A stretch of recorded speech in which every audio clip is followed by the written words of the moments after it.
Once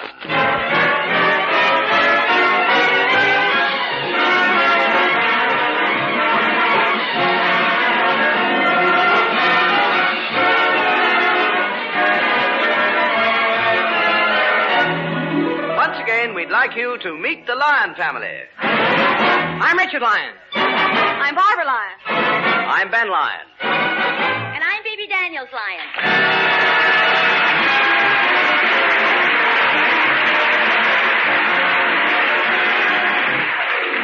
And here they are in A Duel and the Sock.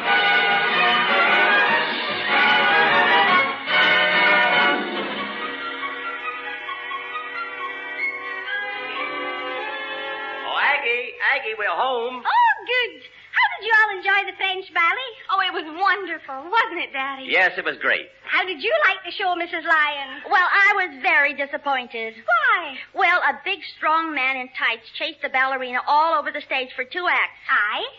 Then when he finally caught her, boom, down came the curtain. Well, Phoebe, that's the idea of the ballet. When the man catches the girl, the dance is over. It's the same thing in real life. Thanks. Oh, Richard. Yes, Pop? Hurry up and close that door. There's a terrible draft blowing through the house. Okay, Pop. And don't slam... Don't what, Pop? Never mind, you just did it. Hey, I'm starved. I'm going out in the kitchen to make some scrambled eggs. There's not an egg in the house. Well, maybe if we look real hard, we'll find one. Don't look at me! Don't look at me!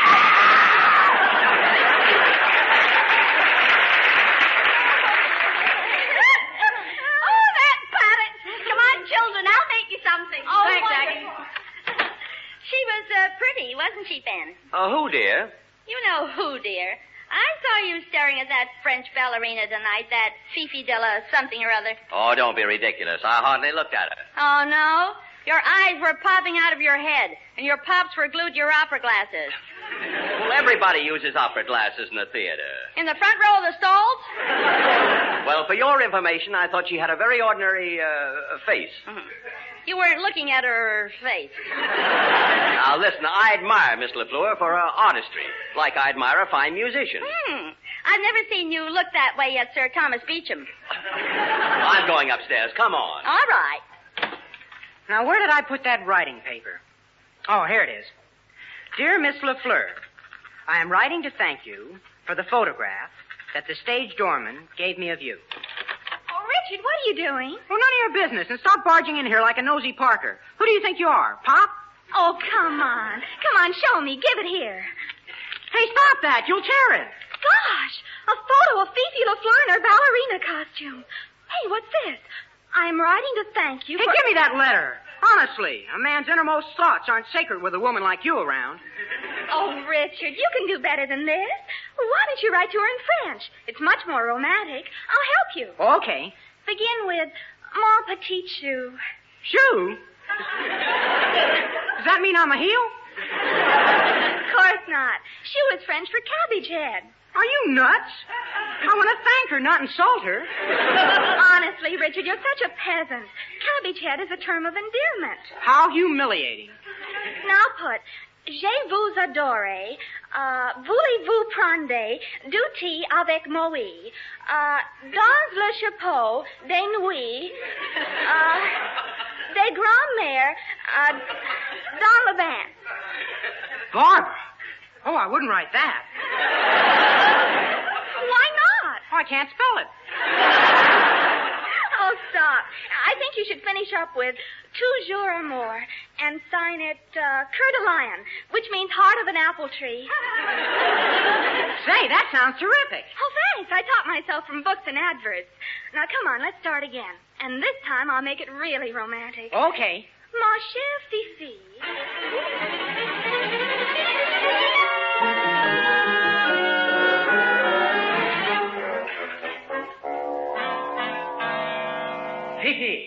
Fifi. What is it, darling? When the waiter took out our breakfast tray just now, you smiled at him. Oh, I was just trying to be friendly. So was the waiter. He smiled at me. He picked up the tray. He smiled at me again. So what could I do? I smoled. You are too free with your smoles. Oh, Philip, you're so jealous. Jealous? Me jealous? Ho, ho, ho, ho. Yes, I am jealous. I do not flirt with other men. You know that. Have I ever flirted with anybody else? Have I? Have I? What's the matter? Do you not remember? Ah, Philip, you are my husband. You must believe it. Then do not flirt. Remember what I did to your last admirer? I chopped off his ear. But Alphonse still has 2 ears. Now, yes. Before, 3. Oh, Philip. Philip, you are joking. Maybe. But I am not joking about men who try to flirt with you. Entrez. Ah, Pierre, my friend. Ah, Philip, my friend. I bring this letter to Fifi. It was at the desk. I wonder who it is from. So do I. Give it to me. I will open it. Dieu, this is a very strange letter. Oh, what does it say? Who is it from? Cœur de Lion. Pour amour du ciel. It is written in French, but it says the most peculiar things. Listen to this. My sweetheart, my dear little cabbage head. Oh. I long to see you again. Your teeth are beautiful. I would like half a dozen delivered to the tradesman's entrance. But, Philip, what does this mean? You know what it means? A lover's code. Ah, those clever Englishmen.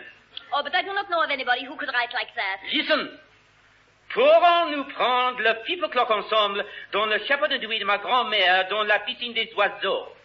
You hear that? This man says, could we have tea together in my grandmother's nightcap in the bird bath? Oh, these mad English. And this, merci pour tout ce que vous m'avez donné. Thank you for what you have given me. I gave him nothing. You call that nothing? I swear to you, Philip, I do not know this man. He does not know me. He does not know I exist. Why, he does not even know I am a woman. He will find out. Oh, these English are very clever. Listen how this letter ends. Votre valet de chambre, défense de crachet, amende 40 francs. I am your devoted admirer, penalty for spitting, 40 francs. This is most peculiar. And it is signed Cœur de Lion, 181 Southwick Street. Ah, heart of a lion. He is a snack in the bush. Oh, Philip, on my oath, I do not know him. It will do you no good to plead for your sweetheart. Tomorrow morning, a duel in Hyde Park. Oh, no. But you made a killing on innocent man. Oh, Pierre is right. Let him go and speak to this Cœur de Lion. You will then find that it's a mistake. Oh, please, Philip, je t'en prie, please, please. Oh, very well. But if he finds out that this peasant is your sweetheart, then a duel to the death. Oui? Oui. Oui. Right. Hello. I shall go to Southwick Street for the honor of France. Au revoir.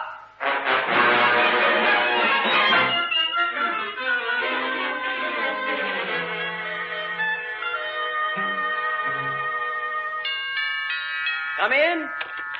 Hello, Mr. L. I came around to see if you'd be interested in selling your car. Selling it? Yes.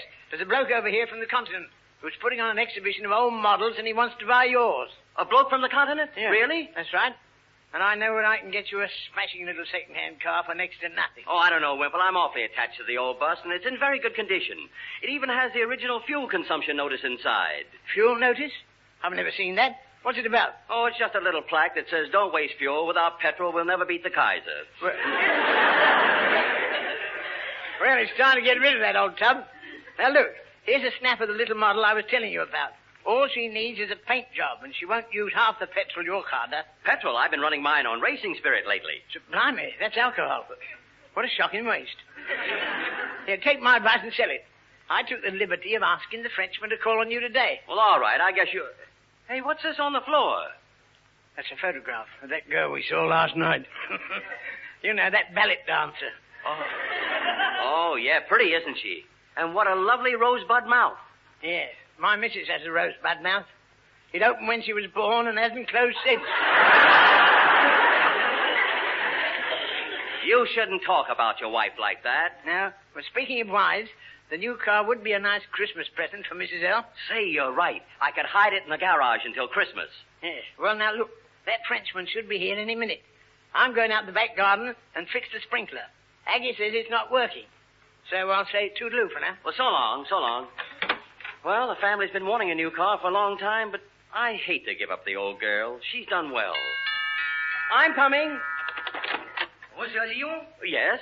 I am Pierre Coquette.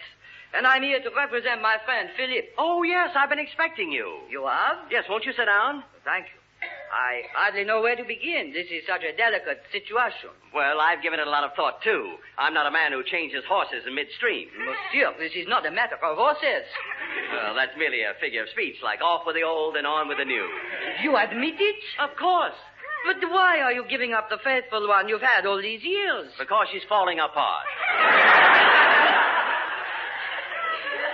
And she has a cracked block. Mais oui, everybody knows she has a cracked block.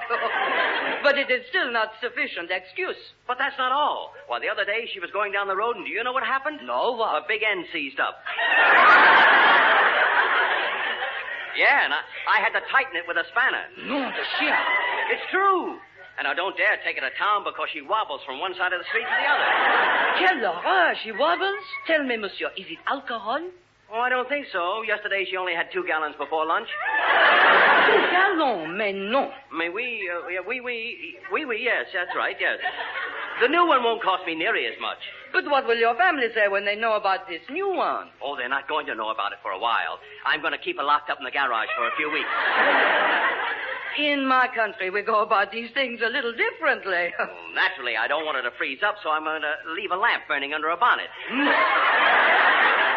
You astound me. Oh, I don't see why.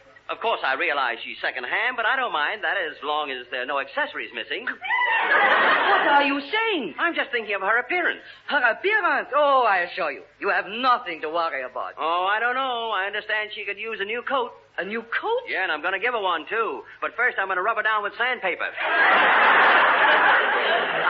I am a man of experience, but this is something new to me. Well, believe me, I know what I'm talking about. The point is, are you interested in taking my old tub? Me? No, monsieur. But my friend will be over later to present his card. Oh, you mean your friend is the one who's interested? Ah, interested is hardly the word. Au revoir, monsieur. Oh.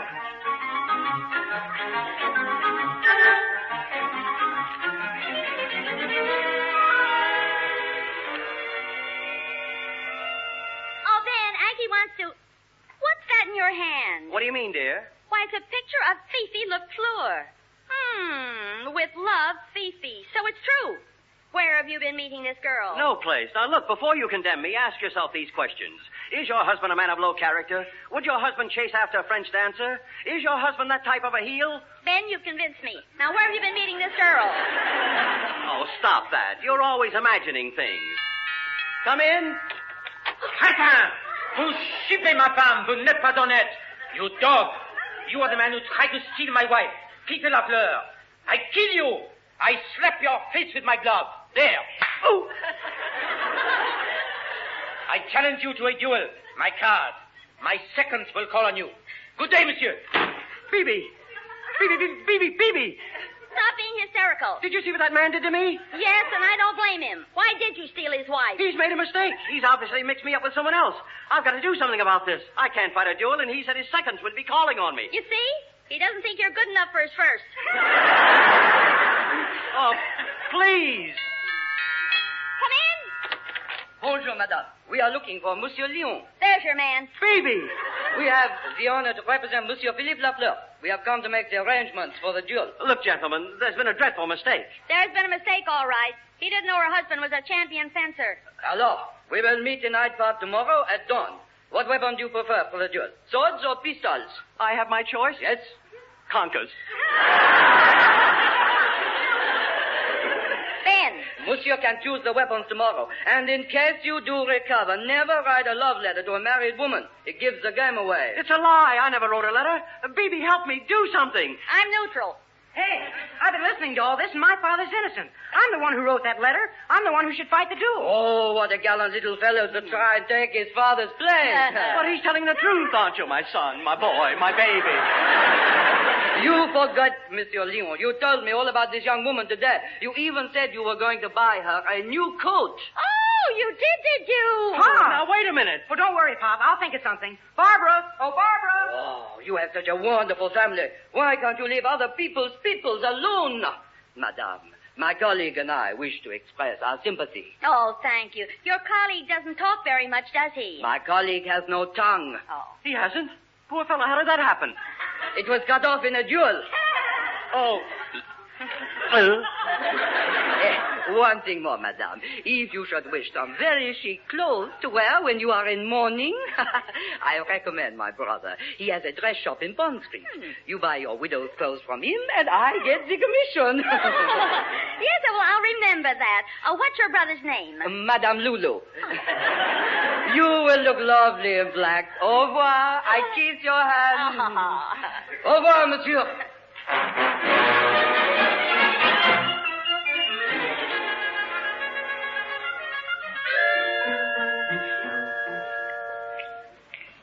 Barbara, what are you doing here in the garden? It's freezing. I'm trying to think of a way to save Daddy.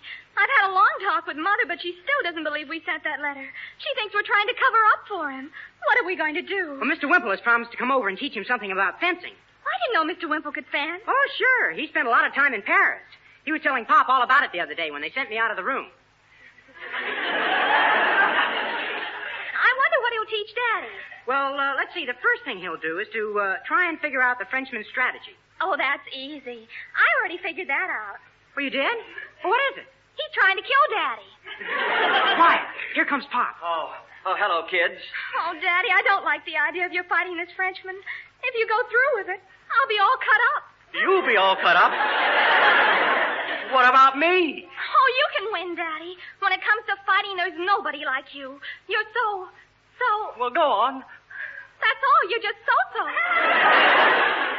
mean, you're so good at losing. But you'll win, I hope. Well, stop that. Oh, Bibi. Yes? Come here. Oh, I'm sorry, dear, but I've got something very important to attend to in the den. But I'm going to fight a duel, and I need you. Is there anything more important than that? Yes? I want to check through your insurance papers to make sure that your policy is paid up. Oh. Oh, look, here comes Mr. Wimple. Hello. Oh, sorry I'm a few seconds late. I was helping to repair some fencing in Hyde Park. Oh. Oh, please, Mr. Wimple, don't talk about fencing in Hyde Park. Oh, sorry. I'm going in the house. Call me if you need me, Daddy. Oh, thanks, baby. Now, come on, Mr. Hill. Let's get to work. I've got all the gear in this box. Oh, thanks, Wimpy, old pal. But I don't want you to worry about a thing. I'll stand next to you. Oh, that won't do any good. I want somebody to stand in front of me. Now, look, relax, Mr. Hill. Put yourself in my hands. I used to teach fencing in the army. Gee, did you ever train anyone for a real duel? Only one. Oh, I didn't know that. Yes, rather. A friend of mine was challenged to a duel a few years ago, and he asked me to train him. So I worked for days, teaching him all I knew, giving him my technique, showing him how to fence to win. Oh, that's wonderful. I'd like to meet this friend of yours. Blimey, why dig him up just for that? Here's your sword, Pop. Now, the first thing I want you to do is to learn to stand the correct way. Yes, if you turn sideways, Pop, you become a narrower target. There's not so much of you to aim at. Yes, that's the theory. All right, well, I'll turn sideways now. Now, how's that? There goes another theory. Now, you pick up your sword, Mr. Hill. All right. Now, on guard.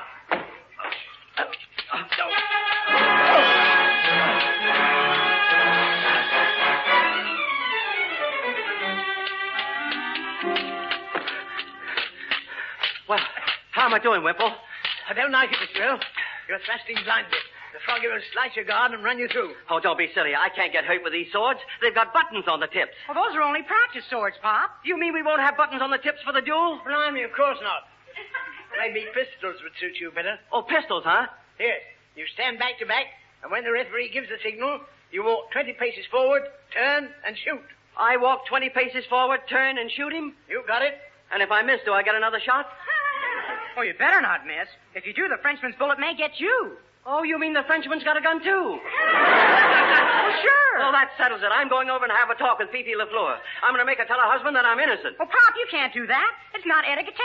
Yes, Mr. Hill. If she's the woman you're fighting over, you aren't allowed to see her the day before the massacre. Just the same as when you're getting married. Then I'll call the police. They'll stop it. Well, you can't do that. Everybody would say you were a coward. I'd rather have them say I'm a coward than say there's no more trouble where he's gone. Well, now, you can't back out now. Look, here comes Mrs. Wainwright.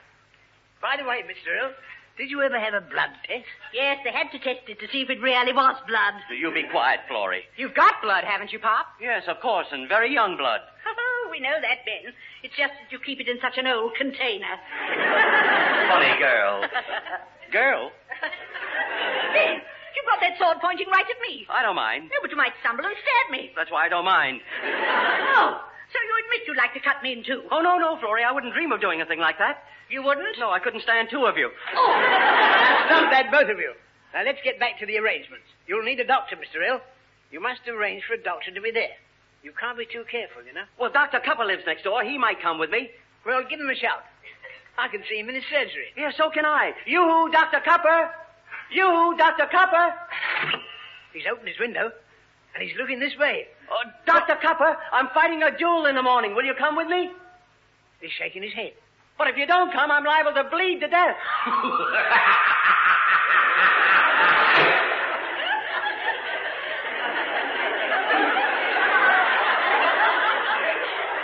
I don't think we can count on him.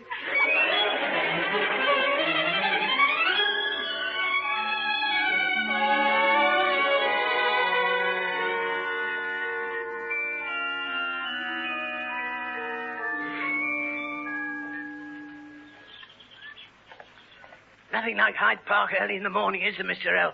Brrr. Nice and fresh. Yes, it is. Are you scared? Me scared? Of course not. All right, now, wait a minute. This is the spot where we arranged to meet the Frenchman. But he's not here. He's not? Darn it, I was looking forward to teaching him a lesson. But I'm not giving up hope. I'll wait for him. Well, the coward hasn't turned up. Let's go.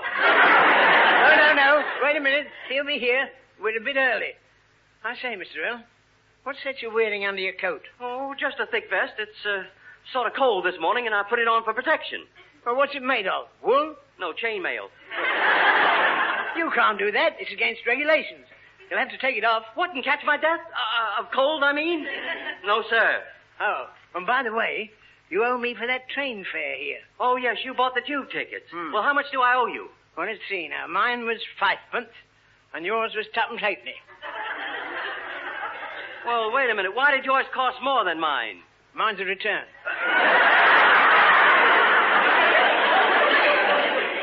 Oh, well, I'll pay you the money after the duel. Well, after the duel? That's what I said. Oh, all right. Now, just tell me which pocket the money's in so I can roll you over and take it out. Now, stop being funny. Say, who's that fellow over there, that thin chap with the black suit? Now, that's Mr. Elliot. He must have got wind of the duel. Oh, a newspaper reporter, huh? Oh, no. Just an undertaker. Hey, look, Wimpy, somebody's coming. Blimey, yes. Mr. Lafleur's secretary. Bonjour, Monsieur Lyons. As Monsieur Lafleur second, I must formally ask you these questions. Are you ready for this duel? Yes. Is your sword of the regulation length and width? Yes. Is your second acquainted with the rules? Yes. And are you now prepared to defend your honor? Yes. A pity my friend Philip cannot get here today. What? My way, Monsieur Lafleur has had to fly to Paris to appear in court. In a recent duel, he put a man in hospital for 6 months. 6 months? Yes, he begs your forgiveness.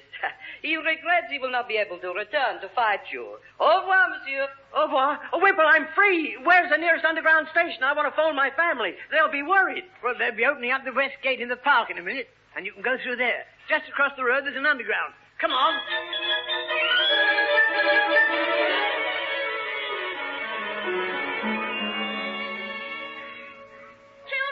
Children, I just got a letter from Fifi LaFleur saying that she's never even met your father. We told you that, Mother. Oh, I should have known he wouldn't have chased after another woman. He's too decent, too honorable, too old. Poor Daddy. Oh, how I've wronged him. But I'll make it up to him from now on. But he left for Hyde Park an hour ago. It may be too late. Oh, don't say that, Barbara. Oh, and just think, I didn't get up this morning and strap his little hot water bottle on him before he went out.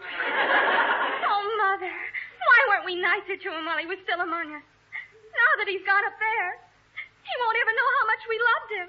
You seem to be very sure, dear. But I am, Mother. We all loved him. I mean about where he's gone. I'm the one to blame. I've made widows of you and Barbara and a widower of myself. Oh, there, dear. I'll get it.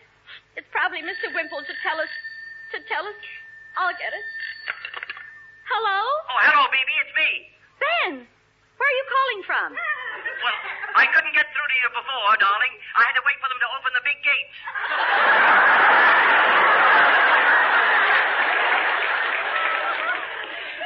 Kids, your father made it. He's up there.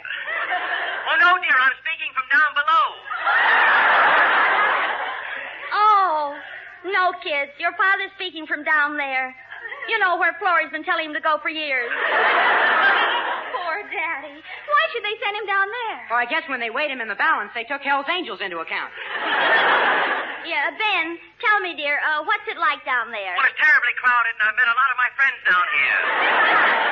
I always said that's where they'd end up. Honey, I can't be happy while you're down there. Can't you try to get up, above? Well, I got halfway up once, but some old devil said I needed more money. And they said you couldn't take it with you. Wait till I tell Richard that. Well, I better be going. It's getting pretty busy here at Marble Arch Station. Marble Arch Station? Yes, LaFleur called off the duel. Kids, isn't that wonderful? Your father's safe. Oh, that's great, Mom. And to think we thought he was phoning from... Well, where did you think I was phoning from? Oh, I don't think you'd appreciate it, dear, if I told you. Go on home, honey.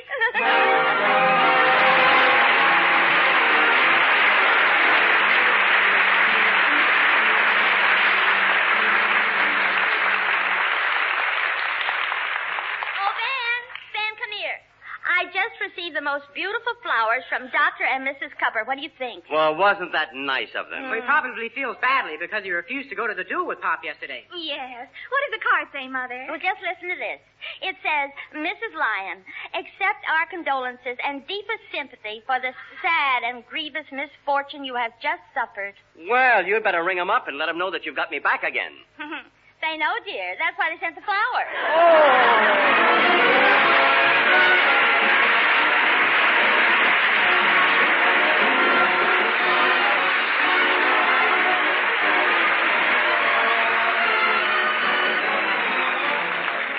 That was Life with the Lyons, with Bibi Daniels and Ben Lyon were their children Barbara and Richard. Also in this recording were Doris Rogers, Molly Weir, Hugh Morton, Horace Percival, David Enders, Betty Huntley Wright. Script by Bibi Daniels, Bob Block and Bill Harding. The BBC Variety Orchestra was conducted by Paul Feneley with incidental music by Arthur Wilkinson. Production by Tom Ronald.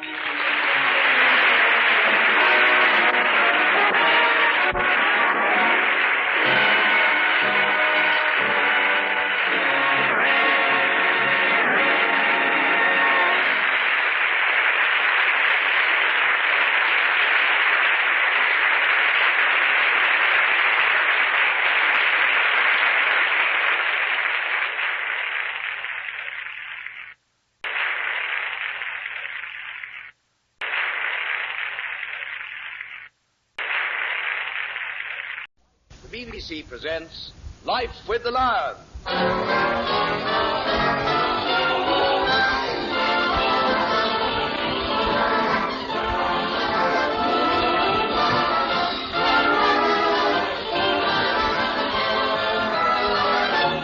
Once again, we'd like you to meet the Lyon family. I'm Richard Lyon. I'm Barbara Lyon. I'm Ben Lyon. And I'm Bibi Daniels Lyon.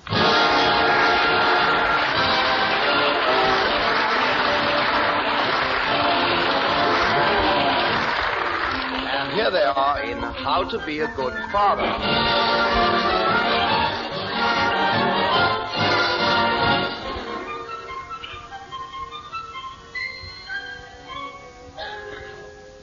Mother, I just have to have a new dress for the dance. I haven't a thing to wear. No, not a thing. And you've got 2 cupboards to keep them in. Ask your father when he comes down to breakfast. Here's the coffee. Oh, Master Rich of that shirt. Well, I was wondering when somebody was going to notice it.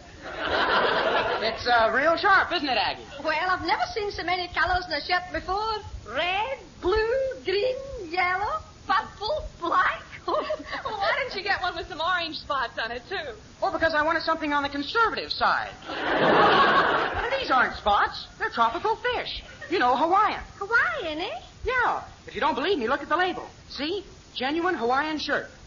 Made in Manchester. Well, it's very practical. No matter what you spill on it, it won't show.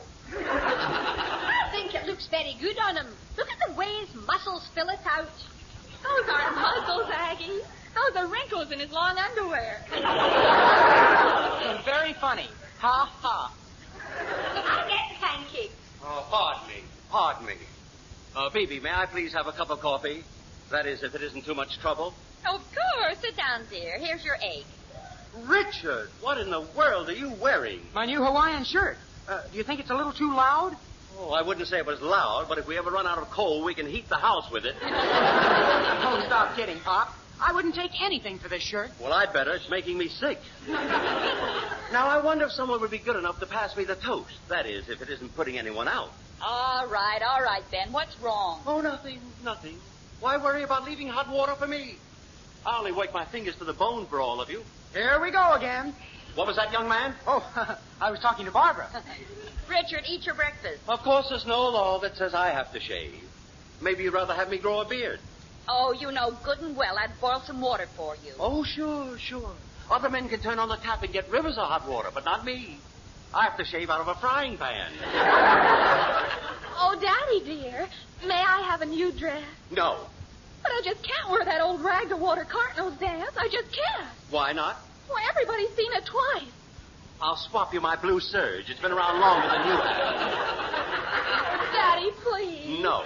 Other girls get new dresses. Oh, the fathers get hot water. And another thing, young lady. What time did Harold bring you home last night? What time did you go to bed? 11 o'clock. Then I got in at 5 past. I went to bed at 11, but I didn't go to sleep until 1 o'clock, and you weren't in then. But, Daddy, Next time I see that young man, I'm going to put him in his place good and proper. You do, and he'll never come over again. Can I depend on that?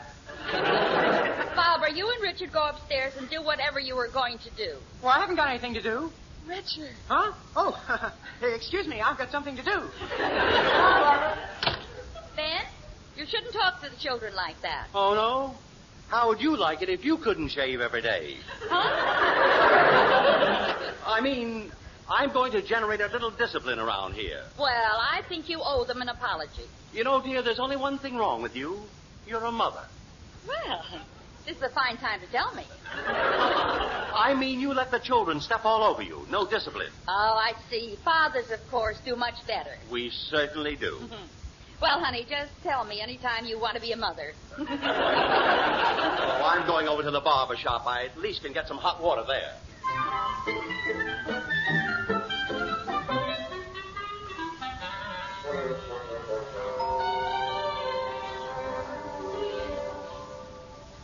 How much longer will this shave take, Mr. Barber? Oh, not much longer. I'm on your third chin now.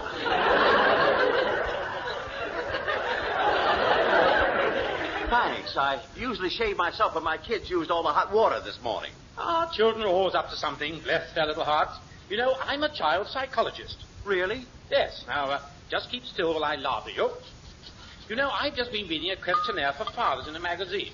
It's by that great expert, Dr. Olaf Kippel. Well, I don't like to brag about my children, but they have something very rare. Something no other children have. What? Me.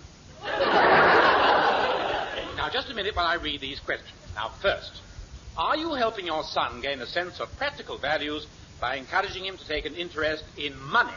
I think that's unnecessary. Then you don't know child psychology. You don't know my son.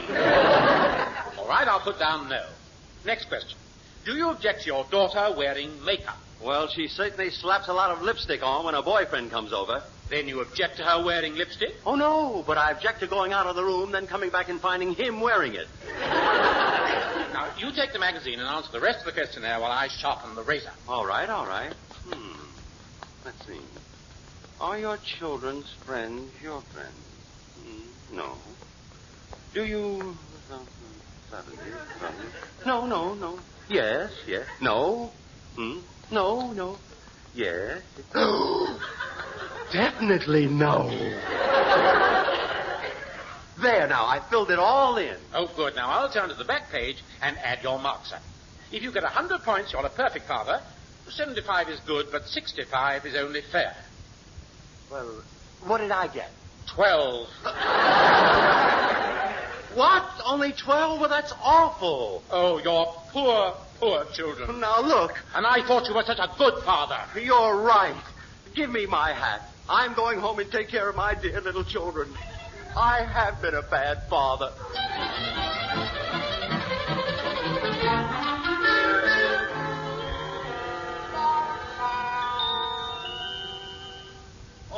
I'm back.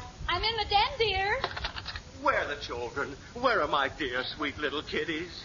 Well, they're around somewhere. Oh, bless their little hearts. They're so young and gay and full of life. We're very lucky to have children like that. Ben, are you feeling all right? Yes, of course. Why? Well, this morning you were willing to swap both the kids for 2 pints of hot water. Oh, well, I was a little upset this morning. Anyway, that's before I read the quiz at the barber shop on Are You a Good Father? Well, what kind of a quiz? Oh, you know, one of those with marks. It tells you all about children. And you know what I got? 12. 12? Well, I've met Barbara and Richard, but where are the other 10? No, I only got a score of 12 out of 100. Oh. It's a wonder the children even speak to me. You answer that, dear. I'm going to straighten up the den. All right. Oh, hello, Wimple. Hello, Mr. L. What a day. What a day. Well, what's the matter? You look fed up. It's my blooming kids. They've been driving me dark. Can I have this? Can I have that? Can I have the other? The little beauties. Well, it's probably your own fault. You should use psychology on them. Try and be a good father, like I'm going to be. I am a good father. I've got a big book on child psychology at home. Oh, is the author by any chance Dr. Olaf Kippel? No. It's written by Stanislaw Stiegel. Wimple, warn me before you say that again, and I'll wear my Macintosh. I'm sorry I spoke a little juicy, but if you can stand the British weather, you can stand anything. Yes. Say, tell me about this book of yours. Is it any good? Oh, excellent. 620 pages of modern child psychology. Every time my Willie's naughty, out comes that wonderful book. Really? Yes. I don't know, I'll catch him a wallop with it.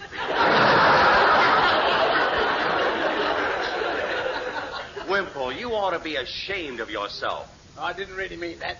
I never raise a hand to my children except in self-defense. You sound as if they give you quite a time. Oh, it's shocking. They're enough to drive me to drink, I'm happy to say. Well, now that I've got that off my chest, I think I'll be toddling along. Toodaloo. Toodaloo. Oh, Ben, I wish you'd speak to Richard. He just trampled all through the den with his muddy boots. I'll do no such thing. I've been talking down to Richard much too long. What? Yes, the man who wrote that book knows what he's talking about. Believe me, he does. He's been studying children over 30 years. Ben, that's ridiculous. There are no children over 30 years. I'm looking at one now. Now stop changing the subject and stop copying that silly Dr. Kippel. He isn't silly. He's written a wonderful book on how to raise children. I'll bet he's a bachelor. Dr. Kippel has 17 children of his own. Then when did he have the time to write a book?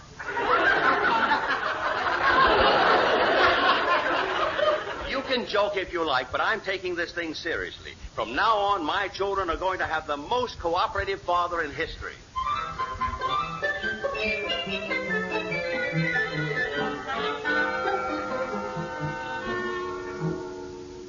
I tell you, BB, no one's going to point a finger at me and say I don't understand my kids or that I've forgotten what it's like to be young. Ben, I wish you'd forget about the whole thing before it's too late. Richard! Oh, hi, Pop. When did you get home? How many times have I told you? Oh, hello, Richard, my boy, my little son. Did you have a nice morning? Well, sure, I guess so. Oh, I'm so glad. You are? I'm sorry, I was so noisy coming down the stairs, I forgot. Noisy? Nonsense, my boy. You must teach me how to do that. Pop, one of us isn't feeling very well. Is it you? Richard, you've got that horrible Hawaiian shirt on again. You're not going to wear it out of the house, are you? Oh, baby, how can you say that? It's a beautiful shirt. What? You mean you really like it, Pop? Of course I like it. I think it's very colorful. Well, this morning you said you wouldn't be found dead in it. Well, I meant it was too nice a shirt to bury. It's so unusual. Pink and red and green and blue and purple and yellow and black. Somewhere over the rainbow. It's really very nice. I know where I can get you one just like it. Now see what you've done? We'll talk about that later, son. Here's the key, family. Well, isn't that the sweetest thing you ever saw? Just look at what my little darling baby's done. Huh? Don't let it throw you, Barbara. Pour me a cup of tea. All right, Mother. What a pretty little dress, dear. Daddy, I've had this dress for a month. Well, then it's high time you had a new one. Daddy! And some new shoes. There's no sense in having a beautiful daughter if you don't dress her up. Daddy! Would you like a tea, Ma? Yes, but next time tell Barbara to pour it in a cup. Don't pour it all over the table, dear. Well, now that we're all together, I thought if everybody liked the idea, we could all go to the pictures tomorrow night. All of us? Yes, and after the pictures, we can have a bite to eat at a very nice restaurant. That's terrific. Well, only I can't go. You most certainly will go. This family's going to have a good time, and by God, they're going to have a good time. It's the most Oh, gee, I want to go, but I'm going to Cambridge with some of the kids to see the football game. What's that?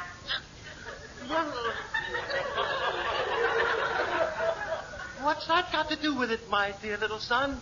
Well, we're coming back by bus. We'll be late. By bus? You'll do no such a thing, my little boy, my little son. I'll drive you and the boys to Cambridge and bring you back myself. What? Yes, why take a bus when you've got a perfectly good car? Gee, thanks, Pop. Holy mackerel.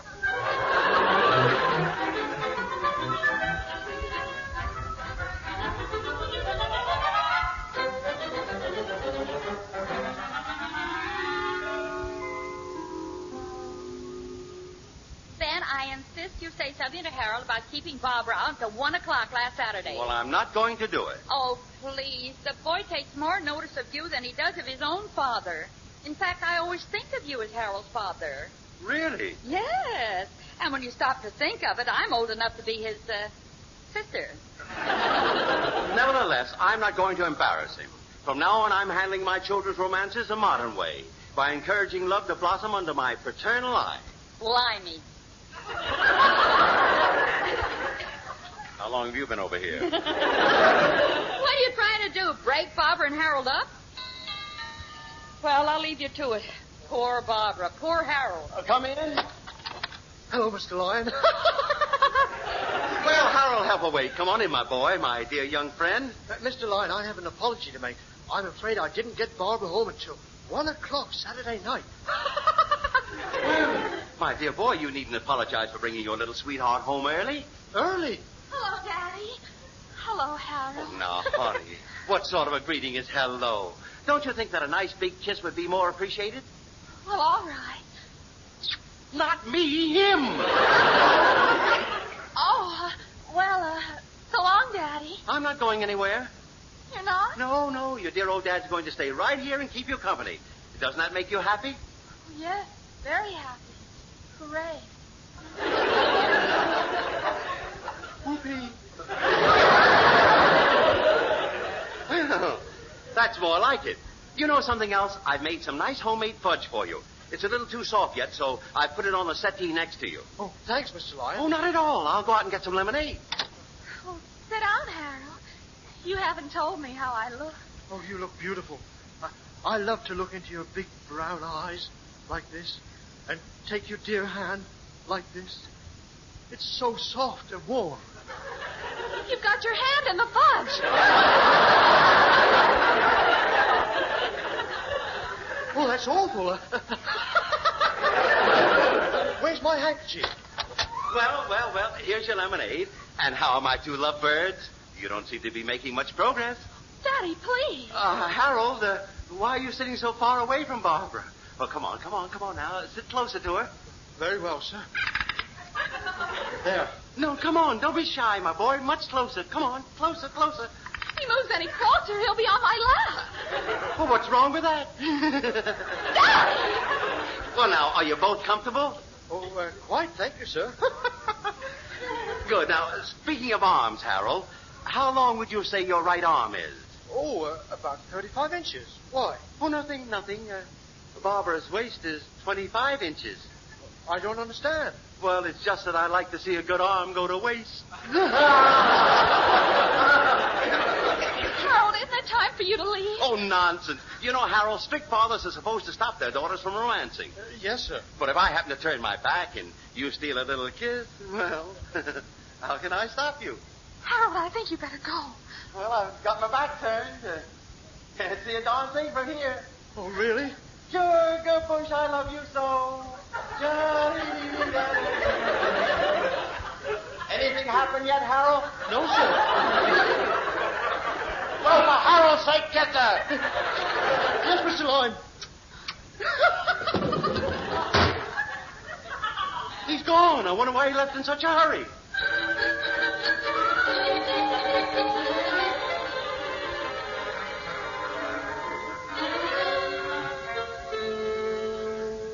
Daddy, how could you have done that to me? Don't worry, dear. He won't do it again. I most certainly will. But you can't do that to me. You simply can't. Look, Barbara, I'm going to be a real pal to my children, so tell Harold for me that every time he comes over, he can be assured of my company. Oh, no. If you do that, I'll die. I'll just die. Oh, come now, Barbara. Let's not be optimistic about this. Yeah, you're right. If you two men don't stop teasing Barbara, neither of us will speak to you again. But, Ma, you can't do that to us. You simply can't. And why not? If you do, we'll die. I think you're both very mean. Oh, we were only kidding. I just want to be nice to your friends, Barbara. Your friends too, Bebe, even Florrie. What? I'll get it. Hey, Barbara, come on upstairs. I want to show you the surprise, the present that we got for Pop. Okay, Richard. Florrie, look. Oh, yeah, Bebe, it's Florrie. Here she is. Florrie, darling. Baby, darling. Hello, Ben. Oh, hello, Florrie, dear. My goodness, you look lovely today. Oh, so you're being sarcastic.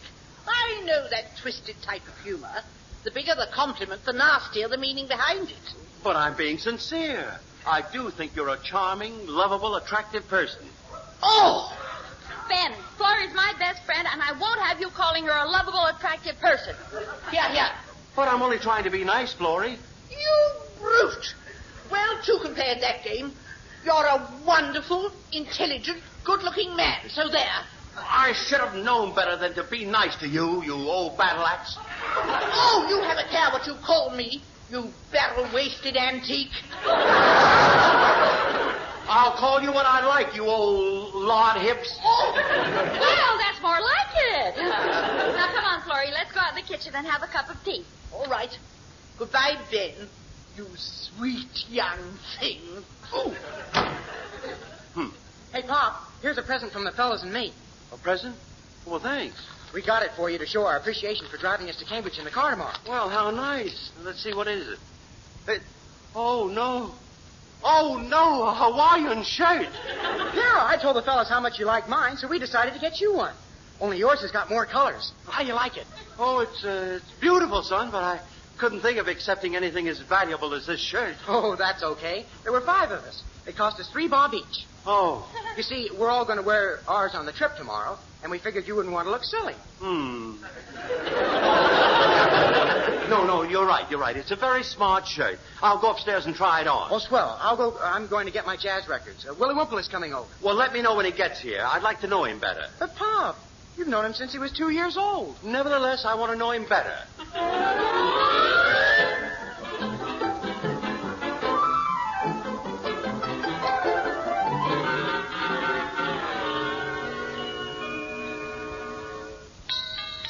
Well, I'll get it.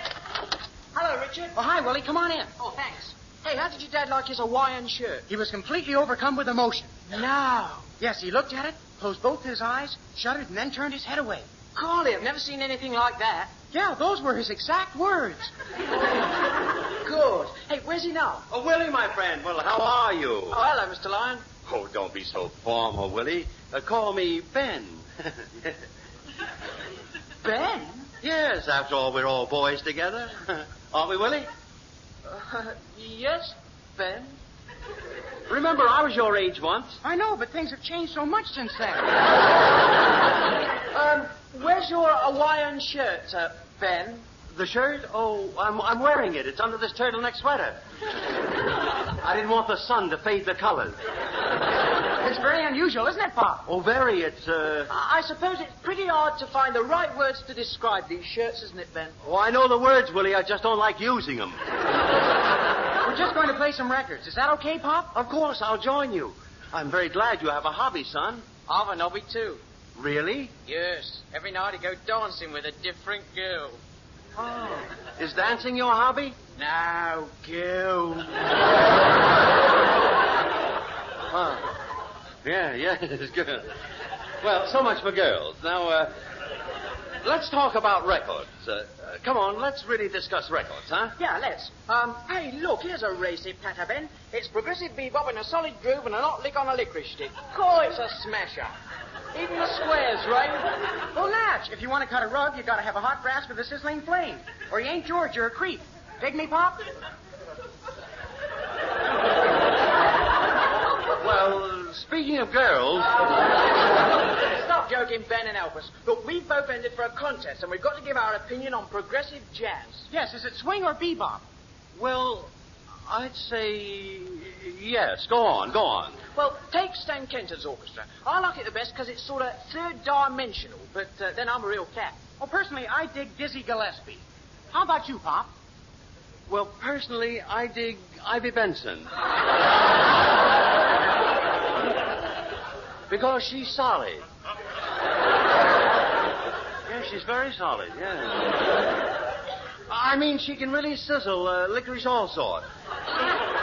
So if you want to slice a carpet and put your foot in the grave, in the groove, listen to me because I'm a real cat-faced and I should know because I'm a square. Dig me up, boy? Huh? What do you think, Richard? Speaking of girls...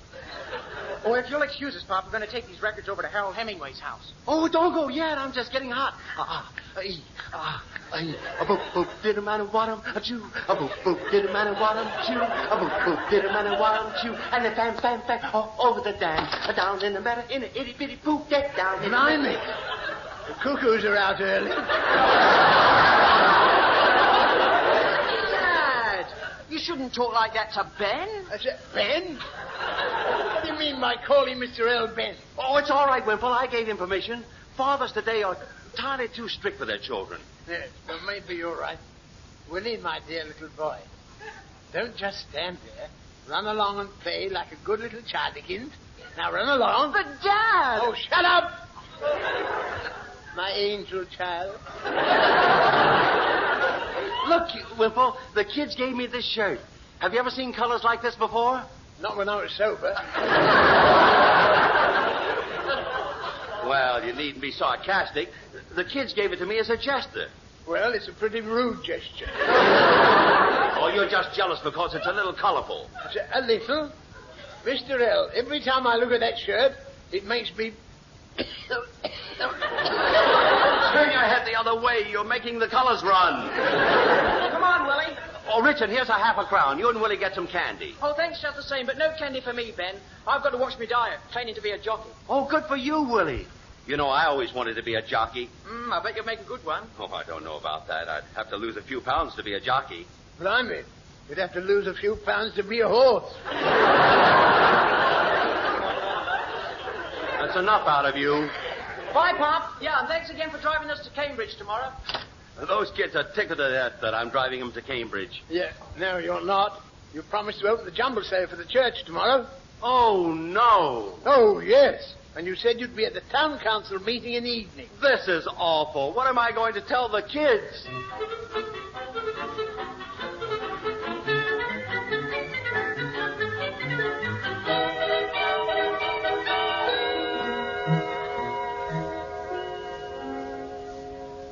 Barbara, Richard. Yes, Daddy? Come on in here to your dear old dad a minute, will you, dears? Oh, Daddy, as long as we're going to a restaurant tomorrow night, I thought I'd wear my blue dress.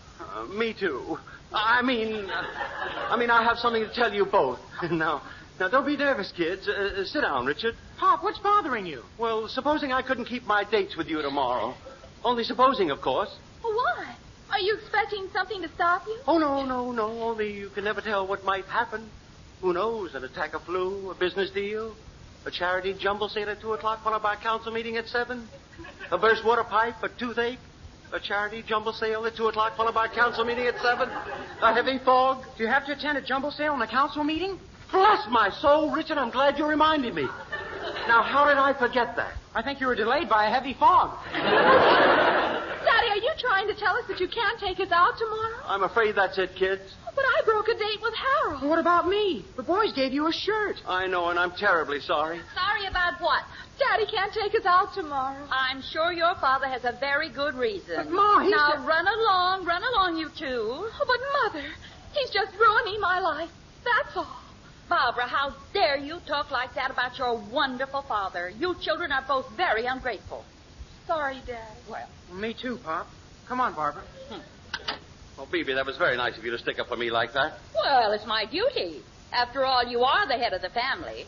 And I've come to the conclusion that a husband as kind and considerate as you are deserves to be respected and waited on. Well. Just relax, dear, and I'll go get your pipe. And after dinner, I'll get your slippers. And you can lie on the couch, and I'll put a cushion on your clever little head. Ah, thanks, darling.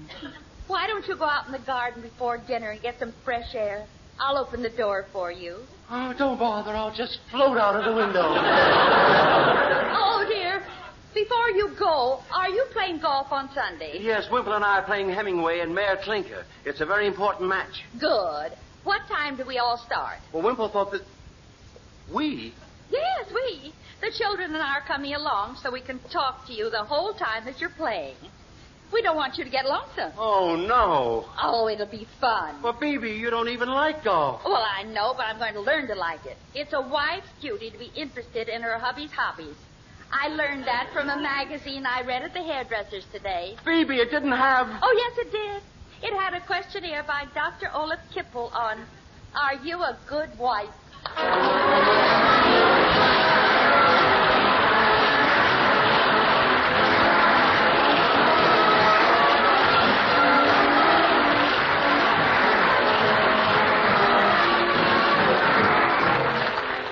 That was Life with the Lyons, with Bebe Daniels and Ben Lyon, with their children Barbara and Richard. Also in this recording were Hugh Morton, Horace Percival, Doris Rogers, Molly Weir, Brian Smith. Script by Bebe Daniels, Bob Block and Bill Harding. The BBC Variety Orchestra conducted by Paul Feneley with incidental music by Arthur Wilkinson. Production by Tom Ronald.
The time is 6:30.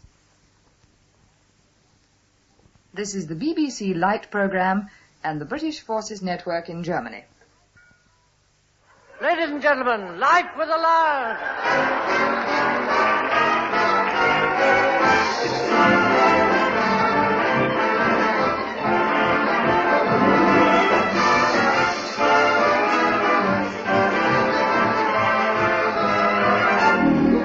Once again, we'd like you to meet the Lyon family.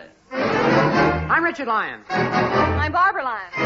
I'm Ben Lyon. And I'm Baby Smog Lyon.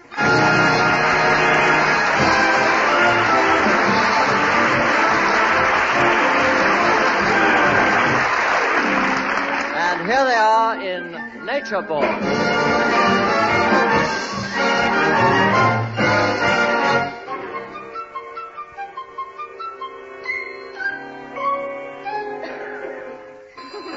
I'll get it. Hello? Who? Harold? Oh, there's no one here by that name. Of course I'm sure. Look, this is my house, and there's no Harold Heppelwaite here. Goodbye. Oh, Daddy, that was for Harold and you hung up. Well, for heaven's sakes, who's Harold? My new boyfriend, that's all. That was probably his father. If you were rude to him, I'll die. I'll just die. Why does everything have to be a matter of life and death with that girl? I'll die. I'll just die. What's the matter with her? Oh, darling, young girls are always like that. We can't help it. Oh, Daddy, who is calling Harold? I don't know. Who is this Harold, dear? He's a drip. He is not. He's a very charming boy, and he's very intelligent. He's one of the key men at the bank. Yes, he locks up. No, not. Now, quiet, you two. Oh, I'm sorry, Daddy. Mother, can we have dinner early tonight? Yes, please, Ma. Well, we'll see. Well, why all the rush? I'm going to the movies with Harold. And I'm going to the ice hockey match. Lions against the Swifts. 2, 4, 6, 8. Who do we appreciate? Lions! Well, thank you, dear, but I didn't know we were playing. Oh, no, Ma. The Wembley Lions. That's why we want dinner early. I want to get a front seat at the game, and Barbara wants to get a back seat at the movies. Oh, you little beast, you. Oh, thank you, dear girl. I'll see that you get an autograph photo of me. Now, break it up, kids, and quiet down because you're not going any place tonight. It's too foggy. Not going anyplace? Gee, Pop, you know I always go out with Claire every Thursday night. That's when she gets her allowance.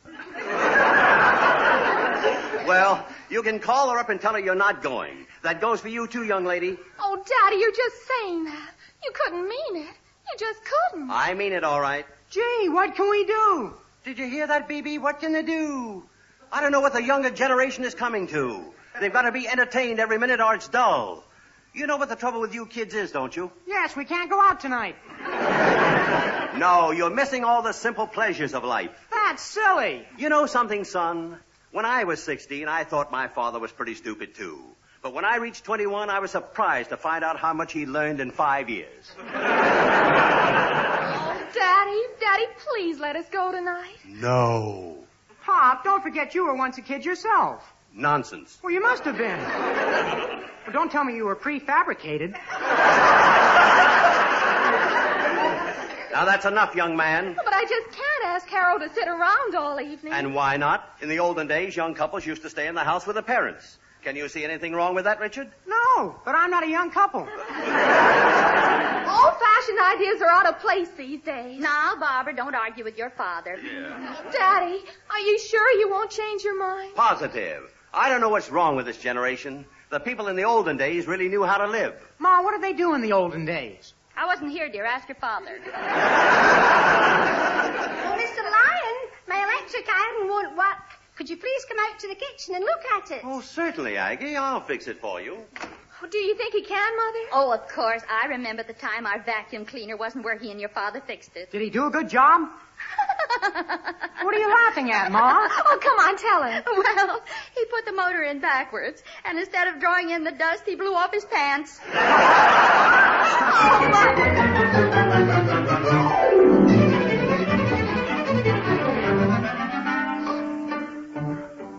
Mr. Lyon, you've been working in the electric iron for 20 minutes, and it's still ice cold. Well, don't get so upset.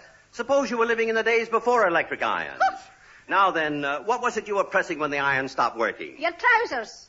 Well, suppose you were living in Scotland 200 years ago. How would you have pressed my trousers without an iron? I wouldn't have pressed them. And why not? You'd have been wearing a kilt. Well, let's assume we're living 200 years ago and I'm not wearing a kilt. Oh, Mr. Lyon. Aggie, I'm wearing trousers instead and I want to press them. So what do I do? You take them off. That's right. And then what happens? You catch cold. Now stop being ridiculous and listen. To press trousers in those days, they'd probably use a flat stone. Hey, Pop, Aggie said you couldn't fix her iron. Can I help you? No, I'm going to try a little experiment instead. I'm going to press my trousers with a hot flat stone. Do you know where there's a flat stone, Richard? A large one? Yeah, they just pulled down that old house up the street. There are plenty of old stones and bricks up there. That's right. Well, run up the street and get me one, son. Okay. Here's the stone, Pop.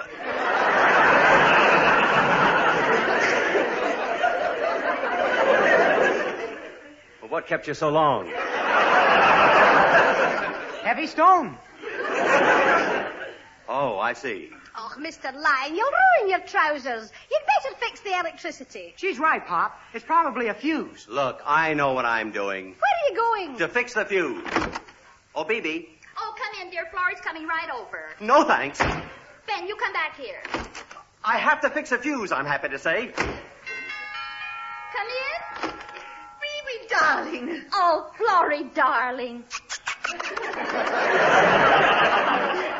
I came over as soon as I could. What's the surprise you have for me? Oh, it's a present we brought you from Italy. Look, an Italian shawl. Oh, thank you, darling. It's exquisite. And now I have some romantic news for you. Brace yourself for a shock. I'm in love with a man. Florrie, congratulations. You couldn't have made a better choice. Oh, thank you, darling. You remember I said I was going to tell you about Cedric? Oh, yes. How did you meet him? I tripped over him on the beach. You see, I'd been wandering along the shore, aimlessly looking for shrimps. But when I saw Cedric, I looked no further. Oh, and from then on it was romance all the way. No, not until one afternoon on the beach when it started raining. People's belongings were getting drenched, so they began carrying things into the cave. Well, that doesn't sound very romantic. It was for me. I carried Cedric. Oh, and then he kissed you. Not immediately. Naturally, I fought, but he was terribly strong. It took me half an hour to overpower him. Oh, you certainly swept him off your feet, didn't you, Florrie? Yes, dear.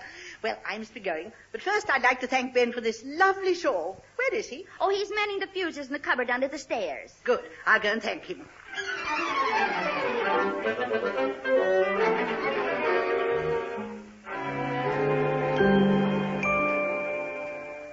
Hey, Pop, can I help you? No, thanks, son. All I have to do is find the old worn-out fuse. Yoo-hoo! I found it. There you are, Ben. Oh, hello, Florrie. Take your smog mask off. You're not wearing one. Well, put one on. Ben, stop pulling my leg. I came to thank you for that beautiful shawl you and Bibi gave me. Oh, I'm glad you like it. Oh, I do. It's a perfect fit. How did you know my size? I tried it on a piano. Hey, speaking of presents, Ma told me to buy something for Mr. and Mrs. Wimple. They're going to have another baby. That's right. Why didn't you buy it something? Well, it's awfully difficult. Why? Well, I asked if it was going to be a boy or a girl, and they didn't know. Richard, parents don't decide those things. You mean to say when I was born, you didn't know what you were getting?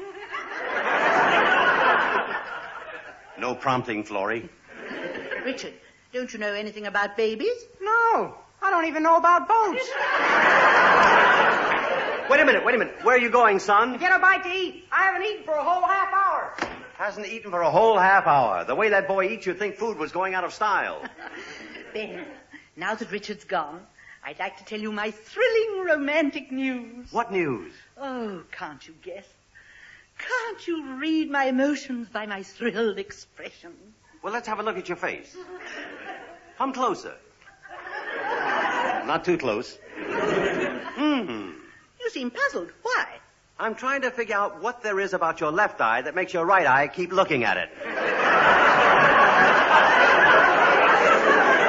Oh! I demand an apology. All right, Florrie. If I said anything to hurt your feelings, believe me. Well, that's better. What? Hello. Oh, hello, Wimple. I came in the back way. Oh, how's the smog outside? Oh, that bad, eh? Having a little electric trouble, Mr. L? You're darn right. You know, people didn't have this sort of trouble when this house was built in the 17th century. Oh, Ben, you and your childhood memories. No. Mrs. W., are you annoyed with Mr. L? Well, I suppose it's my own fault for telling my affair d'amour to such an unromantic clot. But you see, I desperately need advice about my Cedric. My Cedric. Stop laughing and listen. There's quite a tale attached to Cedric. I thought he must be a monkey. Now, Mrs. W., if you want a romantic advice, I'm your man. It's not for nothing that they used to call me Wimple the Moor. Oh, good. You see, I'm so worried about my new romance. Every time I see Cedric, my heart flutters, my breath shortens, and my mouth goes dry. Is this love? No, you're smoking too much. Or perhaps it's just whimsy. No, Wimple, no. I think the trouble with Florrie is she's at that in-between age. You know, too young for whimsy and too old for Kinsey.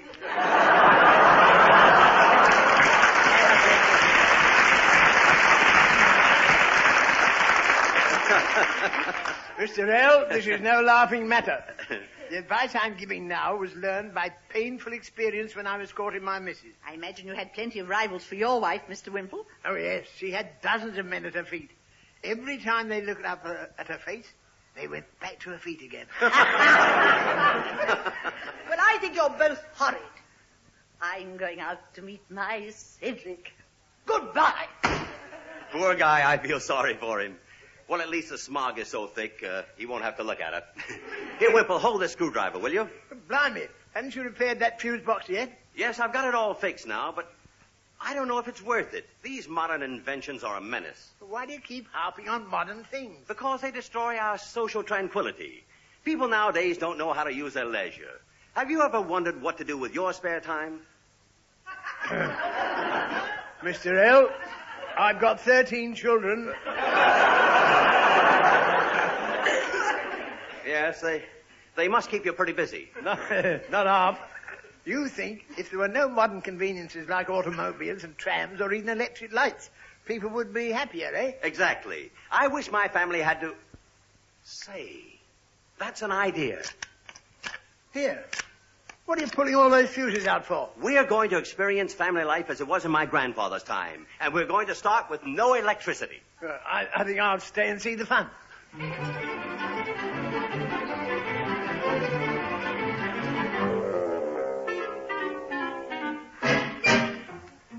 So you see, family, the lights can't be mended until I get a special fuse, and all the shops are closed for the night, aren't they, Wimple? Right, Mr. L. Isn't this candlelight attractive? Yes, they're pretty all lit up. I wish I was. Oh, I don't like candles. Oh, don't be silly, Aggie. Of course, we'll have to be careful. There's nothing more dangerous than a naked flame. Ben, please, not in front of the children. I've put a plate of cold food for each of you in the coffee table over there. Gee, thanks, Aggie. We won't be able to see what we're eating in this light. Nonsense. I can see perfectly. I think I'll take my plate of food over to the sofa. Oh. What was that I tripped over? The sofa. Well, maybe we do need a little more light. Baby, light those extra candles. All right, dear. Baby, light the candles. I'm trying to, but this match won't light. Why, what's wrong with it? I don't know. It lit all right a few minutes ago. Honey, I think when you were a baby, you were kicked in the head by a butterfly. Aggie, you light the candles. I will, but they're making a terrible mess.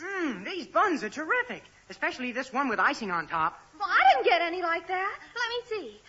Richard, that's candle grease. It is? Well, it's a swell flavor. Well, don't eat any more, son. I knew a man who ate candle grease once. What happened to him? He went out like a light. Yeah, he made an ash of himself. That killed me. Oh, Daddy, for heaven's sakes, don't tell any of those jokes when Harold gets here. Oh, so Harold's one of those dull fellows. Oh, Mr. Lyon, I'll have to get more candles. It's still too dark in here. How can you say that? Personally, I can see everything perfectly. How about you, Wimple? Mr. Wimple's behind you. You're talking to Barbara. Oh, yeah. Well, anything for a laugh. Yeah. Believe me, I'll see that none of you gets bored with this old-fashioned evening. Oh, Daddy, please sit down before you bump into something again. Oh, all right. Now then, is there anything I can do for anyone? Yes, you can get off my lap. Oh, sorry, Wimple. Well, what are we going to do? Huh? Well, I've already decided what I'm going to do. I'm going to help Richard with his homework. I've got it right here. Oh, no, Ma. Oh, yes, Ma. We mustn't neglect your education. Remember, you didn't pass in history. Well, maybe not. But I was top of the list of those who failed. You see? Now sit down next to me and we'll start with geography. I'll put this candle where we can see better. There. No, Ma. I'm all right in geography. Well, then why didn't you get 100 yesterday? I didn't know where the Orkneys were. You didn't. Well, next time try and remember where you put them. Baby, let him study by himself. Are you insinuating that I don't know what I'm doing? Oh, no, dear, no. But I had to marry you to get you out of the fourth form. That's not nice. Why don't you and Richard play snakes and ladders? Oh, that's a child's game. Now, come on, Richard. Give me something difficult. How about geometry? Okay. Here's a real tough one, Ma. If one angle of a triangle is 32 degrees, and the second angle is 3/4 of that, what is the sum of the square of the hypotenuse? Let's play snakes and ladders. Come on, Barbara. Okay, but I hear it's pretty dull. Come on, Aggie. I'll try it. I haven't played this for a long time. Oh, it's your turn first, Barbara. Are you enjoying yourself, Mr. Wimple?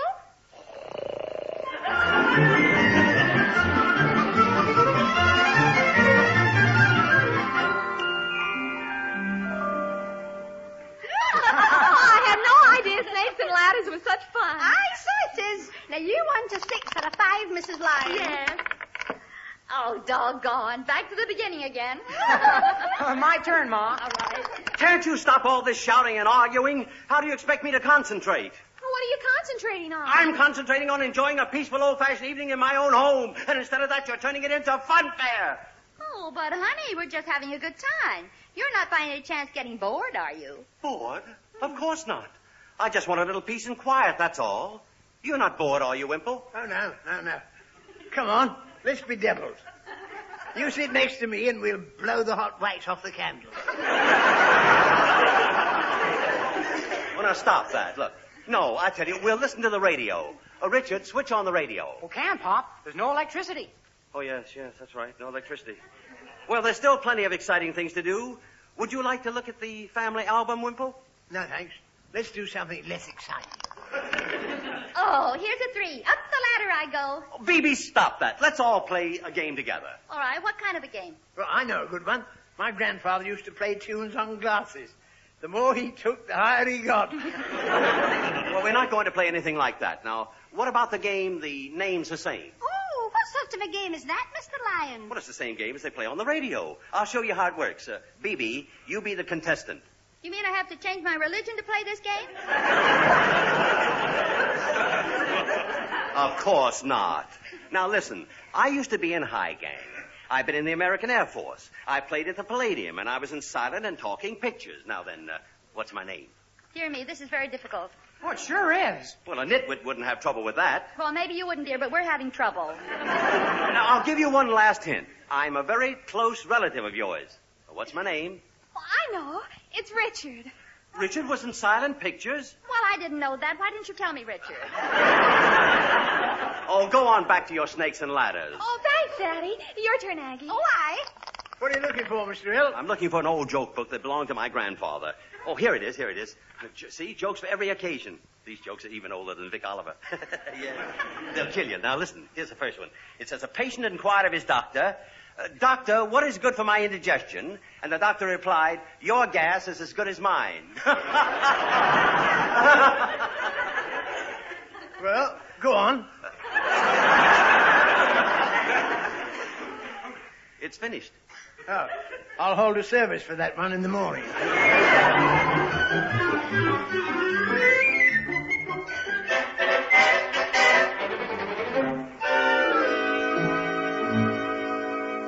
Well, family, are you getting a little tired of this old-fashioned evening and all the candlelight? Your throw, Richard. Oh, I got a 6. Boy, am I lucky. Oh, don't be too sure. Last time you had to go down a snake. I guess you're all pretty bored, huh? No, we're having a wonderful time. How about you, dear? Me? Oh, I'm fine. Yeah, I'm fine. Yeah, really, I am. While you four have been trying to relieve your boredom, I've been having a fascinating conversation with Wimple. Haven't I, Wimple? Wimple! Oh, kiss me, Madeline. Kiss me. Hold me tight. Wimple, wake up. Oh, leave him alone, Mr. Lyon. He's in the pictures. Oh, Madeline, you look beautiful tonight. I can see the moonlight shining on your...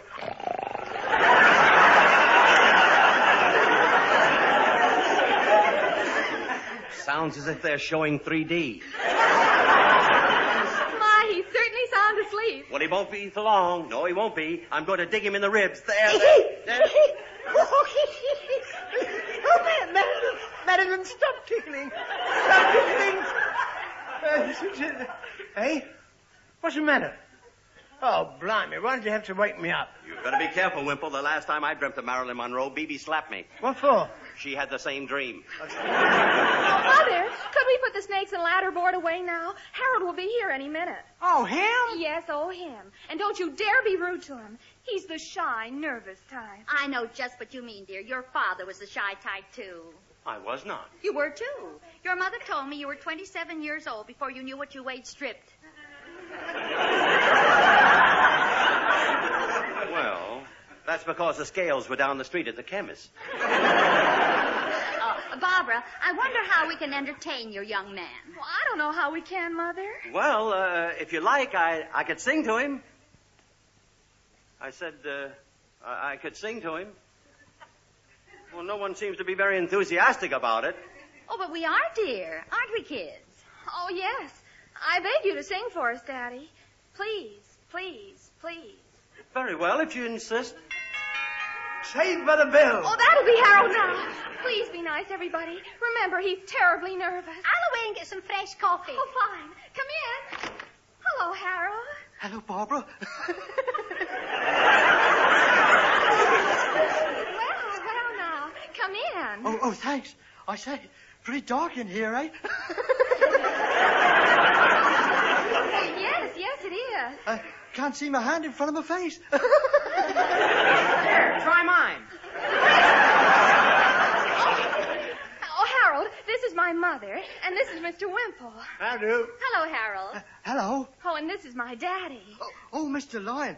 I've always wanted to meet you since I saw you in a reissue of Hell's Angels. Now, look here, young man. Now, leave this to me, Ben. Young man, when you speak of Hell's Angels, you should have more respect. Oh, thank you, BB. That picture's old enough to be your grandmother. Thanks.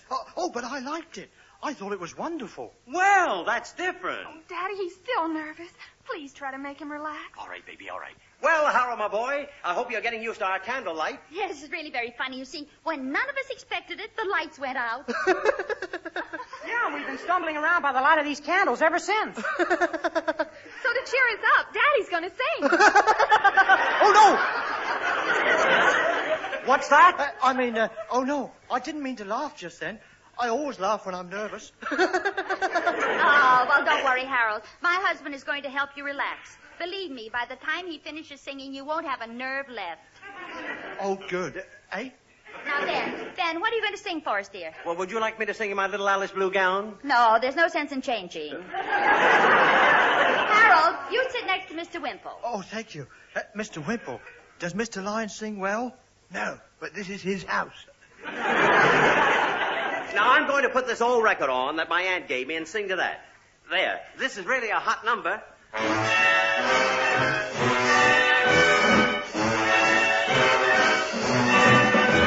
I wish that I could shimmy like my sister Kate. She shakes it like jelly right on a plate. And all the boys in the neighborhood, they know she does it. And she does it good. My sister wanted to know last night why all the boys treat Katie so right. I know that I'm late, but I'll be up to date when I can shimmy like my sister Kate. Shimmy like my sister Kate. I wish that I could shimmy like my sister Kate. She shakes it like jelly on a plate. And all the boys in the neighborhood, they know she does it. And she does it good. My sister wanted to know last night why all the boys treat Katie so right. I know that I'm late, but I'll be up to date when I can shimmy like my sister Kate. When I can shimmy like Sister Kate. Yeah, man.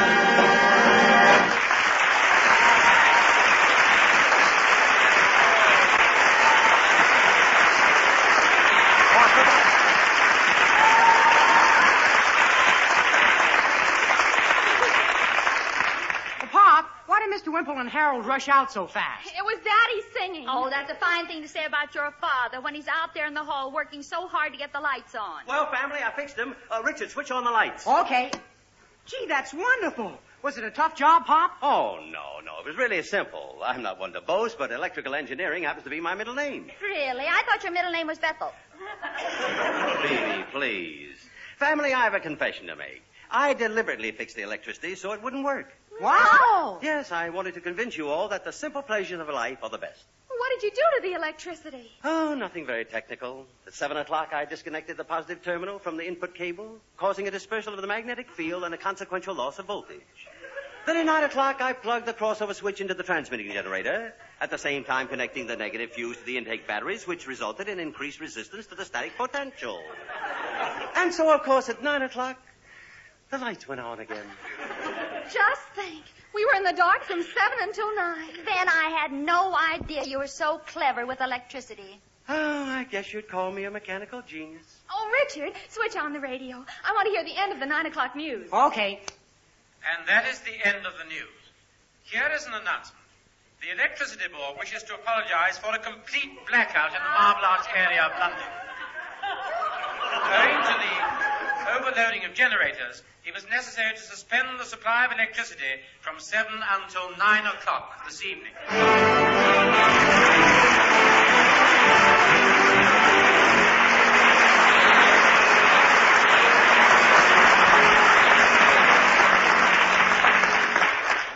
Hey, Pop, how much longer are you going to be in the bathroom? Oh, I won't be long. I'm just trying to get my electric razor to work. Daddy, I'll be late for my date. Please hurry.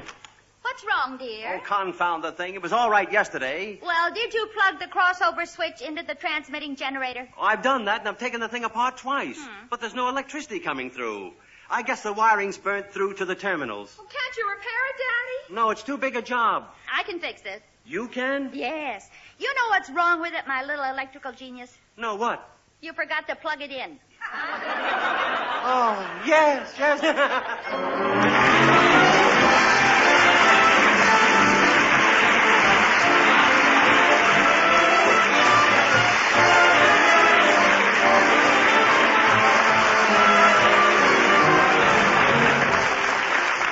That was Life with the Lyons, with Phoebe Daniels and Ben Lyon with their children Barbara and Richard. Also in this recording were Horace Percival, Doris Rogers, Hugh Morton, Molly Weir, and David Enders. The script was by Phoebe Daniels, Bob Locke, and Ray Sonin. The BBC Variety Orchestra was conducted by Paul Fennelly. Production by Tom Ronald.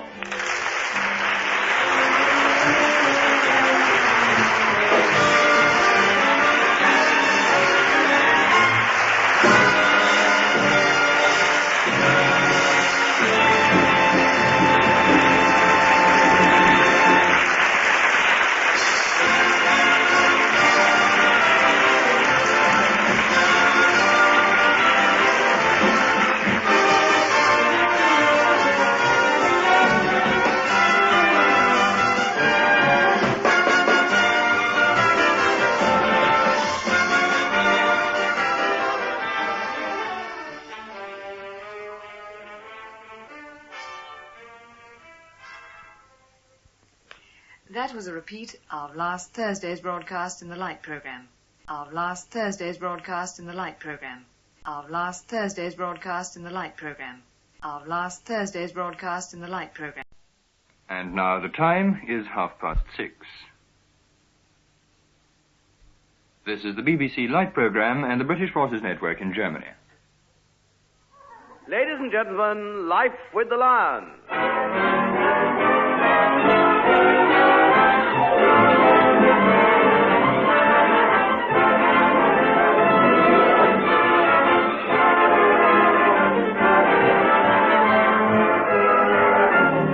Once again, we'd like you to meet the Lyon family. I'm Richard Lyon. I'm Barbara Lyon. And I'm Baby Daniels Lyon.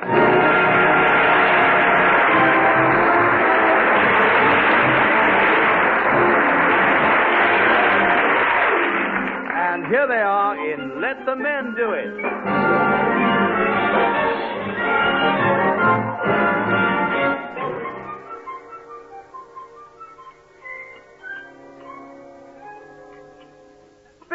Bills, nothing but bills. Ben, stop repeating yourself. I will not. We've only been home 3 weeks, and just look at the stack of bills. Barbara, pass your father the butter. All right, Mother. Can I butter you, Daddy? Can I butter your toast? Thanks. Bibi, you've got to realize that we're not millionaires. We're just a normal family. At least one of us is. Gee, thanks. Barbara, will you pass me the toast? Richard, if you have one more piece of toast, you'll burst. Okay. Pass me another piece and stand clear. Now, we simply must start economizing. Well, when I was a boy, thrift was an important part of family life. Furthermore... Barbara, pass your brother the toast. Are you all going to listen to me, or aren't you? Of course, dear. Go ahead. Well, to begin with, I don't want you to get the impression that I want to play the heavy father. Oh, you couldn't be a heavy father. I don't know, though. Now, Bibi, this is no joking matter. Every month our bills get higher and higher. Oh, that reminds me. This morning I got a note from my dressmaker. She said my bill is exactly a year old today. Well, what did you do about it? I sent her a telegram. Happy birthday. That settles it. You're not to owe another penny, do you understand? Yes, dear. From now on, there'll be no more credit, and I want you to stick to your budget. I'll show you how. You don't have to show me how. I have a mechanical brain. I know, dear, but you keep forgetting to wind it. Daddy! As for you kids, I want you to stop wasting things. You're right. Barbara, pass me that last piece of toast. No, what I mean is you leave the gas on when you're not using it. You let the tap strip. And as for electricity, you never turn the lights off. Oh, you're wrong, Daddy. I only had one teeny little electric light on last night when Harold was here, and you came in and switched them all on again. That's not what I mean. Oh, Mrs. Lyons, will I clear away the breakfast things? No, Aggie, take a seat. I want you in on this discussion as well. Aye, very well. But you must hurry up to do my shopping. That's just what I want to talk to you about. Look at these food bills. They're absurd. Aye, I know, but everything's so expensive nowadays. Yeah, and food's awfully important. Do you realize without food we can't eat? Now, you be quiet, son. You must organize things better, Aggie. Well, when I was a boy, my father fed the lot of us on a very small amount. Oh, and was yours a big family to feed? It certainly was. Every day my mother had 12 children for dinner. Oh, come now, Pop. What happened when she ran out of children? That's enough out of you. Now, where would you like me to cut down, Mr. Lyons? Well, take these two bills, for example. Surely you don't have to spend £4.10 a week on groceries and £2 on fish and meat, do you? No, I suppose we could live on berries and whatever small animals we can kill with our own hands. Yes, and we could take in washing, couldn't we, Mother? I suppose so. Peter, pumpkin eater, had a wife but couldn't keep her. He put her in a pumpkin shell. At least she had a roof over her head. Oh, you're all so funny. I still say we can cut our bills down, and we're going to do it. I was in the butcher's yesterday, and the boy offered me a pound of steak just for one kiss. Did you get the steak? Of course. Barbara, how could you? You don't really mean to say you actually gave him a kiss for that steak. Oh, no. Oh. I said Mother always paid for the meat, and I referred him to you. Well, of all the... I hope it was the tall boy with the black hair. Phoebe, stop that. Well, you're being very foolish, Mr. Lyons. What makes you think you can buy all the things we need any cheaper than we can? Because you women have no business sense. You don't know how to shop sensibly. Just let me have the housekeeping money for a week, and I'll show you. Well, that suits me just fine. How much of the housekeeping money do you want? Well, let me see now. 5 people, 3 meals a day for a week. £1.15. £1.15? Don't worry, I'll bring the change back. Daddy, you can't possibly do it. Oh, yes, I can. Get me a basket, Aggie. I'm going down to the market right away. Well, if everybody will excuse me... Oh, where are you going, Richard? To the larder before it's too late.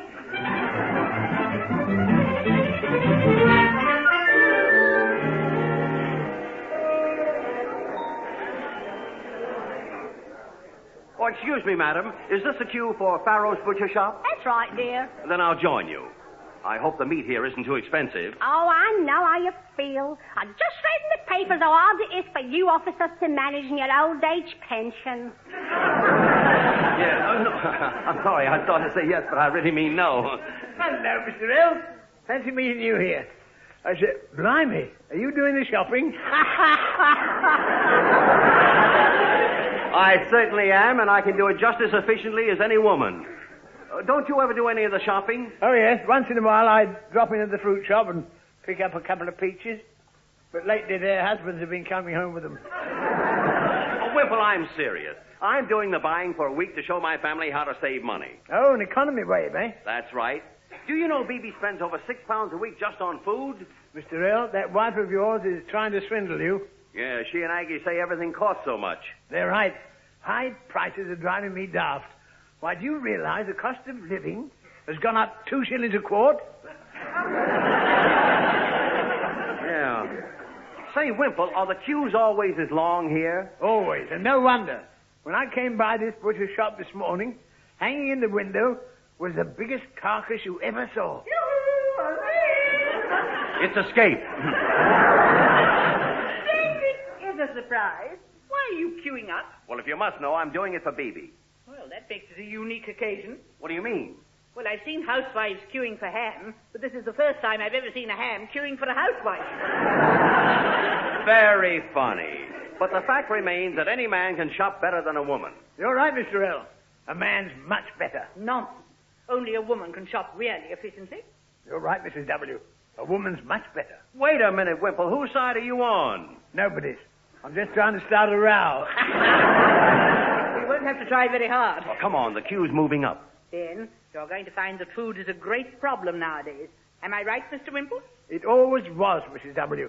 I remember one year when I had a bad spell, I had to sell the living room furniture just to feed the missus and me. What about your 13 children? So nobody would buy them. I'd have been selling our furniture if I'd let Bibi carry on the way she was doing. You should be ashamed of yourself talking that way about Bibi. Biting the hand that feeds you. Now, Florrie, let's not start another argument. Well, then don't criticize the opposite sex. After all, what would men be without women? Mighty scarce. You may joke, although I doubt it. But that doesn't alter the fact that you're intruding in a woman's world. Why shouldn't I if I can do things better? For instance, I intend to do the shopping much quicker. Cut our food bills down to £1.15, and if necessary, cook the darn stuff myself. Mr. L., let me get this right. You're going to do the shopping very quickly? That's right. And spend as little as 35 bob? Correct. And you can cook, too? Like an angel. Mr. L.? Yes? Marry me. Come on, Ben. The queue's moving again.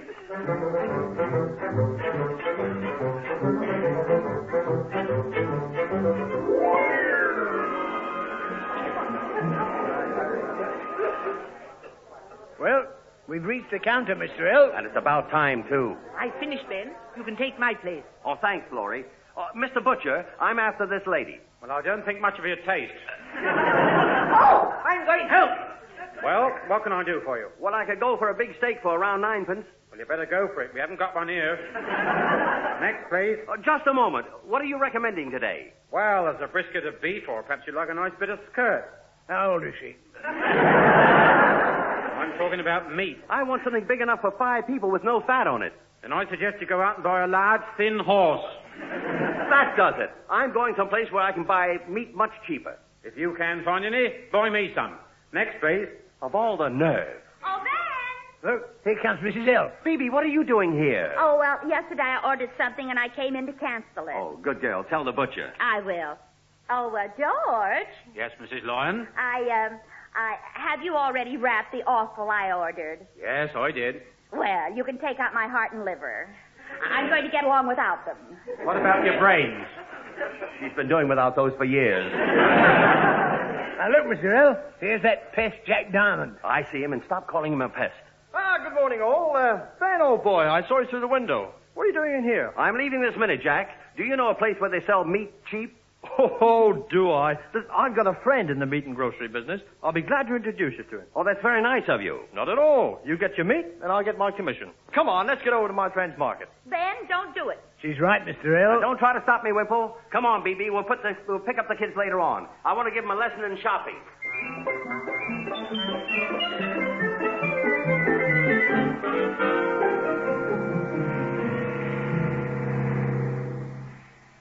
Jack, how much further is it to your friend's market? Oh, not far now. Gee, Pop, the meter says £1.10. Oh, don't worry, Richard. Daddy's going to save 1 and 6 on the meat. I'll save a lot more than that. The market's just round the next bend.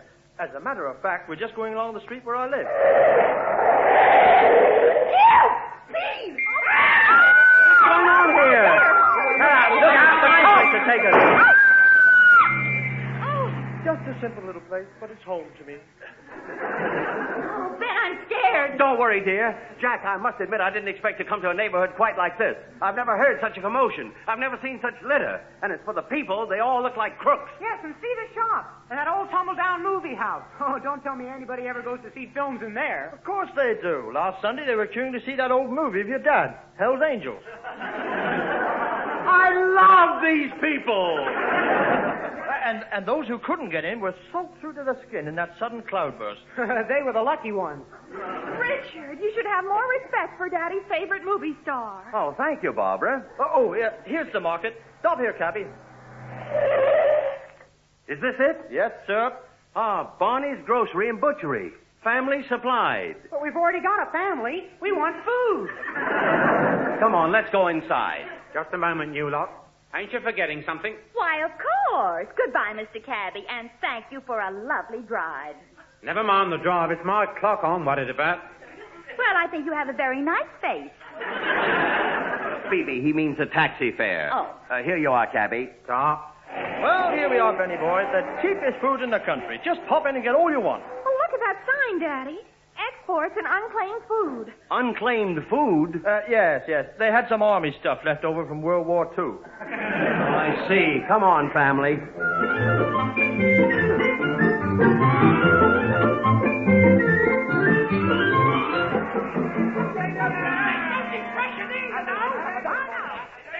Mother, I don't like the looks of this market. Never mind, dear. Let's watch your father tie himself up in knots. Oh, hello there, Bertie.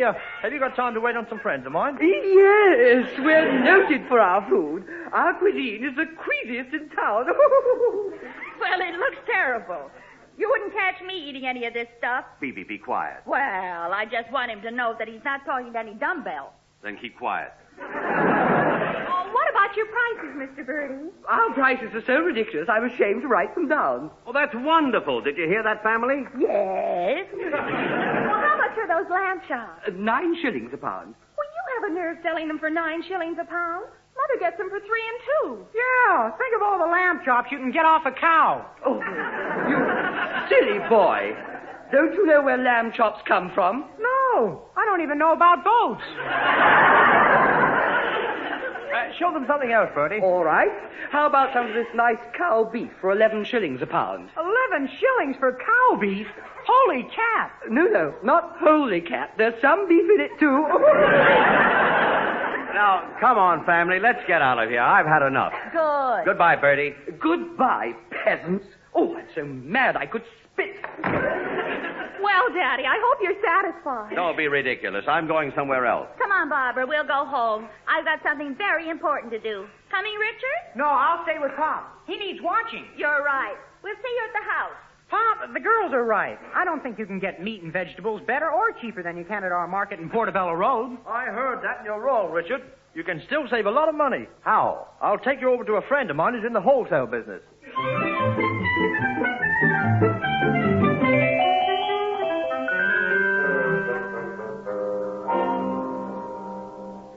I think I've got enough meat and vegetables now. Yeah, where's Mr. Diamond? Oh, he's over at the cashier's desk.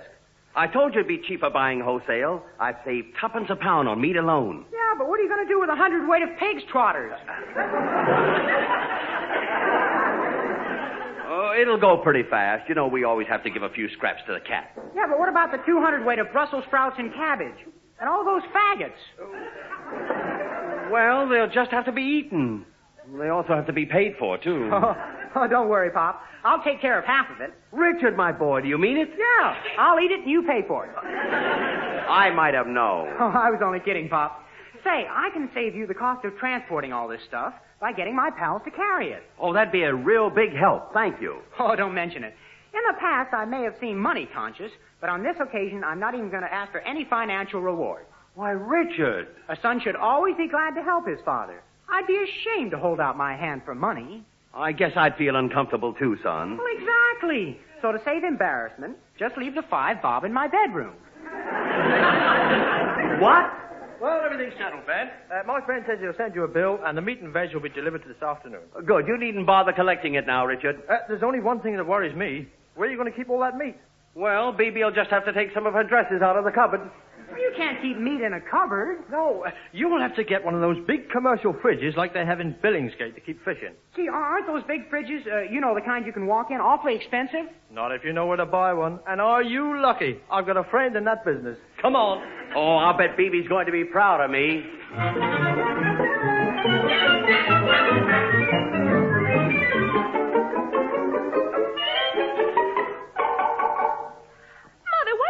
Out here in the garage. The car needs a repair job, and I'm going to do it. Oh, no. Let Mr. Wimple. You don't know anything about cars. And your father doesn't know anything about shopping. Walking all over London with that silly breadbasket of his. You're right. Yes, letting a lot of shopkeepers make a fool of him when I can do it so much better. Is that why you're doing his job? It certainly is. He talks about expenses. We could have bought a new car with the money we spent repairing this old thing. Yes, and it's getting worse looking every year. It's embarrassing to ride around in it, especially when Daddy makes a left turn and I put my hand out. People keep putting money in it. Yes, I know what you mean, dear. But he's very sentimental about the old car. But why? Why? Well, he likes to think that we're still driving around in the same car we went courting in. I guess it is pretty wonderful at that to be riding around in the same car. Yes, the only difference is now when we come to a standstill and your father says the car's broken down, it has. Shall I hand you any of these tools, Mother? Yes, dear. Oh, hand me that hammer. Okay. You see, I always hear men say, I'm going to tune up the engine. Listen.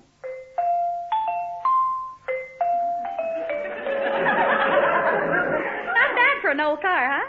What are you doing to the car, Mrs. Lyons? I'm repairing it, Aggie. Hand me the screwdriver, Barbara. Oh, here, Mother. Oh, Mrs. Lyons, I think you should leave the overhauling to Mr. Wimple. Oh, nonsense. Well, of course. Look under this bonnet. These screws are so tight the poor old car can't breathe. I'll take them out. There. They're out.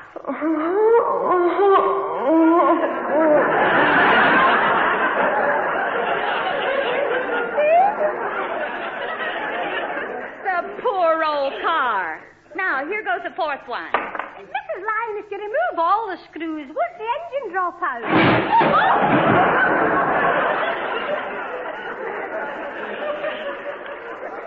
Well, Aggie, does that answer your question? Oh, my goodness, Daddy will be furious. Oh, I forgot to tell you. Mr. Lyons telephoned to say he's going to buy a big fridge. This is all we need.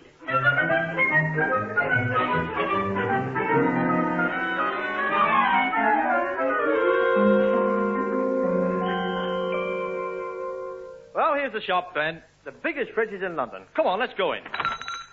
Ah, there's my friend behind the counter. He's an awfully shifty-looking fellow, Pop. You're right, son. Hello, Joe. What do you know? Hello, Jack. Just got back. How do you like my new place? Oh, very nice. By the way, what happened to your last business in Liverpool? I made a very fast deal with my partner. He made it worth my while. Oh, what did he give you? 24 hours to get out of town. Now, let's get down to business. My friend, Mr. Lyon, wants to buy one of those giant fridges to keep his meat and vegetables in. Oh, I'll be delighted to help you, Mr. Lyon. Take a look at this model, Gov. It has the advantage of being self-defrosting. It's in perfect condition. I defy you to find a flaw in it. It hasn't got a door on it either. And that's how it defrosts itself. Show him something else, Joe. Well, what do you want? I want to go to another place. Oh, no, you don't. What do you think this is? A West End shop where you can walk in and out without buying something? Hey, you can't talk to my father like that. No. You open your trap once more and I'll take your ears and tie them under your chin. With those ears, I could do it, too. Now, Joe. Pop, where are you going? Home. In my opinion, this man knows nothing about fridges. That's a lie. I served time in some of the best coolers in the country. Oh, give him another chance, Ben. Well, all right. Now, have a look at this giant freeze in the corner. There's enough room inside to have a poker game. Say, that's not bad. How much? £6 cash. Cash? No, the price is too high. Pop, it's cheap at that price. Why don't you take it? I can't. I've only got £4 in cash. How much? £4. Blimey, I'll take it. Okay. Hey, you listen! Now, look, I'm only letting you have it at that price because I like you. Well... See, it even has a light that goes on when you open the door. What's this? Say, that light does work well. Can I take the fridge home on trial? Yes, take it home and try it. If you don't like it, try and return it. Oh, thanks. Well, send it to this address. Here's your money. Come on, Richard. Okay, I'll come with you, Ben. Oi, Sid. Hello. That mug bought the fridge. You can blow out the candle in there now.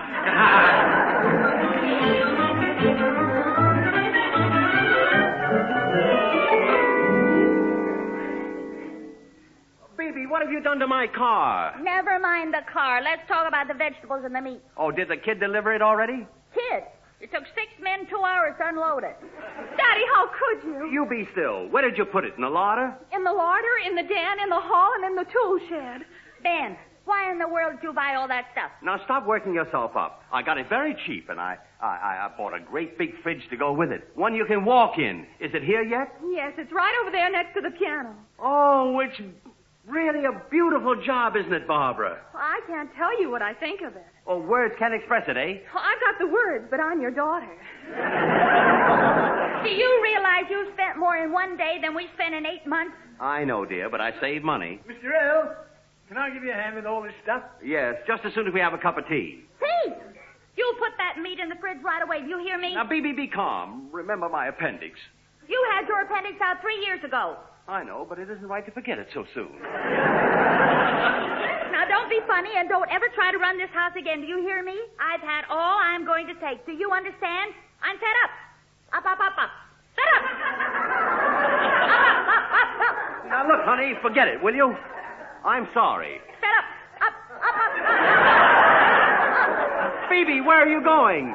Upstairs. I'm going up. Daddy, why have you done this to us? What? I said, why have you done this to us? You think I was a criminal. Oh, you should have left the housekeeping to Mother. She could have done it on her own. On a what? That's right. Make fun of her. You're always treating her like a baby. Oh, stop talking nonsense. It's not nonsense. You never give her a chance. You pick her clothes, you tell her what to eat, and now you're doing the shopping. Mother might as well be a mechanical man, a Robert. What? The word is robot. Now you're correcting me. I'm going upstairs with Mother. I'm fed up, too. Up.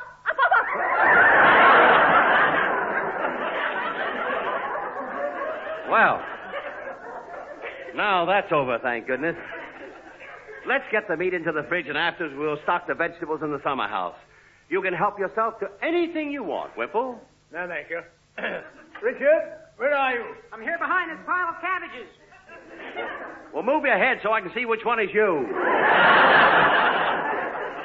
You know, I think you better test this fridge before we put the meat in. Well, he's right, Pop. It'd be terrible if it got all spoiled. Well, we've got to put the meat in the fridge before we can test it. Well, maybe we can find a tough old piece that looks as if it's going off.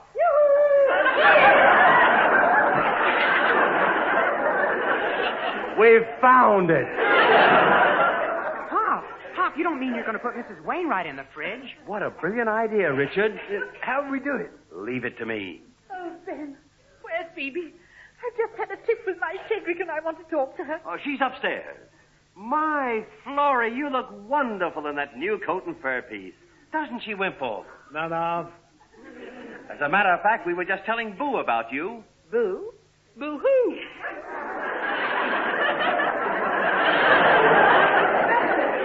Well, don't cry about it. He's just the handsomest man you ever laid eyes on. Much better looking than Cedric, and he's very interested in you. Oh, where is he? Where is he? Well, he's very bashful. He's hiding inside this little white cupboard. Oh, the dear man. I just can't wait to get in there. Richard, have you ever seen Mother Goose on ice? No, Pop. Then watch. Right in here, Mrs. W. Oh, thank you. Mr. L, she's in. Fine. Richard, turn on the current. What shall I turn the knob to, Pop? Low, medium, or high? Give her the full treatment. Quick freeze. Okay, it's on. I hope she can breathe all right in there. Don't worry. We'll keep an eye on her through this little glass window. Look out. Here comes Mom. I'm fed up. Up. You understand? Oh, down this time. I told you to clear all that food out of the house, and there you stand. All three of you watching television. Television?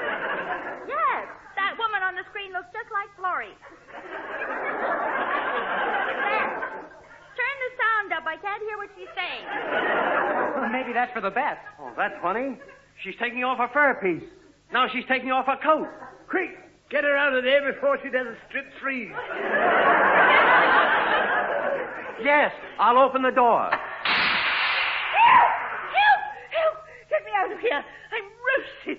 Phoebe, this husband of yours is nothing but a fiend. Ben, what have you done to Florrie? She's steaming. Poor Florrie. What are you talking about? How can she get hot in a fridge? That's no fridge, you stupid nincompoop. Look what it says inside the door. Let's see. This steam cabinet is the property of the LCC. Pop, you got a hot fridge.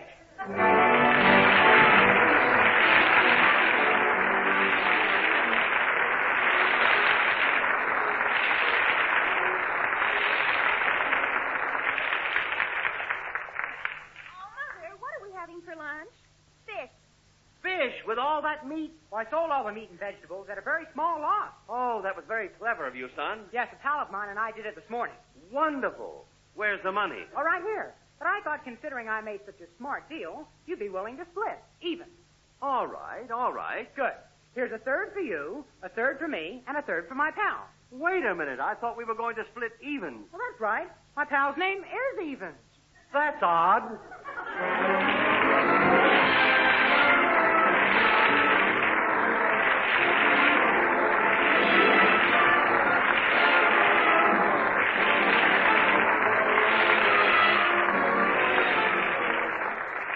That was Life with the Lions, with Bibi Daniels and Ben Lyon, with their children Barbara and Richard. Also in this recording were Horace Percival, Doris Rogers, Hugh Morton, Molly Weir, David Enders. The script was by Bibi Daniels, Bob Block, and Ronnie Hanbury. The BBC Variety Orchestra was conducted by Paul Fenley. Production by Tom Ronald.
That was a repeat of last Thursday's broadcast in the night program. Repeat of last Thursday's broadcast in the night program. Repeat of last Thursday's broadcast in the night program. Repeat of last Thursday's broadcast in the night program. This is the BBC Light Program. Ladies and gentlemen, Life with the Lions.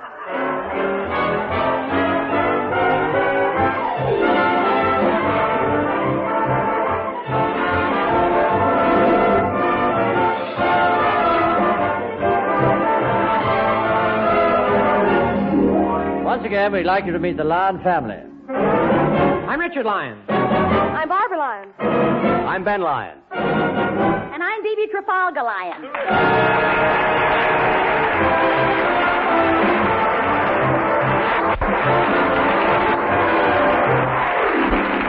And here they are in Come to the Fair.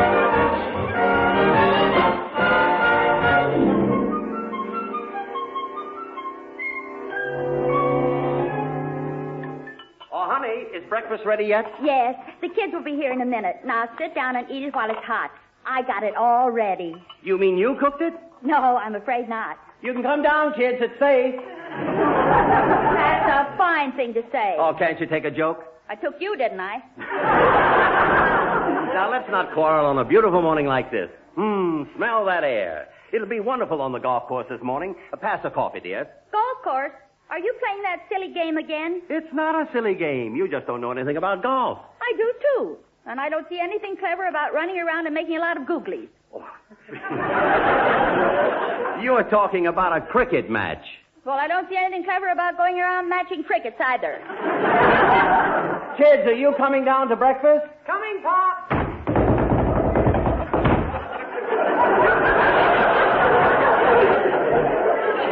You'll either have to stop feeding him so much or we'll have to get stronger stairs. Oh, hi, family. What's for breakfast? I'm starved. Bacon and eggs, dear. Oh, boy. That's the first time I've ever seen sparks come out of a knife and fork. Morning, Mother and Daddy. Morning, darling. Pass the Coke, will you? Richard, don't eat with your mouth full. Gee, are you mad or something? No, she's upset because I'm going out to play golf with Mr. Hemingway. She doesn't realize that I have to keep up my game. Oh, is Mr. Hemingway a good golfer? Good. He's the second best in England. Oh, really? Who's the first? Well, I can't tell you his name, but his initials are, Ben Lyons. Oh, no kidding. Are you that good? Well, son, for a long time now, your father's been in the lower 70s. Well, who cares about your age? How's your game? Your father's game is leaving his wife at home while he strolls around the golf course with a caddy over his shoulder. Mother, stop. Golf is good exercise. Yes, and Mr. Wimple says Pop's a good golfer. He says you've got a very small handicap. Oh, your mother's not so small. Very, very funny. Ha, ha, ha, ha, ha. Now, I know you prefer golf to me. Oh, where's your sense of humor this morning? I'm only playing this game with Mr. Hemingway because my company wants to buy his new film, or rather buy his new book to make a film. Oh. Well, don't get too tired. Remember, it's Saturday, and you're taking us to the fair. I'm doing what? You said last year we could go this year, and this is this year. I said nothing of the kind. I said I'd think about it, and I've thought about it, and we're staying home. But, gee, it's a monster fair. And in my whole life, I've never seen a monster. Well, take a look in the mirror. Oh, why should I torture myself like you do? Ben, why don't you take us all? No. I'll have some more coffee. Oh, Daddy, Pam's sister's getting married Monday morning, and we're all buying her an electric toaster. What do you say? No, I don't even know the girl. Why should I get stuck for a toaster? Oh, please. It's Pam's sister, and Pam's my dearest friend. All right, but I'm telling you now, we're being taken for suckers. A toaster. Oh, thank you, Daddy. You're wonderful. I'd rather have somebody else be wonderful.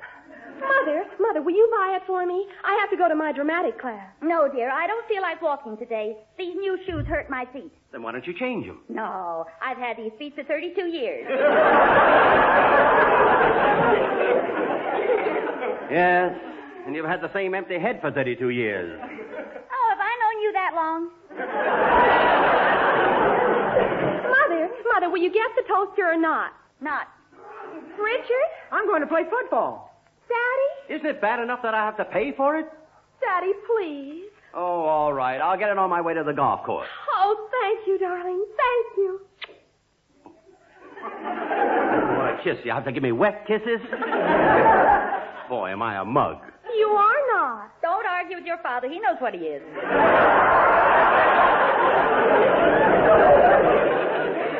Well, I guess I better get started for the golf course. You don't mind, do you, BB? Yes, I do. I'm fed up. Up. Up. Stop that. So long, family. I'll be home early.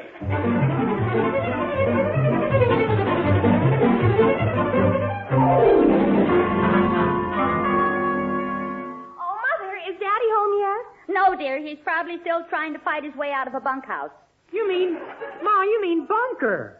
Do I? Well, yeah. You know, that funny shaped thing that everyone on the golf course tries to avoid. Richard, that's no way to speak of your father. Oh, Mrs. Lyons, will will you all have your tea now, or will you wait for Mr. Lyons? We'll wait, Aggie. If we don't have to wait too long. Oh, I hope your father was able to buy Mr. Hemingway's book. Oh, yes, and I hope he got a nice gift box for the toaster. Oh, I'm going to telephone Pam. Did you enjoy the fair, Aggie? I did. Mind you, it's not a patch on the fairs we have in Glasgow. But it was pretty good considering it was in London. Did you see all the freaks in the sideshow? No, I wanted to come home to see all of you. Oh, but I did see the fat man, though. It was really funny. Every time anyone spoke to him, he said, Phoebe, I'm back. Good. You're just in time for a nice cup of tea. Wonderful, my darling, precious angel wife. Ben, I forgive you for coming home late, but at least you could come home sober. Darling, I am sober. I'm just drunk with excitement. You got the book. What book? The one your company wants. Oh, that. Oh, I'll call Hemingway up about that tomorrow. You should have seen that golf game today. Good, huh? Good. It was sensational, my boy. Simply sensational. I was wrong about Hemingway. What a player he is. Such style, such ease. He was really on top of his form today. Played like a real champ. What did he beat you by, Pop? I beat him. I took him apart. Oh, there's nothing so thrilling as a good game of golf. Look at my color. Look at my figure. Golf has made me what I am. golf is a lot to answer for. Well, I'll wink at the tea. Sometimes I think you like that silly golf better than you do me. Oh, that's a pretty ridiculous thing to say. Well, I mean it. I'll bet you don't even remember the day we got married. Darling, as if I could forget. It was the day after I sank that amazing 60-foot putt. You know, I almost did the same thing this afternoon. Oh, Daddy. Oh, hello, baby. You're going to be very happy about what I did today. Oh, you darling. You got it. You bet I got it. I got the match and the buy. What about the toaster? Barbara, we weren't playing for toasters. I mean the electric toaster for Pam's sister, for the wedding. What toaster? I don't know. The toaster. Daddy, you forgot. Honestly, honey, I thought about the toaster all afternoon. With all that golf, business, I didn't have time. Don't tell me you didn't get it. Why not? He's practically told you already. But you promised. You've ruined my life, my whole life. How can I ever face my best friend again? Ben, you did promise. I'll die. I'll just die. You know, you keep saying that, but you never do anything about it.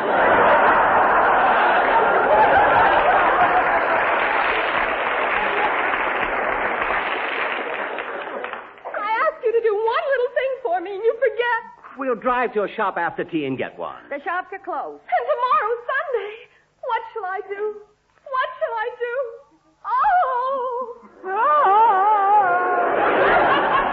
Stop pacing up and down like Dame Sybil Thorndike. Now sit down and we'll think of something. Well, maybe we have something in the house we can give her. Yes, how about that new electric blanket we've got upstairs? Ben, they're just getting married. Here's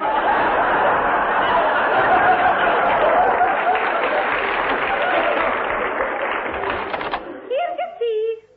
Well, why is everybody looking so tragic? I forgot to buy an electric toaster for the wedding. I'm a beast and a brute. I'll stop. Ben, stop. Oh, don't worry. I know where you can get one. Where? Where? At the fair. They're giving electric toasters as prizes in the rifle range. Oh, that's wonderful.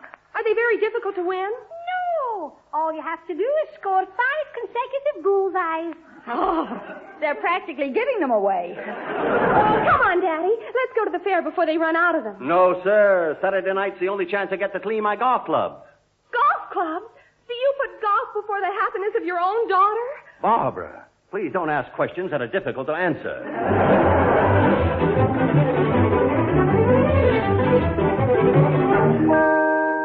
Oh, Mother, please make Daddy take us to the fair. If I don't get that toaster, I don't know what I'll do. I just don't know what I'll do. Well, stop crying over the table. You'll warp it. That's no way to speak to your sister. Oh, Phoebe, did you see my golfing magazine anywhere? No, dear. The children and I were just talking about the fair. Well, I don't want to go. Besides, the forecast says there's a big wind coming. Yoo-hoo! Well, it got here sooner than I expected. Phoebe, darling, I wondered if I could borrow that little tight hat of yours. I'm going to the fair with my Cedric, and there's quite a breeze blowing. Yes, we wouldn't want you to lose your hair. I'll have you know this is my own hair. Oh, I have no doubt you paid for it. Oh! There. Florrie has beautiful hair, and it's thick and long. Thank you, dear. But you should have seen it when I was a girl. Why, my hair grew halfway down my back. Too bad it didn't grow on your head.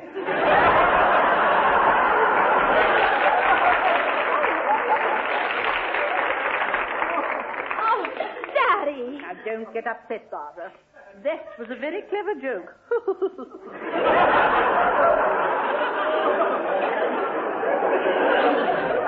All your father's jokes have such a wonderful point, just like his head. Now stop it, both of you. All right, darling, I'll run up and get the hat. Good. Pop, I think your golfing magazine is in the den. Oh, thanks, son. I'll go and get it. Mother, you promised to get Daddy to take us, and you didn't. Well, I want to get him in a good mood first. How? How? Richard, this is no time to play Red Indians. Honey, how can we get him in a good mood? Oh, well, he loves to think he's witty, so we'll just laugh at all his jokes. Yeah, but how can we tell when he makes one? Well, she's right. She's right. You know Pop. Well, to be on the safe side, we'll laugh at everything he says, even if it isn't very funny. Okay. Oh, my magazine isn't there. I can't find it anywhere. I'll bet Richard ate it. Oh, you're so witty, isn't he, a scream kid? People will miss you when you retire. Oh, don't worry. I won't retire for a long while yet. After all, I'm only middle-aged. Cut that out! Phoebe, darling, thank you for the hat. Are you all going to the fair? No, Ben doesn't want to go. Well, when a man gets to his age, it's understandable. My age has nothing to do with it. Anyway, how do we know he could win a toaster? That does it. Now, get your coats. We're going to the fair.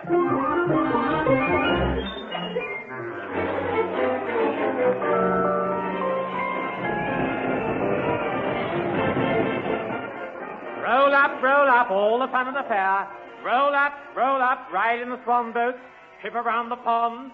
1 and 6 for adults, children thrown in. What a wonderful idea. I sure like the Hall of Mirrors, didn't you, Barbara? Everybody looks so silly. Well, I didn't like it at all. One mirror made me look as if I had 4 eyes. Well, it was an improvement. On the fair, this way, ride on the whip for 1 and 6. Want to go on it, Ma? Yes, but I hear it'll twist me silly. Well, why pay for something you've already got? Oh, come on, Ma. We'll meet you at the shooting gallery. Yeah, goodbye, dear. Oh, Daddy, look who's coming. Mr. Wimple and his 13 children. Well, what do you know? Hip, right. They go to that time. Hip, right. Oh, they take a try. Hip, right. Shut up! Wimple! Hello, Mr. L. Hello, Barbara. Oh, hello. Enjoying the fair, kid? How about you, Wimple? Having a splashing time, eh, Ethel? Oh, yes. We just went to see the bearded lady. She was kissing Banner Sprayton. Yes.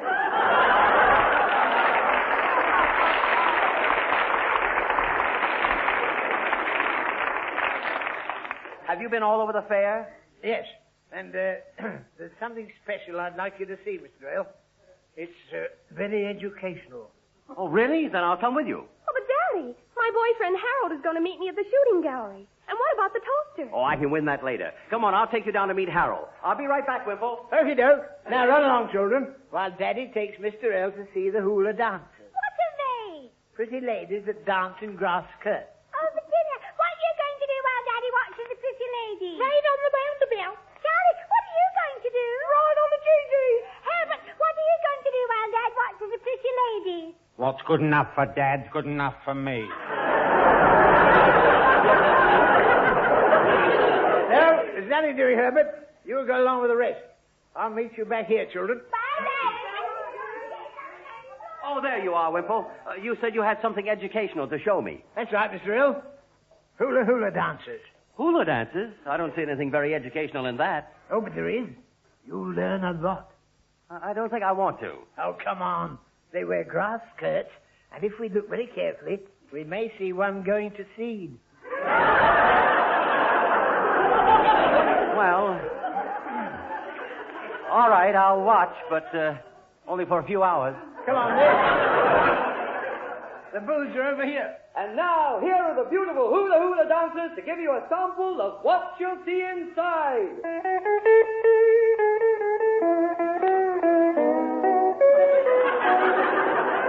Here they come, Mr. L. Look at the way they sway. Yes, I'm looking. It's a wonder they don't dislocate their...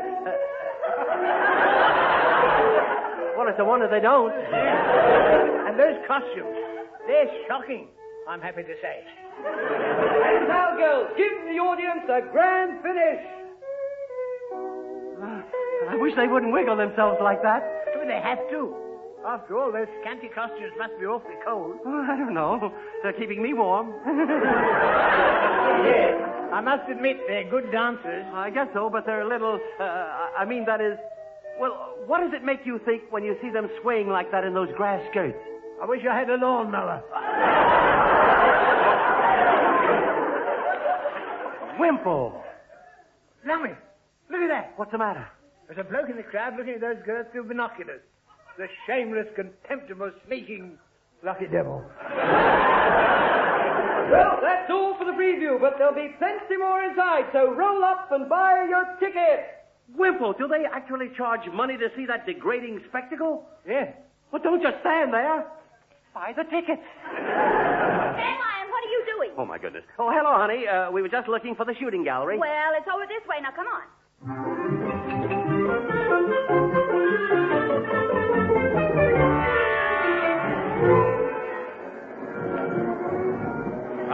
Roll up. Win yourself an electric toaster. 5 shots for a shilling, the greatest bargain in the fair. Well, it's about time, Daddy. Where have you been? We're just looking around. Can I have the first shot, Pop? Can I? Richard, may I have the first shot? Oh, you want to try too, Ma? Mother means. Oh, never mind. Hello, Dad. Ethel, what are you doing here? Oh, I've been looking at all these lovely rifles. They're nice. Daddy, get your gun. In a minute. Dad, can I have a shot at the target? Don't be silly, Ethel. You've never even held a rifle before. Oh, let her try, Wimple. She won't score anything, but she'll have fun. I'll tell the man behind the counter. Oh, mister, this little girl wants a shot. Oh, certainly. Yeah, little girl. Point the gun at the target and pull the trigger. 1 bullseye will get you a Cupid doll. 5 bullseyes will win you an electric toaster. Go ahead, Ethel, but be careful. Is this what I pull? Well, yes, Ethel, but open your eyes. Oh, I can't. I'm scared. Wow, what do you know? The little lady wins an electric toaster. Crikey, did I hit you? Annie Oakley couldn't have done better. Here's your toaster. Now, sir, you want to show your family how it's done? All right. This is where you say goodbye to another electric toaster. Come on, Ethel. I'll take you back to the kids. All right, Dad. I won't be long, Mr. Earl. All right, Wimple. Here you are, sir. Fresh gun, fresh start. You can't miss. Now, everybody be quiet, please. Well, how's that? Oh, I'm afraid you didn't win a toaster, but you get a Cupid doll. Do you mean those last 2 shots didn't hit the bullseye? Well, the last one didn't even hit the target. I must have forgotten to allow for the wind. Well, never mind. I'll get it this time. I'll take another gun. Now, don't breathe, anybody, please. Well, BB, how did I do? Congratulations. You just shot a coconut in the next booth. Stop exaggerating. Daddy, what's the matter? Well, nothing's the matter. I think I'll just have a smoke, then I'll try it again. I think I'll have a try while you're resting. Of course, here's a gun, madam. After all, what can I lose but my life? I think I'll take a gun, too. Fine. Give me a few shooting hints, Richard. Okay, Ma. Pick your gun up like I'm doing and stand next to me. And copy what I do. All right, dear. I'm next to you. Good. Now hold the gun firmly to your shoulder like this. Are you doing it? Yes, I've got my finger on the trigger. Now, as you squint carefully along the sights, what do you see? A big hairy coconut. Daddy, she's pointing it at your head. BB, put that gun down. Do you want to shoot me? It can't shoot then. Why not? I've got my finger over the hole. Oh, Ma, give it here. Well, don't worry, Daddy. She's got the gun facing the right way now. Oh, I see my mistake. Stand back, Richard, while I hit the cow's eye. Just a minute, madam. You must aim more to the left. No, I'm dead on the target. Oh, please don't point the gun that way. You'll shoot a hole in my T-urn. Oh, nonsense. The gun isn't pointing anywhere near your T-urn. Now watch.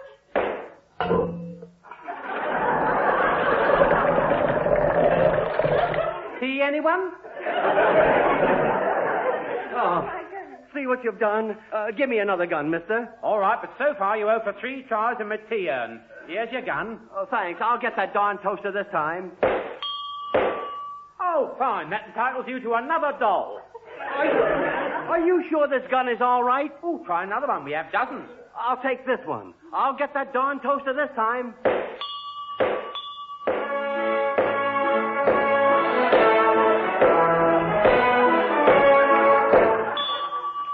Well, sir, that makes 37 Cupid dolls you won. Daddy, if you could only get 5 bullseyes. That's what I'm trying to do. Ma, can't we go home? I'm hungry. Well, Richard, I can't see you. Where are you hiding? I'm not hiding. What do you think's carrying these 37 Cupid dolls? Here comes Mr. Wimple. Daddy, why are you putting your gun down? Because I don't want Wimple to know I've been here all this time. He'll pull my leg. We'll just look as if we're walking by. Hello. What's so funny? I'm still thinking of that bloke they're talking about around the fairground. Oh, what bloke? Well, they say some silly old duffer's been here, firing a gun for the past 3 hours. Now,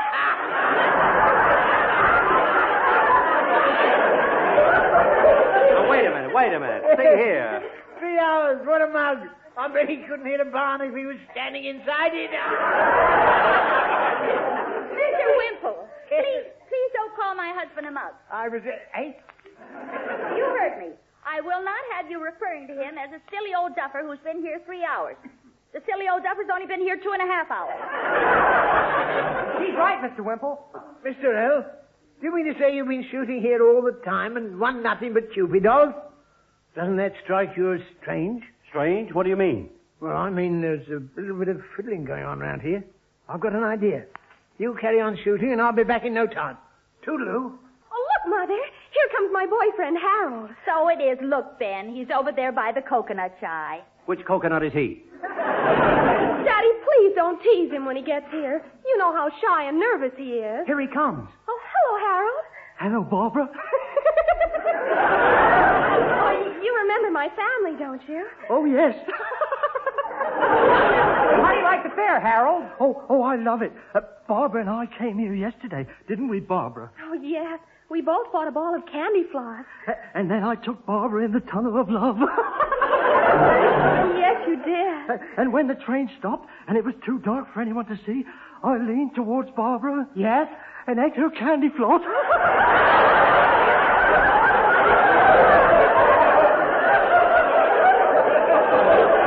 Well, that's very exciting. But it isn't winning an electric toaster. Barbara, hand me that gun. Oh, here, Daddy. Now, stand back, everybody. I'm going to win that toaster if it takes me all night.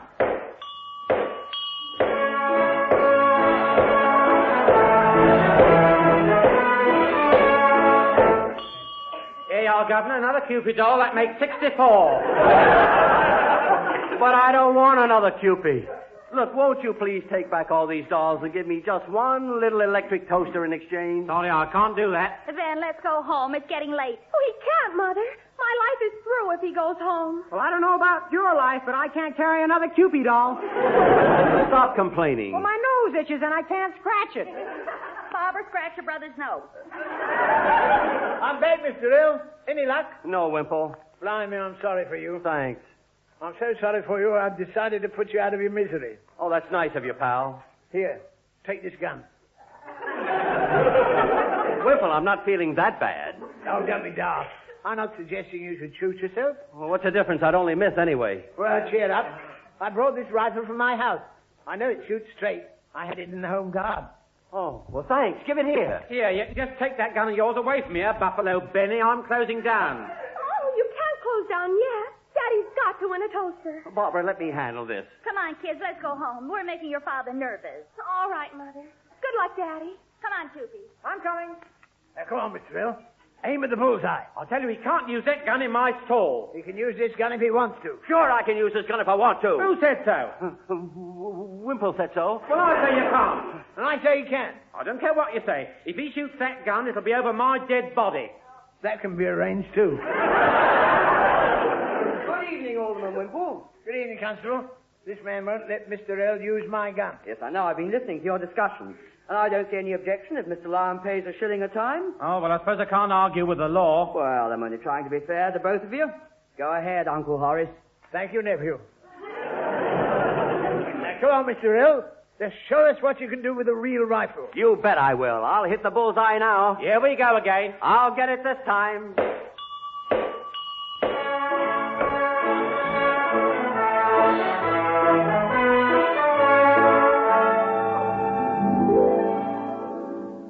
Barbara, eat your breakfast. All right, Mother. Wasn't it wonderful the way Daddy finally won that toaster last night? Yeah, but I can't understand what took him so long. Little Ethel Wimple won hers with just one round. Well, good morning, family. Good morning, Daddy. Oh, hi, Pop. Something smells mighty good. Mighty good. What are we eating this morning, huh? Breakfast. It's sausages and tomatoes. Here, I'll serve you. Oh, Daddy, I want to thank you for winning that toaster for me. Pam's sister's just going to be crazy about it. Yes, and I'm only sorry we weren't there to see you win it, dear. Well, I'm sorry, too, but the kids were making me a little nervous. It was my fault for doubting that you could win. Forgive me, Daddy. I was just being silly. I'm glad to hear you say that, dear. Well, it's true. I know, but I admire a person who admits their fault. I'd be the first to admit my fault, if I had any. Well, of course you would, but you're perfect. Oh, no, I'm not. Am I? I'll get it. You were saying, son? I was about to say, you're my favorite father. Indeed. Can't she see through that flattery? Barbara, leave the boy alone. He knows what he's saying. It's not flattery. I'm proud of you, Pop. You're a fine, resourceful, clever man. And the fact that I hope to sell those 98 Cupid dolls at 1 and 6 each has nothing to do with it. See? He just wants to sell those dolls for Christmas. That's not true. I repudiate it from the depths of my repute. You deny it? Certainly. When I think of Pop, I think of him as a great man. The question of those dolls doesn't even cross my mind. Richard? Yes, Cupid? What? I mean, yes, Pop? So you are thinking of the dolls. Ignore him, Daddy. At least my affection is genuine. And to prove it, I'm going to stay in all evening and keep you company. Oh, that's sweet of you, dear, but you don't have to do it. You just go out and enjoy yourself. But I don't want to enjoy myself. I want to be with you. Thanks. I'm beginning to wish I hadn't won that toaster. Oh, Ben, that was Mrs. Wimple on the telephone. Mrs. Wimple? Yes, she said little Ethel has been crying all morning. So would you please send back her electric toaster?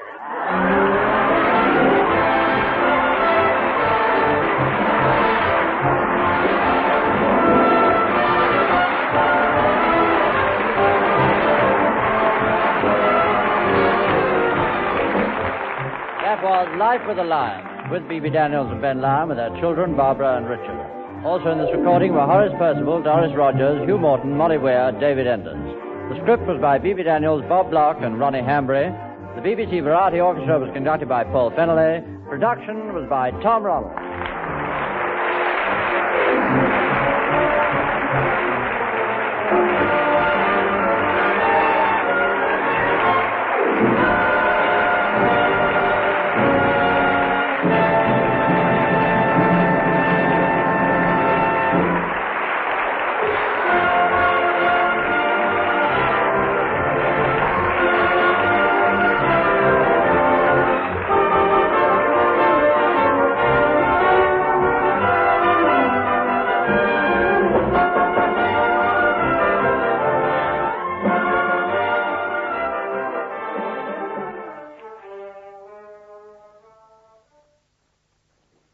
That was a repeat of last Thursday's broadcast in the Light program.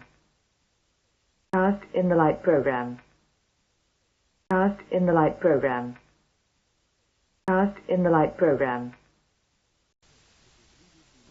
This is the BBC Light program. Ladies and gentlemen, Life with the Lions.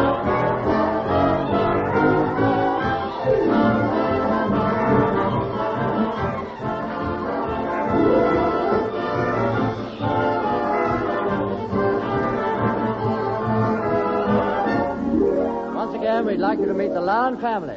I'm Richard Lyon. I'm Barbara Lyon. I'm Ben Lyon. And I'm B.B. Always Lyon.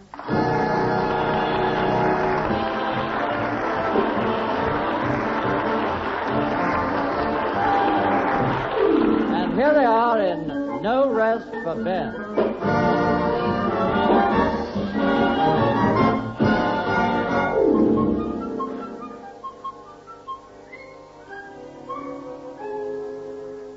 Ben, you should have been up 10 minutes ago. Why, what happened? Nothing, except that I'm up and dressed and you're still in bed. Well, I'm going to stay in bed. I don't feel very well.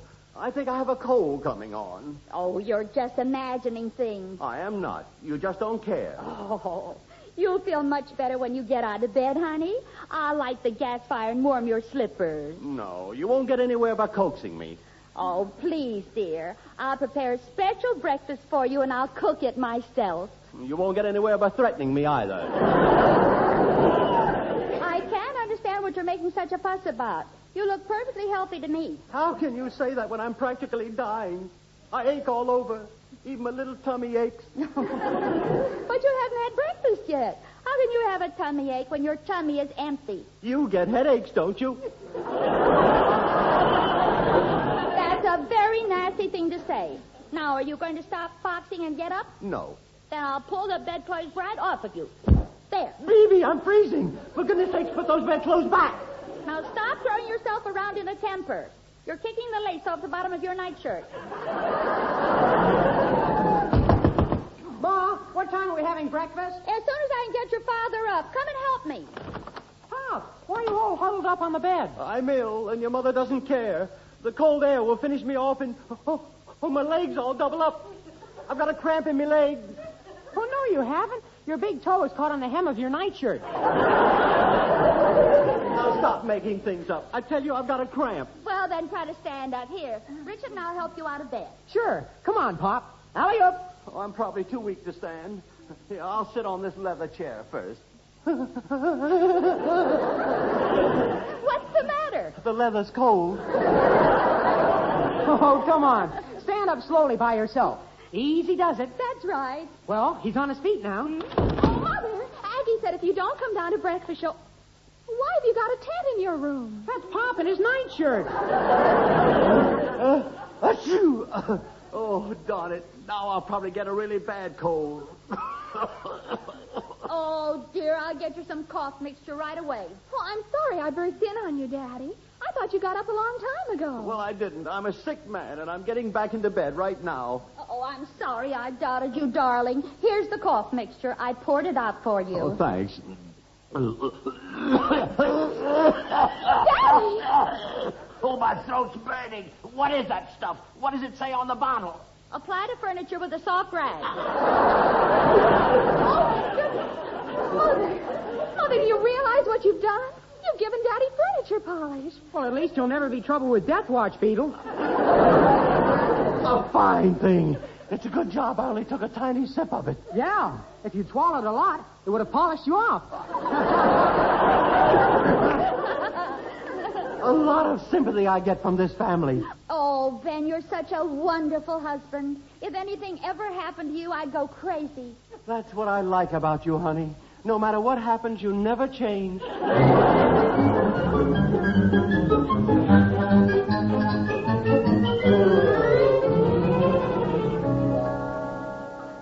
Wake up, dear. Wake up.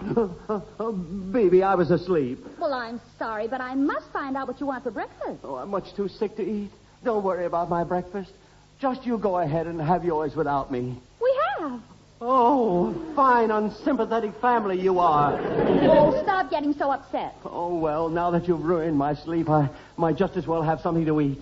All I've had so far this morning is just that mug of coffee you left for me on the bedside table. Mug of coffee? Ben, you swallowed my hair-setting lotion. I thought your coffee was improving. Pop, open your mouth. I want to see which one of your tonsils has the home perm. I'll go and ask Aggie to warm up your breakfast. Come on, kids. I won't be satisfied until I see your father resting in peace.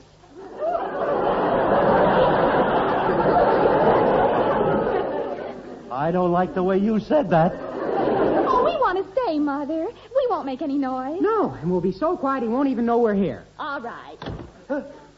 Achoo! Oh, you have got a nasty cold. I'll close the window. Don't close the window, Barbara. Pop's got a cold. He needs air. That's an exploded theory. The window should be shut. The window should be open. Shut! Open! Shut! Open! Stop that!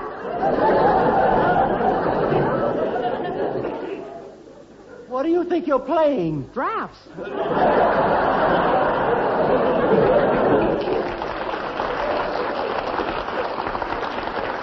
Well, leave that window alone. If you don't stop opening and shutting it, I'll get pneumonia. Richard, why aren't you in school today? It's Saturday. Oh, I would pick a Saturday to stay in bed. Achoo! I'm getting worse. I'm getting worse. Oh, poor Daddy. I told you the window should be shut, Richard. Open! Will you stop that?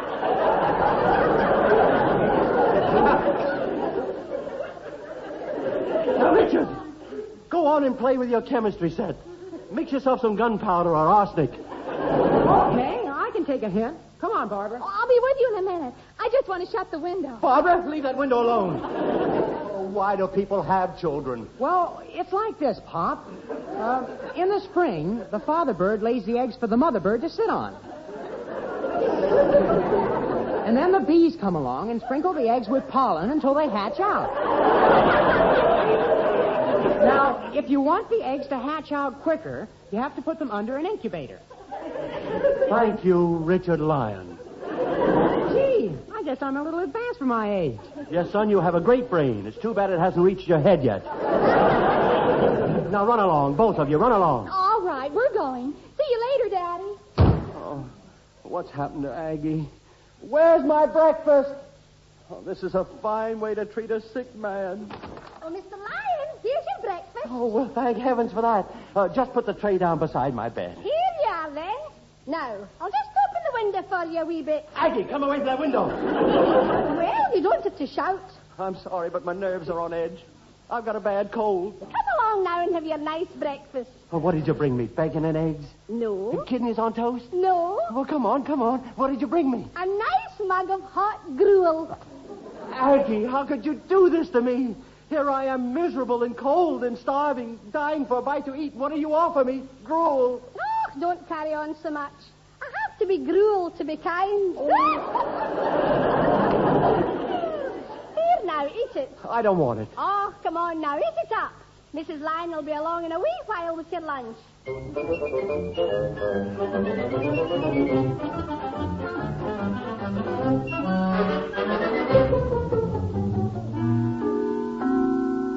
Here's your lunch, dear. You'll love it. Oh, good. I'm starving. What is it? A cup of cabbage water.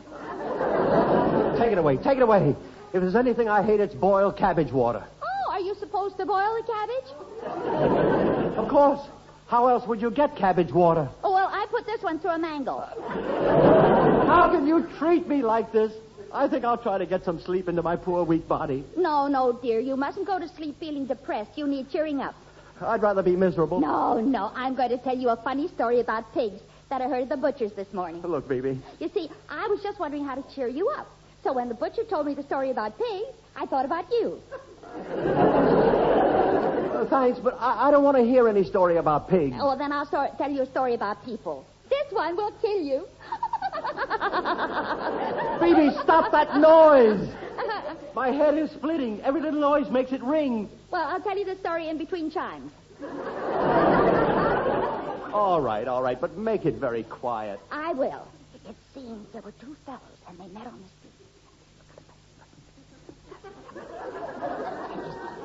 And he said, we haven't got any. That's the funniest story I never heard. Barbara, you keep out of there. Daddy, Richard tried to keep me out. Barbara, your father has a headache. You'll have to whisper. All right. Daddy, Richard tried to stop me from asking you to buy me a new dress. Does my little girl want me to buy her a new dress? Well, yes. What do you say? No. Daddy! That's telling her, Pop. Come on, Barbara. Now then, you just settle down and relax while I tell you a lot more funny stories. Baby, do me a favor. Go to the bedside cabinet and get out 3 sleeping pills. 3? But Ben, 3 of those pills would make a person unconscious for about 18 hours. I know. Do me a favor and take them. That's a fine thing to say.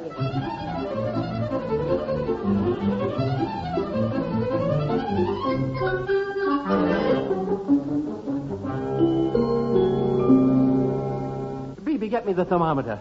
You mean the one that's hanging in the hall? No. That happens to be a barometer. Oh, is that what you call it? Well, it isn't a bit of good. What makes you say that? Well, 3 days ago, I turned the little pointer around to warm and sunny, and we've had nothing but rain ever since.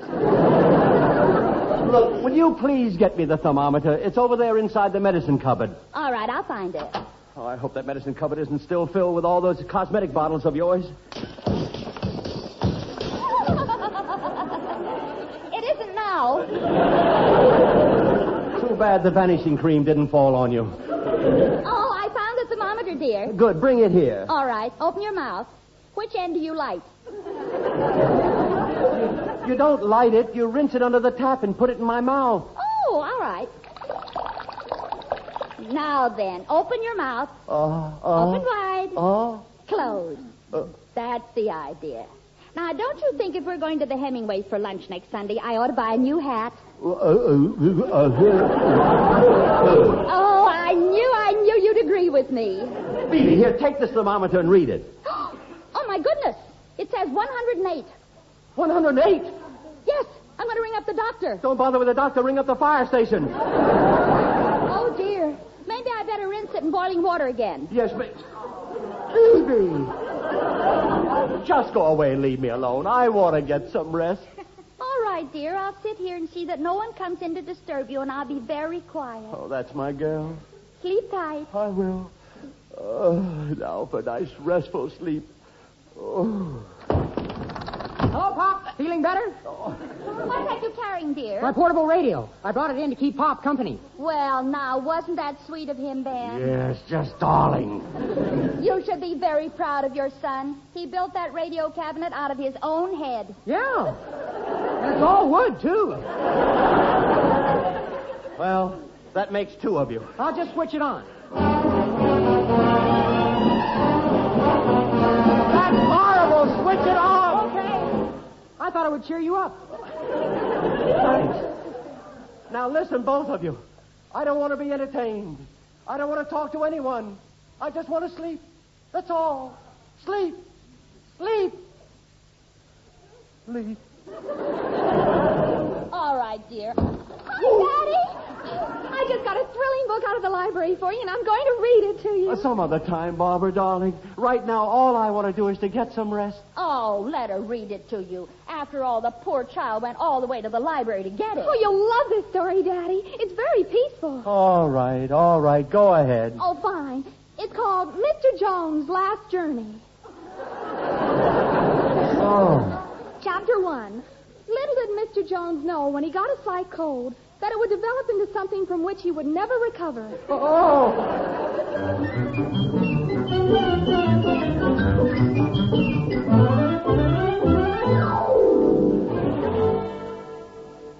And so the dying man laid his wasted frame on the pillows. Richard, take those pillows away from my head. Okay, Pop. And Barbara, stop reading that morbid story. Oh, it's nearly finished. A racking cough came from the lips of the poor old man. Barbara, please. And calling his daughter's name, he passed away beyond human ken. How did Ken get in there? Oh, What's the matter, Daddy? I feel just like the man in that story. Do you think we ought to call the doctor again? But you're not like the man in the story. After all, he was a very old man, and you're a... Well, that is, he didn't have much blood. You got a... Well, he was pretty much of a wreck, and you're... I'll go call the doctor. Richard, you stay right here. Well, Mr. Lyon, I've brought some more gruel. I don't want it, Aggie. I'm worried. Do I look as if I'm very ill? Oh, you've nothing to worry about. No? No. I knew a man who had a bad cold like yours, but he just kept saying to himself, I'm not worried. I'm gay. I'm cheerful. What happened? He died happy.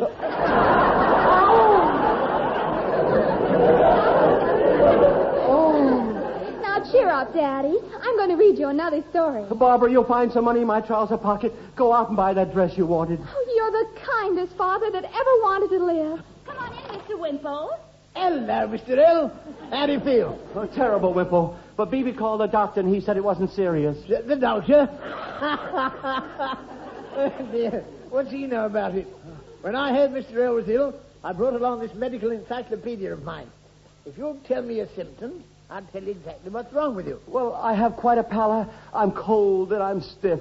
I'll look in the book, see what it says. Ah, here it is. Pallor, cold, stiff. Blimey. What's the matter? You've been dead for 2 days.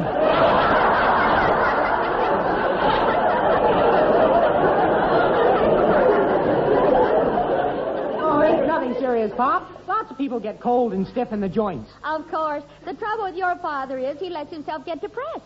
Depression, eh? Wait a minute. Let's see what the book says about that. This is it. Apathy and general feeling of depression. Treatment. First, try to raise the patient's morale by looking on the funny side of life.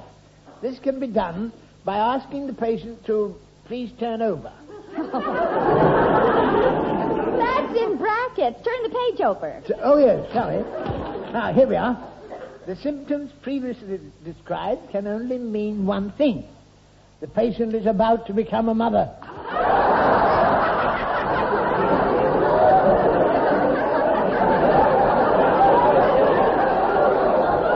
Oh, Ben, congratulations. Oh, Mr. Wimple, you turned over 2 pages at once. Let me see that book. Here you are. Thanks. Say, Pop, here's an illness with all your symptoms. What is it? What is it? Well, I don't know. It's a Latin name. But it says that this serious complaint can be recognized by a violent pain in the right side. What? Oh, this is terrible. I've got a violent pain in my right side. How long have you had it? It's just starting. Honestly, someone reads out a lot of symptoms and you imagine that you have all of them. Isn't that silly, Mr. Wimple? Yes. Mr. L? Yes? Move over. I've got a shocking pain in my side. Now, stop being silly. I've got a wonderful plan to cheer Ben up. What's that? Well, he needs more company. Why don't you bring your wife and 13 children over to see him? Baby! That's a grand idea. I'll go home and get him right away. Fine.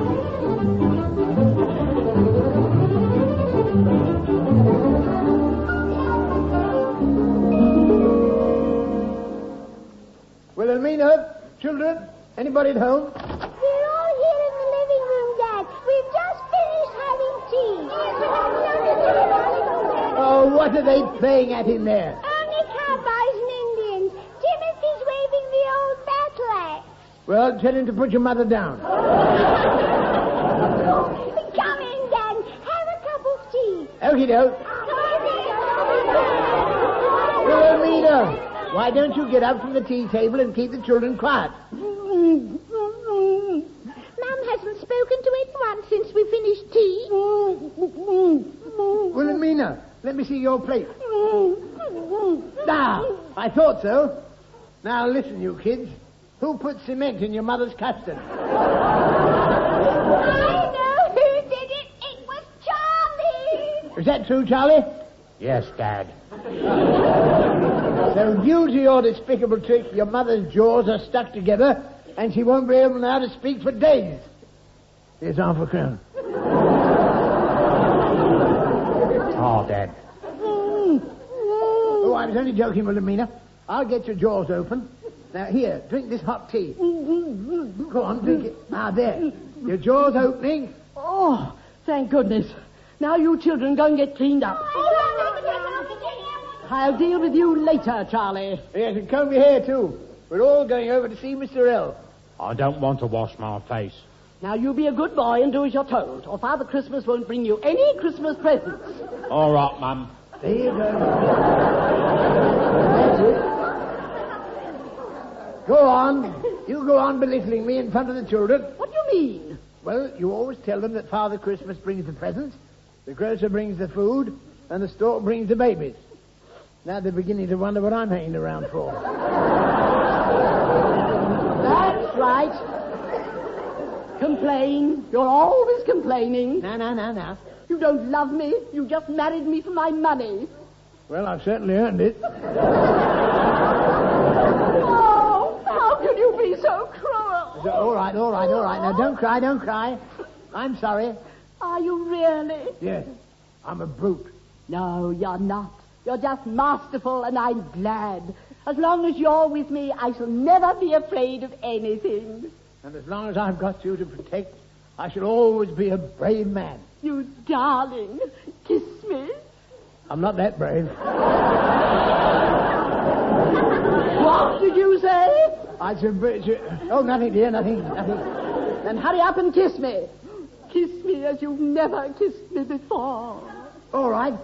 I'll kiss you with my eyes open.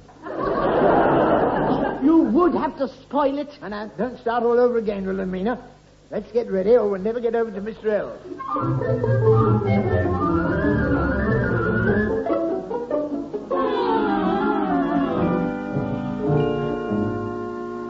Oh, you're looking much better, dear. Well, how can you say that when this cold is getting much worse every minute?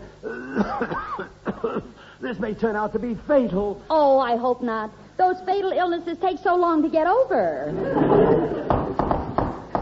Come in. Oh, it's only me, Mrs. L. Richard told me to come straight up. Oh, I'm so glad you're here, Mrs. Wimple. Look at my poor husband, flat on his back. What do you think's wrong with him? I don't know, but if he were my husband, I'd smell his breath. Where is Mr. Wimple? He's downstairs taking off the children's coats. Good. I'll go down and help him. You stay with poor Ben.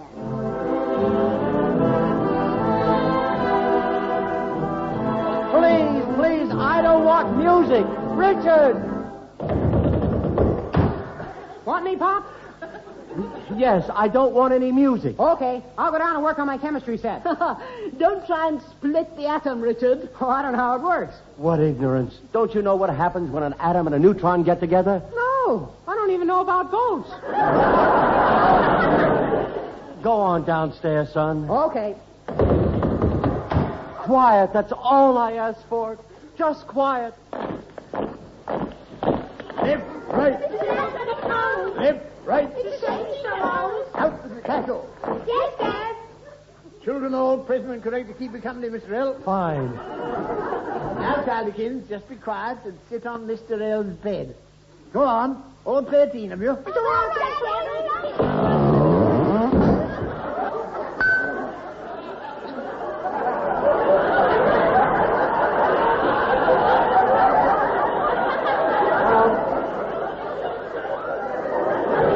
Darn it. I told you to be careful. Now you've broken my tea tray.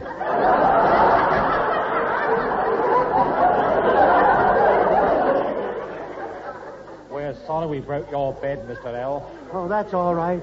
It's my tea tray I'm worrying about. I've always wanted a bed with no legs. A bed with no legs? Stop it! Oh, my poor head. Phoebe, what's happened? It's Richard's chemistry set. There's been a little explosion. The living room is full of smoke. Richard, open the windows. I don't have to. Half of them blew out. I can't stand any more of this. What you need is proper care and attention. Horace, take the children outside.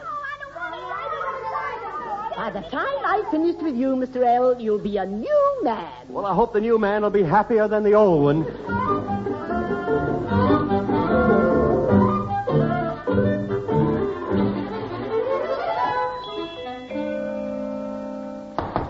Oh, why can't they leave me alone? Come in. Ah, there you are. Oh, you poor boy. Lying there helplessly alone. Now, look, Mrs. Wimple. I've just taken the children home, and now I'm going to get down to the job of curing your cold. Well, it's very kind of you, but all I really need is just a few hours sleep. Nonsense. Come on now. Let's get out of bed. Get out of bed? Yes. What you need is 5 minutes with your feet in hot water. No, don't touch my feet. I'm ticklish. Come on now. I poured some into this basin on the floor. Upsy daisy. There. This'll make you feel happy. Oh, Mrs. Wimple, a rubber duck. That hot water will improve your circulation. You don't want to get some horrid germ. Too late, it's here. I'll just slip out and get some mustard. Oh, honey, here's Florrie to see you. Florrie, that's all I need. Ben, darling, thank you. I've often been told I'm a welcome visitor to any sick room. That's because after seeing you, the thought of dying isn't nearly so painful. Now, leave me alone, please. Oh, isn't he brave? He wants to fight it alone, like a mother lion in the jungle having her cubs. Oh, Ben, what are you doing in that boiling water, dear? You look as red as a lobster. Well, it's the first time I've ever seen a lobster with its own pot.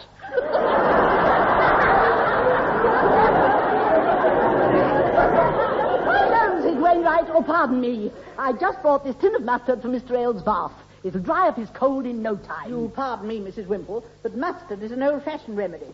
The thing to get rid of a chill nowadays is an ice-cold bath. Oh, no. Why, Florrie, I didn't know you knew anything about medicine. Oh, surely I must have told you, darling.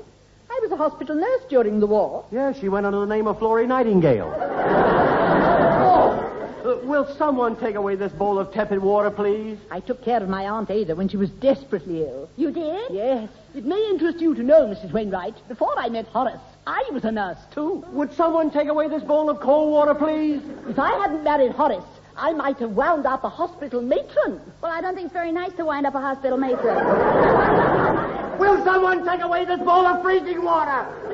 While you're all arguing how to cure me, you'll very likely end up killing me. Well, really, dear, you don't have to shout at everybody like that. They're only trying to cure you. Oh, yeah? They couldn't cure a soused herring.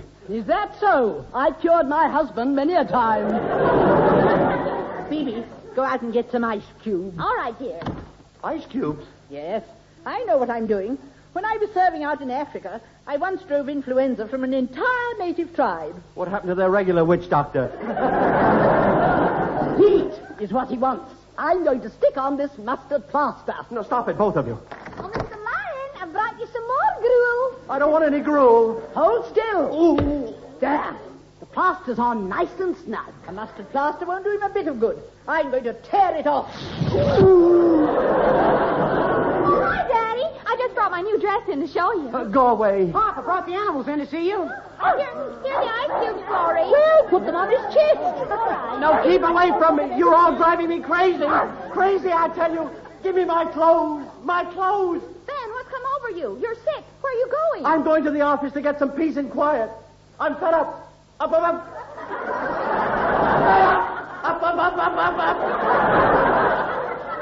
Well, there's gratitude for you.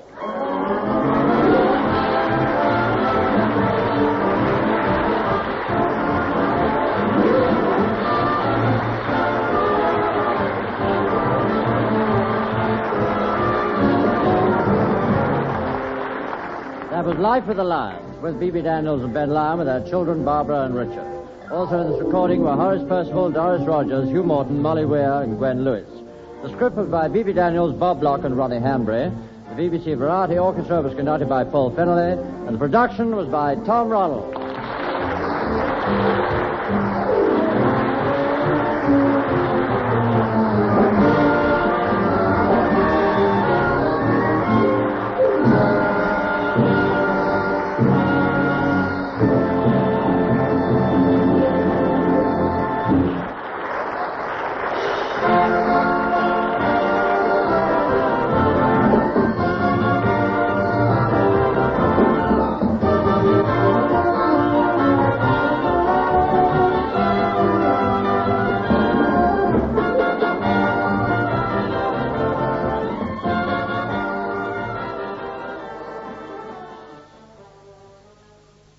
That was a repeat of last Thursday's broadcast in the Light program. Broadcast in the Light program. Broadcast in the Light program. Broadcast in the Light program. This is the BBC Light program. Ladies and gentlemen, Life with the Lions!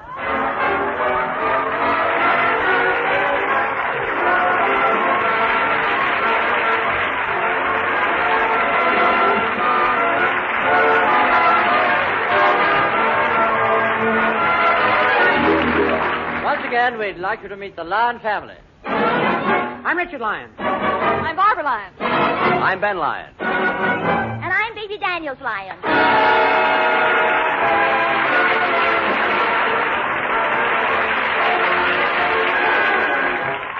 And here they are in Christmas shopping.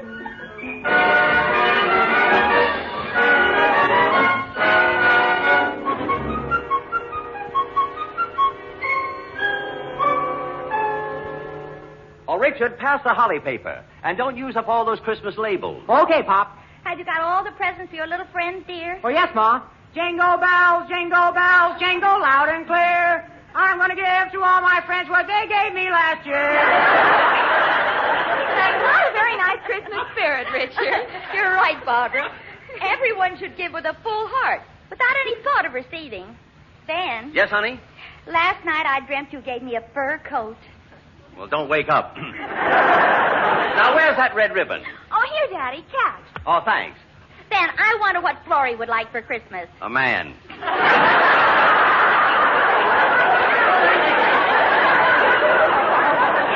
Oh, honey, she's got a man. All right, then, get her a kitten. She could do with a new puss.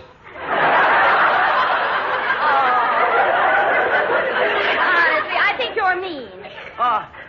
What's that you're wrapping up, son? What's a football I'm giving Willie Wimple? I've always wanted one like this myself. Well, maybe he'll give you one. Oh, I sure hope so. I sort of hinted about it on the card I put inside. Why, that's awful. Oh, don't worry, Ma. It was very subtle. I just said, I hope this present will give you as much pleasure as it would give me if someone like you would give one like it to me. Well, that's a very subtle hint, I must say. Oh, you think so, Pop? Maybe I should make it plainer. No, I think you'll get the gist. Well, I don't care who gets the gist. Well, I get the football. Oh, Richard, stop talking so much and give me the bottle of perfume I got from Mrs. Hemingway. Here. She's very particular about perfume. What kind did you get her? It's the latest French sensation. It's called Nothing. Oh, yes, I've seen the advertisements. It says, everyone will notice you if you have nothing on. Well, that's what the ad says. Well, never mind the ad. All right, well, hand me the scissors, BB. In a minute, dear. See that parcel I'm sending Aunt Clemmy? Oh, the one that's all tied up and ready to mail? Yes. Will you open it? All right, but I'll need the scissors to cut the string. What are you laughing at? Well, you can't open it without the scissors, and you can't get the scissors without opening the parcel. You mean you've wrapped the scissors instead of Aunt Clemmy's presents? That's right. Go on, then, open it. All right, but I'll have to take all the labels off. It's going to make a very ugly parcel. You! Oh, Beebe! Here comes another one. I came in the back way. Beebe, I'm going out shopping with my boyfriend, Cedric, but I do want to look my best. Well, you look simply lovely, Florrie. That's a beautiful dress, isn't it, Ben? Yes, and those Christmas shoes are very attractive. Christmas shoes? What do you mean? I can see your mistletoe sticking out. Come to think of it, old boy, you look a bit festive yourself. Really? Yes. You look just like Father Christmas with that little round tummy of yours. Is that so? I'll have you know I lost 12 pounds this summer. You didn't lose it. You misplaced it. Oh, now stop it, you two, or Father Christmas won't bring you a thing. What? Oh, Ma. Now, you can make fun of me if you like, but I know. I see the little man come down the chimney every year. Oh, Mother. Now, leave her alone. She's been seeing little men all of her life. Well, I must be leaving. I'm meeting Cedric at Piccadilly Circus. Oh, if you wait a while, you can come with us. We're going to do some more Christmas shopping. Yes, Ben's taking us in the car. No, thank you, dear. I want to get there. Then why don't you fly down on your broomstick? I'll see you later, Beebe. You ought to be ashamed of yourself. Well, I thought it was rather clever. Oh. Well, come on. We better get started if we want to finish our shopping. I'll get the car out. All right. Come on, Mother. Let's go up and get our coats.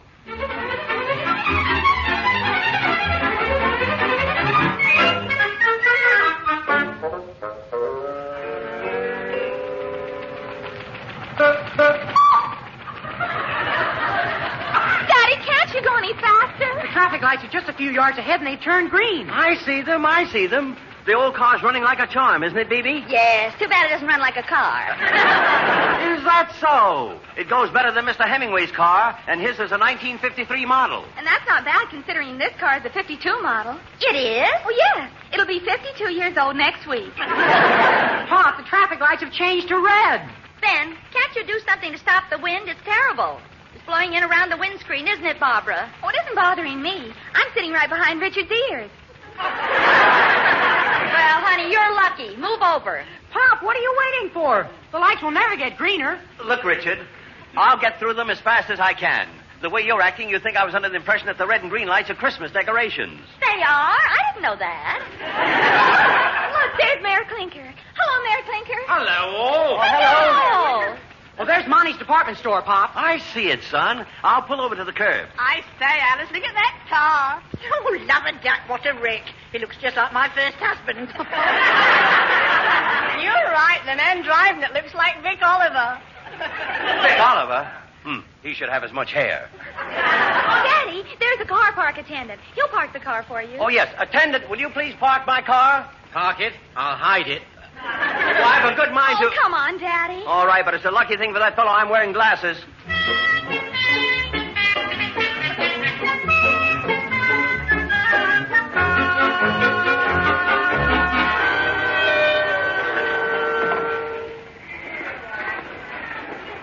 Gosh, this store is crowded. It certainly is. Now, keep close, family, or we'll get lost. Oh, what do you want to buy first, Mother? A blue sweater for Mrs. Clinker. Well, we'll stop at this next counter and ask the salesman. We'll ask him what department they're in. All right. I beg your pardon. Could you help us? Yes? What could I do for you, madam? Well, I'm looking for something in a lady's sweater. Anybody I know? Oh, you silly me. You certainly are. Hey, Barbara, there's some nice men's handkerchiefs for, you-know-who. Oh, yes, but we can't buy them now. The thing is looking at us.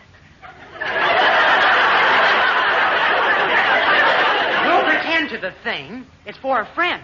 What are you two mumbling about? Nothing, Pop, nothing. Now, what could I show you? Well, we want to see some of those handkerchiefs for a friend. Here's a box for £3.06. Shall I wrap it up? Wait a minute. It only says 7 and 6 on that box. Well, I have to live, don't I? I've never heard of such barefaced robbery. Yeah, I'm so mad I'm fumigated. Now, come on, family. Ben, let's get in this lift. Up or down, madam? Well, what else have you got? Well, I could go sideways. Come on, get in. What floor, BB? I'll ask him. Excuse me, where are the lady sweaters? As if I've got nothing better to do than answer silly questions. Me on my feet all day, my corn's fair killing me. Thought the old Sergeant Major was a terror. Shows you don't know when you're well off. Compared with customers in this here store, he was a little Lord Perishing Fauntleroy. Fair floor, that. Oh, look, Mother. There's some nice dressing gowns over there. Maybe we can find something for Granddaddy. Oh, that's a good idea. Come on. I hope the salesman isn't as bad as the one downstairs. Oh, don't worry. There couldn't be two cooks like that in the same store. Could there? Yes? Just a minute. How did you get up here so fast? Oh, everybody makes that mistake. You must have stopped at my brother's counter. Well, if that's your brother, he's an out-and-out thief. He tried to cheat us. He did? Well, wait until I get home and tell Mater.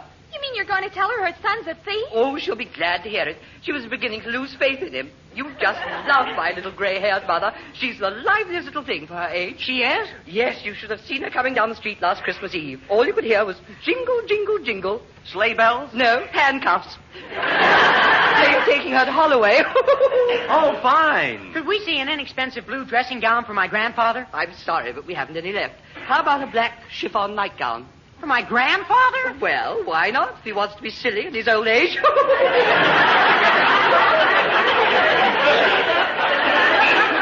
Now, don't be ridiculous. But wait a minute. Why don't you buy that for your mother, BB? Oh, goody. That'll be £4.06. Well, I want to see it first. Nosy little thing, aren't you? All right. Here, take a peek. All right, that's enough. But please, I'd like to feel it. Perhaps you'd like me to slip it on while you're at it. I'll wrap it up. No, wait a minute. It might not be the right size. I don't want to be wasting my money. How old is your mother? 72. Then it doesn't matter what size black chiffon nightgown you get, you're still wasting your money. Well, you can just unwrap it because we don't want it. Oh, I'm so mad I could slap you right on the escalator. Come on, Daddy. Let's go to the toy department.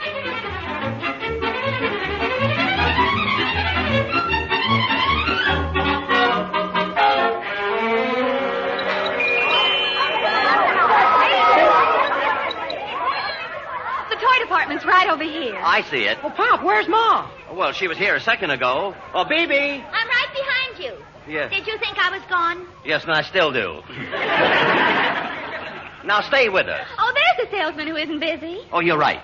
Don't forget to get a talking doll for little Fran Chris. I won't. I beg your pardon. Could we see a talking doll? Oh, yes, but of course. How about this lovely singing doll? To start it singing, I press this button. Wish you were here. Wish you were here. Wish you were here. And to stop it, I press this button. Wish you were here. Wish you were here. Wish you were here. To stop it, I press this button. Wish you were here. Wish you were here. Wish you were here. Do you think she'd be satisfied with a sleeping doll? This is the most ridiculous store. It's only a toy pistol. How much is the doll? I've no idea. I've no idea what anything is. Oh, for heaven's sake. What are you doing in back of that counter? Oh, I had to get behind something. I've lost my trousers. Come on, Mother. There's some more dolls over here. I've had enough. I'll wait for you under this clock. All right, honey. Come along, children. Oh, please, Gav. Will you hold this baby while I do some shopping? Why, I couldn't. You see, if I... Oh, time or so. I'll be right back. Oh, hey, wait a minute. Take this baby back. Hey, madam, come back here. Oh, you stop that. Now, what'll I do? Bibi, where are you? Oh, you heartless man. Why do you let that little baby cry like that? There. Did your daddy control you too tightly? There. Can't you even hold it properly? I'm sorry, I didn't know. You didn't know? At your age? Oh, you don't deserve to have a lovely baby like this. But I haven't got a baby. No? Then what's that thing you're holding? A Christmas pudding? No, what I meant to say was, this baby's not mine.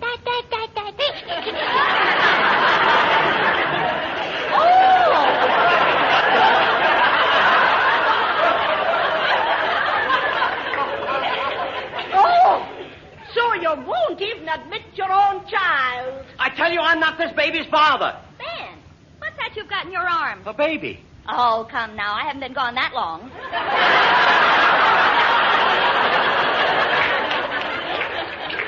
Oh, look, a baby. Is it with you, Pop? No, I was standing here under the clock and it rolled up and asked me the time.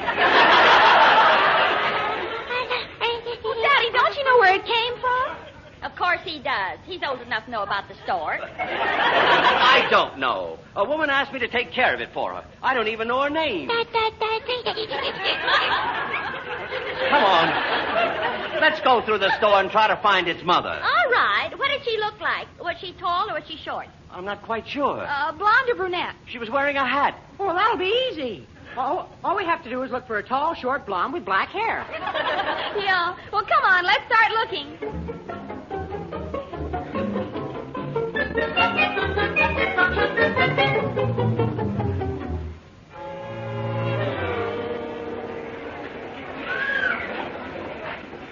Pop, haven't you seen the baby's mother yet? How can he see her when he doesn't even know what she looks like? Don't worry, we'll find her. Baby, which is your mother? Point her out. Oh, there's a pretty kettle of fish. Oh, say, let's walk over to the lost and found department. That's a good idea. I'm sorry, Bibi, but I didn't take any notice of the woman. Well, that proves one thing. She wasn't Marilyn Monroe. Oh, that was very, very clever, Richard. Oh, here's the lost and found department. Daddy, why don't you ask the man behind the desk? Maybe he's looking for the baby. You're right. I beg your pardon, sir. Yes? I might have known there'd be a third brother. That's right. What can I do for you? Do you recognize this baby's face? Oh, cover it up, please. I think I looked like that before I looked like this. I can't bear it. Now, stop being silly. Do you know if anyone has lost a baby? No. When did you lose the baby? We haven't lost one. We found one. Well, someone else must have lost it. That's what we're trying to tell you. What? That someone else lost it. I just said that. Can I leave it here? I'm sorry. We have no facilities for taking care of babies. But the mother's bound to be here soon. We have no facilities for taking care of mothers either. How about putting an ad in the paper? Well, yes, but we can't come right out and say baby found, or everybody will want to claim it. You're right, Barbara. We'll have to make it very subtle. I've got it. We'll say found. Small pink object covered with talcum powder. Oh, fine. And in the meantime, what are we going to do with the little thing? We'll just have to take it home. We can't. Oh, we'll have to. The store's closing. But, Bibi, it's going to be a lot of trouble for you. We haven't had a little baby around the house for a long time. Oh, it won't be too difficult. You'll learn in no time. Now, wait a minute. How am I going to learn to take care of a baby? Well, if I were you, I'd start at the bottom. Let's go.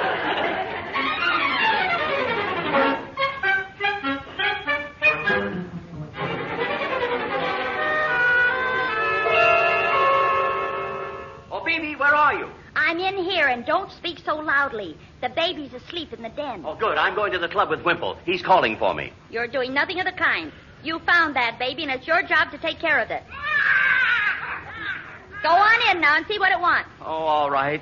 Say, I bought some baby's dummies. Did you see them around any place? Well, were they little flat brown things? Yes, what'd you do with them?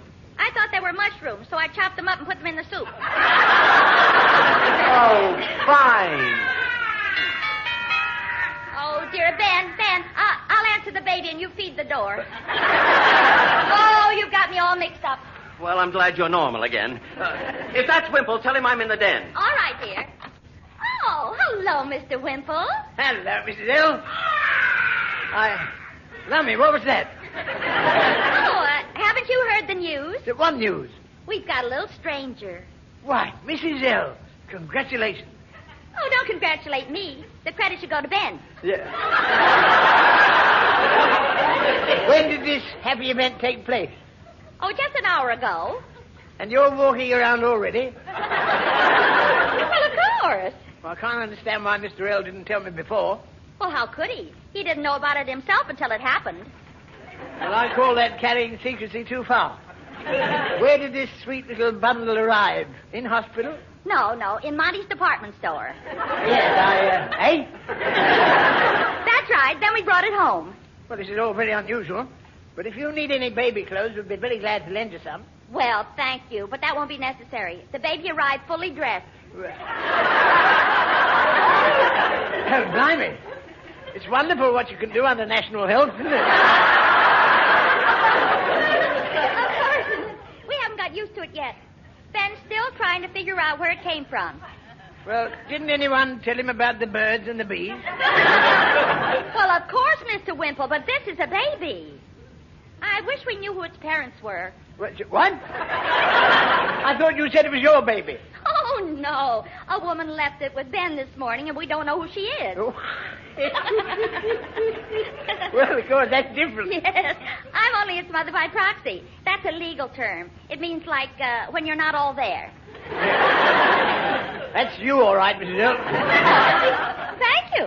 Oh, is that you, Wimple? Yes, Mr. L. Well, you're just in time. Come on in and help me take care of this baby. Okie doke. I'll be right in.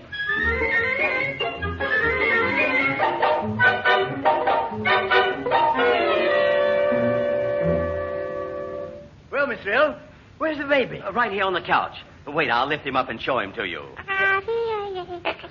Why are you putting on that smug mask? Because it's hygienic. I mustn't go near the baby without something over my face. Oh, you think the shot might be too much for him, eh? Now, don't be sarcastic. I'm doing it to keep the germs away. I was only pulling your leg. That baby will see far worse sights in your face in his lifetime. I don't know, though. Now, cut that out. Oh, poor little thing. I think he wants something to eat. I wonder what kind of a diet it's on. He isn't on any diet, you silly thing. Imagine a tiny little baby like this wanting to reduce. No. I mean, I wonder if he's on some special kind of food. I think he's hungry. Oh, well, I'll go and get something from the fridge. Do you think he'd like a nice plate of cold pork and pickles? Oh, don't be daft. It needs milk. Yes. Oh.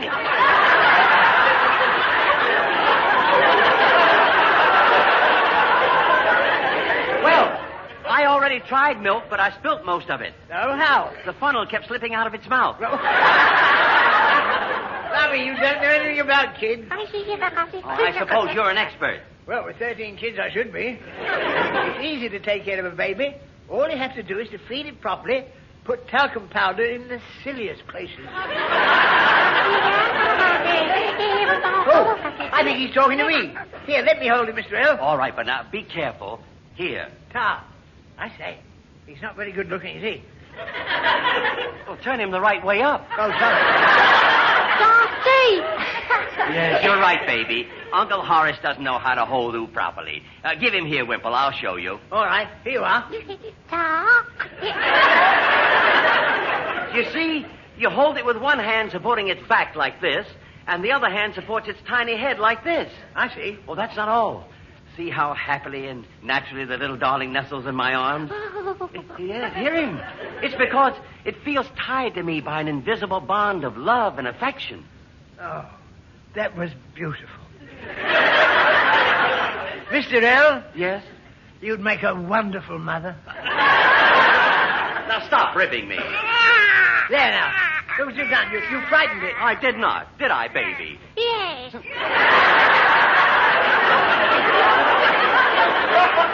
I say, perhaps it needs comforting. Now, where's the dummy? Oh, baby's in the next room. I mean the baby's comforter. Oh, she put him in the soup. Maybe he'd like some entertainment. Entertainment? Entertainment. You see? He agrees. Go on, Wimple. Amuse him. Tell him a story. Okie doke. Now, Diddums, listen to your Uncle Horace. Yes? Once upon a time, there was a commercial traveler and a farmer's daughter. Oh, naughty, naughty.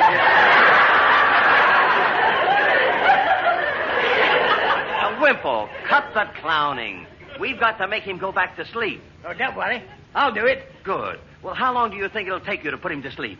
About one round. What? Oh, no. I was only kidding the kid. I'm going out in the kitchen and warm some hot milk for him.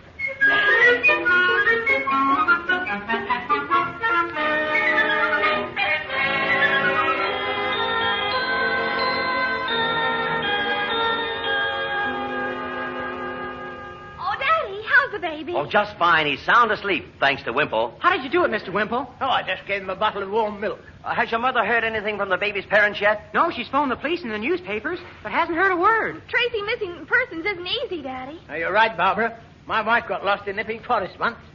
It was 5 weeks before I found her. Oh, why did it take so long? I didn't look. Well, you should have made an effort, Mr. Wimple. Why didn't you go to the police and tell them what your wife looked like? Oh, they wouldn't believe me. Oh,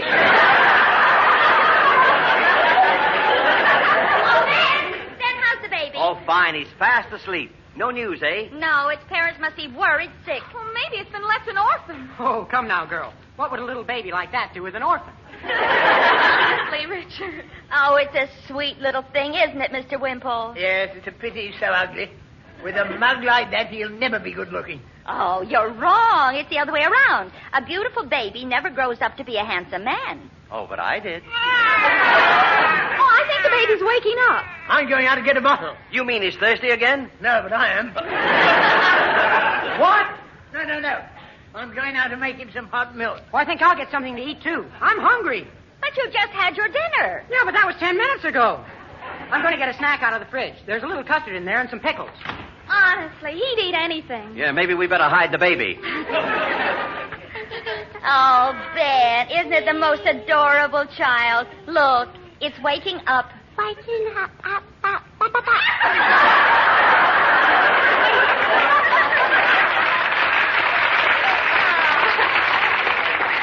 Oh, isn't he cute?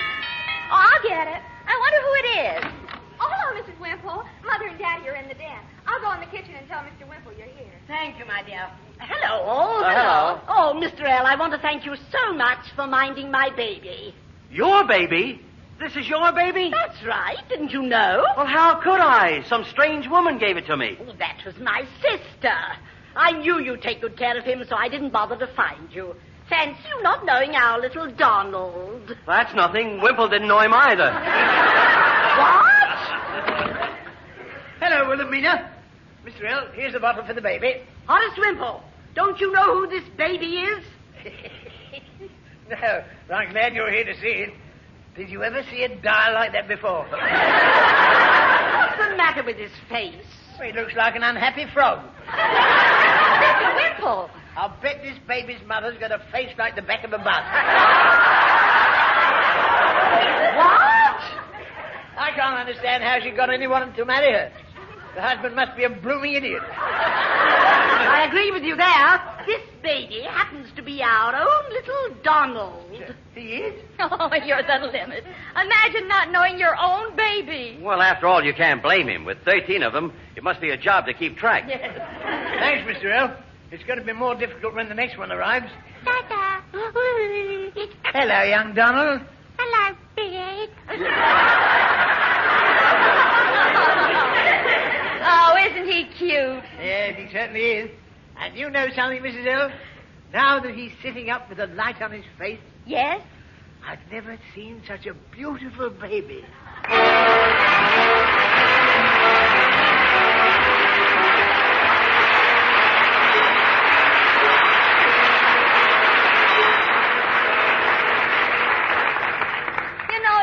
It's sort of lonesome around here without the Wimple baby, isn't it? Yeah, but I'm glad we don't have to feed him anymore. I never saw such a hungry baby. Oh, you're just afraid of the competition. Oh, I'm the one that should be glad it's gone. I'm all worn out from taking care of him. Come in.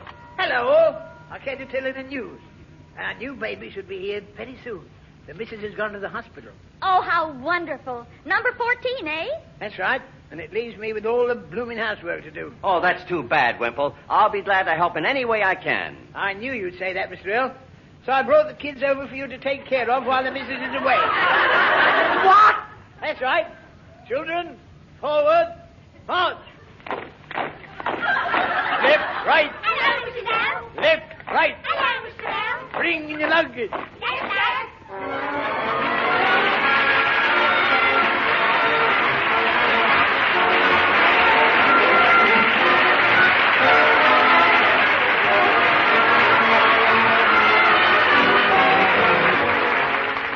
That was Life with the Lions, with B.B. Daniels and Ben Lyon with their children Barbara and Richard. Also in this recording were Horace Percival, Doris Rogers, Hugh Morton, Molly Weir, David Enders, Gwen Lewis, and Harry Morris. The script was by B.B. Daniels, Bob Block, and Ronnie Hanbury. The BBC Variety Orchestra was conducted by Paul Fennelly. Production by Tom Ronald.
It's now 6 o'clock, and this is the BBC Light Program.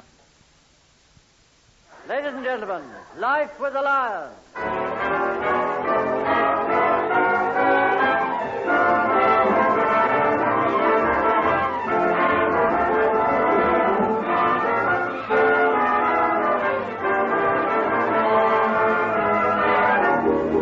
Once again, we'd like you to meet the Lyon family. I'm Richard Lyons. I'm Barbara Lyon. I'm not Paul Fennelly. And I'm Baby Christmas Lyon.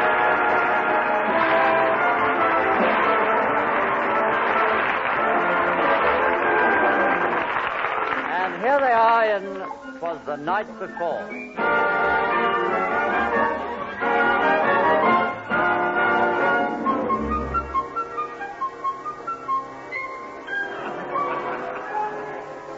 Oh, just think, B.B., tonight's Christmas Eve. It's hard to believe, isn't it? Yes.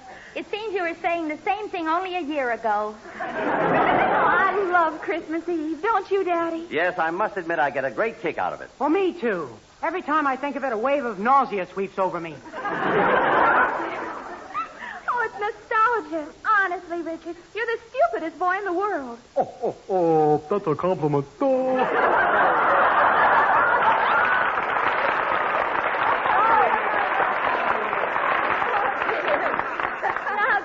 Kids, please finish joining those paper chains. Okay. Boy, oh, boy, look at all these Christmas cards. Well, here's one for you, Barbara. Oh, thanks.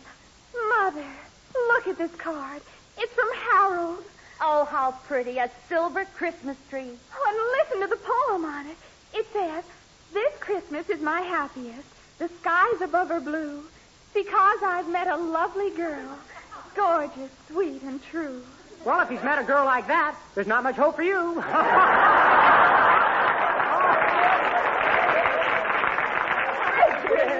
Ben, here's a card for you. Oh, my goodness, it must be from Marilyn Monroe. It steamed itself open. Oh, no, dear. It's from Walter and Bessie Cartmel in Blackpool. Well, how nice. Walter the fisherman. Let's see what it says. I remember that tune, too. Yeah. Got a good ear for music, you know. Look at this poem. Salmon are red and trout are blue. Just caught a cod that reminds me of you. Oh,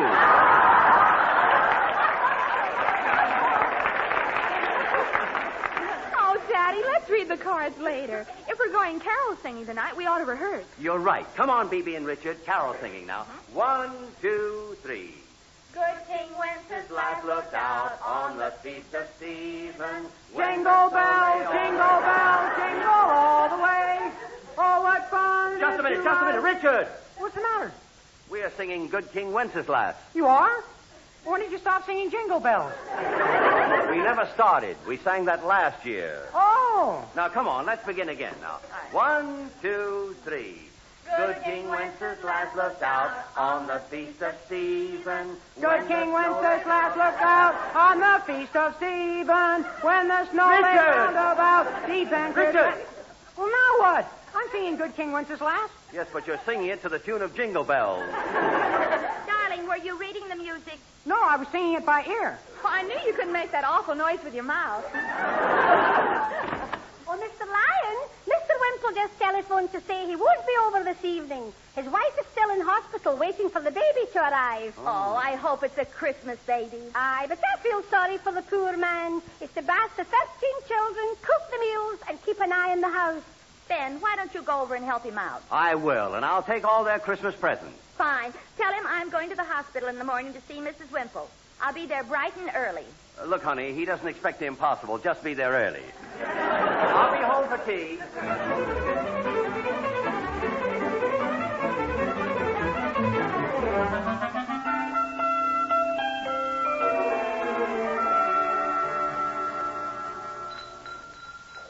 Come in. Oh, hello, Wimple. Hello, Mr. L. Merry Christmas. Happy Christmas and a jolly New Year. Well, you certainly got the Christmas spirit. Yes, I've got the Christmas spirit. Blimey, the bottles aren't empty. Now, stop the jokes and help me put your Christmas presents down. Ever so. Yours are on the table. I'm afraid they're not wrapped very fancy, but the wife always wraps the Christmas parcel. Oh, you must miss her a lot. Yes, it's shocking. Life seems empty without her. You see, we had so much in common. You share the same taste, eh? Yes, we both write the same music, the same books, and the same after-shaving lotion. Come on, I want you to see our tree. It's a smasher. Hello, Mr. L. Oh, hello, children. Merry Christmas. Hello, Mr. L. Happy New Year. Oh, thank you for the present. What is it? Oh, you mustn't look until tomorrow morning. I was trying for my Christmas present. Well, if Santa Claus thinks you've been a good boy, you may get it. What do you want for your Christmas, Herbert? Jane Russell.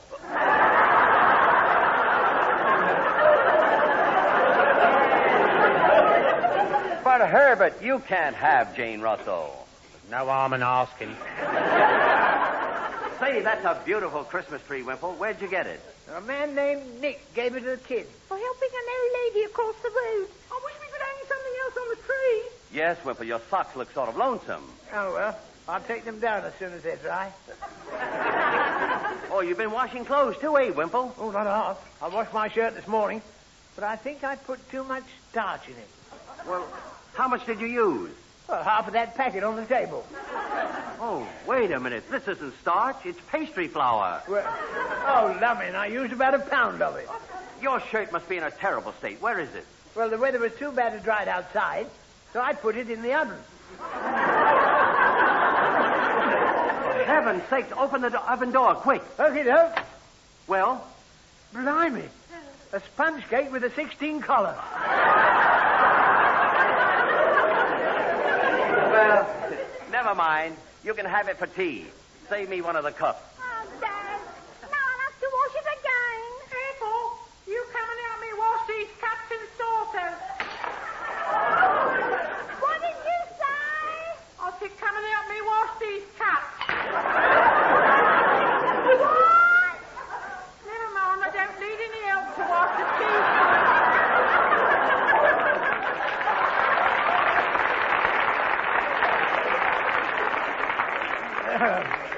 If I could only get my hands on that stalk. Wimple, are you sure there isn't anything I can do to help? Sure. Then I'll go home and start our decorations. Okay.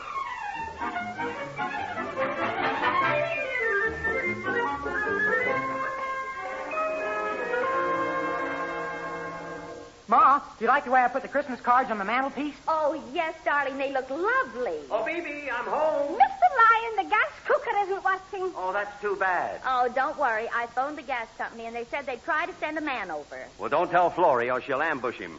Aggie, is your mother coming down from Scotland again? No, I'm afraid not. She can't get anybody to look after a wee wire-haired dog. Oh, she got an English terrier? Oh, no, a Scotch terrier. My mother wouldn't dream of importing a foreign dog into Scotland. Then how does she feel about your working in England? Oh, she doesn't mind. She's very patriotic. When I first came to London, she said she was very proud that her daughter was working in one of the colonies.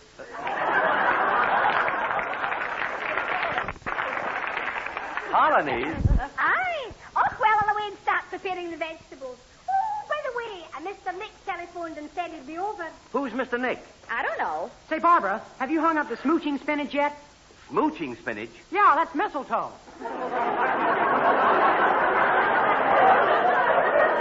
Well, I'm glad I found out.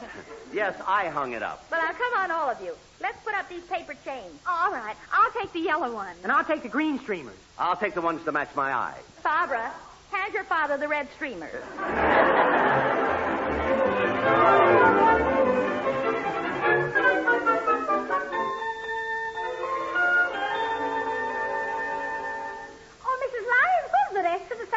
Oh, they're decorating the dining room. You know, I've been thinking about my husband's present. It's terrible. Whatever have you bought him? Nothing. You know, a shirt would be nice. Or maybe I could give him a new overcoat. Or a gold watch. Yes, that's what I'll give him, a shirt. Do you know Mr. Lyon's size? Yes, 15 and a half. Neck? No, not lately. Well, a shirt would be nice, but where can you get one this time of the evening? Well, Monty's is open, and they're sending someone over with a selection. See who's at the door, Aggie. I'm going to get the decorations for the tree. Very well. Good evening. Good evening. Did you wish to see Mr. and Mrs. Lyons? Either will do, Aggie. I'm just on my way to collect some holly. I'll have more than I need, so if Mr. Lyon would like some, I'd be happy to give it to him. Well, that's very kind of you. Will you step inside? Thank you. I'm sorry your mother won't be with you for Christmas. Well, how did you know that? I just did. I'll go and tell Mr. Lyon you're here. Oh, there is the tree. Oh, hello. Hello. I called to know if your husband would like to be Well, given of course. You've called about my husband's present. Well, it's not much of a present. Well, let him find that out himself. Do you think that he'll like it? I hope so. It's got hundreds of red berries on it. Well, it sounds very colorful. But after all, he's the one who's got to wear it. Wear it? Yes. You think he ought to wear it outside or inside his trousers? Well, Ticklish problem, huh? Yeah. I think your husband should put it underneath his old clock. Oh, he will. Well, I'd better be going. I'll bring the holly back in a little while. Holly? Yes. Tell Richard I asked for him. Oh, you know Richard? Oh, yes. He used to write to me once every year, but I haven't heard from him for a long time now. Well, goodbye. Goodbye, Mr. Just call me Nick. I'll be back soon. Oh, Mother. Barbara, you should have been here a second ago. You'd have met the nicest man. Oh, hi there, Ma. Well, I finally found a present for you. Well, thanks, dear. But I've still got the football you gave me last year. Did you get anything for Barbara? No. Nobody would make me an offer. Richard, an old friend of yours was here just a minute ago. His name is Nick. Nick? Oh, yes, a little tubby man with a red waistcoat. Well, I don't know any Nick. Well, that's odd. He seems to know all of us, but none of us know him. I'll go and ask Aggie if she knows him. Oh, come here. It's only me. Why, Harold. I wanted to pop in to see you, so I just popped. Well, I'm glad you did. Isn't it a coincidence that just as you walked in, I should be standing under the mistletoe? Mistletoe? Oh, yes, it's hanging right over my head. And, well, aren't you going to do something about it? Well, if you really want me to, I'll cut it down. She wants you to kiss her, you dope. Kiss her? Oh, but I'm too excitable. If I kissed Barbara, I'd lose my head. Oh, come now. It isn't that loose. You be still. Harold, you know the old custom. If you're under the mistletoe with a girl, you're supposed to give a kiss. All right, but close your eyes. All right, they're closed. Good. You can open your eyes now. I've kissed the mistletoe.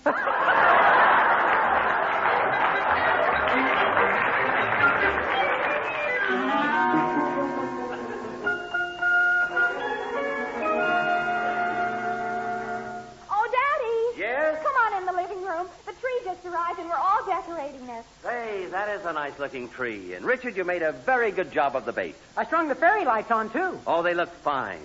Oh, what are you going to put on top of the tree? You'll want something really original to go up there. Oh, don't worry. I'll use my head. Oh, won't that look a little gruesome? Very funny. Ha-ha. Now, where are the colored glass balls? Well, they're loose on the sideboard over there. Oh, I'll put them in a box and bring them over. No. I've got a much quicker method. We'll all line up and pass them across the room, hand to hand. Right? Oh, fine, right. Now, I'll stand here at the sideboard. Barbara, you next to me. Richard, you stand next to Barbara. And Bebe, you stand at the end next to the tree. All right, start passing. Okay, here comes the first glass ball. To you, Barbara. To you, Richard. To you, Ma. To you, Ben.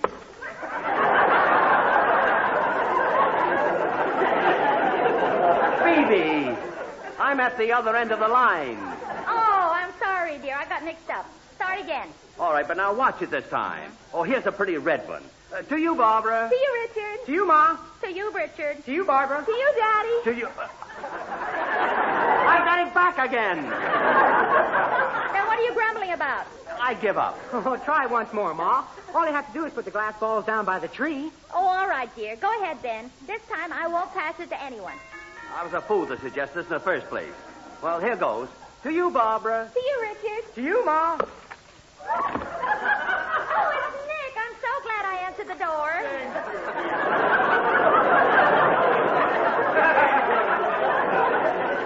Holly, I promised you.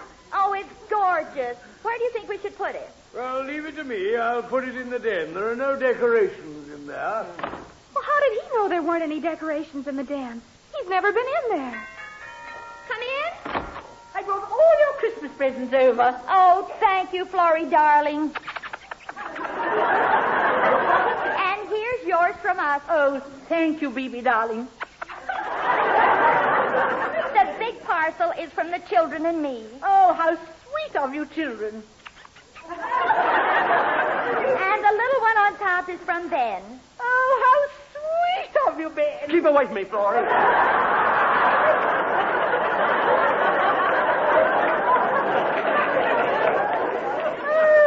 There you are, a silly boy. Come here now and give Florrie a big kiss. Oh, all right. After all, it's only once a year. Well, how was that? The first time I've ever been kissed by a haggis. Florrie, what did you get Cedric for Christmas? I bought him a Chippendale chair so that when I go to his house for dinner, we can sit on it. But, Florrie, there won't be room for both of you unless you sit on his lap. I know.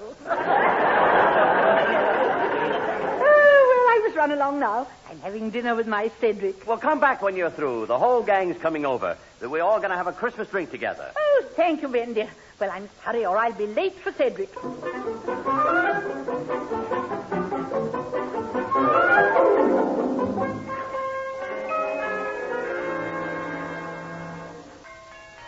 come in. Hello. Hello, Mr. Wimple. My mother-in-law came to look after the kids, so I thought I'd pop around and see you all. Oh, how's your wife? Any news from the hospital? Not yet. You know this is the first time I've ever been away from the missus? Really? Yes, when she had chicken pox, I was with her so much, I had it myself. And when she had flu, I stayed so near her, I had that myself. Now that she's having a baby, I've kept out of the way. boy or a girl? Oh, don't be silly, Barbara. What else is there? The missus wants a girl and I want a boy. But with all the kids we have, it really doesn't matter. No. I just hope it arrives before Christmas. Well, stop worrying, Wimple. Everything will be all right. Well, family, the tree's finished now. Good. I'm tired. I'm going to rest a while. Oh, lie down here on this couch, Mother. I think I will. Oh, I want to be nice and fresh when Father Christmas gets here tonight. Oh, sure. Pop, the tree looks terrific. Oh, yes, it looks beautiful, Daddy. The whole place looks smashing, Mr. Earl. But then it all was done. Oh, Bebe, you haven't said how you like the tree. Bebe? Oh, shh. Mother's fallen asleep. So she has. Look at her, Mr. Earl. Sleeping like a child. She is a child, Wimple. And I mean that in the nicest possible way. I know you do. I wonder what she's dreaming about.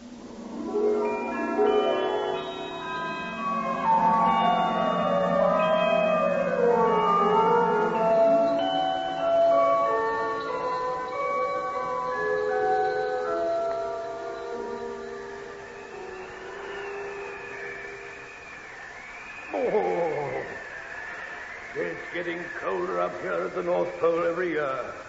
Now, where's that fairy helper of mine? Here, Father Christmas. Ah, there you are, my darling. I want you to start loading the sleigh. I'll do it right away. Hello, Father Christmas. Why, Bebe Daniels. You remember me? Oh, I remember all my children, but what's more important, you remember me. Well, of course. Don't I write to you every year? Oh, my goodness. You're the nice man who brought us the holly. You're Nick. That's right.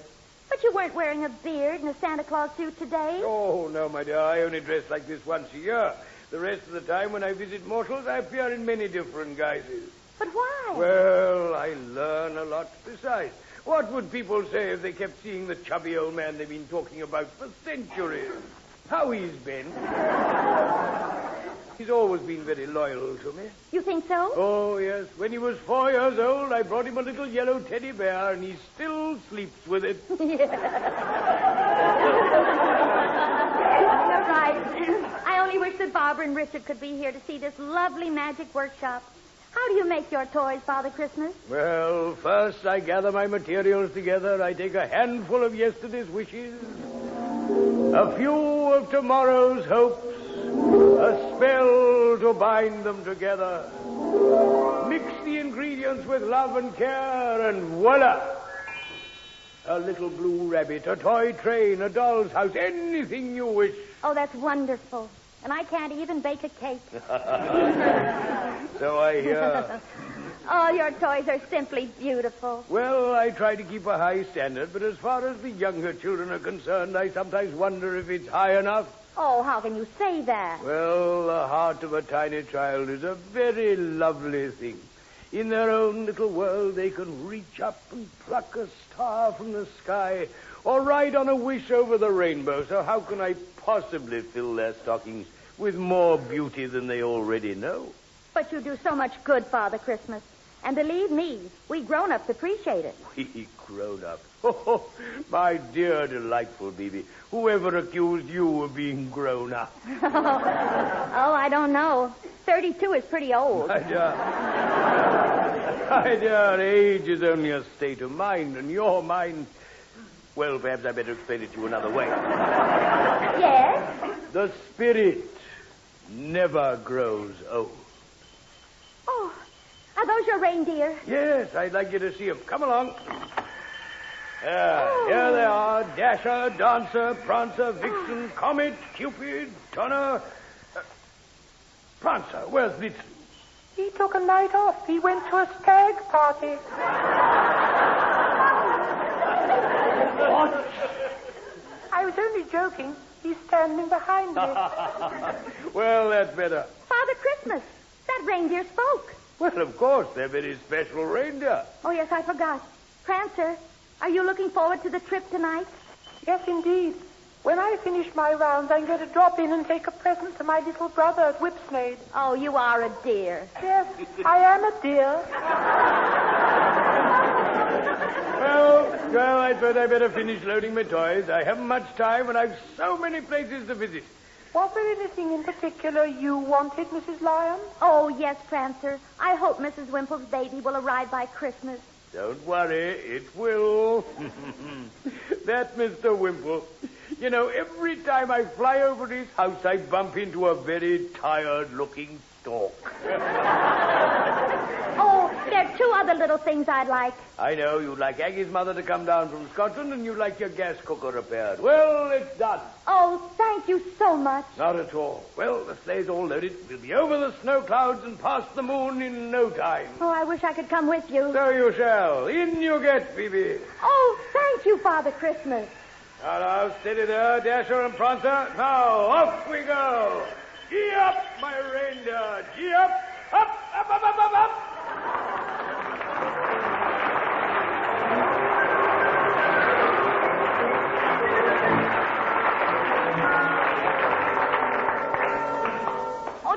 Mother's waking up. Enjoy your sleep, Ma? Oh, I've had a wonderful ride on Santa's sleigh. Ben, tell Aggie it's all fixed. Her mother will be here for Christmas. Wake up, dear. I am awake. I've been to see Father Christmas at the North Pole. Our gas cooker's all right, too. Oh, Ma, you haven't been anywhere. You were asleep. You've been lying right there on the couch. My body may have been here, Richard, but my mind was gone. Mrs. L. Everybody knows that. How does it feel to be a father again? Oh, I'm not a father yet. The doctor says the baby won't be here for at least another week. Oh, he's wrong. Baby, you're still dreaming. Oh, Ben, you look so handsome standing there in the firelight. She's not dreaming. Of course I'm not. Wait until you see the gas cooker working. Oh, come now, Ma. Let's not be ridiculous about this. If that gas cooker's working, I'm Mark Antony. Mrs. Lyons, the gas cooker's working. Friends, open.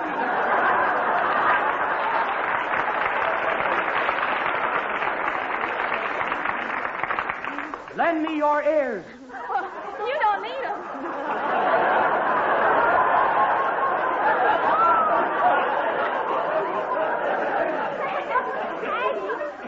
Aggie, is the stove really working? Aye, the flame suddenly shot up. I'll answer it. Hello? Yes? Oh, that's wonderful. Goodbye. Mrs. Lyon, it was my mother. Just found somebody to take care of the wee dog. She'll be here in the morning. I knew it. You know, Mr. L., I think I'll go and ring the hospital just in case. Barbara, you know who Santa Claus is? It's Nick. Nick? You mean the man who was fixing the holly? Yes. You see, Nick is short for St. Nicholas. Let's go in and see him. Let's humor her, Pop. Okay. Let's go in and see him. Oh, Nick. Why, he's gone. Yes. All that's left is just a little snow where he was standing. Snow! Oh, well, maybe snow? We haven't had snow in London for a year. No, but it's snowing a lot at the North Pole. Mother, Daddy, come quickly. Mr. Wimple rang up the hospital and he fainted. Oh, my goodness. I hope nothing's wrong. Barbara, why did he faint? Oh, wouldn't you faint? Mr. Wimple's the father of triplets. Baby!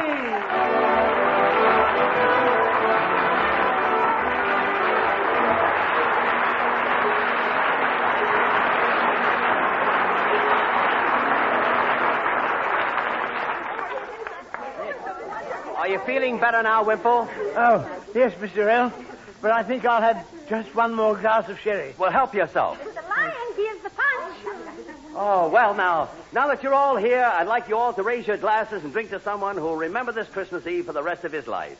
A very proud father. Your good friend and mine, Wimple. Well, thanks, one and all. I know you'll be all glad to hear that Mother and babies are doing nicely. Yeah. And now, how about a few toasts? Come along, Barbara. Oh, my toast is a happy Christmas to those who are still overseas. May they come home soon. Bibi? Well, mine is the families. What I wish the most for Christmas is each other. What about you, Richard? Mine is that everybody in hospitals will get well soon. Yeah. And mine is a very happy Christmas to all of our friends everywhere. A Merry Christmas. Merry Christmas. Oh, Richard, let's have a little Christmas music. Okay, Pop.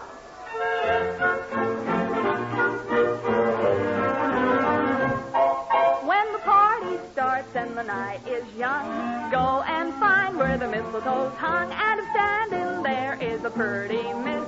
Yes, yourself a mistletoe kiss. If she looks at you with a wandering eyes, just pretend it's a big surprise. You can find romance and a lot of bliss through a simple mistletoe kiss.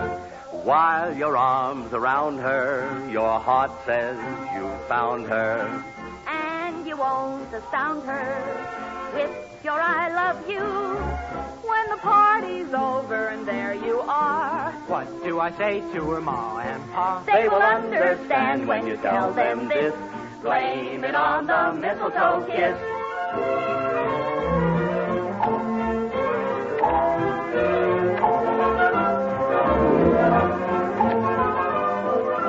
If she looks at you with her wondering eyes, just pretend it's a big surprise. You can find romance and a lot of bliss through a simple mistletoe kiss. While your arms around her, your heart says you found her. And you won't astound her with your I love you. When the party's over and there you are, what do I say to her ma and pa? They will understand when you tell them this. Blame it on the mistletoe kiss. Lots of fun you're sure to miss if you don't get that mistletoe kiss.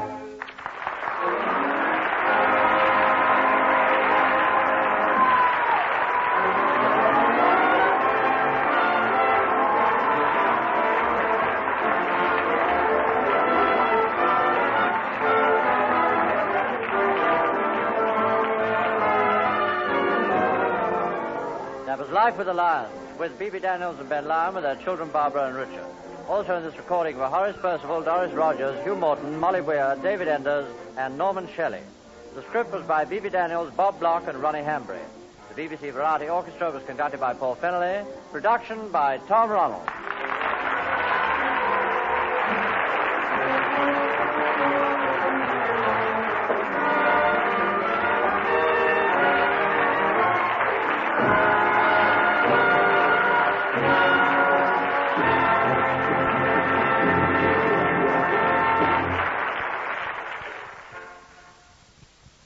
That was a repeat of last Thursday's broadcast in the night program. This broadcast in the night program. This broadcast in the night program. This broadcast in the night program. This is the BBC Light Program. Ladies and gentlemen, Life with the Lion.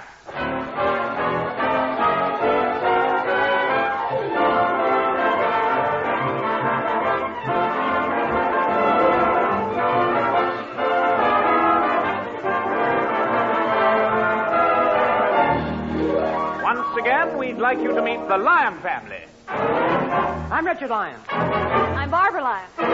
I'm First Footin' Lion. And I'm Dee Dee Hogmanay Lyon.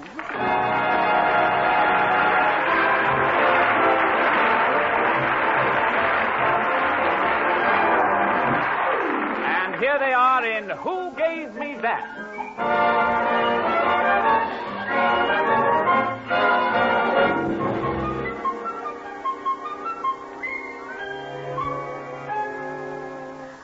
Good morning, my little darling wife. My, but you look beautiful this morning. Well, thank you, dear. You seem to be in a very happy mood. Well, why shouldn't I be? I have a wonderful wife and two adorable, perfect children.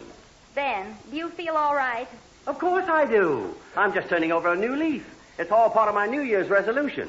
From now on, I'm not going to lose my temper over anything. What do you think of that? Well, I think it's wonderful, but... No buts about it. 1954 is going to see the happy me.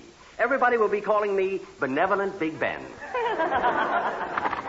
morning, Daddy. I cooked your breakfast for Well, you. how sweet. I was just telling your mother about my New Year's resolution. From now on, I'm not going to allow anything to annoy me. Not anything. Oh, that's wonderful. Move your elbow and I'll give you your breakfast. It's bubble and squeeze. What? You all know how I hate well, good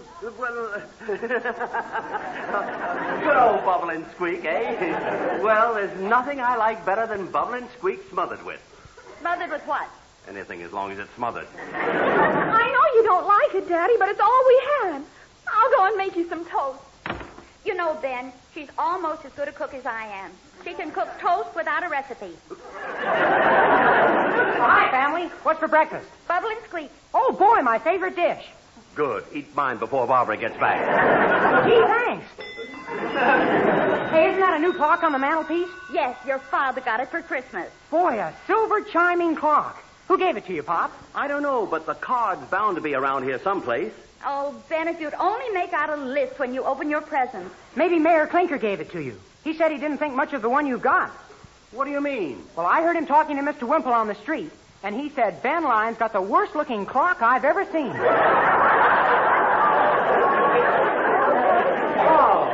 He did he? Oh, now, honey, you said you weren't going to lose your temper over anything, remember? Oh, yes, you're right, honey. You're right. I won't. Richard, have you seen my newspaper? Your paper? Yes. Well, I wouldn't read it if I were you. The news is pretty black. You read it? No, I cleaned my shoes on it.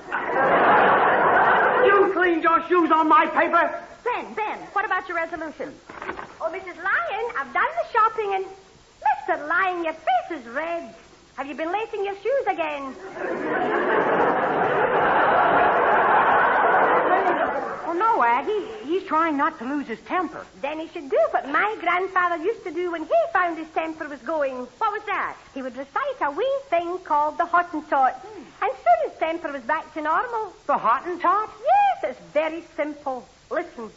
If the hoot and the toot the Hottentot taught be taught by a Hottentot tutor, how the tutor get hot if the Hottentot taught hoot and toot at the Hottentot tutor?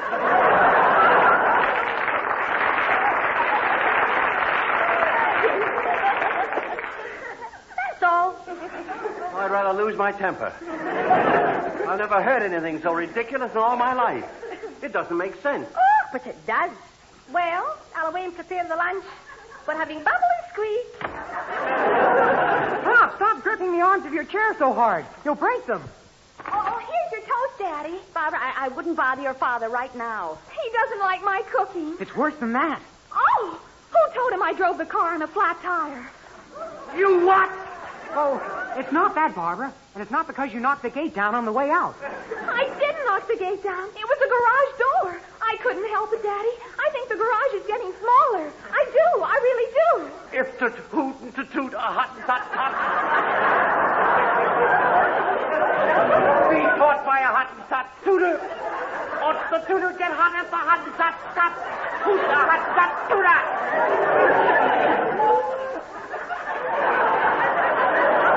Hello, my sweet little daughter.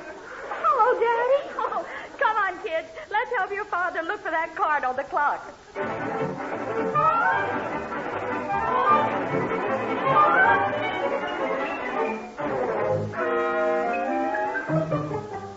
Well, kids, have you found the card off that chiming clock yet? Oh, no.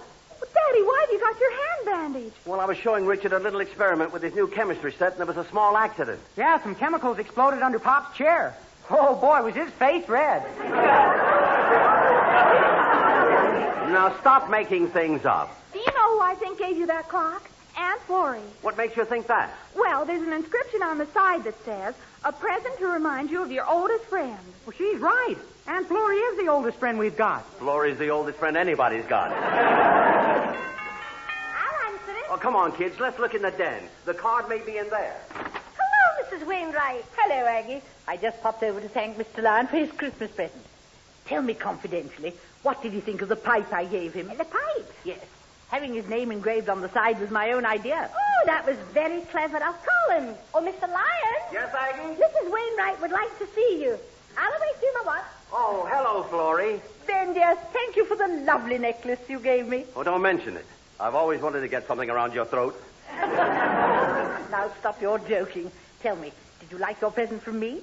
The engraving on the side was my own idea. Well, the kids were right. It was you. Florrie, it's simply magnificent. Oh, I'm so glad you like it. Like it? I love it, and so does Bebe. Bebe? Of course, after all, she used it as much as I do. She does? Well, naturally, so do the kids. What? Yes, it's much nicer than the one we had before. It is? Yes, the old one was very disturbing. Every hour a cuckoo flew out of it. A cuckoo flew out of a pipe. A pipe? That's what I said. Oh, a pipe. A pipe. Oh, yes. Oh, yes, it's a beautiful pipe. Thank you, Florrie. Oh, you're welcome, Ben, dear. I say, what have you done to your hand? Oh, that. I had a little accident. Some silly idiot gave Richard a chemistry set for Christmas. Really? Well, allow me to tell you that silly idiot was me. It was? Oh, well, I was only kidding, Florrie. I knew you were the silly idiot all the time. I mean... Don't you call me an idiot, you nitwit. What? You heard me. Nitwit. Nitwit. Nitwit. Did somebody call me? No, darling. I was talking to old Barrel Tummy. Don't you dare call me Barrel Tummy. Florrie, you're going out of that door. I refuse to be ordered out by you. Then I'll put you out by force. Step aside, BB. Don't you dare touch Florrie. Don't dare. Oh, let her go. Let her go. You hurt her. Let go of my arm, you brute. You're going out, you understand? Out, out, out, out, out. Aw, let him back in, Florrie.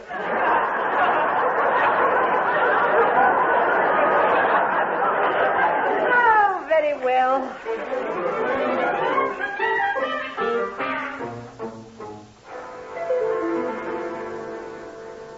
You should be ashamed of the way you treated Florrie. The way I treated her? Yes. If you don't stop losing your temper, you'll see the end of a lot of beautiful friendships this new year. Oh, Daddy, may I have a new dress for tonight? No. Oh, we're going to the biggest New Year's party I've ever been to, and I have nothing to wear. Absolutely nothing to wear. Well, that's fine. You can go as the New Year. Be quiet. Daddy, if I don't get a new dress for tonight, I'll die. I'll just die. Well, we all have to go sometime. Richard, how can you be such a numbskull? Oh. You may think you're stupid, but I'm right. I told you to be quiet. Oh, don't worry, darling. You can wear my new white dress. It's a little too old for me. Mother, you're a darling. A perfect darling. I do want to look my best. Harold's calling for me. Will you all stop jabbering so much and help me look for that card? Suppose I bump into the person who gave me that clock at the party tonight. Oh. I'll answer it. Barbara, you and Richard go upstairs and look for that card. Okay, Ma. Come on, Barbara. Hello, Mrs. Hill. Oh, hello. Hello, Mr. Wimple. How's your wife, the new triplets, and the rest of the family? Oh, splendid, thank you. I just dropped over to wish you and yours lots of good health, wealth, good fortune, prosperity, happiness, and luck in the new year. Well, thanks, Wimpy. That speech came right out of your heart. No, I got it out of a Christmas cracker. Have some of this crystallized fruit. It's very nice. So? Take a handful. Oh, no, I couldn't take a handful. I'll just take a piece for each of my children. Richard, bring in another box. Oh, stop joking, dear. Mr. Wimple, would you like me to put it in the bag for you? No, thanks. I'll just shove them in my pocket. I say, what time are we supposed to be at the Wilkinsons' party tonight? 8 o'clock. We're picking up Florrie first, then you. So, now, speaking of time, I hope you liked my present, Mr. L. Well, of course I... Time? Oh, you mean it was you who gave me that present? That's right. You won't have any excuse for being late for appointments now, will you? Wimple, it's a magnificent present, but you shouldn't have done it. What do you mean? Well, it must have cost you a fortune. Mr. L, are you trying to be funny? No, but it wasn't necessary for you to buy such an expensive present. Oh, being sarcastic, eh? Oh, well, let me tell you, that was the best half-crown diary I could buy for a bob. Diary? Yes, a fine Christmas spirit, I must say. I'll buy you a nice little diary, and you make fun of it because it's cheap. I did nothing of the kind. Now, come on, sit down. Well, I never expected you to make fun of my Christmas present. If it comes to that, the torch you gave me isn't so blooming good either. Now, just a minute. Well, the batteries are all run down, just like you. That's a fine thing to say. Now, you listen to me, Wimple. Mr. Wimple, please. Mr. Wimple! I'm sorry, Mrs. L, but if I've said anything to insult your husband, I'm glad. Goodbye.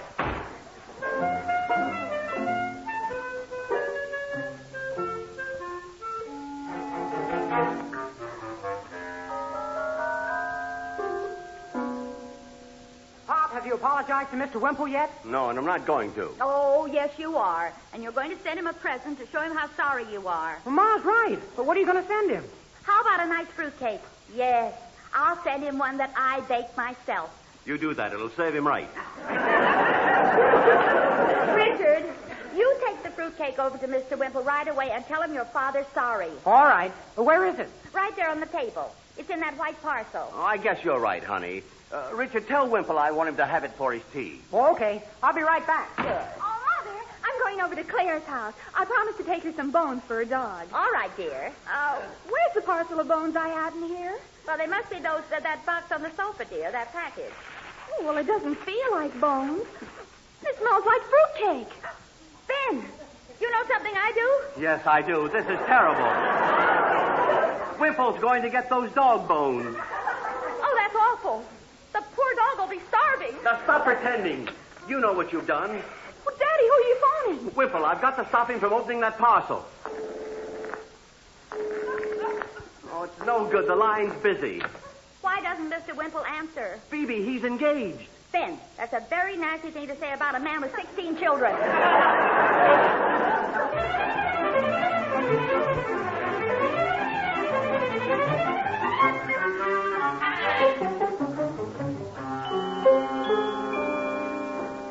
Ethel, get off that phone. In a minute, Mom. Horace?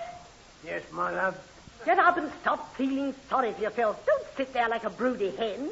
I can't help it. I always thought Mr. L was my friend. He is. You're just imagining things. I'm not. But I can't get over Mr. L making fun of me because I haven't got a lot of money. Well, after all, it's true. Just look at our possessions.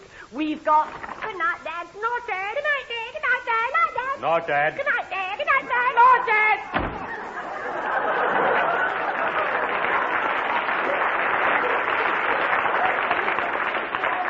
Well, as I was saying, we've got no more now than the day we got married. Now, that's what I call a slight understatement. Ethel, will you get off that phone? Now, you stop worrying, dear, and answer the door. Okie doke. Well, hi, Mr. Wimple. Pop sent you over a little present. I want no present from your father. Well, please. He's terribly sorry about what happened this afternoon. Oh, well, all right. I suppose we were both a little touchy. Now, what's in the parcel? Well, open it and see. Boy, will you get a surprise. Good. I like surprises. Thank you, Father, for me. Oh, I will. He said he wanted you to have it for your tea. Oh, how nice. Now, let's open it now. I can't wait to see this lovely food. There, it's open. Let's see. Blimey. A skeleton. It's not a skeleton, but they're bones, all right. Oh, I suppose this is your father's idea of a joke. What a way to treat an old pal. Richard, this has shaken me to the core. Core, blimey. It's a low-down trick. I expected a nice rich cake, and look what's here. Them bones, them dry bones. Don't take it so hard, Mr. Wimple. I can't help it. This is the straw that broke the camel's back. Horace! Blimey, here's the camel. Look, Mr. Wimple, I'm going back home. I'm sure there's been a mistake. It'll do no good now, boy. I'll never speak to your father again. Oh, Mr. Wimple, please. I'll go home and find out what happened. Horace, why are you looking so sad?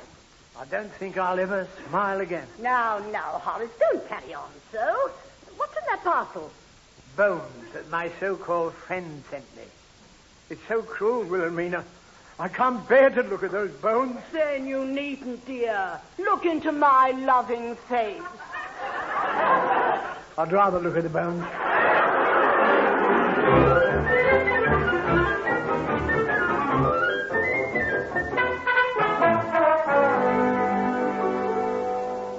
Daddy, stop pacing up and down. Yes, dear, if anything had happened about those bones, we'd have heard by now. I guess you're right. You know, it's almost a year since we've been to a big party. Yes, and believe me, I'm looking forward to it. May I have the first dance with you, Bibi? Of course, sweetheart. And the second one with my beautiful daughter? Oh, of course, Daddy. But remember this time, I can't do the turkey trot. Well, that's your misfortune. Everybody's doing it, doing what? Turkey trot. Everybody's doing it, doing what? Turkey trot. See that ragtime couple over there? Watch them throw their shoulders in the air. Snap their fingers, honey. It's a bear, it's a bear, it's a bear. Keep...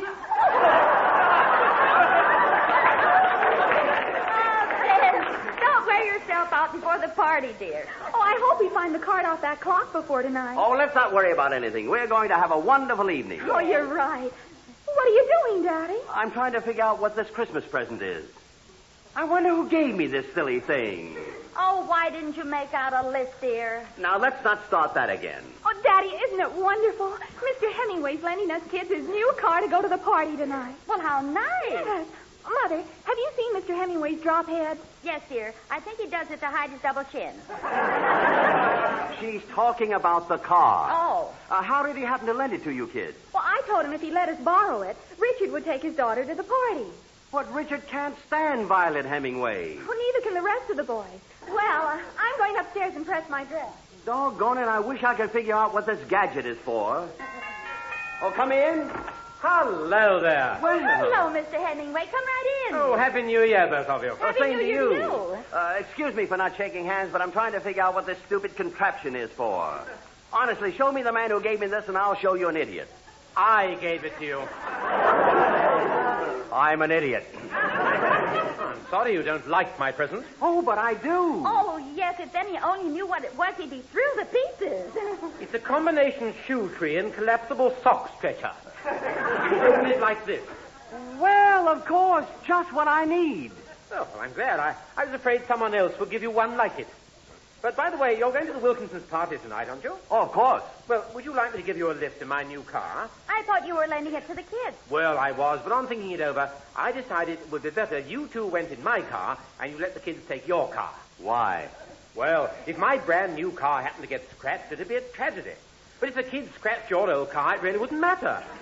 Did you say something, Lyons? No, not yet. Oh, well, as I was saying, if you let the children use your old wreck, Hoot, then we could go in my brand new car. toot. What you say? If a hot and tot toots at a hot and tot. Well, you're drunk. And you're crazy. You've got a nerve coming in here and insulting my car just because you bought yourself a new one on the Never Never. On the Never Never? How dare you? You called my car a wreck. Well, if the shoe fits, put it where it belongs. Don't tempt me. Don't raise your voice. I'll raise the roof if I want to. Mrs. Lyons, I'm leaving and I'll never come back. Good. Oh, honey, you're going to have to make many apologies tomorrow. I am. Well, hi, family. Where have you been? I've been in the kitchen eating. Richard, you didn't give those bones to Mr. Wimple, did you? I'm afraid I did. Oh, this is terrible. What did he say? He said you'd stabbed him in the back to his face for the last time. He's never going to speak to you again. Phoebe, did you hear that? Yes, dear. Well, don't just stand there. Say something. Happy New Year, darling.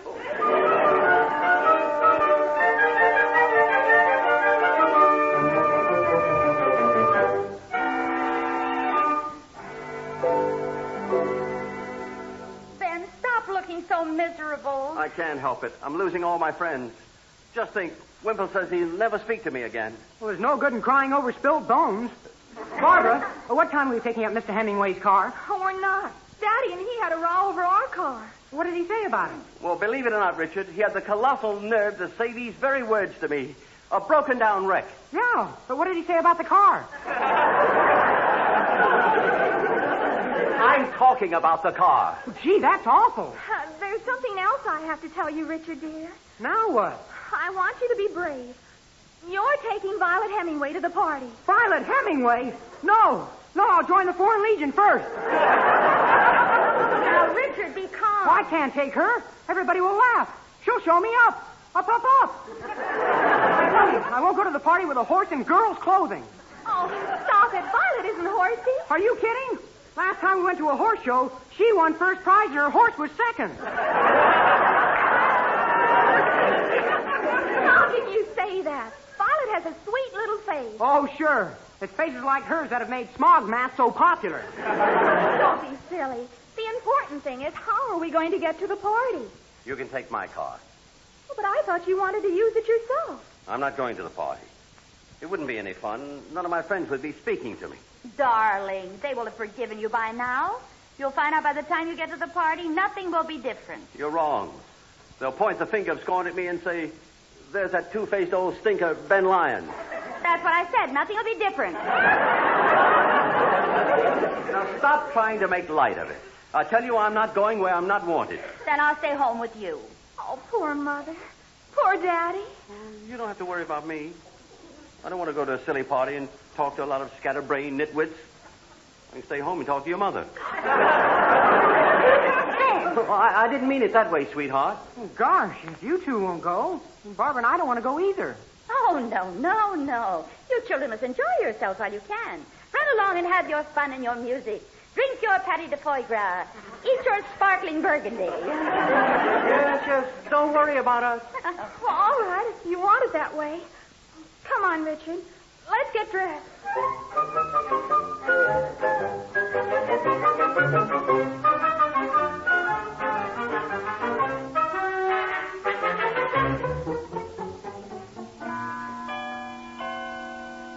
Barbara, hurry up or we'll never get to the party to see the New Year in. Oh, I'm all ready, but I've been thinking. It's pretty late. Do you think it's safe to go out without Mother and Daddy? Oh, stop worrying. They'll be all right if they lock the doors.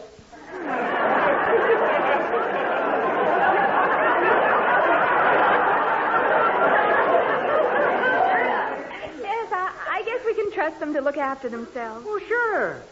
Well, I don't know, though. Parents aren't what they used to be. Haven't you kids gone yet? Harold's been waiting for you in the car for half an hour. Oh, Barbara, you look like a little dream in that white evening gown. Oh, thank you, Mother. Well, how do I look in my first dinner jacket? Like a baby penguin with ears.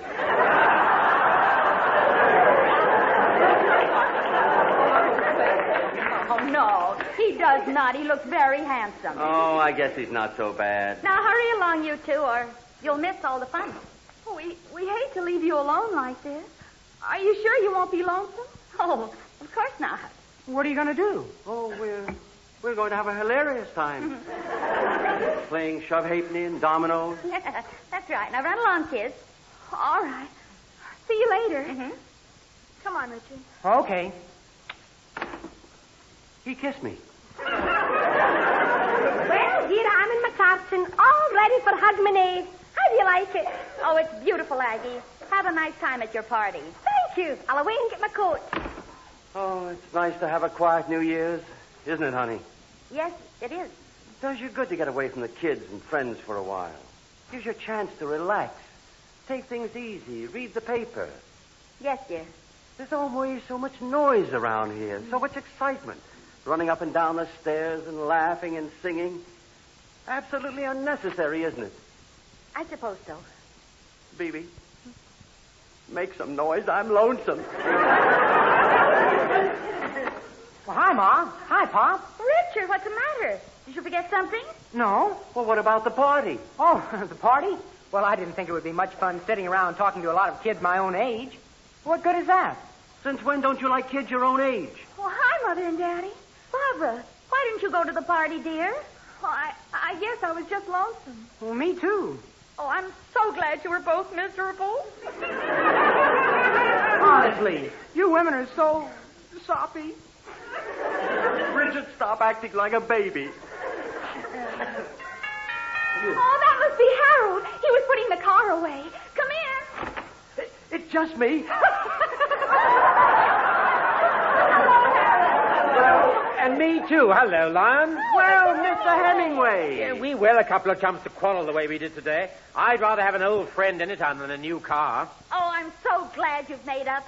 I've always said quarrels are caused by empty heads. Oh, come now, Mrs. Lyon. You mustn't blame yourself. That's Glory. Oh, Glory's coming up the path. I'll open the door. Take a look out of the window, Mr. Hemingway, and you'll see what killed the old year. Baby, darling, Ben, dear, I simply had to come over and see the old year out with you. Good. Me too. Why, Wimple. Mrs. Wimple, come right in. Tom. Hello, all. Hello, Mrs. Wimple. Wimple, old boy. Mrs. L, telephone and explain the mix-up about the bones. Now, shake, Mr. L. Oh, shake, old pal. Barbara, dear, get some food out of the fridge. And Richard, get some glasses. Okay, Ma. Well, it'll soon be midnight. The drinks will be out in a minute, folks. Fine, Mr. L. Perhaps you can help me think of a good resolution. Now, last year, I made a very virtuous one to give up drinking. Well, how'd you make out? I failed miserably. I'm happy to say. You certainly did. I had the experience of seeing both the new year come in and my husband go out. I made a real Scotch punch for you all.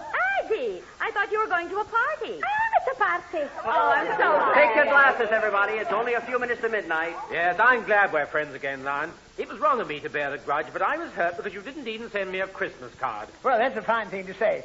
Mr. L bought you an expensive present and asked me to have it engraved for you. For me? Yes. A beautiful silver chiming clock. Blimey, there it is, on the mantelpiece. Daddy! Hark!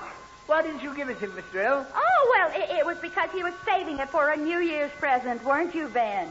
Phoebe, sometimes you're brilliant. Well, Happy New Year, everybody! Come on and join hands.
Life with the Lyons, with Phoebe Daniels and Ben Lyon, with their children Barbara and Richard. Also in this recording were Horace Percival, Doris Rogers, Hugh Morton, Molly Weir, and Gwen Lewis. The script was by Phoebe Daniels, Bob Block, and Ronnie Hanbury. The BBC Variety Orchestra was conducted by Paul Fennerley, production by Tom Ronald.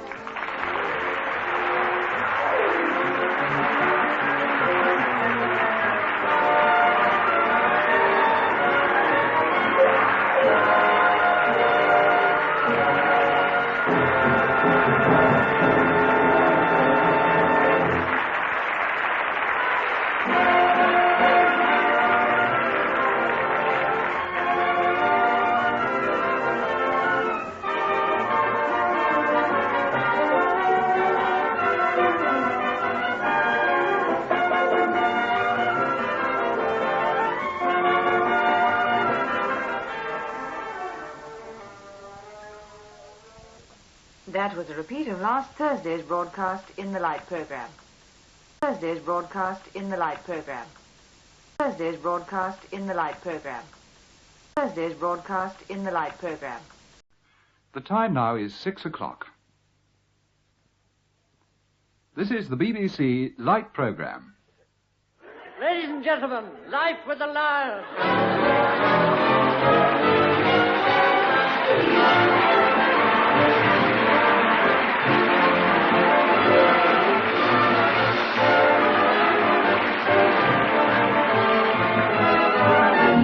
Once again, we'd like you to meet the Lyon family. I'm Richard Lyons. I'm Barbara Lyon. I'm Ben Lyon. And I'm Baby Freezing Lyon.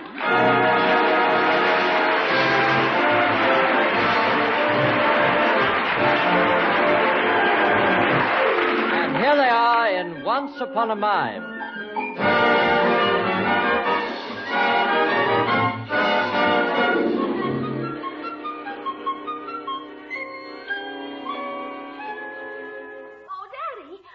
On Cinderella, and I wondered if I could borrow a few things. I don't care what you're putting on. You'll leave the furniture alone. But we can't have a bare stage. If I don't get something, I'll die. I'll just die. Well, if it's a matter of life and death, you can borrow that old horsehair sofa that's out in the summer house. Daddy, Prince Charming could never play a love scene on that thing. Oh, and why not? Your mother was sitting on that very sofa when I proposed to her. How could you propose on a sofa with those short, twisted legs and that dreadful big bulge in the middle? You're right, Barbara, but your father hasn't always looked like that. I should think you want our pantomime to be especially nice, considering you're in it. Who says I'm in it? But you must be. Must I? Well, of course, Pop. Somebody's got to be responsible for the out-of-pocket expenses. So that's it. It is not. It's because if you're in it, I know the play will be a big success. Do you mind my saying you're my favorite actor? Oh, not at all, dear. I often say the same thing myself.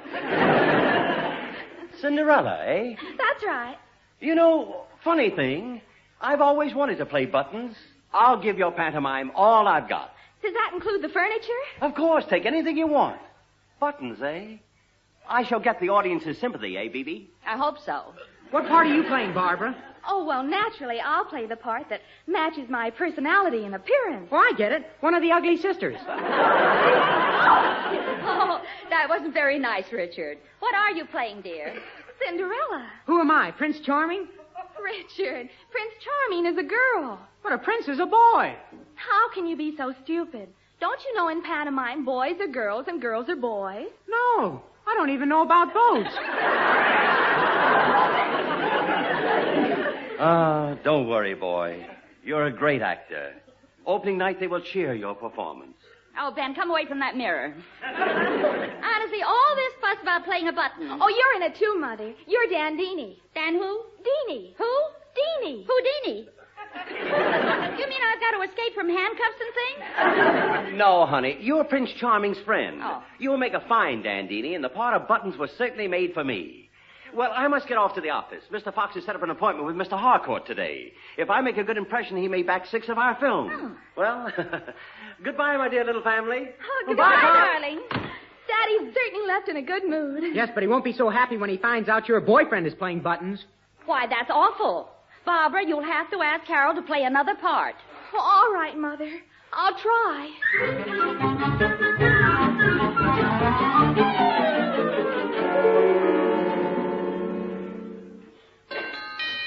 Oh, that must be poor Harold now. Come in. Hello, Barbara. Hello, Harold. Hello, Richard. Hello, Harold.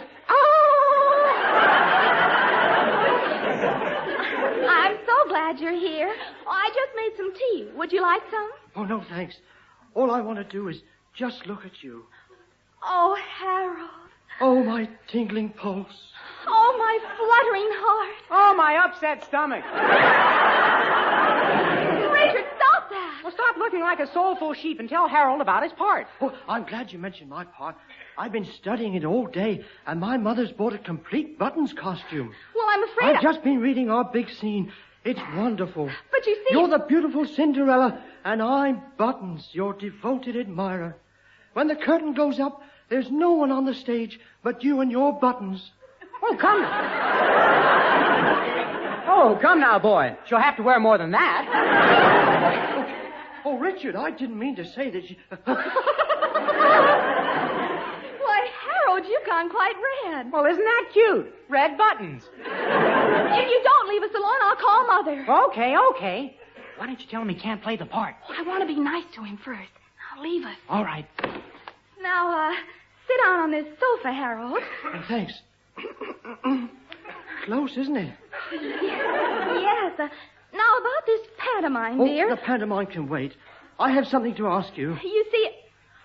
You have? It's something I've never asked a girl before. I hope you'll say yes. Oh, Harold. I hardly know how to say it. Will you... Yes? Will you move over? I'm sitting on a spring. Well, about your part... Oh, my goodness, look at the time. I promised my mother I'd be home for tea. But wait a minute. I'm sorry. I must go. Oh, Barbara? Yes? Now what am I going to do? Hey, Barb, why didn't you tell him? You mean to say you were listening? Oh, I didn't mean to say it, but you guessed. Boy, is he a drip. He is not. Just because he's nervous, don't think he's stupid. Believe me, he's going to get ahead. Good. If anybody needs one, it's Harold.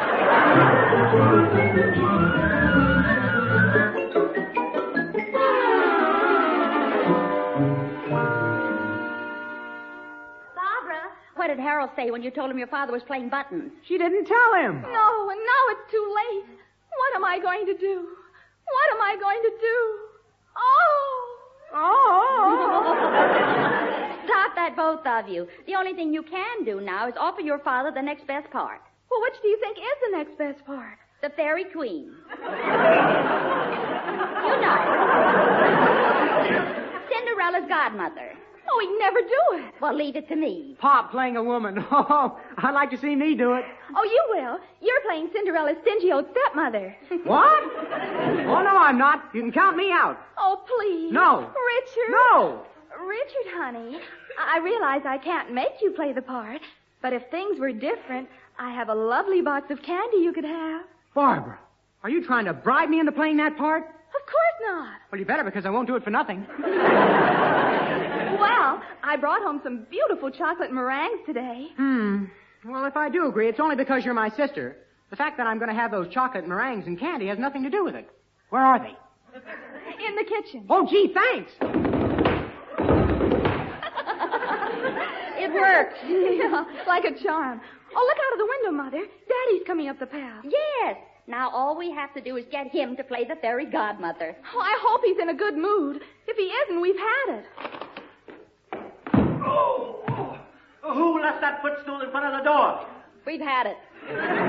Oh, hello, baby. Oh, hello, darling. Have a nice day at the office, dear? I have not. I spent the whole afternoon trying to talk hardcore into backing those films, and I got absolutely nowhere. Oh, I'm so sorry. Sit down and tell us all about it. No, let's talk about something more cheerful. I'm going to get my costume for Buttons in the morning. Oh, Daddy, I have something to tell you. Believe me, the only thing that kept me happy today was the thought of playing that part. Oh, I'll get it. Hello, Richard. Hi, Wimpy. How are the new triplets? Oh, coming on fine. They're £8, £9, and £12. Oh, come now, Mr. Wimple. Don't tell me you're selling them. I say, Richard, you're a proper cough drop, you are. I got your message, Barbara. What do you want to see me about? Oh, the pantomime I'm putting on. I want you to be in it. Good. Who's playing what? Well, I'm Cinderella. I'm Buttons. I'm Cinderella's stepmother. And I'm Bibi Daniels' Lyons. No, Mother, you're Dandini. Oh, and Mr. Wimple, I'd like you to play the dame. No, thanks, no. I've always worn the trousers in my house, and I want to keep it that way. Oh, don't be such a bad sport. Why, if I wasn't playing Buttons, I wouldn't mind playing a woman's part. Oh, all right. I'll go home and dig up a costume. Oh, Daddy, I'm so glad you feel that way about playing a woman, because I had to change your part. What? Yes, dear, you're playing the fairy godmother. Not on your life. Oh, please, Daddy. If you don't, you'll ruin my play. Yes, where else can we get such a chump? I mean, a chance. And who's good-looking enough to play the part? Oh, yes. The only other one I can think of is Gregory Peck. Oh, you're not pulling the wool over my eyes. Oh, we're not trying to. Everybody says you and Gregory Peck are a great deal alike. Oh, they do, eh? In what way? Well, Gregory Peck has a world of personality, and you... Well, you take it, Richard. Well, he's tall and slim and witty, and, you take it, Ma. Well, Gregory Peck is vital and youthful, and you, Shall we go around again? Thanks. Now I know just how good I'm not. Oh, that's not true. You're perfect, and I love you. Please play the part, Daddy. Please. Just for me. Phoebe, are you going to stand there and let your daughter twist me around her little finger? No. I'm going down to the costumers and get you a nice fairy outfit.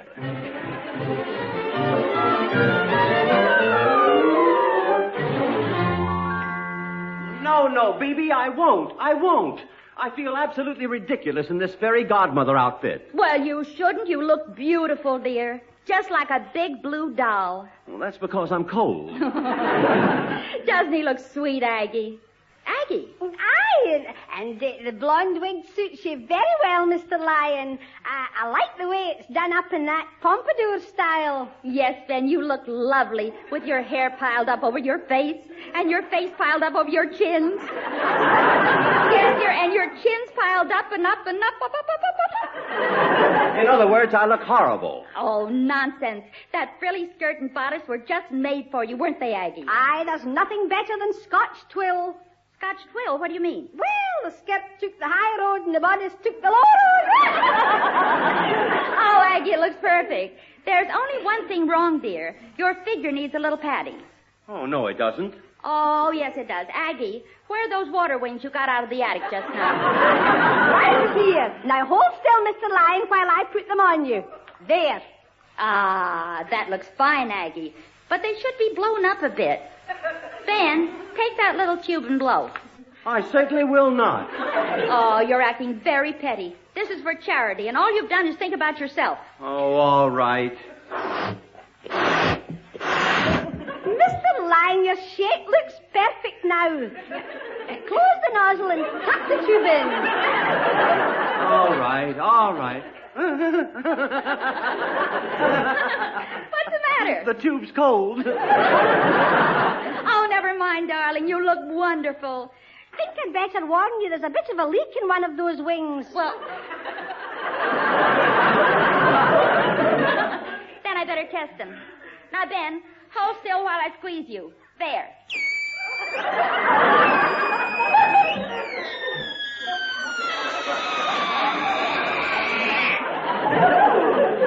It hasn't let much air out, but you'll have to be careful. Well, don't tell anyone, or I'll be the laughing stock of the crowd. Oh, talking about laughing stocks, I must away and press Master Richard's costume. Bebe, I have a good mind to take this silly thing off. Nobody could look less like a woman than I do. Yoo-hoo, Ben! I was wrong. Now stop that. Here, you pin this silver star on the front of your bodice while I go out and see Florrie. Florrie, darling. Phoebe, darling. I want you to come in and see Ben. He doesn't like his costume, so I want you to tell him how nice he looks. All right, I'll do it if it kills me. He's in the den. Come on. Well, where is... Phoebe, I thought your mother was in Hollywood. This is me, Ben Lyon. Ben Lyon? Well, from now on, I'll have to call you Ben-Hur. Now, cut that out. Florrie, tell him how nice he looks. You look divine in that outfit. And your legs look beautiful in those brown stockings. You're looking at the writing desk. Seriously, dear, you look perfect. There's only one little thing wrong. That silver star on your bodice is bent. It needs pressing back. Don't touch me. Now, stop wriggling. It only needs a little push right here.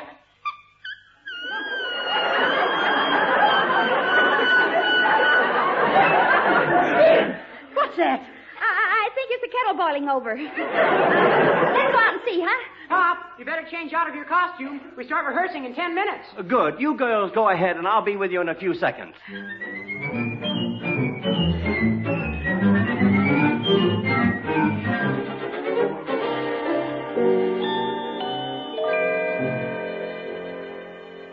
Barbara, for heaven's sakes, what have you done to the dining room? The only thing you haven't moved around is the fireplace. But things have to be right for the rehearsal. This is supposed to be Cinderella's kitchen. Oh, you've made it look very realistic, dear. Yes. Now all I need is one of those old-fashioned things they used to turn the meat on. Oh, you want to spit? Ben, don't be vulgar. Oh, Mother, I wish you hadn't asked Aunt Florrie to be in the pantomime. What's she going to play? What about the ugly sisters? Well, which one? She's ugly enough to play both of them. Don't you dare talk that way about Florrie. Barbara, I want you to give her a very nice part. Oh, what part shall I give her? Well, how about Prince Charming? Oh, no, Mother. Oh, please, dear, just for me. Well, all right. But I really can't imagine Aunt Florrie dressed as Prince Charming. She'll look like a sack of potatoes. Don't forget she'll be wearing tights. Make that 3 sacks of potatoes. Come in. Hello. Oh, hi, Whippy. Hello, Mr. and Mrs. Wimple. Well, Mrs. wouldn't believe I was going to rehearsal, so I had to bring her along with me. Well, I must confess I thought he'd been drinking when I saw him walking round the house talking to himself with the tea cozy on his head. Well, come on, Aunt Florrie. They're in here. Oh, we're going to start rehearsing in just a minute. Oh, I'm so excited. Have I got many lines? More than any woman I know. What? I mean in the play. Oh. Oh, Richard, give everyone their parts. Okay. Oh, that'll be Harold. Now, please, everybody, be nice to him. Remember, he's terribly shy. Hello, Barbara. Oh, come on in, Harold. I want you to meet everybody. This is Mrs. Wimple. How do you do? And you've met my father. Oh, yes. How do you do, Mrs. Wimple? And this is Mrs. Wainwright. Oh, pleased to see you again, Mr. Lyon. And Mother, you know. Oh, yes. How are you, Mrs. You know? Well, now that we all don't know each other, let's get cracking with the rehearsal. Oh, fine. Now, the first scene is Cinderella and her nasty old stepmother. Come on, Richard. Okay. Do not sit there dreaming, Cinderella. Help me on with my ball dress center stage. You don't read the words in brackets, do you? Honestly, They're the stage directions. Oh, my gown is too tight, Cinderella. Loosen the sash, front stage. You're reading the directions again. Oh, yes. Get me my flannel my flannel petticoat. Tonight I must keep warm downstage, upstage, and around the back of the proscenium.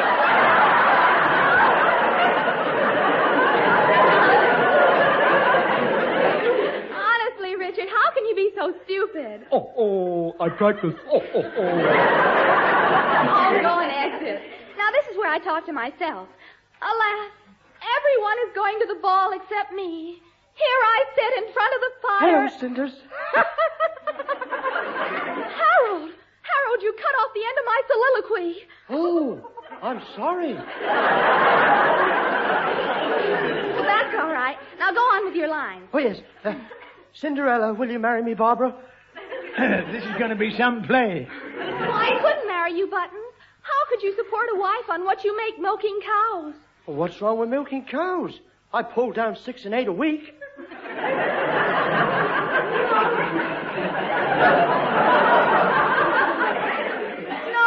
you run along to the ball with the others and leave me with my thoughts. All right, Cinders. Oh, if only my fairy godmother were here. That's me. Here I am. On silver thread of fate, unseen by mortal eyes, I will await. All of a sudden, I have a fear. I feel that someone strange is near. Oh, let's get out and get a beer. Honest! Go on, Mr. Ale. Fear not, Cinderella. I am your fairy godmother. Blimey. My fairy godmother? Yes, I was at your christening. And when you spoke just now, I was at the door listening. This is where I kill the fairy godmother. There's no such scene in the play. I know, but if he can't act any better, he deserves it. Oh, Miss Barbara, I'm sorry to interrupt, but Mr. Fox is on the phone. He wants you to let him have another ticket for the pantomime tomorrow night. He's taking a Mr. Harcourt with him. Oh, tell him I'll send him one tonight. Aye. Barbara, you didn't tell me Mr. Fox was coming to the pantomime. But, Daddy, why not? I tried to sell all the tickets I could. But if he finds out I'm playing a fairy godmother, I'll lose my job. He's a stickler for dignity. Oh, you can't back out now, Mr. L. The whole borough will be disappointed. I know. I have a mask you can wear. It's lovely. I had it on the night Horace proposed to me. Yes. And when she took it off, it was too late. I was only playing my little sugar plum. Go on, then. Wear the mask. No one will recognize you. Yes, be a sport. Get me the mask and I'll do it.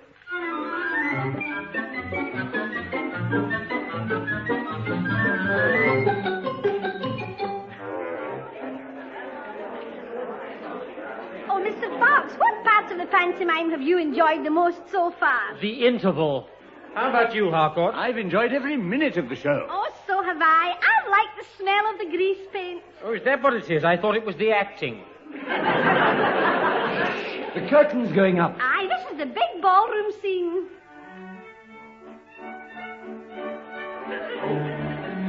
Ah, Cinderella, you dance divinely, and you are so frightfully pretty. She's pretty frightful herself. Prince Charming, I dreamed about you last night. I wonder what she had for supper. Please, Mr. Fox. Oh, look, here comes Mrs. Lyon. She's playing Dandini. Yes, she's going to speak to Cinderella. Turn again, Dick Whittington. Lord Mayor of London. Mother, Dick Whittington is not in this pantomime. Okay. I'll take my puss and get out of here.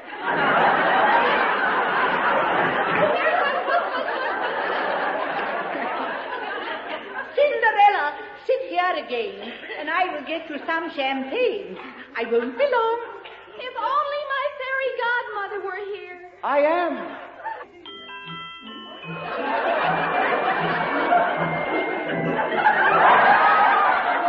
Good heavens, what's that? Fairy godmother. That's the fattest fairy I've ever seen. Listen, Cinders, to what I have to say. Ere the clock strikes 12, you must be on your way. Yes, fairy godmother. Daddy, this is where you hook yourself to the wire and fly off. I know. I've got it. You're hooking it in the wrong place. Be still. And now that there's nothing more to say, I'll sling my hook and fly away.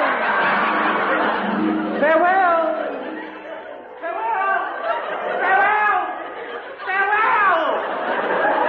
Well, that's the first time I ever saw a fairy queen fly off the stage upside down and backwards.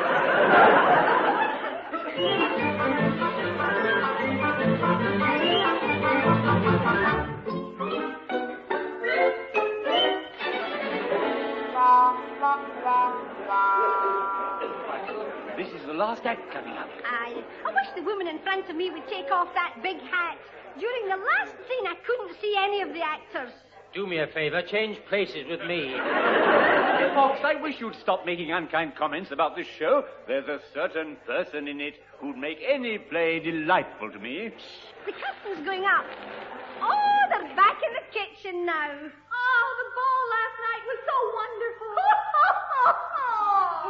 Hark! Here comes my stepmother with one of my ugly sisters. Oh, Mother dear. Yes, daughter? See who's coming round the bend. Look through this window. I will. Maybe I should have opened it first. Big ears. Oh, it's Prince Charming's carriage. That means he'll be staying for tea. Have we any butter left? Woe is me! Woe is me! I haven't made a clot of butter since this morning. What shall I do? Turn again, Dick Whittington. What a clot. Mother, you don't come in here. Paul. Come on, Poots. Only 12 miles to London. Prince Charming's coach is at the door.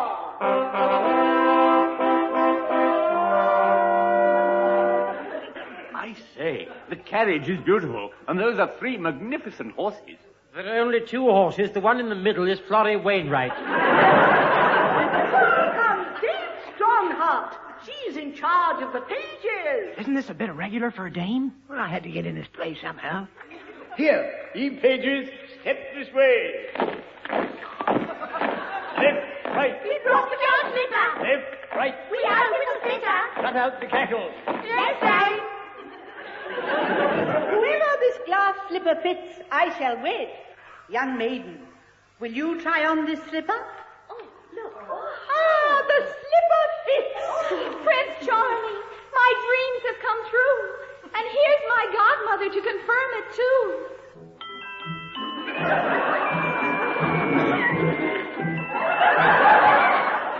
Between these 2, great love has risen. Now he is hers and she is his'n. Oh, fairy queen, now all is well. O'er everything you've cast a spell. He missed the truth by 1 letter.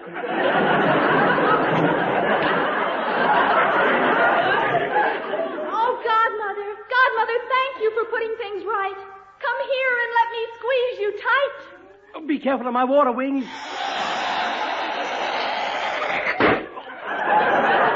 Phoebe, my water wings have exploded. What shall I do? Turn again, Dick Whittington. Turn again.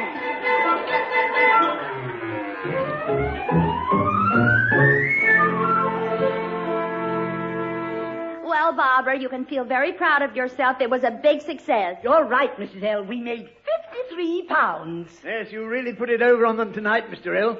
No one had a clue that you were the fairy queen. Well, thank goodness for that. Oh, Mr. Lyon, Mr. Fox is here to see you about the pantomime. Mr. Fox, Phoebe, if he's found out what I played tonight, it'll mean immediate dismissal. Well, what do you care as long as he doesn't give you the sack? Oh, hello, Lion. Oh, hello, Mr. Fox. Come right in, Mr. Fox. Oh, this is a pleasant surprise, Mr. Fox, isn't it, Phoebe? Oh, yes, it certainly is, Mr. What'd you say his name was? Phoebe. Well, what a coincidence. That's my name, too. She's only joking. Sit down. Where? Wimple, pull up something with a well-padded seat. All right, Mr. L. Mr. Wimple, put me down. Sit down here, Mr. Fox. Thanks. Now then, about the pantomime. Pantomime? Yes, Harcourt was so delighted with it, he's agreed to back our films. You see, he fell in love with a girl in the show. Oh! Who was this woman he fell in love with? The woman with the mask, the fairy godmother. Now stop Stop that! Are you sure it was the fairy godmother? Oh, positive. Personally, I thought she was ghastly. But Harcourt seems to like big women with dimples in their knees. Dimples? Yes, I want you to introduce him to this woman. But, Mr. Fox, it's like this. Well, you see, I... Well, what? What Mr. L's trying to say is he doesn't think Mr. Harcourt is romantic enough for the lady in question. Oh, you don't have to worry, Lyon. Harcourt may look the quiet type, but if he took this young lady out, she'd get a big surprise. So would he.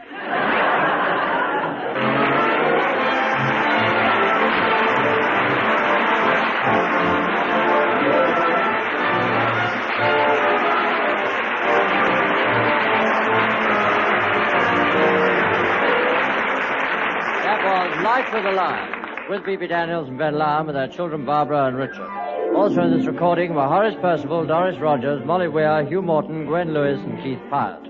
The script was by B.B. Daniels, Bob Block, and Ronnie Hambry. The BBC Variety Orchestra was conducted by Paul Fennelly. Production by Tom Ronald.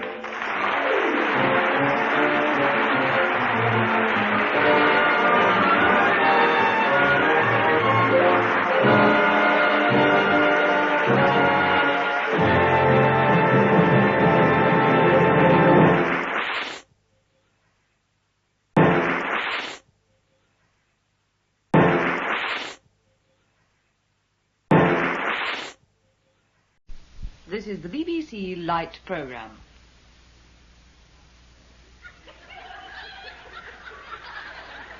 Ladies and gentlemen, Life with the Lions!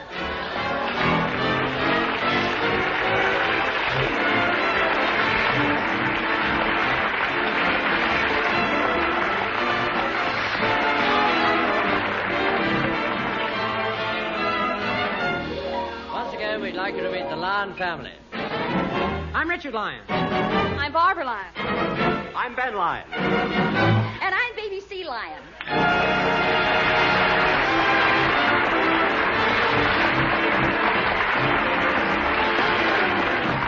And here they are in Father's Day.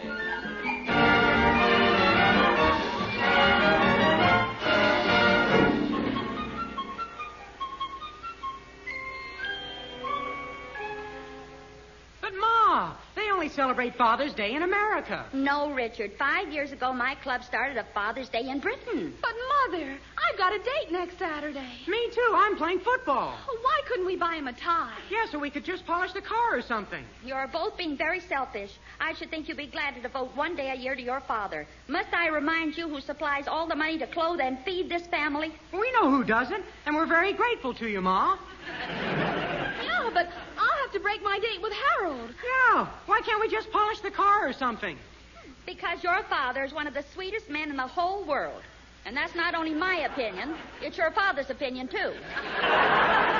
Yes, but why do I have to ruin my whole life just because it's Father's Day? Yeah, why can't we just polish the car or something? I don't understand you, children. I should think you'd be very proud of your father.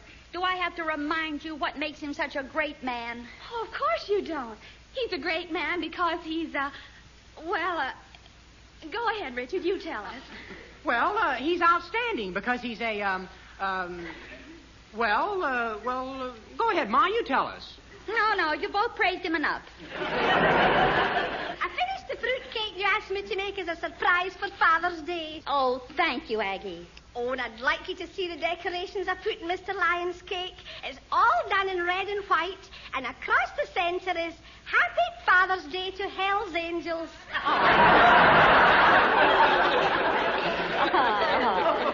I'll go and get it and bring it in. Phoebe, is there any tea left? Oh, here comes Daddy. If Aggie brings that cake in now, we've had it. Yeah, but how are we going to keep her out? Well, I know. When we speak to Pop, talk real loud, then Aggie will know he's here. Okay, we'll talk as loud as we can. Oh, Phoebe, I think I'll have another cup of tea. Hello, Ben. Well, you don't have to shout. Pour me a cup, will you? Here's the sugar, Ma. Thanks, dear. 1 lump or 2, Ben. What are you yelling about? I'm not deaf. Yes. Why are you shouting at Pop? Stop that. Oh, Richard, pass Daddy the marmalade. What, at least my charming little daughter doesn't yell like a red Indian. Good for you, honey. Open the door, please. My hands are full. Oh, hello, Daddy. I'm certainly glad the matter with all of you? Nothing, Pop. Anything wrong with you, Pop? Is there, Pop? Pop, Pop, Pop, Pop.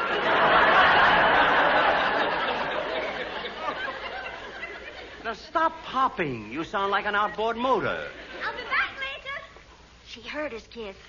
Ben, you didn't answer me. One lump or two? No sugar, thanks. Just arsenic. Well, you don't have to shout.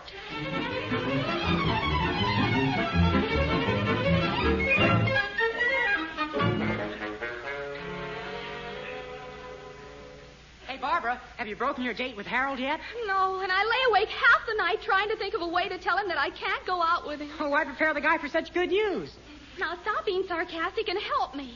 Now, when Harold calls, I'll get him in a good mood. Then you come in and casually tell him about Father's Day.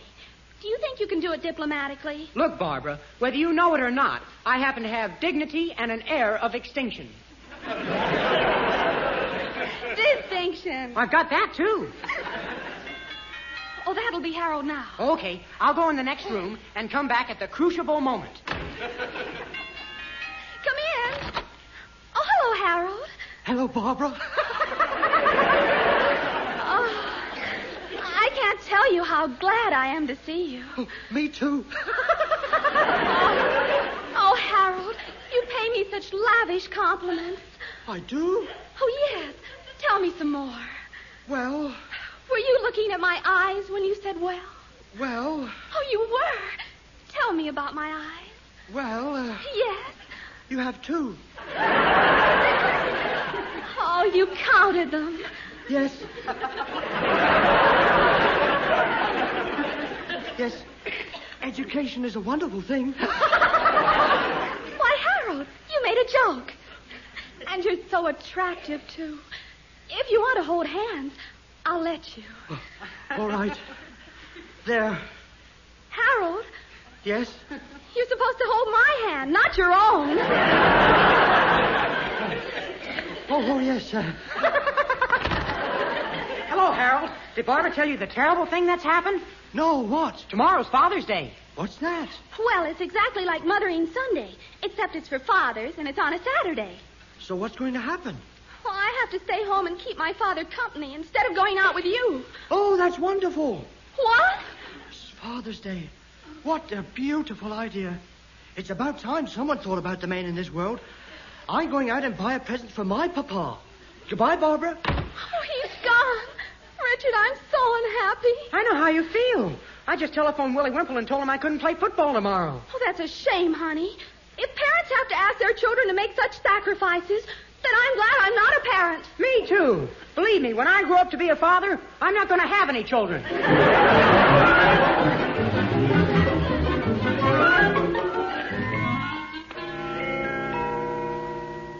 Oh, Mother, what are we going to do all day tomorrow? Well, don't worry, dear. I practically have the whole plan worked out in my head. All I have to do now is fill up the gaps in it. Well, Ma, I canceled my football game for tomorrow, but maybe if Pop didn't mind, I could play till halftime. Richard, could you honestly enjoy a game of football knowing you had deserted your father on the one day in the year his family should be around him? I could try. Well, I wouldn't let you do it. Every time you kick that football, you think of your father's face. Yeah. Mother's right, Richard. You mustn't be selfish. Oh, family, I'm home. Oh, come on. Come on, let's go and get Daddy's newspaper and his slippers, huh? Okay. Oh, hello, honey. Is dinner ready? Almost. Did you bring the ice cream home like I asked you to? Phoebe, I've got a beautiful round tub. I know, dear, but did you bring the ice cream home? It's in the fridge. Oh, here's your paper, Daddy, dear. And here are your slippers, dear. Dear? Did I give you kids your allowance this week? Oh, yes, you Oh, did. sure. Uh-huh. Say, honey, I ran into Wimple in the ice cream parlor. He said last Monday when he was driving back from Reading, he got lost and found a river. He says it's the greatest spot for fishing he's ever seen. The fish actually queue up to get on your hook. No kidding. No kidding. I can't wait to get out there. I want to catch a 20-pound salmon again. Again? Yeah, I wanted to catch one last year. Now, stop belittling yourself. That was a beautiful trout you almost caught last August. That's right. It must have been 18 inches long. I never saw such a fish. I believe that. I mean it.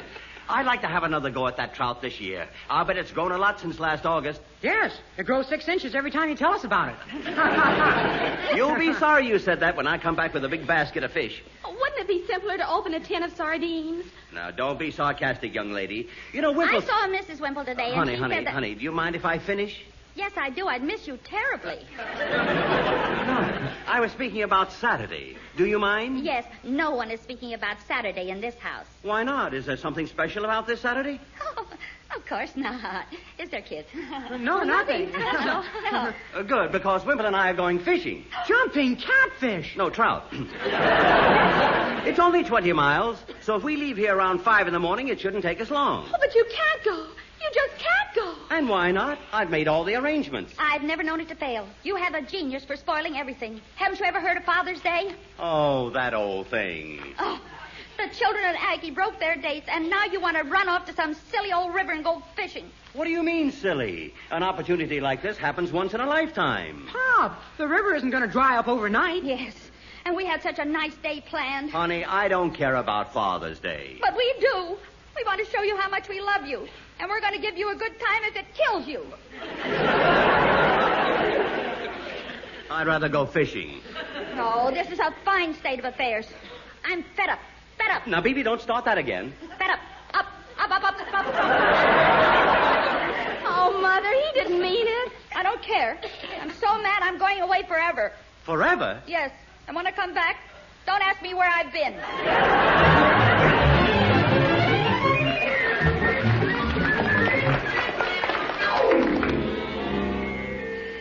Mother, are you still mad at Daddy? No, dear, I was wrong. Where is he? He's in the den, still moping about the fishing trip. Well, we'll soon fix that. Come on, we'll go in and see him. I'm not fishing the stream so much this year. Wish I was there. Oh, Ben, when Mr. Wimple arrives, I want you to tell him that you're going fishing tomorrow. Oh, do you really mean that? Yes. After all, it's Father's Day, and we want you to be happy. Oh, that's wonderful. Thank you, darling. I'll be thinking of you and kids all day. You won't have to. We'll be right there by your elbow. What?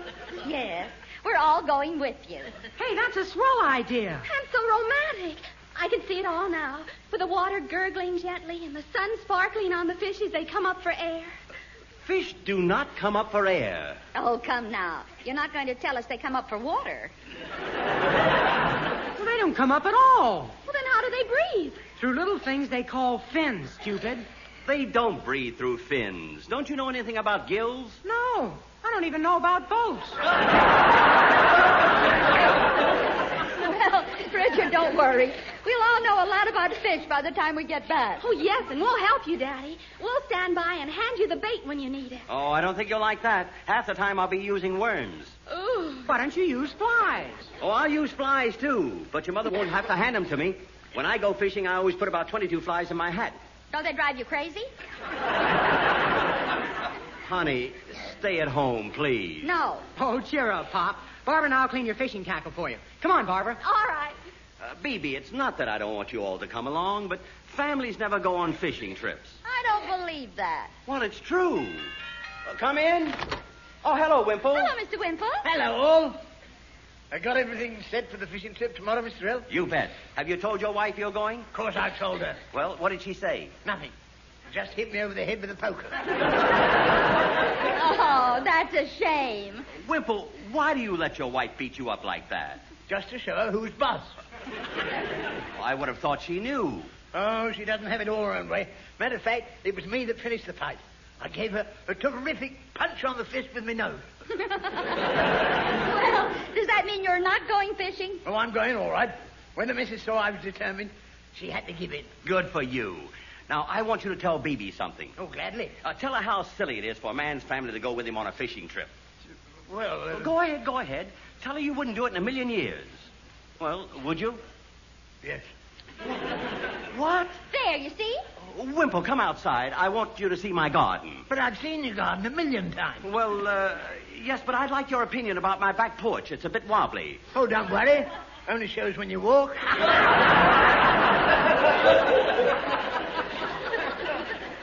Wimple, I want to talk to you. Oh, okie doke. Excuse us, Mrs. L.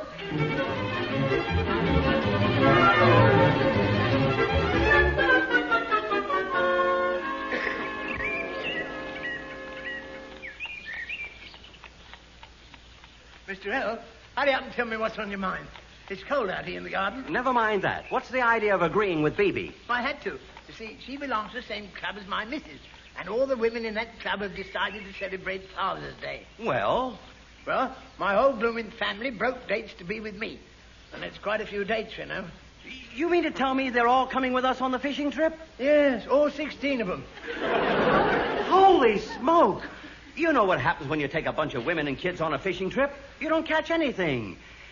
Can you get your wife to change her mind? Oh, I thought I could.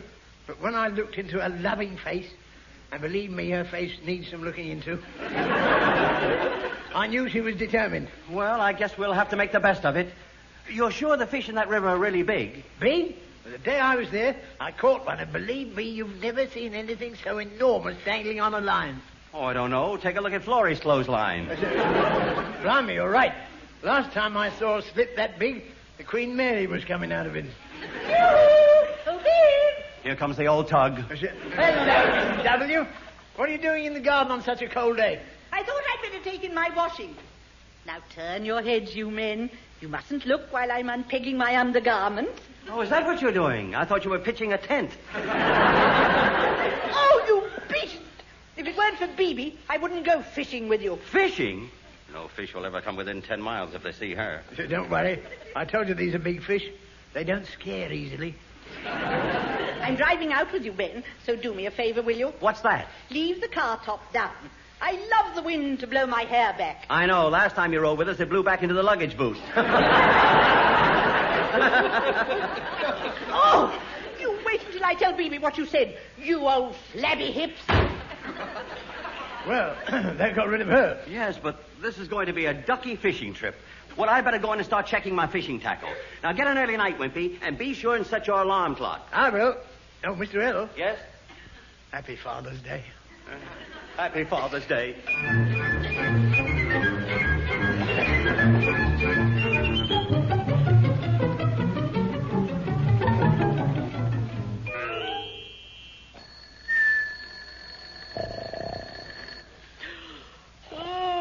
Horace, wake up. It's 5 o'clock. Let me go. Help, it's got me. Stop dreaming. I've got to wake up. Having a nightmare. Horrible monster got hold of me. Horace! What? Who's that? Your wife, of course. Blimey, the nightmare's come true. Oh, so that's what you think of me, is it? A monster. Oh, no, dear, not you. You look like a film star in the morning. I do. Yes, Boris Karloff. What did you say? I said, I knocked it off. Nothing, my love. Well, now, let's get out of bed. We must get an early start for our fishing trip. Fishing trip? This is the most ridiculous thing I ever heard of. Getting up in the middle of the night to chase after a lot of stupid fish. Wilhelmina, I didn't say you had to come. That was your idea. Naturally. You hadn't had an idea since the day I met you. Now, look here, Wilhelmina. When I think of all the men I could have married and didn't. Lucky dogs. What? I said a lot of fog. Too bad. We hadn't had some dogs to help us fish. Oh. Well, I must do my morning gymnastics. Arms forward, stretch. Arms upward, stretch. Knees bend. Arms stretch. Oh, stop prancing about like two Prunella stacks. And put some more clothes on. I must do my morning exercises. Well, don't do them in front of the window, or neighbors will think I married you for your money.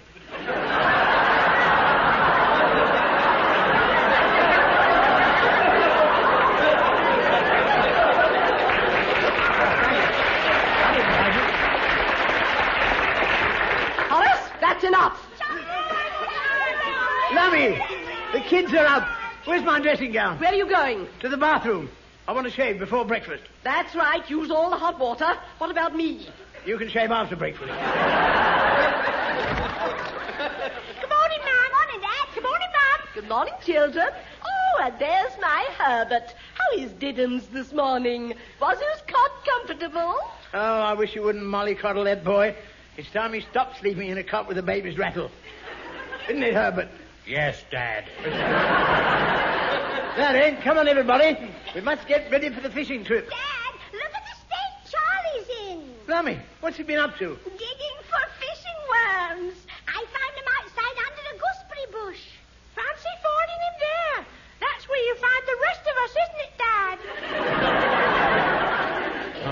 You're a dopey lot believing that stuff about the gooseberry bush. I know where I came from. The stork brought me. Yes. And the stork's never been the same since. Ethel, put that warm blanket round the triplets. All right, Mom. Oh, Virginia kicked me. Well, she scratched me.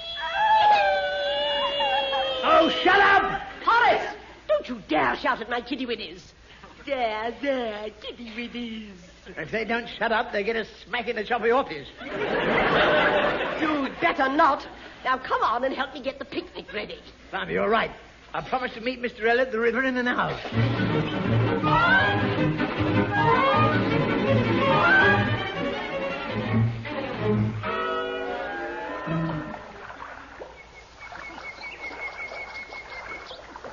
Well, family, isn't it wonderful being out in the open air so early in the morning? No. Don't talk silly. It's great to feel the wind on your face, the river spray on your lips. The frost on your nose. Are you cold, darling? No, my teeth always chatter like this. Phoebe, I brought the hamper out of the car. Oh, thank you, darling. I brought some egg and tomato sandwiches, some sausage rolls, a cake, and some apple pies. Oh, Ben, hasn't Florrie got a magnificent spread? Yeah, and I don't think she'll ever lose it. Oh!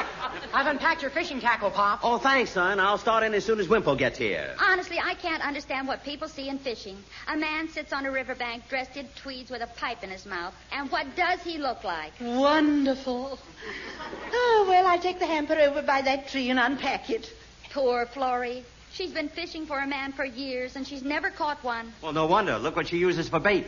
Hey, look, here come the Wimples. Oh, yeah. It's about time, too. I wonder what kept them. Come on, children. Hide out of the car. Horace, be sure they're all here. I will, my love. Children, from the right, number. 1, 2, 3, 4, 5, 6, 7, 8, 9, 10, 11, 12, 13, Dad.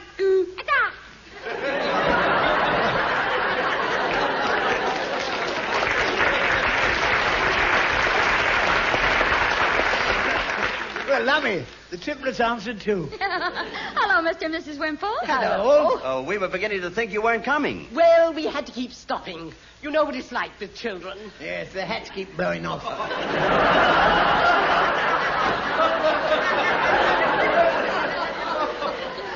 The food's all here now, Bibi. Oh, good. I'll go and help you unpack. Hey, Wimple, this is some river. Yes, what about those fish? Oh, look at that one jump. Where? Right on the left of the island. I don't see anything. Well, blimey, how long do you expect it to stay up there? Now, cut the comedy and get your tackle ready. Okie doke. Charlie, bring me that rod. All right, Dad. Oh, this spot looks eerie in this half light, doesn't it? Yeah, I could almost believe it's haunted. Sitting here on this mound of earth, I feel a strange tingling sensation. Get up! You're sitting on an anthill.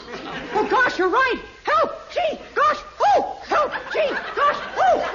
Richard, this is no place to do a rumba. Oh, son, are you coming fishing? Yes, but I've got a little hunting to do first. Well, let's get cracking. Okay. Where are you two going? Fishing. Horace, you're doing nothing of the kind. There is such a thing as breakfast. I'm not hungry. I just want to throw my line in the river. But what about our children? We can throw them in later. Ethel, you put Mr. L's fishing rod down. In a minute, Mom. Ethel, come back here with that rod. Ethel. Mr. L, please don't shout at her like that. She's very sensitive. Well, look, she's trying to fish with it. Ethel, bring back that rod. Ethel.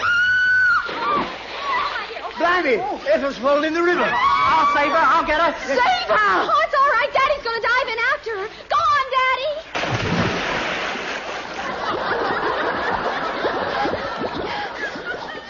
Look, Ethel saved Pop. Oh, yes. Oh, thank you, Ethel.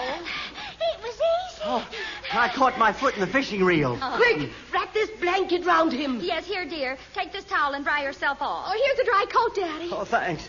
Now come and help me fish my new rod out of the river. There it is, down there. I'll help you, Mr. L. Well, you two can stay here and fish out that silly old rod, but we're going back and finish our breakfast.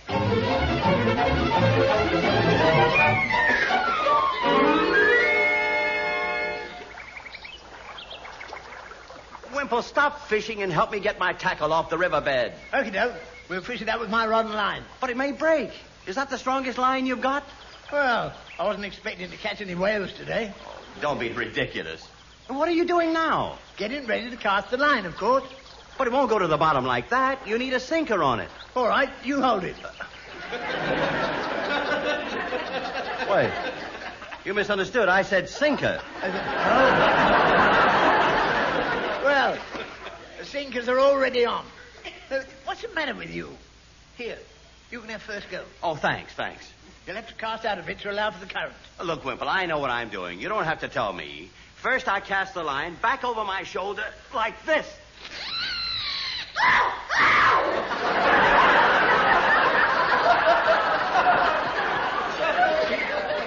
Oh, sorry, Florrie. Well, I should think you would be. What do you think I am? An old trout? No comment. Mr. L, did you see where the hook caught her? Yeah. Too bad she chose that moment to tie her shoe. Well, here goes again. Bedline, don't you dare cast that line until I unhook myself. Well, let me help you, Florrie. You keep away from me. Mr. Wimple, can you see if the hook's coming out? Yes, but there's no need to look so stern. Oh, very funny, both of you. There. It's out now. And just you be more careful, or we'll all come down and keep an eye on you. That's all we need. Go ahead, Mr. Hill. Drop the line in the river. Okay. Good morning, gentlemen. Having any luck? Yes, all bad. Not biting, eh? Oh, I haven't done so badly, considering I've been fishing with a worm all morning. That's a fine way to talk about your friend. Oh, he's not talking about me. I'm sorry, so you caught some fish, eh? Oh, my friend did. Yes, my friend did, and I... Hey, wait a minute. You wouldn't happen to be a gamekeeper, would you? Me? No, I'm not a gamekeeper. Because if you are, we've got our licenses. I'm sure you have. Nosy Parker, isn't he? Quiet, Whipper, quiet. This river doesn't by any chance belong to that farm over there, does it? Oh, no, it doesn't belong to the farm. Oh, good. For a moment I thought we were in trouble. No, it isn't anything like that. This river is leased by the government and stocked by the Ministry of Fisheries. Your case will come up next week. Wimple, we've been hooked!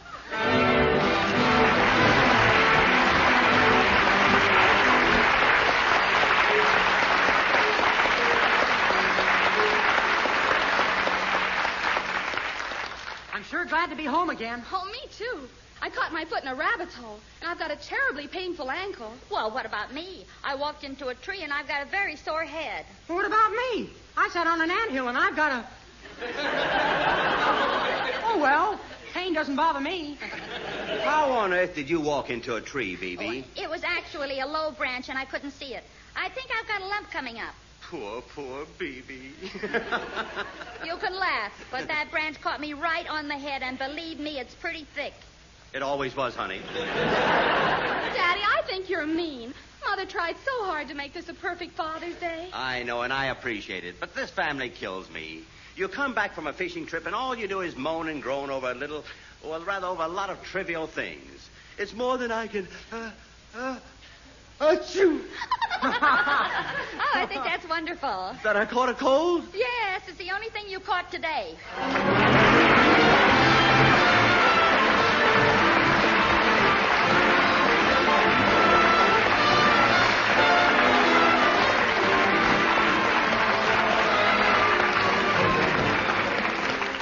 That was Life with the Lions, with Bebe Daniels and Ben Lyon, with their children, Barbara and Richard.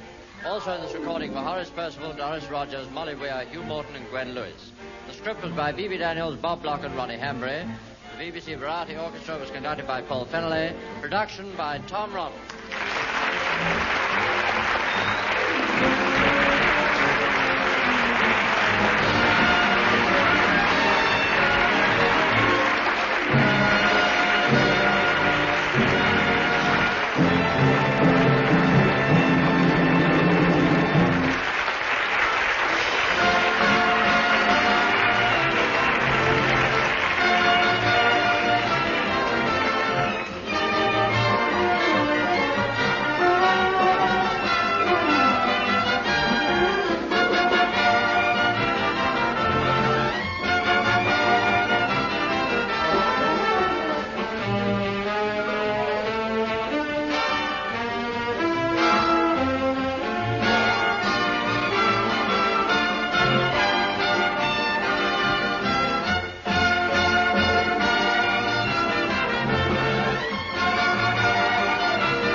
and gentlemen, Life with the Lions!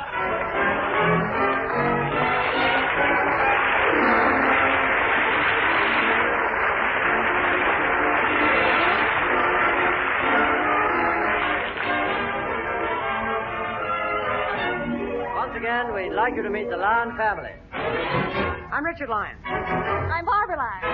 I'm Ben Lyons. And I'm Booby Daniels Lyons.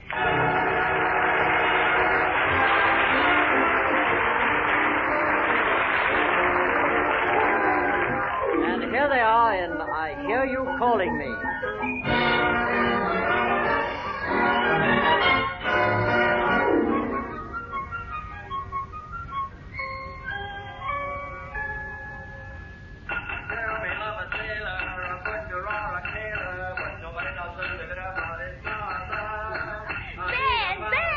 Ben, will you please come down to breakfast? In a minute, honey. Mother, what in the world is he doing up there? He's fixing a washer on the bathroom tap.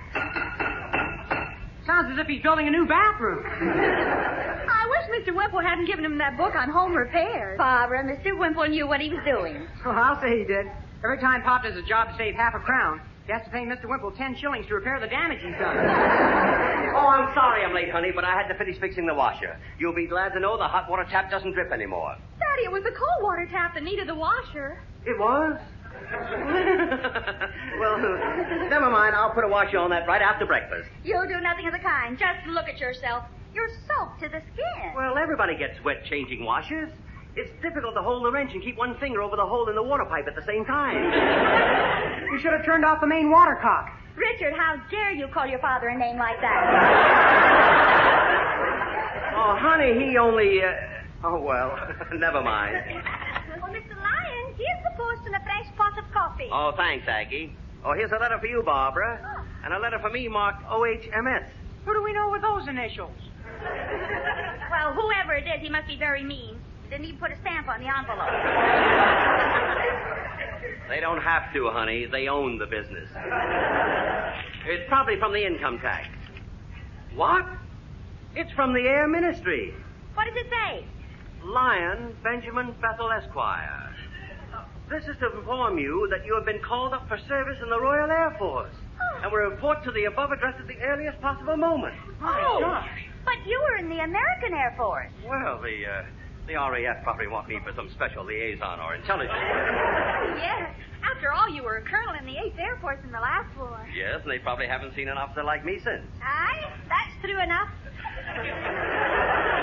What about your job, Pop? Oh, they'll keep it open for me. Oh, baby, do you remember when I left the Air Force and the boys in my squadron gave me that lovely alarm clock? Yes. The first time it went off, it blew out all the windows. Now, stop making things up. I can't wait to get up in a plane again. Oh, Ben, don't talk silly. You can't fly anymore. You can't even stand a little altitude. Ma's right. You blacked out twice putting the star on top of our Christmas tree. I did not. It was your fault for buying such a tall tree. Well, I guess I'd better go and shake the mothballs out of my uniform. Daddy, you can't wear that old uniform. It's full of holes. Never mind the holes. I'm proud of it. The last time I had that uniform on, I was out at the front. Well, if you wear it again, you'll be out at the back. Hearing you all talking like that takes me back to the old war days. Were you living in London then, Mr. Lyons? Yes, Aggie, and right over this very house we had a great big barrage balloon.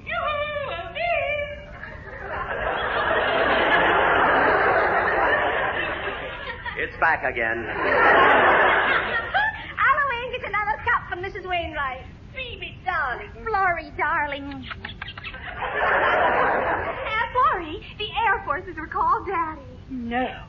What's he going to do? Release a whack for overseas duty?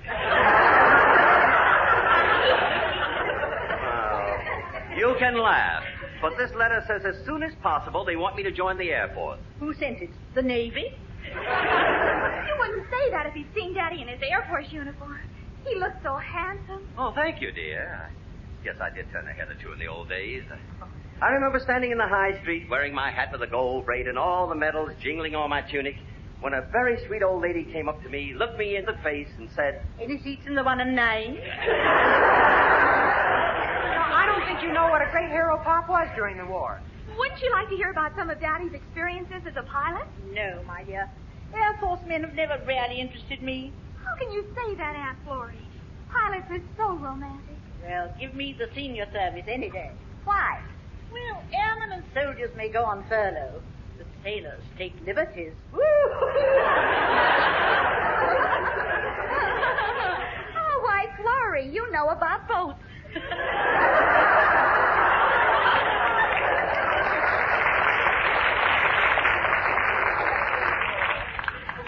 I do, but what I really mean is there's something about a sailor. Yes, it's usually you. Oh, how can you say that? I just have a fleeting interest in sailing. Fleeting? Yes, Atlantic fleeting and Pacific fleeting. Well, I better get started. Mustn't keep the jolly old Air Force waiting. Wizard crying and all that sort of stuff, you know. Well, pip-pip, cheerio, darling. Promise you'll think of me while I'm away. Well, how long will you be gone? Oh, who can tell? A week, a month, a year. The more important I am to them, the longer they'll keep me. All right, dear. I'll see you at tea.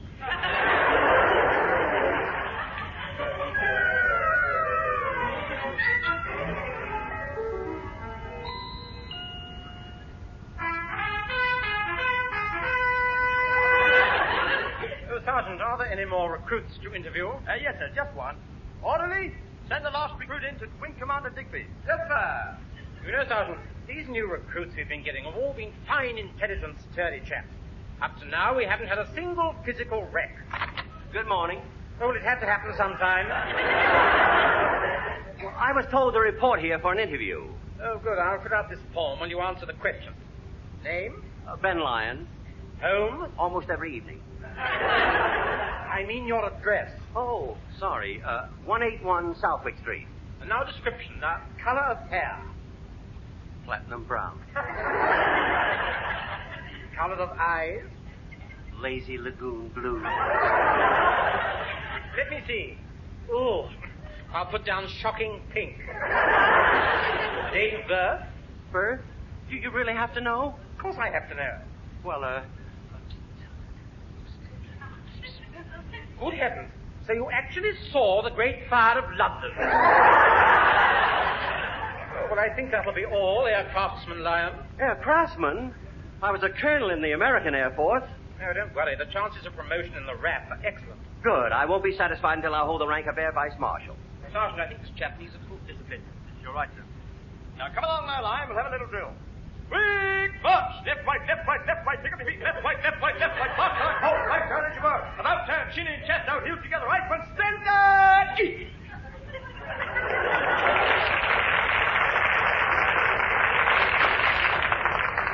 This man's a little slow, Sergeant. He hasn't started marching yet. Now, see here, I didn't... Silence! Attention! Oh, bless you.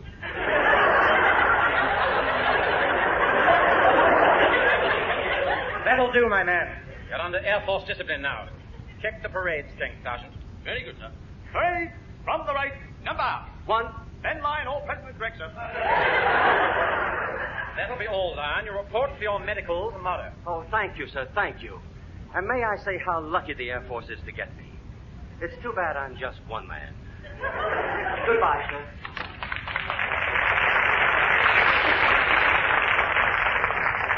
Where in the world did the Air Ministry dig him up? They didn't dig him up. He just looks as if they did. Well, can you find his name in the over 40s? No, he's not on this list. Try checking the Chelsea pensioner. Oh, wait, sir. I found the name in the young age group.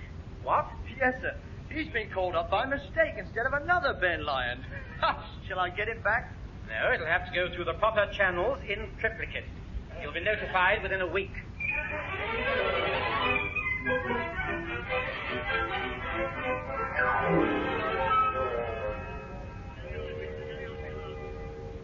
Mother, Daddy's coming up the path. Oh, yes. Just look at him swinging his arms. He's already practicing his drill. Hey, that was a funny salute Pop just gave the postman. Not half as funny as the salute the postman gave your father. Hello, my little squadron. My, what a day. Well, put down your undercarriage, dear, and tell us all about it. Are you in the Air Force now, Daddy? Almost. Did you meet a lot of important people out there? Well, I don't like to brag. Oh, go ahead, dear. The kids are expecting it. Well, then, yes. I went over to the officers' mess, and all the important people were there. Field Marshal Viscount Montgomery, Sir John Slessor, Lord Portal, Lord Tedder. And they were all so friendly.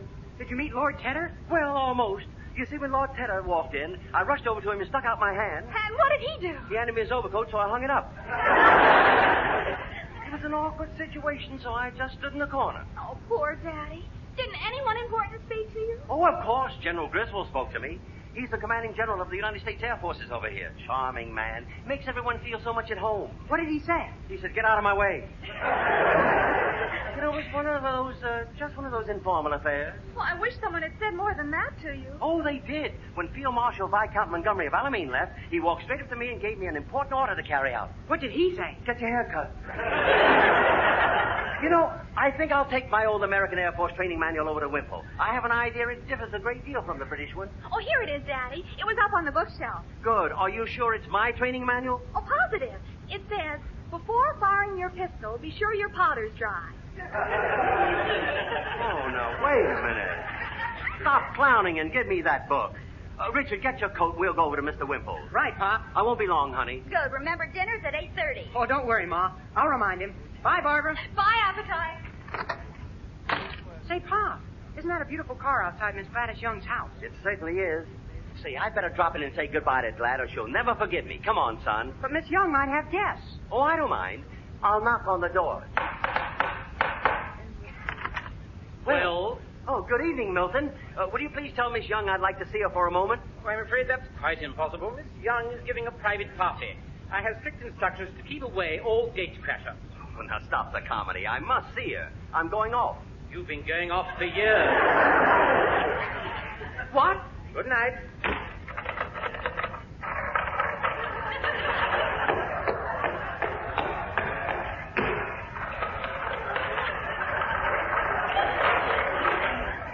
I hope he gets Death Watch beetle in his butler's pantry.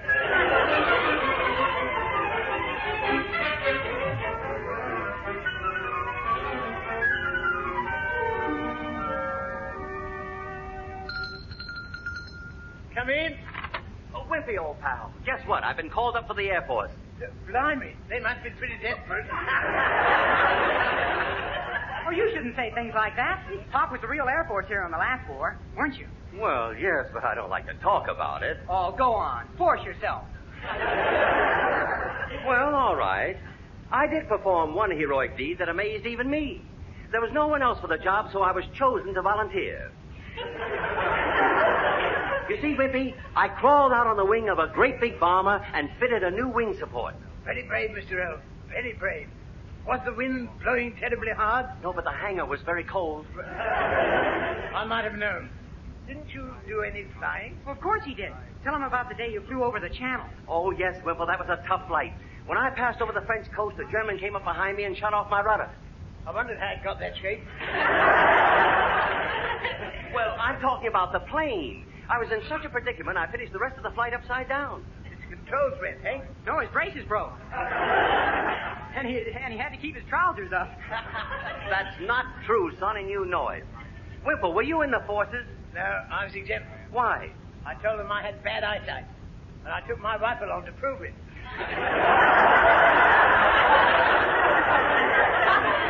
Gee, that's too bad. We thought you had a lot of experience. So Pop brought his manual over so you could help him. That's how I can.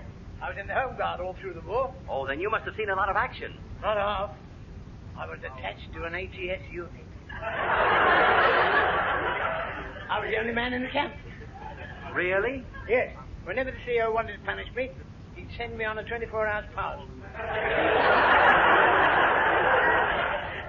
Now, let's see that manual of yours. Here it is. I'm afraid this American one doesn't coincide with ours. There's my old one on the corner table, Richard. You take it and see we don't make any mistakes. Okay. Now, what does it say first? Squad, attention. Come on, Mr. L. How's that, Richard? Well, you're fine, Mr. Wimple. But, Pop, you're not standing right. I'm not? No, your top half's at attention, but your bottom half's at ease. He's right, Mr. L. Just look at you. You should talk. You're the only man I've ever seen who can stand with his feet together and his knees apart. No. Don't you tell me how to stand. I've got the heart of an old infantryman. Yeah, but you've got the legs of an old cavalryman. Why don't you you both do a little rifle drill? Well, there's not enough room in here. We better practice in my back garden. Right. I'll come over tomorrow morning and give you a proper workout. Well, you better make it in the afternoon. I'm going for my medical in the morning. Well, I hope it's not like the one I had. Oh, tough, eh? Yes. There were 50 of us men, all undressed. We had to stand all day. Blimey, were we tired. Well, why didn't you sit down? All the benches were marble.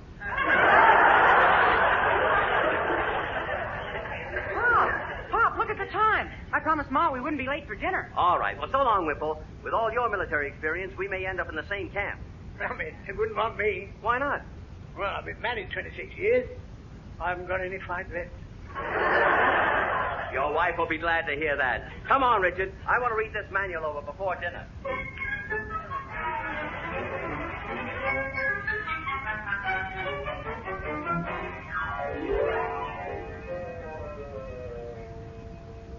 I think Daddy's overdoing this Air Force training. Every time I pass him in the hall, I have to salute. Well, I'm bringing Mr. Lyons dinner now. We can't get him down, Aggie. I've hit the gun for him 3 times. Ah, but I found the bugle that Master Rickson had in the boys' brigade. Oh. This'll fetch him. Coming! Oh, good for you, Aggie. You can bring his dinner in now. I will. 1, 2, 3, hop! 1, 2, 3, hop! Squad! Halt! Parade! Dismiss! Daddy! Come along now. Don't forget the salute. Ah, that's better, kids. That's better.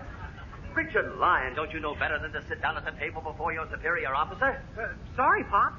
Sir, if you please. Yes, sir, Pop. And straighten up. Come on now. You two, Daniels. Daddy, may I start dinner now? Barbara, dress me properly. Oh, sorry, sir. Barbara Lyon, Mr. Lyon's daughter, first class, would like permission to proceed with her nappy ration. Don't be so sarcastic when you're in the mess. Now then, sit down.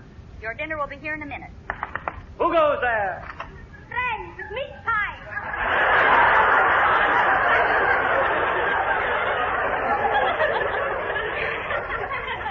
Advance, friends.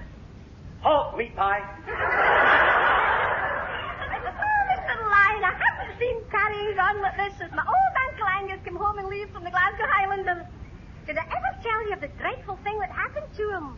You mean he went into battle and got wounded? No, he went into the quartermaster's stores and got killed.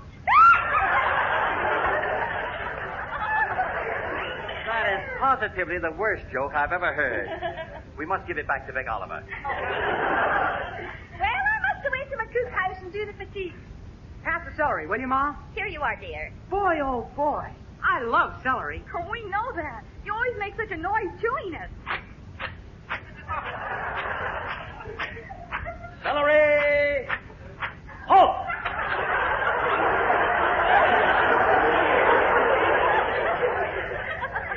Oh, Ben, you're carrying this too far. Just because you're an officer in the Air Force doesn't give you a right to order us around. Well, did they make you a colonel again, sir? Oh, don't be silly, Barbara. I'll bet Sir's been promoted much higher than that. Have you been promoted higher, dear sir? No. As a matter of fact, family, my rank was so high, they decided to start me all over again as an AC plunk. Well, never mind, sir. You'll probably be very happy with the rank and file. Yes, and they'll come in very handy when you want to fix another washer on the tap. Well, those were very lovely rations, Phoebe. And now, if you'll excuse me, I'll go up to the ablution. Then I'm going to have an early kip. What? Pop's going to take a bath and go to bed. So soon? Yes, I have to be up early in the morning for my medical. If they pass me by this time tomorrow, I'll be in uniform. Well, good night, my dear little family. Oh, Aggie, it's 2,200 hours. Very good, sir.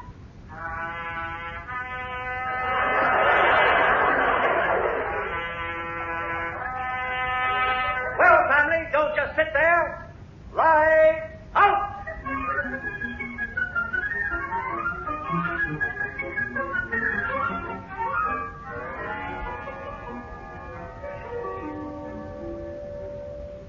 Doctor, the new recruit Lyon is waiting for his medical. Well, send him in. All right, but don't you think you should wear your glasses? You're getting terribly nearsighted. Nonsense. I can see perfectly. Very well. Just this way, Lyon. Oh, well, thank you, nurse. Doctor, this is the new recruit. Good. Point me at him. here. Yes. Good morning, Lance. Oh, hello, Doctor. Oh, you seem quite a sturdy chap. Let's feel your muscle. You're rather chubby in places, aren't you? You've got hold of the nurse. Dear me, so I have. How silly of me. Nurse, hand me my hypodermic needle. Here you are, Doctor. Thank you. Now, Lance, roll up your sleeve. Wait a minute. You're not going to give me an injection with that great big hypodermic, are you? Yes? But why are you using such a big needle? I'm nearsighted, and I don't want to miss. Well, I want a smaller needle. Not being such a baby, and roll up your sleeve. Oh, all right. There. Good. Here goes. That's funny. Now, I can't pull the needle out. No wonder you stuck it in the coat stand. What do you know? I did. I'll hold his arm for you, Doctor. Over here, and here's another needle. Thank you, nurse. Hold still, Lyons. There. Now you've been injected for malaria. But I've already been injected for malaria. Oh, I am sorry. I'd be a lot happier if you put your eyeglasses on. Oh, that's all right there. I've got them on now. Well, who are you? I'm the one who was sent to see you. Why do they always send them to me when it's too late? Would you mind cutting the comedy and finish examining me? Don't be offended.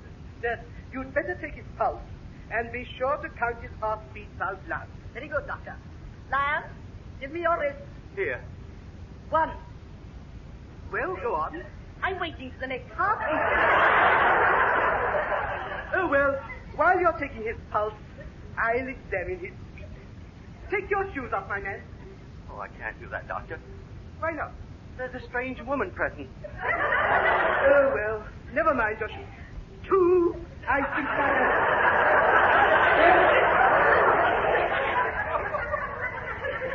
I have enough information to fill in your medical report.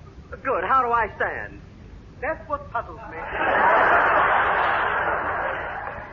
No. I'm in perfect physical health. 3. Of course you are. I was only pulling your leg. When we finish with you in here, I'd like you to go in the next room for an X-ray. An X-ray? Yes. It's just a matter of form. If you come back tomorrow, you can see the picture. Oh, good. I hope you're showing it in CinemaScope. Oh, no. We prefer 3D. It's much more exciting. The liver comes right out at you. Well, that examination is finished. Oh, good. I'm anxious to get home. I'm giving a little farewell party for a few of my friends. Well, goodbye, Doctor. Goodbye, nurse. 5.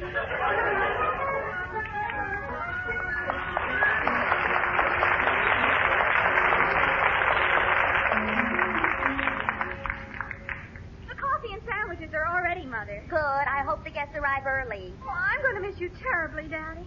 I wish I could put on your spare uniform and come into the Air Force with you. Oh, don't be silly, Barbara. Those airmen would soon find out you were a girl. Why? You haven't got a handlebar mustache. Well, I'm glad your airfield is only 5 miles away from the house. Yes, nevertheless, I'll miss my little family when... Hey, Richard! Isn't that my new sports jacket you're wearing? Oh, I'm not exactly wearing it, Pop. I just tried it on for size. You ought to be ashamed of yourself. Just a minute, young lady. Isn't that one of my new shirts you've got on? Oh, well, I didn't think you'd want it anymore. It's just perfect to wear over this black skirt. Oh, it is it? I'll bet as soon as my back is turned, you and Richard will be after my new silk shirt like a pack of wolves. Oh, don't worry, dear. They'll never touch that shirt. How can you be so sure? I've got it on under this jacket. I'll get it. Hello. Are we the first to arrive to the party? Come right in, Mr. and Mrs. Wimple. Let me have your coat. Ah, There. well, Mr. Earl, I'm certainly going to miss you, old pal. And I'm certainly going to miss you, old pal. Hello. Enjoying yourselves? We were. Aunt Florrie, here's some coffee and cake for you. Thank you, my dear. Oh, hello, Mr. and Mrs. Hemingway. Oh, hello, Barbara. And Harold. How sweet of you to come to Daddy's farewell party. Oh, I just had to. When I heard your father was going away, I was terribly upset. Well, Don, we haven't all seen eye to eye, but I'll miss you when you're gone. Oh, thank you, Mr. Hemingway. You wouldn't be wanting a little souvenir, would you? Yes, this silver tray will do admirably. Now, just a minute. Speaking of souvenirs, Mr. L. Mrs. Whipple, don't tell me you want one, too. No, I don't want anything for myself. Good. Just a little something for each of the 16 children. What is this? A going-away party or where no vultures fly? Honestly, I'm fed up. Up, up, up, up, up, up. I'll answer it. Mr. Hemingway, let me fill your cup again. Lon, what a charming wife you have. I've always admired her. Well, that's one souvenir that's staying right here. Here's Lincoln and his wife, and this is Mrs. Grissom here. Oh, hello there. Come right in, Ben. Now that all your friends are here, I think you should make a little toast. That's right, Mr. L. Speech. Yes. Well, I'm going to say goodbye with a little song instead. Goodbye, don't cry. Wipe the tear, baby dear, from your eye. Though it's hard to part, I know. I'm just tickled to death to go. Goodbye, don't sigh. There's a silver lining in the sky. Bonsoir, old thing, cheerio, chin chin, nap, hoo, toodaloo, goodbye.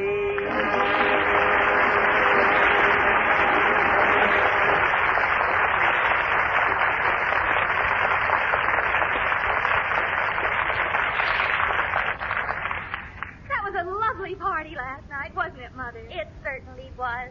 It's so nice to have so many friends, isn't it, Ben? Yes, but if I had any more, I wouldn't have a stitch of clothes left. I'll get it. Sherry down to Mr. Lyons. Oh, probably someone wishing me luck. Richard, give the telegraph boy a tip. All right. Always heat the teapot before you put the tea in.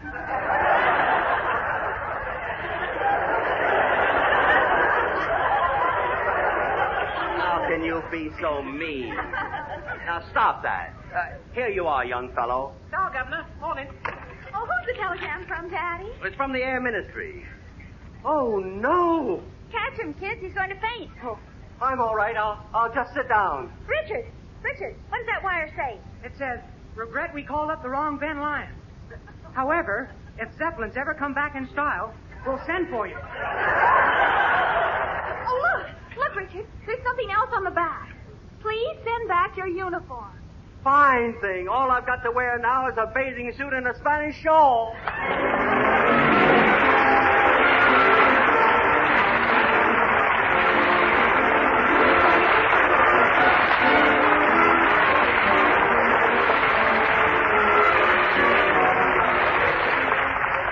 That was Life with the Lions, with B.B. Daniels and Ben Lyon, with their children Barbara and Richard.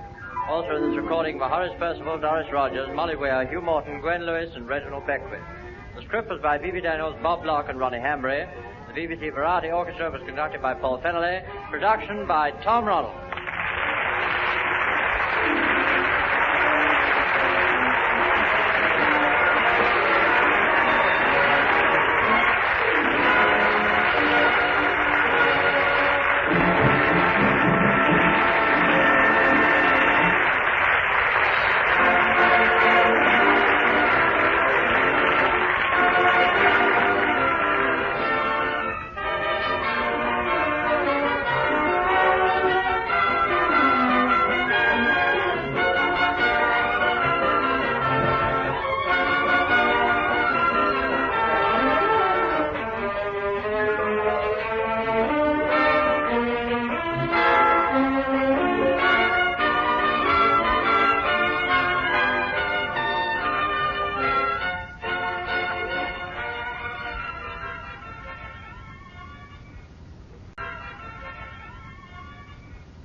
The BBC presents Life with the Lions.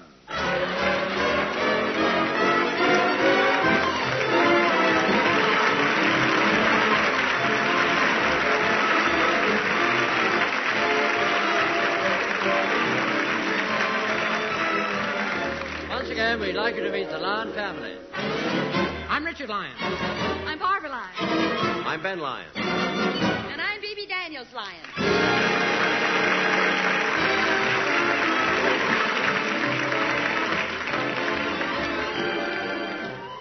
here they are in A Crooner in the House.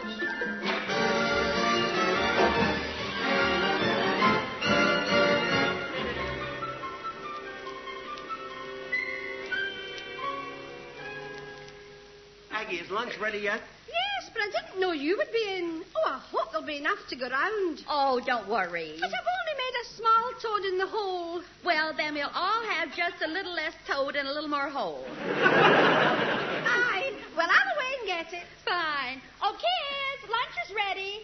Here's the toad in the hole. What's a toad in the hole? It's like a frog in the throat with batter around it. Now, cut the jokes. Eat your lunch, kids. Oh, okay. Hey, Barbara, pass me the potatoes, will you? Barbara, Richard wants the potatoes. Oh, no, thank you, Mother. I don't want any potatoes. Darling, what's wrong with you? Oh, nothing. Everything's wonderful. Everything's beautiful. Uh-oh, she's in love again. I had no idea you were so in love with Harold. Harold? Oh, I'm not in love with him. Don't tell me you found another silly sucker. Richard, that's no way to talk about your sister's friends. He's probably a very nice sucker. Probably an all-day sucker.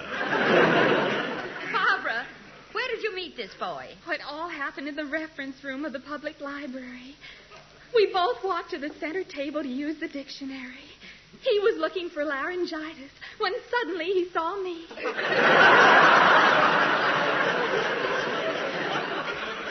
Well, Barbara, you may not be laryngitis, but you're certainly a pain in the neck. Well, look, I'm not at all in favor of your speaking to a strange young man in a public library. Now, wait a minute, honey. We haven't heard the whole story yet. He's probably a very nice boy. Barbara, tell your dear old dad about him. Who is he? What does he do? Well, you might not approve of him if I tell you what his job is. Nonsense. As long as you like him, that's good enough for us. We don't care what he does. Dustman, window cleaner, BBC announcer, insurance agent. He's a crooner. What? Daddy, you dropped the dish. I know I dropped the dish. Mother, I invited him to dinner tonight. Is that all right? Of course, dear. Of all the men in the world, why must you fall for a weak-kneed crooner? Who is this Wailing Willie, anyway? He is not a Wailing Willie. He's Ronnie Harris. Ronnie Harris? Oh, boy. Ronnie Harris in our dining room. Well, we'll be the envy of the whole neighborhood. I don't know why you're all so impressed with a man who has to sing over a microphone. He doesn't need a microphone to sing over. No, he needs one to hold himself up. Oh, no, I wish I'd never even mentioned it. You're all ruining my life. That's all. Just ruining my life. What, again? Ben, I do think you are unreasonable. I'll go up and apologize for you. I know what I'm going to do. I'm going to telephone Harold and ask him to come over.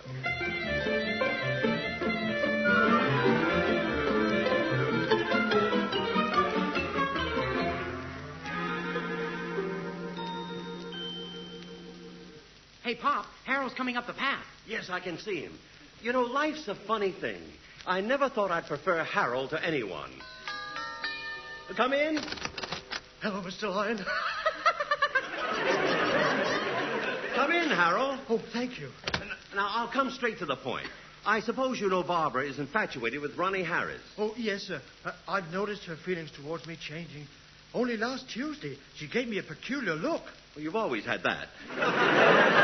But she is changing. Yeah, and Pop wants you to try and win her back. Well, how? By pretending you're musical. Oh, I won't have to pretend. I love music. Why, every time I hear good music, something inside me starts to sing. Oh, come now, boy. Don't tell me you've swallowed a canary.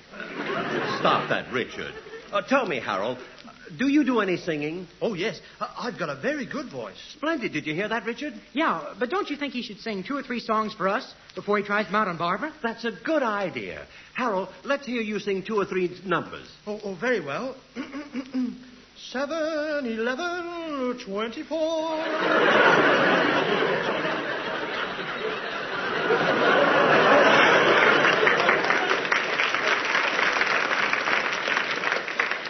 I mean songs, you fathead. Oh, please, Mr. Lyons. It's just that I'm nervous about singing. Well, then forget it. Tell Barbara you're a cellist. You won't have to prove that because we haven't got a cello. Oh, good. Come on, Harold. She's in the den. I'll take you in. Hey, Barbara, look who's here. Hello, Barbara. Oh, hello. I've just been playing a few trumpet voluntaries on my cello. On your cello? Yes, of course, I'm only a learner. So far, I can only play it side saddle. Oh, Harold. You're so trivial. Barbara, why don't you tell him how you went to the BBC to watch Ronnie Harris broadcast? Oh, that's no secret. I wanted to be sure of my love. And when I saw him standing there by the double bass, I knew it was bigger than both of us.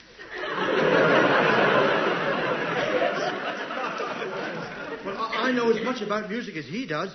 Well, what's more, I think that beautiful things like music and you are inseparable. Oh, you do? Yes.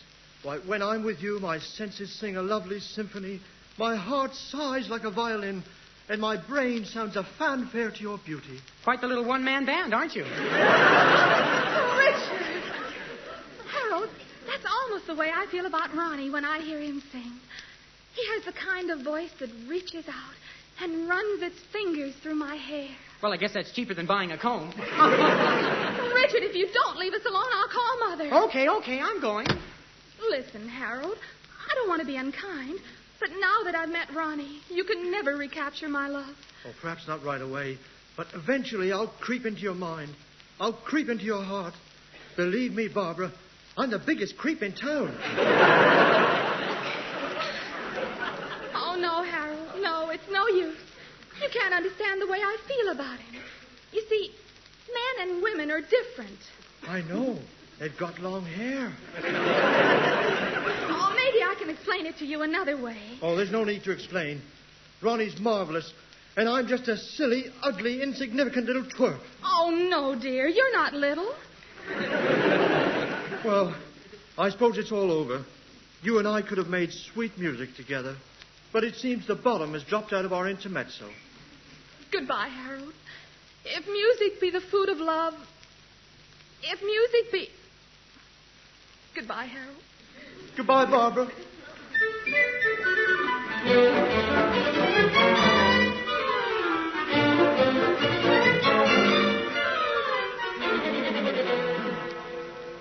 Oh, Richard, did Harold and Barbara patch things up? No, she said she never really cared for him in the first place. And in the second place, she doesn't want to see him in any place. Oh, fine. I just got that. Come in. Hello. Well, Wimpy, what brings you over at the time of day? This little book.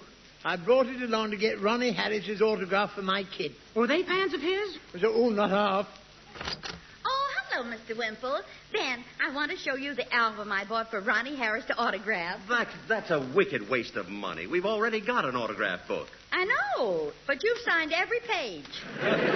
Well, he could have signed his name under mine.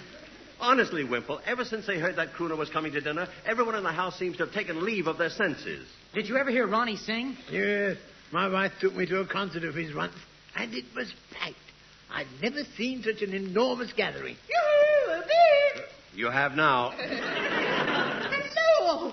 Oh, Phoebe, darling, as soon as I heard Ronnie Harris was coming here, I doubled round the back. You've doubled round the front, too. I hadn't time to waste talking to Small Fry. Now, Phoebe, I simply can't wait to meet this fabulous man. Oh. The last time I heard him sing, I went all to pieces. Well, whoever put you together again did a horrible job.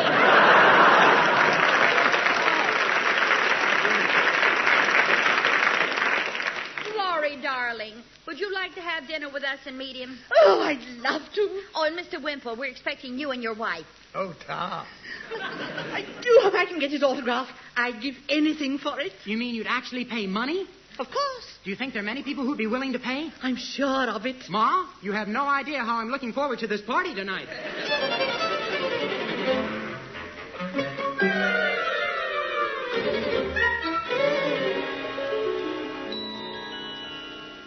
Hey, Robin, you know who's coming over for dinner tonight? Yes. Well, you and I are going into business. We're going to sell his autograph to all the kids in the neighborhood. Will they buy them? Oh, sure they'll buy them. They're all fans of his, aren't they? What are friends? Oh, people who write letters to their favorite star, asking them to sing a special song or do their favorite act. I'll bet Daddy got lots of letters asking him to do something. Yeah, but naturally, you never did it.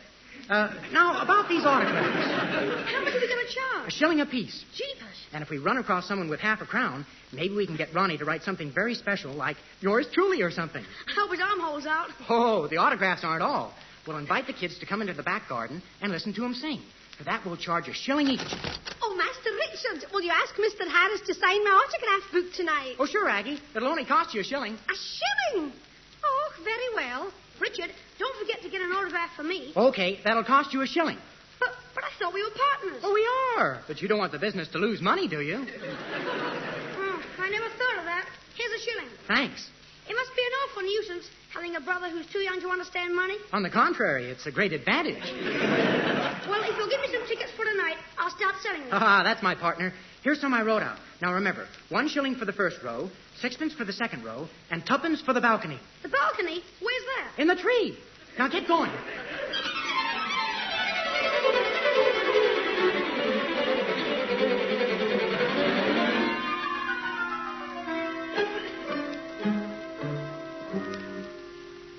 Hey, Richard, I'm back. Good. Did you sell all the tickets? Yes, and I got orders for 36 autographs. That's terrific. Tell the kids to be here by 8 o'clock. Dinner should be over by then, and then we can ask him to sing. Okay. Good. Now let's get to work. I'll open the back door, and you carry those 3 chairs out. All right. When you finish that, I'll hand you out this other one. Okay. Not so loud. Don't drag them. Oh, Aggie, do you want to get... Richard, what are you doing in the kitchen? Oh, hello, Ma. Rich, I'm ready for the other chair. What chair? Watch you. Goodbye, Mom.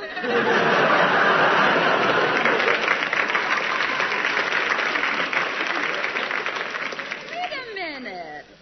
What are those 3 chairs doing in the garden? Chairs? Oh, those are for Aggie. 3 chairs for Aggie? A good idea. 3 chairs for Aggie. Hip, hip. Hooray! Hip, hip. Hooray! Hip, hip. So long, Ma. He's acting very peculiar. Oh, Mrs. Lyons, Miss Barbara and I have finished laying the table, and it looks beautiful. Oh, good. Hello. I hope I'm not too early. Oh, of course you aren't. Oh, Florrie, you look divine. Why, Ronnie Harris. Why, hello, Barbara. Ronnie!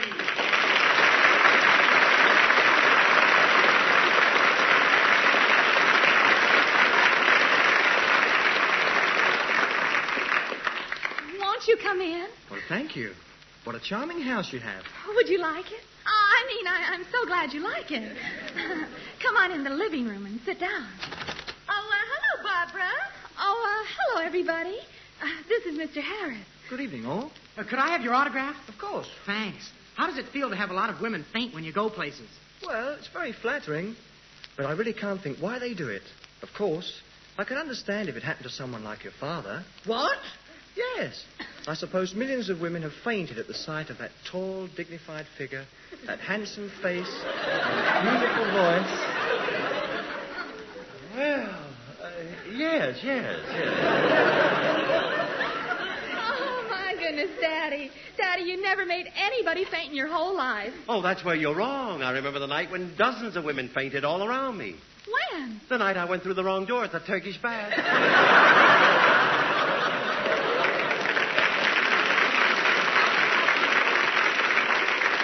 What a wonderful sense of humor your father has. I'll never forget the first time I saw him at the Palladium. I bet you laughed so hard you nearly fell out of your pram.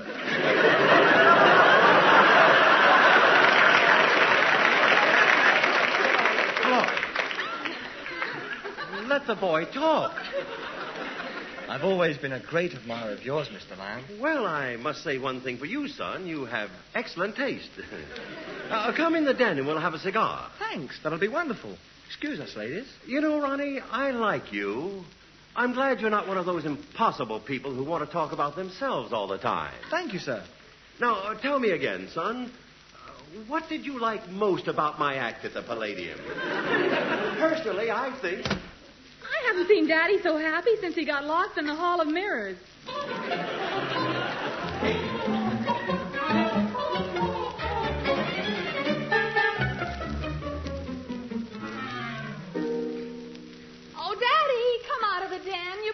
For an hour.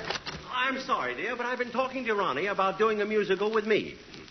Do you think a couple of male singers in the same show are too many? Oh, Ben, you can't possibly compare your voice with Ronnie Harris. Oh, I don't know. He's coming along very fast. Could I have some more autographs, please? Of course. Me too. Oh, Bibi, isn't he handsome? Yes, he looks a lot like Ronnie Harris. Oh, Mother, he is Ronnie Harris. Oh, well, that accounts for the resemblance. Oh, just wait until I tell all my girlfriends that you were actually in my house. You know, all the young girls are just crazy about you. Yes, we certainly are.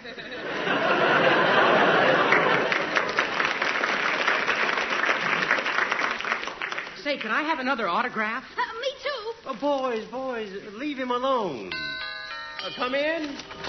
Hello. Oh, Wimple, come over here. I want you to meet our guest of honor. Well, how do you do? Oh, I'll never wash this hand again. Wimple, stop that. Sorry.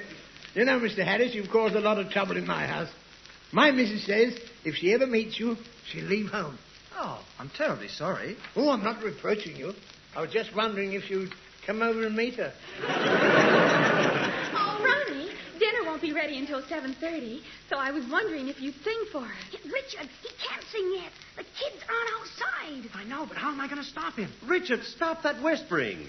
Go ahead, Ronnie. I don't think the boys want me to sing. No, we don't. Robin! I mean, it's too early yet. How about after dinner? Oh, but we want to hear him sing now. All right. What would you like? Hold my hand? Oh, yes, please. Oh, Aunt Flora, he means the song. How about I Love Harris in the Springtime? I mean Paris. Fine. Why don't you wait until you've had your dinner? You'll feel stronger. Yes, we all will. Maybe I'd better not sing. Oh, Ronnie, please sing. If you don't sing, I'll die. I'll just die. I'll tell Aggie there'll be one less for dinner.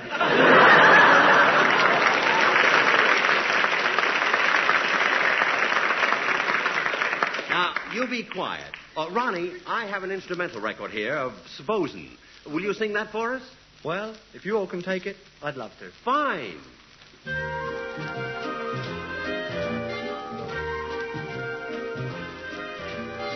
Supposing I should fall in love with you,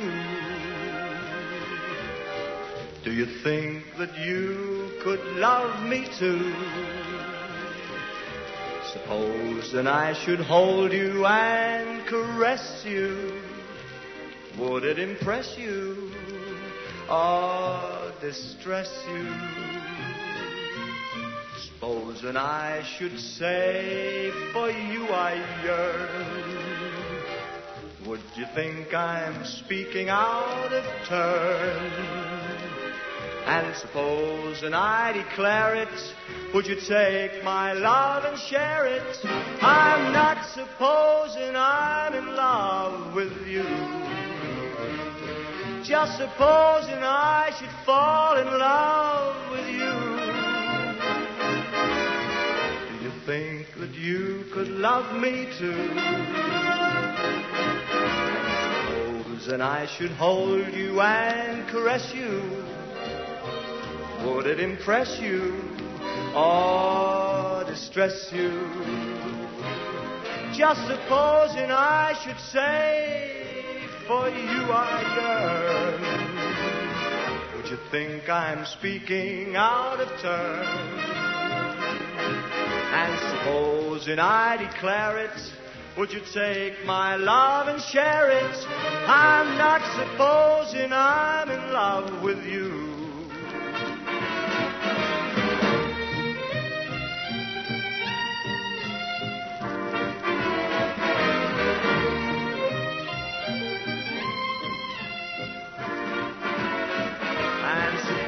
And I declare it, would you take my love and share it?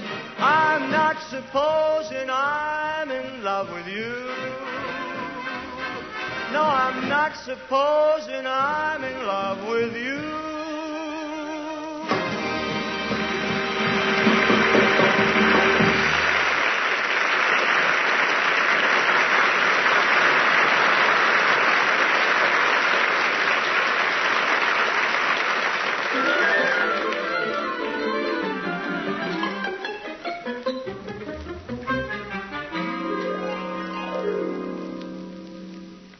come on in here. We thought we'd have our coffee in the living room. Hey, Rich, can I see you a minute? Oh, excuse me. What do you want, Robin? It's 9 o'clock. The kids are in the garden, and they're getting mad. It's cold out there. I can't get him to sing again yet. Pull the curtain, and they can see him through the big window. Okay, but make him sit in that chair facing the window. Oh, I will. Say, Mr. Harris, come and sit in this big chair in front of the window. There's a nice view of the garden. But it's dark outside. Already? Already? It's 9 o'clock. It's been dark for 5 hours. What screwy weather. Robin, wwhy did you open those curtains? There's too much light in here. I thought we ought to let some of it out. What? Yeah, with the curtains open, it's much cozier, isn't it? No, it's cozier with them closed. How about halfway? Robin, what's the matter with you? You're acting very peculiar. Well, Ben, you said you wanted him to be like one of the family. That's not what I meant. Robin, close those curtains. Okay. Richard, you better get him to sing, or we're going to have trouble. The kids are getting cold in the snow. What kids? What snow? Nothing. What's snow with you? Oh, Ronnie, would you sing for us now? Oh, but Richard, he's just finished his dinner. Yeah, surely you wouldn't want him to sing with a full stomach. Oh, we don't care who he sings with.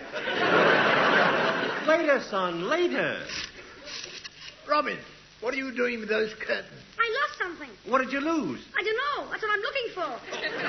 Well, close those curtains and leave them alone. Okay, Daddy. Say, what's that noise? There must be somebody out in the garden. Well, if there is, thank goodness you have a man here who isn't afraid to go out in there and see. We have? Yes, go out, Wimple, and look. Okie doke. Oh, I wouldn't bother, Mr. Whipple. Who'd want to be in the garden on a cold night like this? Maybe it's a cat burglar. Then why worry? Our cat's in here. Well, I'd better go out and see anyway. Oh, no, I'll go. It's probably just an old owl. That old owl certainly has a cold. Oh, Richard, hurry. Okay, Ma, will you please hold my money for me? Whatever for? Well, you never know who you're going to meet when you step out into the dark.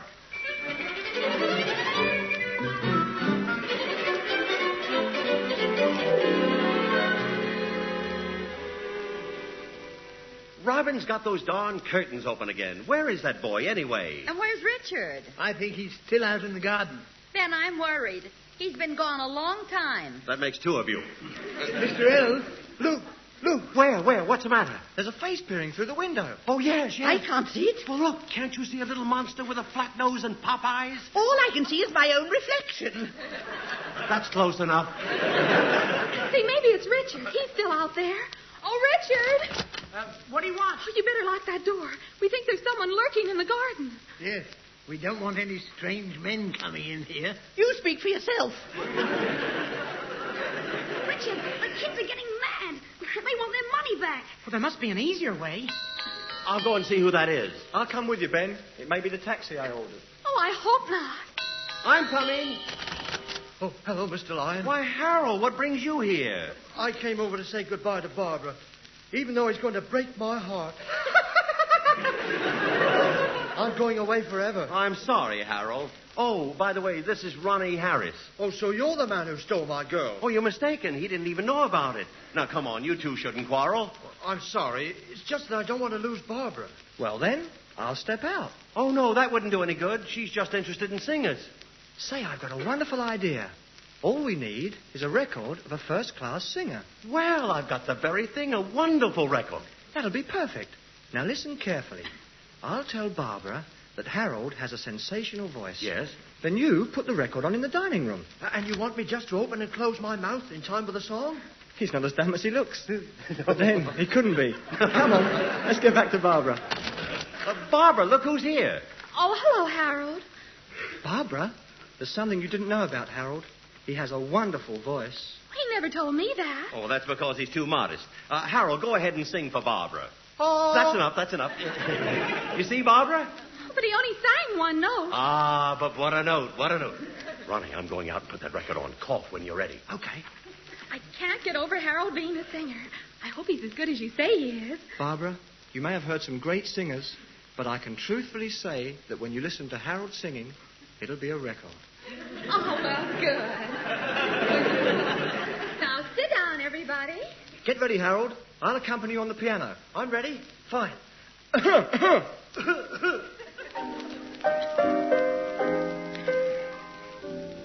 I dream of Jeannie the light down.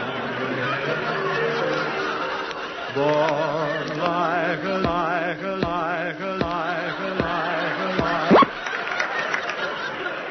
That was a record. Oh, I think you're all horrible. But, Barbara, I can explain. Oh, you don't have to explain. This was a put-up job between you, Daddy, and Harold. Oh, that's done it. Oh, now, honey, don't get upset. Don't talk to me, any of you. I'm finished with men forever. My two little brothers are the only ones to be trusted. Come on, Mrs. Lyon, give us our money back. And you, Robin Lyon, come back here, you little twister. Yes, sweet baby, I want to have a sing. Oh, so that's why you two have been acting so funny all evening. Uh-oh. Oh, Richard, Robin, come on over here to your dear old dad, will you? Okay, Pop. Uh-oh, here comes trouble. Oh! Well, isn't it nice to hear Big Ben striking again?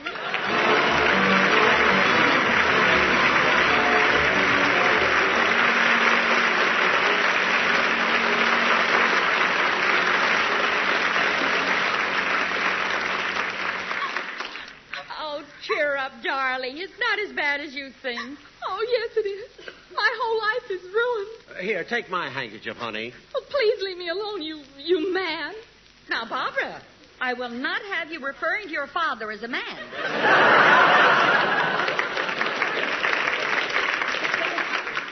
Yeah, what makes you so bitter about us men? Because you all stand for the one thing I hate. You stand for deceit. That ain't true, honey. The seat is what they sits on. Richard, now stop teasing your sister. I'll get it. And if it's Harold or Ronnie, I'll tell them a thing or two. I'm through with men. Good evening. Oh, good evening. What a nice-looking young man. Excuse me for disturbing you, but I just moved into the neighborhood and our phone isn't connected yet. Could I use yours? Well, of course. How do you do? Oh, I'll never wash my hand again. Isn't it wonderful? Barbara's back to normal again.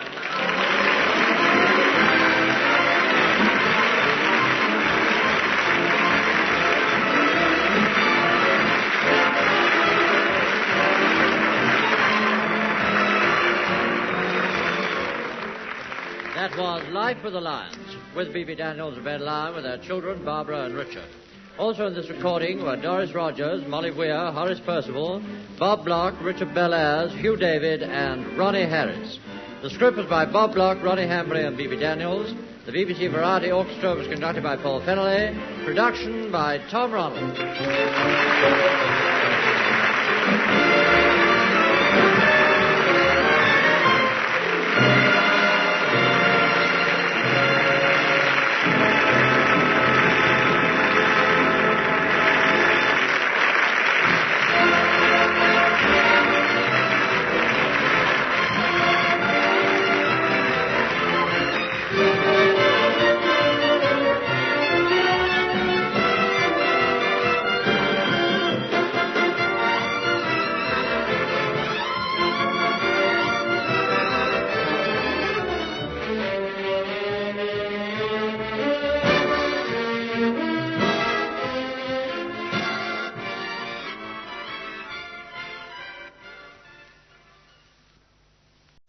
Ladies and gentlemen, Life with the Lions.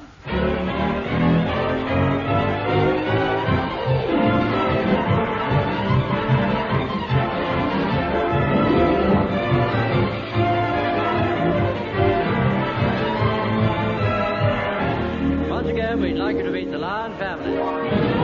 I'm Richard Lyon. I'm Barbara Lyon.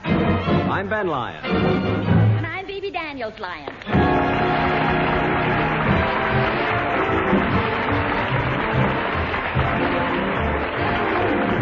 And here they are in My Hat.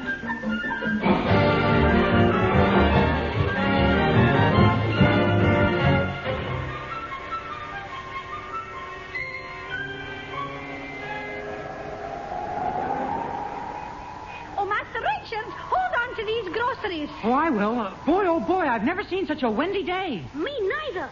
Look at everything blowing all over the street. Are you scared, Aggie? Ah, no, Master Robin. A brisk walk in the wind is invigorating. I don't like this kind of weather. It's gloomy and cold, and it looks like it's going to rain. Yeah, if it gets any worse, people will think it's summer again.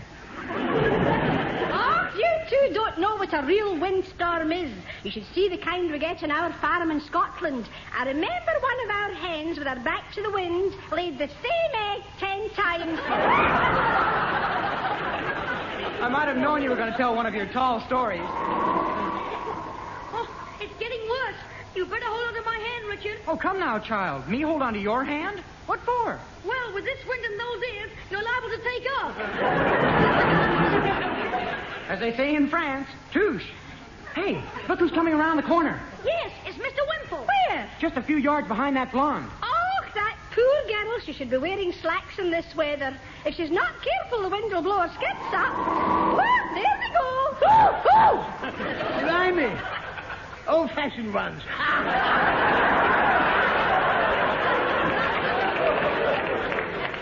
Mr. Wimple. Raggy, I couldn't believe my eyes. That girl was wearing high-bottom shoes. Hey, here comes someone else around that windy corner. Oh, dear, there go the skirts up in the air again. No. Oh, lummy. I got a punch on the nose. Well, it was your own fault. You should have known it was a Scottish soldier. I think I'd better stick with you all for protection. You can drop me off at my house. Okay, come on. Let's cross the road while it's clear. Aye. Well, look out for the curb, Aggie. Boy, I'll be glad to get home in front of the fire. I'm a little stiff. Oh, come now, Richard. You're not so little. You know something, Robin? You have a sense of humor just like Barbara. You poor unfortunate boy. Robin, you'd better turn your collar up when we turn this next corner. The wind will be blowing in our back. Well, that's right. Always remember, Robin, if you get a cold wind from the back, you're bound to get frozen in the end. Don't listen to him. Only 3 more streets to go. Won't you be glad to get home, Aggie? No, I could go walking like this all day. That is, providing I had a tube of cold cream. You see, the wind brings a chap to my lips. I know. I saw him this morning. It was the milk. Master Robin. Oh, darn it. My hat nearly blew off. Now stop grumbling, Mr. Wimple. A bonny breeze like this fills you with vigor. I tell you, I feel like a new woman. So do I.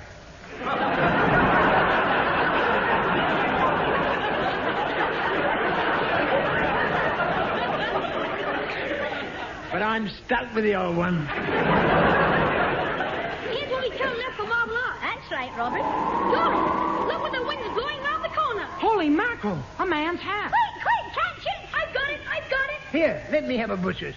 I say it's a beauty. I wager the man who lost this hat will be very grateful to you, Robin. Yes, but where is he? There isn't anyone in sight. Well, now, there's a mystery. If that hat could only speak, what would it say? I'd better go on ahead. Oh, stop joking. What are you going to do with it? No one's coming along to claim it. We'd better take it home and ask Pop's advice. He'll tell us where to take it. Yes, he's always glad to tell us where to go.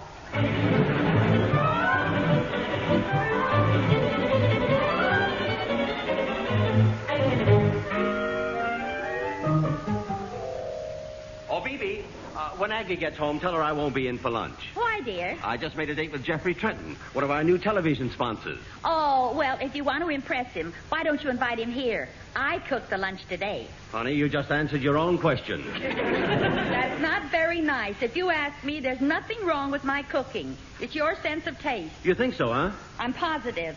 Look at the shepherd's pie I made for you yesterday. You said it tasted horrible, but the cookery book said it was delicious. It tasted like it was made with real shepherds. Oh,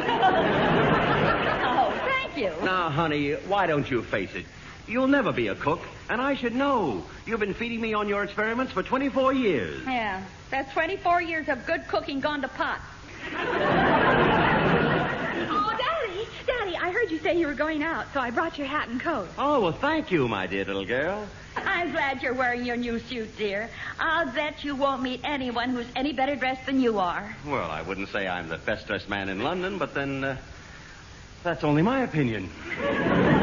Oh, you look like a fashion plate. You know, that's what I like about you two girls. You're so modest about me. Personally, I always think clothes reflect the character of the man who's wearing them. For instance, my shoes are long and graceful like my feet. My gloves are strong and well-shaped like my hands. And my coat is elegant and well proportioned, like my body. Oh, Daddy, here's your broken-down old hat. Thanks.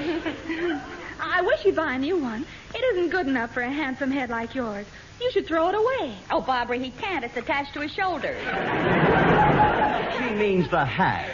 I suppose I really should get rid of this old relic at that. But it has so many sentimental associations. Yes. That was the hat we all put names in when we wanted to think what to call our new baby boy. Yeah, and if you'd have had your way, Richard would have been called 6 7/8. Well, at least it would have been original. Oh, Daddy, if you want to make a good impression on Mr. Trenton, I really think you should buy a new Homburg. I think you're right, dear. Well, I better get going, I think. Hi, Pop. Look what Robin found. A hat. Oh, where did he find it? On the street. Oh, come now, Robin. People don't leave their hats on the street. Well, somebody left this one. And you just happened to bump into it. Oh, no, it bumped into me. I were walking through Marble Arch when suddenly this hat came round the corner. Without anybody under it? Oh, yes, brainchild. The wind was blowing it, and Robin caught it. Well, didn't you look around to see if there was anyone to return it to? Sure, we looked for a good half minute. Half a minute?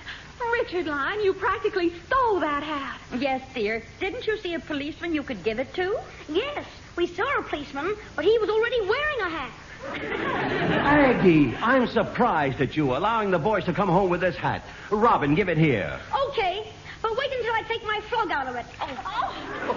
I'm ashamed of both of you. You're old enough to know it's dishonest to keep something that doesn't belong to you, especially a valuable Homburg like this. Why, it must have cost every bit of £4. In fact, it's one of the best-looking hats I've ever seen. Yes, sir. Any man would be proud to own a hat like this. Ben, what are you mmming about? Nothing. I wonder what size it is. Well, what do you know? It fits.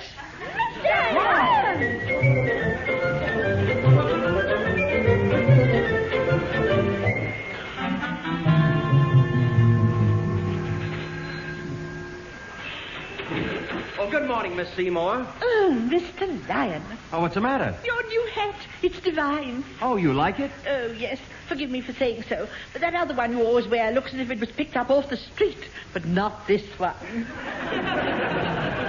Well, it was. I mean, yes, it's true. Wherever did you find it? Oh, it just happened to blow my way. Well, you wait till Mr. Trenton sees it. He'll know then that you're just the man to advertise his hat. Oh, well, thank you. You know, a new hat really does something for you. Well, I wouldn't know. I never have anything new. You see, I live with my sister, and I only get her cast-offs, and she keeps her things for ages. Oh, that's too bad. Here's the last coat she gave me. She'd worn out in the rain. Well, it can't hurt a coat very much to wear it out in the rain. No, but she wore this one out in the reign of Queen Victoria. Oh, I see. Well, good morning, Mrs. Lyon. Good morning, Miss Seymour. If you'll excuse me, I have some work to do. Well, of course. Hello, Ben. Oh, hello, honey. What brought you here? A bus? Then I had some time to spare before lunch, so I went shopping. I bought you a new clock for your office. But, Bebe, I have a clock. I know, but everybody says there's something wrong with your dial. Oh, they do they? Yes. What your office needs is brightening up. You should have a new paint job and a new carpet. I think you're right. I need a new desk, too. Yes, your office should look like you, smart. Yeah, do you think I should hang curtains over my bay window? No, you look very nice in a waistcoat. Thank you. Well, I'd better be running along, dear. Mr. Trent will be here any minute. Goodbye now. Goodbye, honey. How does she get things so mixed up? Hello? Hello, Lyon. This is Trenton. I'm afraid I'll be a little late for our appointment. I have to buy a hat. You buy one with all your big hat factories? Oh, that's not funny, Lyon. When I was walking down Edgware Road, the wind blew my hat off. It did? Yes. There was a traffic jam, and by the time I got across the street, some thieving rascal had run off with it. No. Yes. Somewhere in this city is a scoundrel with my hat perched on his big fat head. Don't worry, I'll take it off. What did you say? I said don't worry. You go out and buy another one, and I'll wait here for you. Thanks. See you in about an hour. Goodbye. Goodbye. Oh, this is awful. Oh, hi, Pop. Hello, Daddy. You're a fine pair, you are. Well, I'm glad you think so. Can we have some money for the movies? No, you can't. Do you realize that hat you brought home belongs to Mr. Trenton, the man I'm trying to make a big deal with? Jeepers. Boy, oh, boy, what are you going to do? I'm going to sit right here while you go to the house and bring back my old hat. Make it snappy. Okay, come on, Robin. Miss Seymour, Yes, Mr. Lyons? take this hat and put it in the cabinet in the outer office. Very well. Why are you looking at me like that? Oh, no reason. I was just thinking. Thinking what? Miss Seymour, you haven't been eavesdropping, have you? Oh, no, sir. How could you possibly accuse me of a despicable thing like that? Oh, I'm sorry. I should have known better. Will you accept my apology? Of course. And now I'll go and hide Mr. Trenton's hat.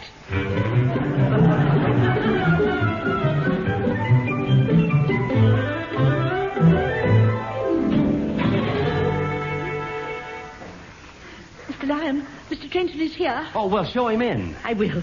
Mr. Trenton, would you please step this way? Thank you. My dear fellow, I'm afraid I kept you waiting a long time. Oh, no, not long enough.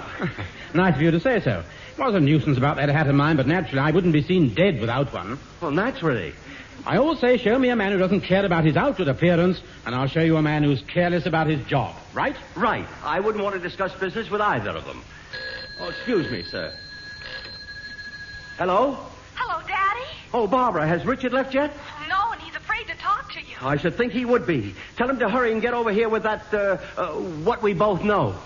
He can't. Mother gave your hat to the Tail Waggers Club for their jumble sale. The tail waggers? Oh, no. Oh, what's wrong, Lon? It's my hat. I mean, my wife. Your wife? Yes, she joined the tail waggers. But surely that's a club just for dumb creatures. You don't know my wife. Daddy, are you still there? Yes, dear. Well, here's Mother. Sorry to keep you, Mr. Trenton, but my wife wants to speak to me. Hello, honey. Is there anything I can do about your hat? No, you've done enough already. Wait a minute, honey. Yes, you can. Go out and buy me a new one. A new what? One of those little items we were discussing. Oh, were we discussing an item? Think, dear. Rack your brain. Well, rack anything. Well, I'm sure we didn't talk about anything but a hat. Yes, that's it. Go out and get me one. Oh, you want me to buy a hat for myself? Well, thank you, dear. Oh, I've got my eye on the cutest little blue one with forget-me-nots at a late sale. I want it for me. No, dear, it wouldn't look good on you. Baby, listen carefully. I want one of those things we were talking about, and I want it at once. You mean you don't want me to get a hat? No, just get one for me, and hurry. This is a very bad line. I can't hear a word you're saying. I said get one for me and one for yourself. Oh, the line's clear again. I thought it would be. Well, what size do you want, and how much do you want to pay? 7.5 and not more than 4. All right, I'll go to the shop right away. Goodbye, dear. Goodbye. Well, now I hope we can go to lunch. I'm starving. Oh, there's no hurry. Let's talk a little business first. Oh, Miss Seymour. Yes, sir. Would you bring me the photographs of our new film studio? You know where they are, don't you? Yes, they're in the cabinet where I put the hat. The what? The cat, Mr. Trilby. I mean, Mr. Trenton. You mean your secretary has a cat in her cabinet? Yes, her drawers are full of mice.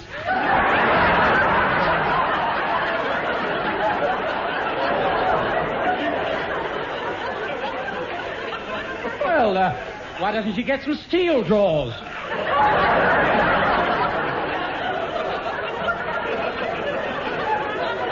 They're too cold. I mean, too expensive. But don't just stand there, Miss Seymour. Go and get the photographs.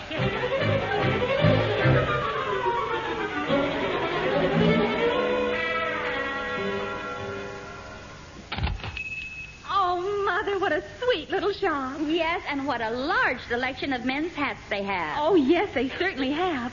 What kind did Daddy say you wanted? The size is 4, and the price is 7.5 pounds. 7.5 pounds for a hat?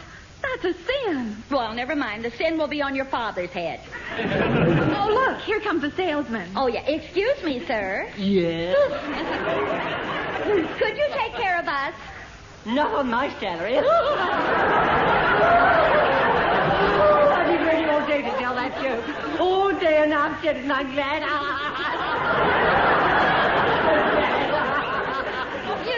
You know something? You remind me of my hairdresser, Madame Lulu. Oh, that is because I'm his twin brother. My name is Tutu. But my friends call me Svengali. Oh, we're looking for a nice felt hat, size 4. Size 4? How old is the little boy? It isn't for a little boy. It's for my father. Your father? That's what she said. Is there anything wrong with that? Oh, no. It takes all kinds of fathers to make a world. Are you trying to make fun of him? Why, no, of course not.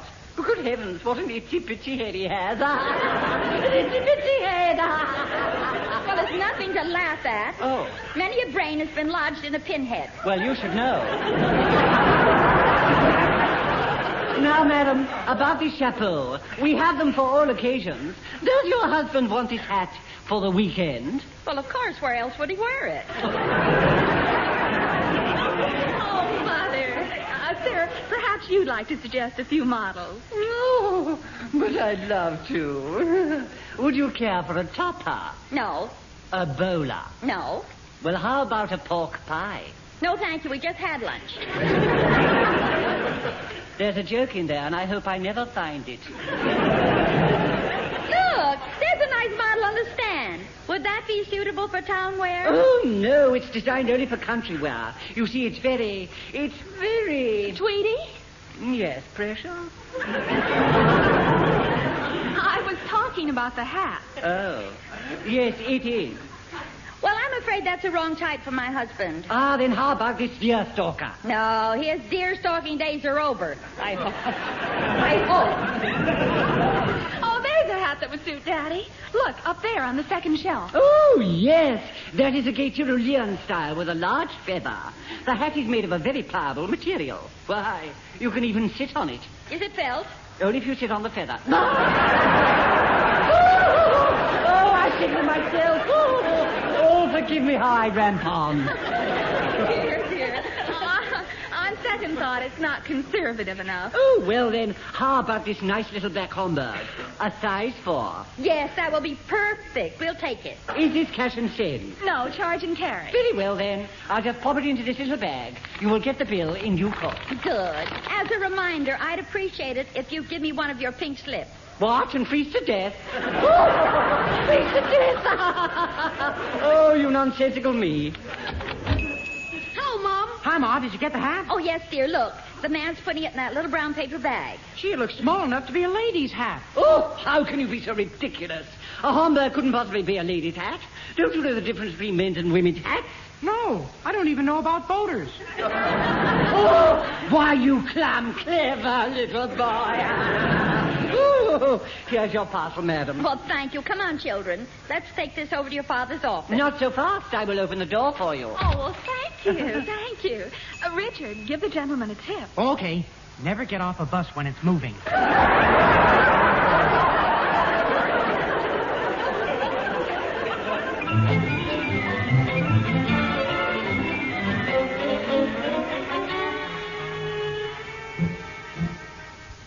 The allocation of individual and combined wavelengths would substantially reduce the problem of the transcontinental television service. I dare say you're thinking the same thing. All I'm thinking about is my lunch. Well, I hope I'm not boring you, sir. These thermionic theories are very dry. So am I. Oh, I'm glad you don't mind waiting a while. After all, why hurry? Remember the old saying, a man may rush to his grave by hurrying. Well, I'd rather do that than sit here and starve to death. Oh, you mean you're hungry? Yes, that's the general idea. Is there any reason why we can't go to lunch? Well, no, sir, but if you wouldn't mind waiting just a little longer, you see, I had a very big breakfast. But that must have been ages ago. Oh, I know, but I had fruit, cereal, rolls, bacon, and a couple of fried hats. Fried hats? Eggs. Now, just what is the matter? You seem nervous. Nervous, me? I'm not the least bit nervous. Lion! That was me buzzer. Do you always scream when your buzzer goes? No, but my secretary will buzz through when I least expect it. She's such a silly old buzzer. Why don't you switch on your talk back and ask what she wants? Oh, yes, I will. Hello? Mr. Lyon, your wife is here with a you-know-what. Good. Keep it out there. What an extraordinary thing to bring to the office.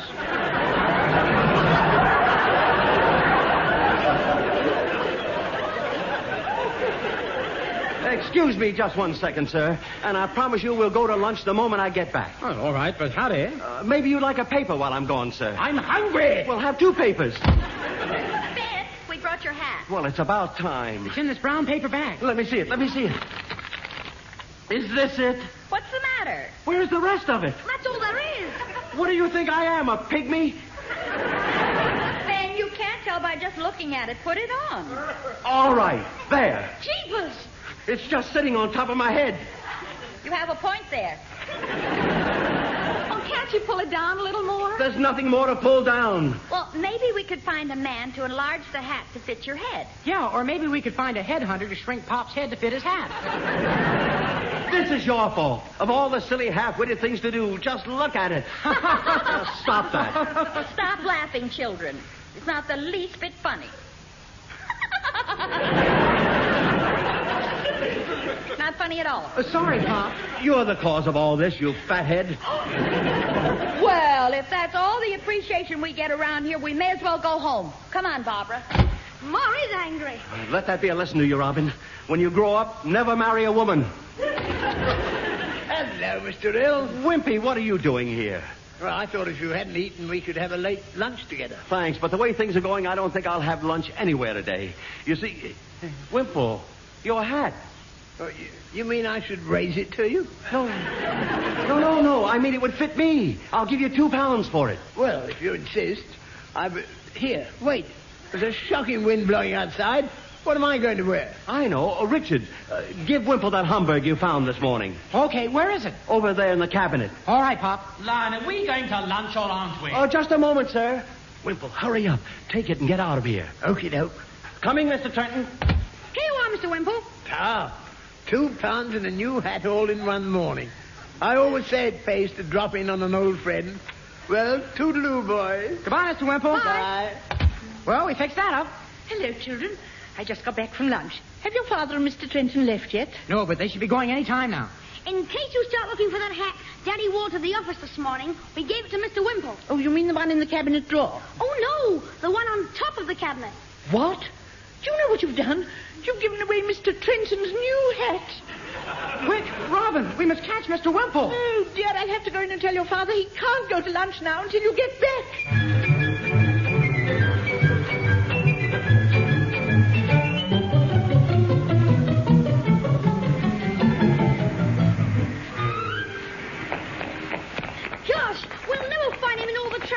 Oh, there he goes.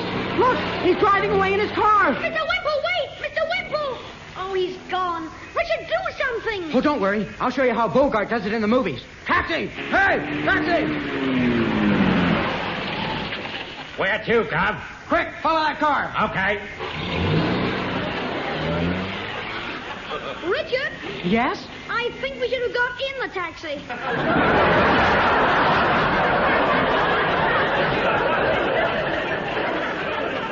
But, Robin, he was picking up that man.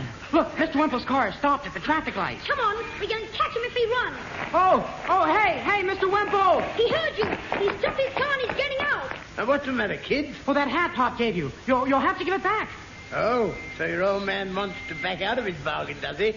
Well, there's nothing doing. Oh, please. No, I set my heart on wearing this hat home. Then my missus will see how handsome I look in it. And she'll take me in her arms, hug me, kiss me, and... Here, take the thing back. Gee, thanks a million. Well, don't grab it. Wait till I take it off my... Whoops! It blew off. Oh, there it goes, rolling across the street. Robin, quick, catch it. I'm trying to. Look out, here comes a car. Yell at the driver. Oh, it's too late. I don't think the wheels touched it. Well, come on, let's see. Robin, look at it. Where is it? Oh, right by your foot. Is that a hat? I thought it was a pancake. Well, pick it up anyway.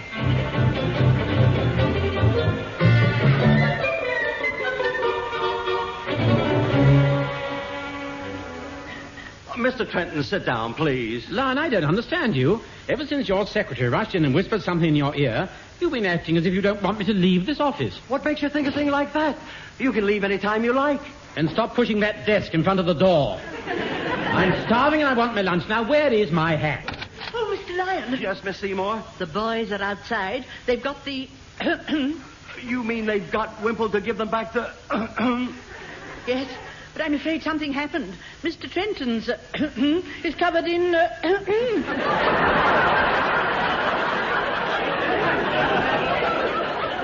Are you two making fun of me? Oh, no, sir. Excuse me, I'll be right back. Oh, hi, Pop. Richard, where is it? Here it is, Daddy. Thanks. What? Oh, I'm afraid there was a little accident. Yeah, a car ran over it. You nitwit. When Mr. Trenton sees what's happened to his hat, I'll be through. Oh, don't worry. I don't think you'll recognize it. What was that about my hat? Well, Pop said that What have you got there? Well, it's a hat, loosely speaking. Wait a minute. Where did you boys pick this up? In a puddle near Marble Arch.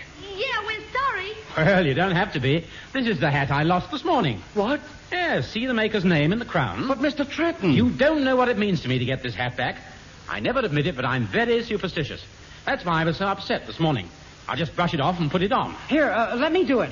Boys, I can't tell you how grateful I am to you for finding my lucky hat. Well, I'm glad it's lucky for someone. By the way, what size hat do you wear? 7.5. Me too. If you wouldn't feel offended, dear fellow, I'd like you to accept that new hat I bought myself this morning. Well, thank you. Now, come on. Let's have our lunch, and then we'll come back to your office and sign that contract. Thank you, sir.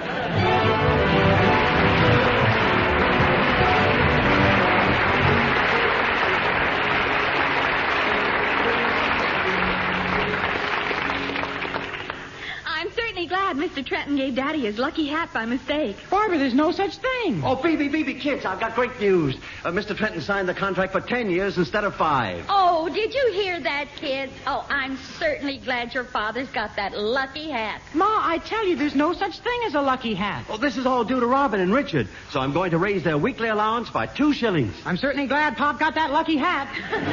Oh, you better tell Robin, Daddy. I will. He's gone in the hall to get it. I want to show it to your mother. Oh, and Barbara, your father's promised to buy each of us a new dress. Oh, thank you, Daddy. You can thank Mr. Trenton's hat. Believe me, I'm going to wear it every day for the rest of my life. Daddy, look. It is lucky. My little white mouse has had a family inside your hat. 5 little baby mices. Oh, no.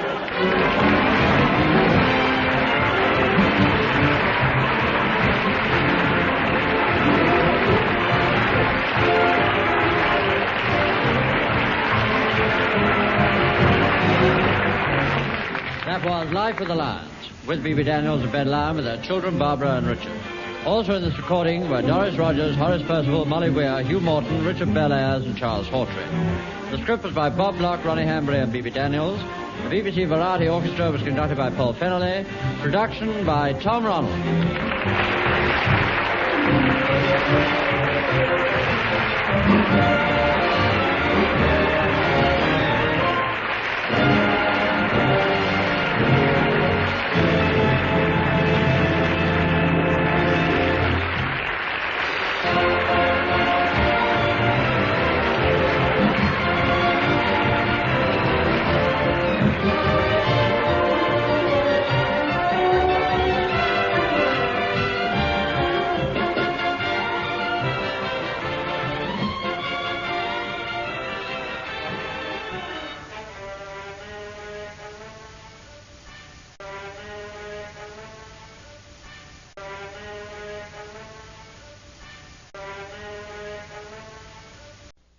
It's 9 o'clock. Ladies and gentlemen, Life with the Lyons.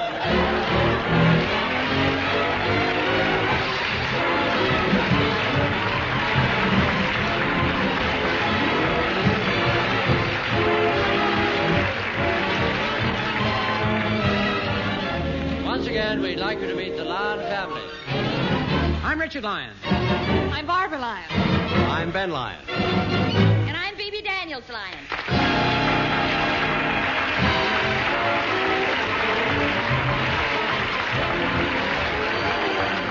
And here they are in The Poet.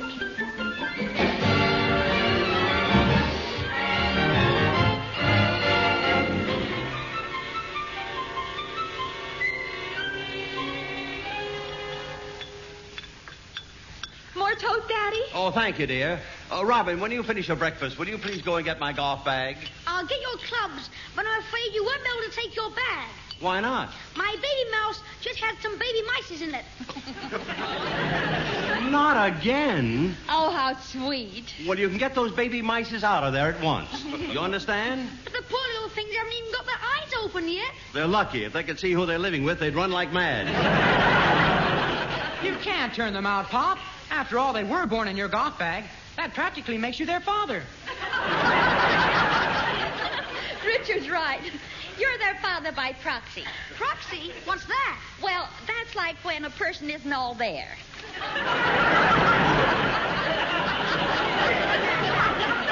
You speak for yourself. Robert, you're going to have to do something about those animals. You're going to have to do something about your insects, too. Ever since you've been here, I've had beetles in my bedroom, caterpillars in my cupboard, and ants in my pants. Now, it's no joking matter. I'm tired of having this place turned into a bug house. I don't know why you hate the little thing so much. I don't hate them. I just don't want them as house guests.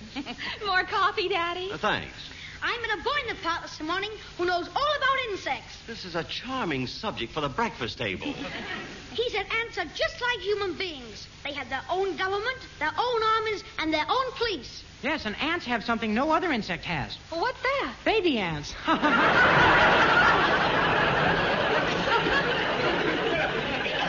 I'd like to continue this scintillating conversation, but I'll be late for my game. Robin, please go and get my golf club. Okay, Daddy. Oh, Ben, you can't play today. We're expecting a very important guest for lunch. I can't help that. I'm not breaking my golf date for anybody. Ben, you simply have to help us entertain Hawthorne. Well, yes, he's one of the greatest poets of our time. Poets?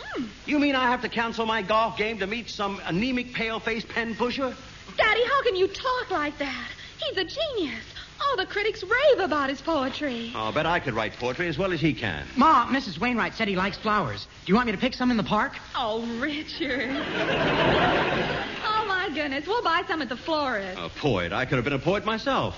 I think his favorite flowers are roses. When I was 12, I wrote a poem about my first love. We better get 3 dozen. It was all about dimpled cheeks, big blue eyes, and curly hair. I called it Ode to Ben Lyons. Oh, Ben, snap out of it.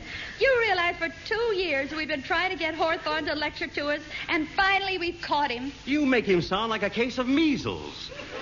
How much are you paying for this great privilege? £20. What? Gee, if he's getting 20 pounds, I think he should give us the lunch. Well, son, I'm glad to hear he's your pet aversion, too. Oh, he's no pet of mine. Honestly, Richard, how can you be so stupid? Oh, I take after my sister. Hey, your golf clubs, Daddy. I dug all the mices out and put them in one of Richard's football boots. Thanks, pal.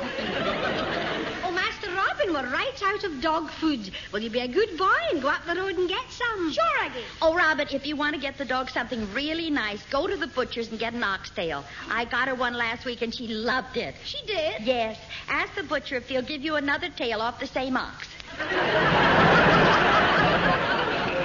Okay, Mom. Do you want to come with me, Richard? I can't. I've got to repair my football. Robin, here's a half a crown. You can keep the change. Wait for me, Robin. Aggie, we'll clear the table, and you go on with the lunch. Thank you. I still can't figure out why we have to give him a free meal and 20 pounds. Mr. Lyon, you should feel honored to have a great poet in your house for lunch. Why? Who's this Hawthorne, anyway? It would be different if you said Shakespeare was coming here. Well, all right. We'll have Shakespeare next week.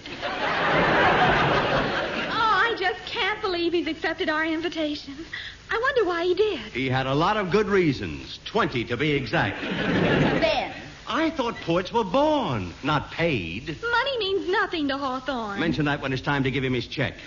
Oh, Daddy, you're impossible. Oh, come on, dear. Let's start clearing the table. It's late. All right, Mother. Aggie, do you think we should have place cards? I do, and we mustn't forget the finger bowls. Oh, no. And I'll float some little flowers in them. This certainly sounds like a very formal luncheon. Aye, it is. I'm serving the potatoes with their jackets on, and I'm putting paper panties in the lamb chops. Oh,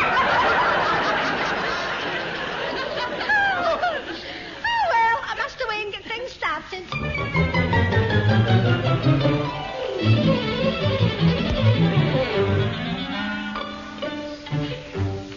Hey, Barbara, what's going on in here? I I should think that was perfectly obvious. We're setting the table for the luncheon. I hope these table mats are good enough. Fine thing. We have to lay out a banquet for this corny poet who writes about how his love is as pure as the melting snow and all that kind of slush.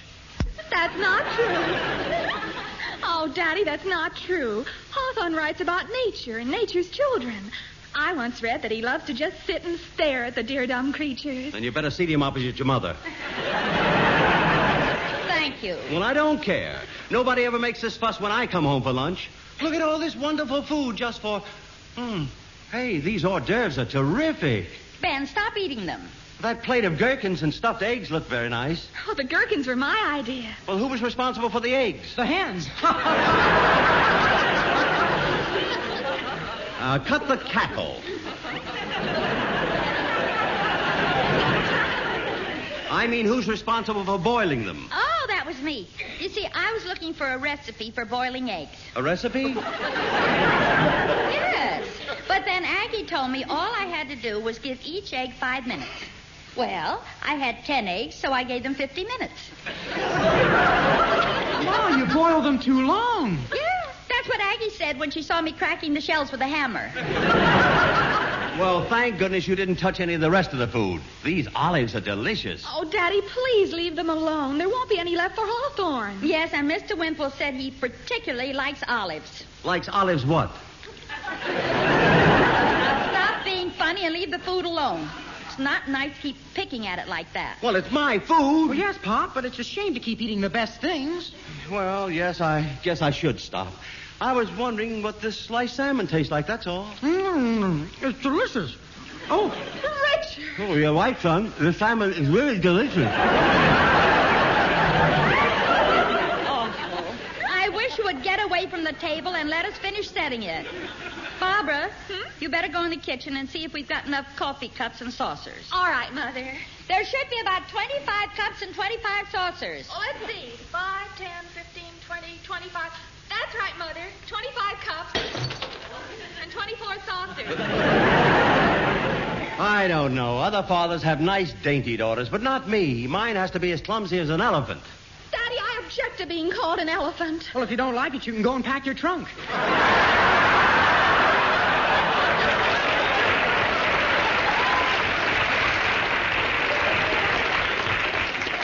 Oh! Stop trumpeting. Well, son, I guess we told her. Oh, stop it, both of you. Barbara, don't worry about the cups and saucers. Florrie said she'd lend us her Wedgwood set. Well, where is it? At a dentist. You know, you're sure making a fuss over this lunch. Oh, Ben, I hope you'll say something nice to Hawthorne. Of course I will. I'll say, hello, Bud. What are you going to do with our 20 pounds?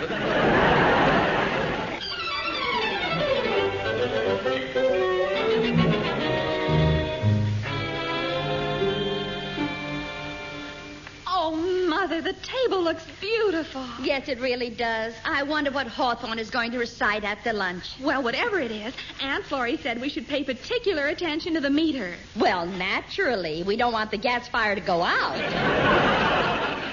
You won't go short of gas when he's talking. Daddy, you should be ashamed to speak like that about a genius. A genius? Look, Barbara, only one person in a million is a genius. It would be too much of a coincidence if two of us were under the same roof. Well, I still mean what I said about Hawthorne. His poetry clearly shows what type of a brain he has. What do you mean, dear? Well, a person with a musical brain writes poetry with rhythm, and a person with a lyrical brain writes poetry with beautiful words. Well, how interesting. I wonder what type of poetry I'd write. Blank verse.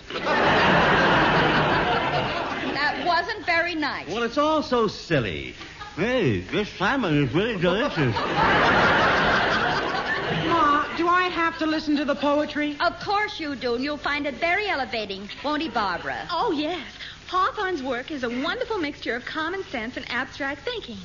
He writes with his feet on the ground and his head above the clouds. Isn't that rather a strain on his neck? Oh, Daddy.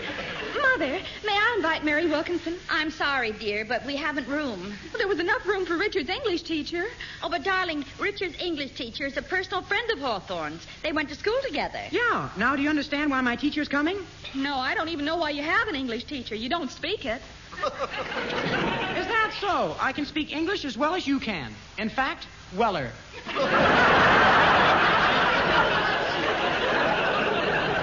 Richard, I can speak English as well as you can. In fact, weller. Sure, Pop. You can speak it weller than any of us. That's awful.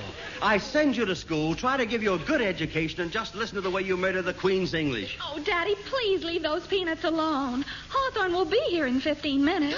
15 minutes? Oh, you're right. Richard, get your coat on and meet him at the station. Which station? Well, here it is. It's all written down on this piece of paper. Now, hurry. Okay, I'm on my way. Don't shut the door, Rich. I'm coming in. Robin Lyon, just look at you. You're covered in mud. Oh, don't worry, Mom. It's clean mud. Oh, where have you been? In Hyde Park with my new little friend. Well, what's that you're carrying? A jam jar full of water. My tadpoles are in it. Robin, that's cruel. Take them out or they'll drown. Phoebe. They like water. Daddy, put that celery down. But I'm hungry.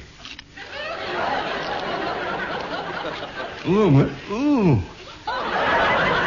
This celery tastes terrible. Ben, that's funny. When I popped it into the jar just now, my tadpoles loved it. Good. Suddenly, I've lost my appetite. Well, it serves you right. Now, Robin, you run upstairs and get cleaned up. Okay. Is it all right if Joe comes over for lunch? No, it isn't, dear. Mother says she hasn't room for any more. Not one. No, dear. Mom. Yes? I've already asked him. Oh, Robin. Please, Joe and I could eat in the kitchen. You can have lunch in the kitchen, but don't get under Aggie's feet. Gee, thanks, Mom. I won't.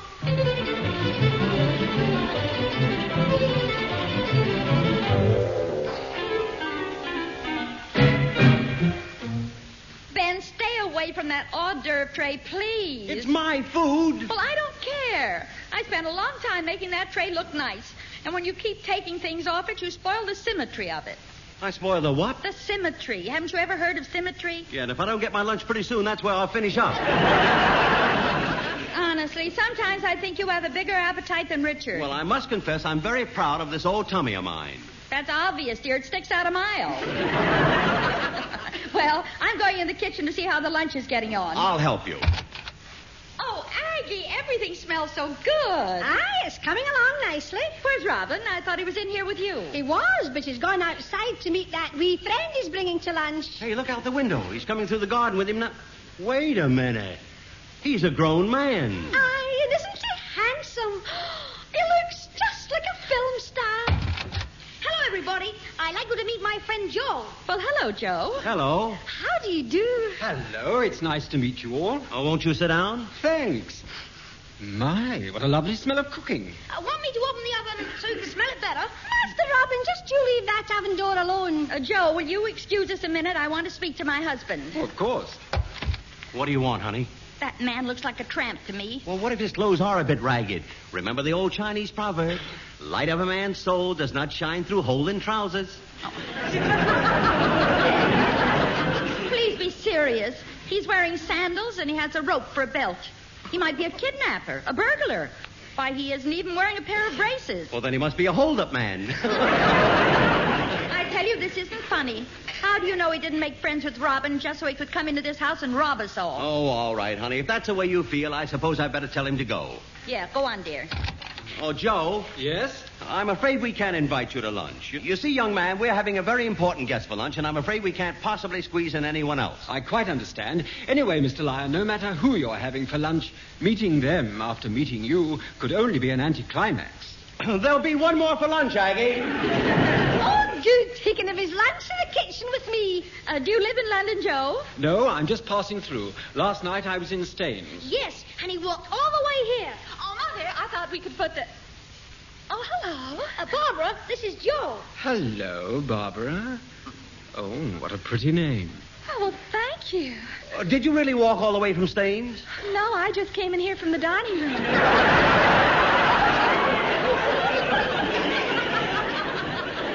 I'm talking to Joe. Oh, gosh. fancy walking all that way. I like to walk. I like to feel the earth under my feet and know that I'm part of it. Oh, beautiful. When I walk through the country, I see important things I'd never see any other way. Like ants? Yes, like ants and birds and little animals and all the other really important things that matter. Joe knows the names of all the birds and all the insects. Not quite, Robin. Barbara, who are you setting that extra place for at the kitchen table? Myself. I think insects are fascinating, too. You do? Since when? Since always. I love all the little tiny creatures, and the birds, too.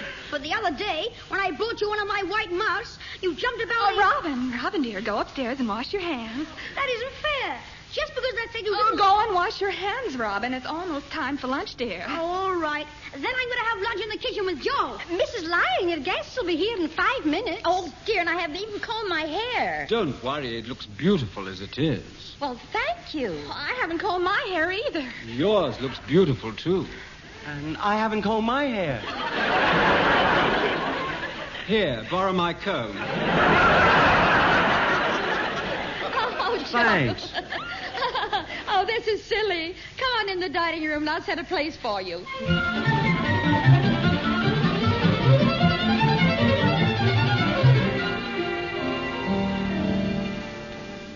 Where did the ladies go, Ben? Back into the kitchen. You know, women, they still have more things to put on the dining room table. Well, I don't know where they're going to put them. I'm surprised that table doesn't collapse with all that food on it. I've never seen anything supporting such a load. You will now. Hello, Ben.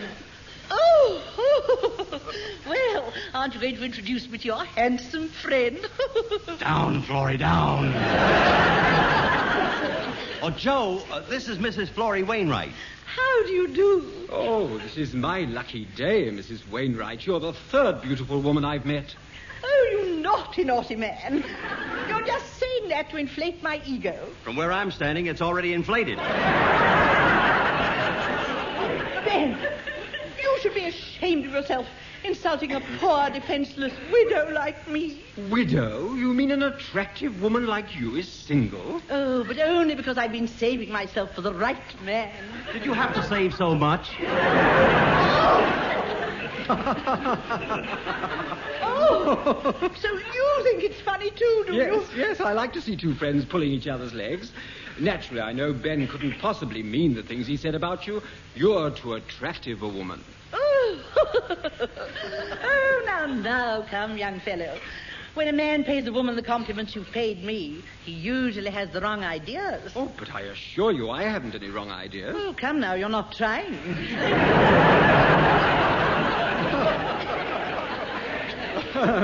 What a sense of humor you have. Oh, thank you. It's nice to be paid so many compliments. Ben always tells me I look horrible. Oh, that's not true, Florrie. I never say you look horrible. Well, you never say I look pretty either. That's because you're sort of in between. Pretty horrible. Hey, Pop, I waited at the station for half an hour and he didn't turn up. Good. Oh, dear. Beebe's going to be so disappointed. What's wrong? Well, we seem to be short of a celebrity. My wife engaged some crackpot poet to give a lecture. Oh, but Hawthorne's not a crackpot. What's the difference? The silly fathead isn't here, thank heavens. Ben? Yes? I'm Hawthorne. You, Joe? Yes, Joe Hawthorne. Pop, your mouth's open. Well, shut my mouth.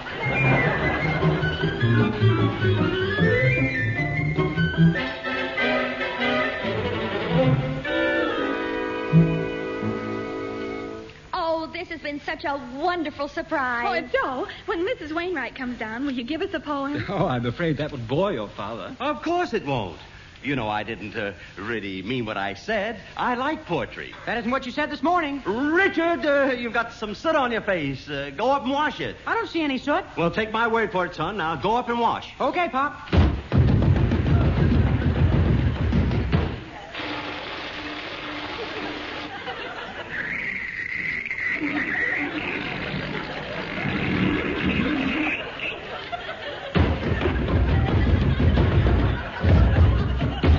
I washed it, Pop. Well, what kept you? I had to wait for the water to get hot. Well, Well, you've got a tide mark under your chin, so you can just go back and wash it again. Okay. Ah, that's quite a boy. Joe, look what I found by the pond in the garden. A big frog. Oh, Robin, take that thing outside. But I just went outside and got it. Oh, it jumped out of my hands. Robin, did you know that this was Hawthorne, the great poet? Who, Joe? That's right. Well, what do you know, Joe? Robin, come out from under that table. Excuse me, Daddy, but I'm looking for my frog. Well, stop worrying about that fat little creature with the pop eyes. Mother, that's no way to talk about Daddy. Thanks. There he goes. He hopped out through the window. Who, Daddy? Oh, no, the frog. Oh, help me catch him, Joe. Oh, please help me catch him. Don't worry. If I can't catch him, I'll find you another one. Come on. Okay. Oh, don't be long, you two. The club members will be here any minute. We'll be right back. Oh, what we need around here is a nice padded cell. Come in. Hello. Oh, hello, Mr. Wimple. Oh, Mrs. L., I can't tell you how we're looking forward to this luncheon. Ever since I knew about our guest of honor, I've taken to writing poetry myself. Would you care to hear one of my endeavors? Oh, we'd love to, Mrs. Wimple. It's a domestic piece. I call it Ode to Crockery. When I wash the teacups, the teapot and the jug, my husband looks at me and says... Blimey, what a mug. Horace, you spoiled it. Perhaps so, but that's still no excuse for dragging me out here to hear this man reading a lot of rubbish. Well, I found Robin's frog. Wimple, I'd like you to meet Joe. She knows I've got a lot of work to do, and she makes me come here to listen to some half-baked poet. Mr. Wimple. I mean it. Ask your friend here. What's your name again, chum? Joe. Well, I ask you, Joe. This geezer writes a couple of sloppy poems, and everybody's supposed to keel over and drop dead. Wimple, this is Joe Hawthorne, the poet. Oh, pardon me while I keel over and drop dead. Did you say this is Joe Hawthorne? That's right. Mrs. L., could I see you privately a moment? It's very urgent. Well, of course, dear. Let's go in the kitchen. What's eating your wife, Wimple? I know, probably what I just said to Joe. Oh, hi, Pop. Richard, I thought I told you to wash your ears. I did wash them. It's just that they dry a funny color. Oh, Ben, Mr. Wimple, can you come in the kitchen a minute? It's very important. All right. We'll be back in a minute, Joe.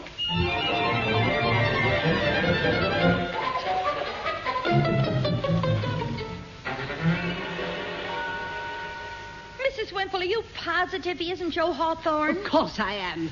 I went to a lecture in Manchester with my sister Alice, and she pointed the real Hawthorne out to me. Well, that's nothing. Your sister Alice is so cock-eyed, you can never tell who she's looking at. That's not true. There's nothing wrong with her eyes. Oh, no? Then why is it when she cries, the tears run down her back?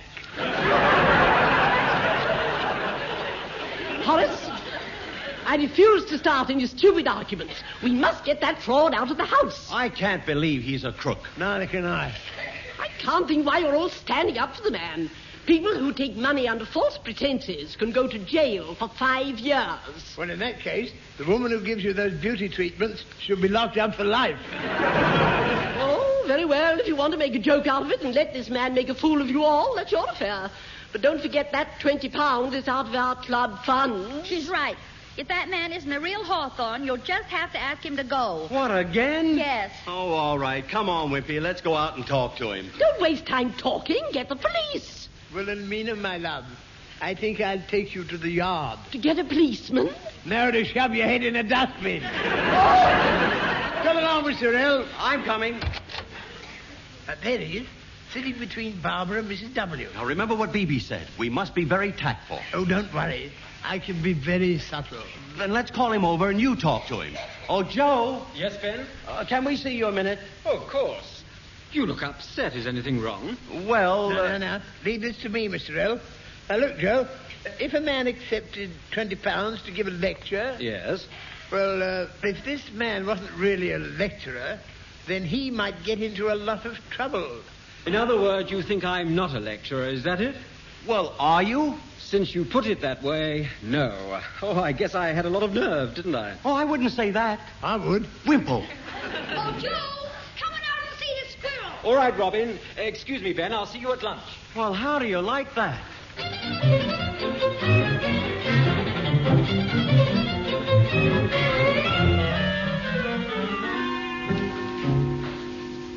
Mr. L., have you told that imposter to leave yet? I can't. He's out in the garden playing with Robin, and I don't want to tell him in front of the boy. Here he comes now. I say, Ben, that Robin's a fine lad. Yes, he certainly is. Young man, I want you to listen to me. The game is up, so would you please leave this house immediately? But why? I've already told Mr. Lyon I'm not going to give a lecture. Never mind about the lecture. We know you're a fraud. Say, Mr. Hawthorne, my English teacher has just arrived. Remember, he's the one who said he used to go to school with you. You better fly, Joe. Now, you'll see I was telling the truth. Hello, Lyon. Nice to see you again. Why, Joe. Gussie. Old Gussie Maxwell. Well, it's great to see you again, you old son of a gun. Just a minute, Mr. Maxwell. You know this man? Know him? We went to school together. The boys used to tease Hawthorne about his poetry. I always knew he'd make a name for himself. Then he really is Joe Hawthorne? Who do you think he was, Joe Davis? Mrs. Whipple said that he was... I'm sorry, dear. You and your cockeyed sister. Goodbye, all. Where are you going, Mrs. Wimple? Into the back garden to drop dead. Now, come, my love. I'm sure nobody would want you to drop dead in the back garden. Wouldn't they? Of course not. Go and drop dead in the front garden. Mimi, Aggie says lunch is ready. Good. Joe, where would you like to give your lecture? In the dining room or in the living room? neither, Mrs. Lyon. You see, your husband has just convinced me that I shouldn't give any more lectures. What? Yes, every time I give one, I'm really taking money under false pretenses, as he so rightly said. What nitwit said that? Mr. Lyon. What? Oh, Phoebe, this is terrible. 30 women coming to the house and no lecture. Ben, this is all your fault. It is not. Can't you understand? He took what I told him the wrong way. Well, see if you can take this the wrong way. Florrie, put that down. Florrie, you mustn't hit my husband with an umbrella. Mustn't I? No, take this frying pan. Now, just a minute, ladies. You've got Mr. L all wrong. I was with him when he spoke to Hawthorne. Then it's your fault. You should have stopped him. Quite right. Phoebe, make that 2 frying pans.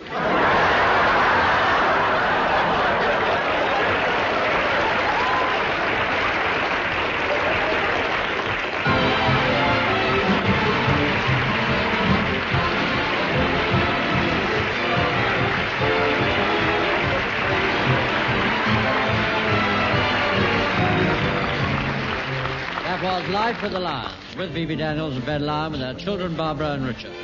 Also in this recording were Horace Percival, Molly Weir, Doris Rogers, Hugh Morton, Richard Belair, Louis Stringer and Gwen Lewis. The script was by Bob Block, Ronnie Hanbury and Bibi Daniels. The BBC Variety Orchestra was conducted by Paul Fennelly. Production by Tom Ronald.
Gentlemen, Life with a Lion.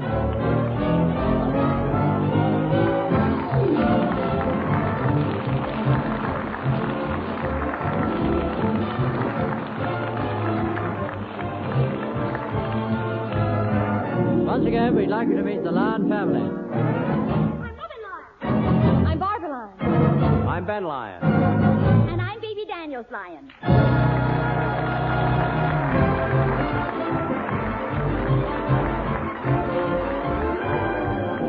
Here they are in It's Good to Be Home.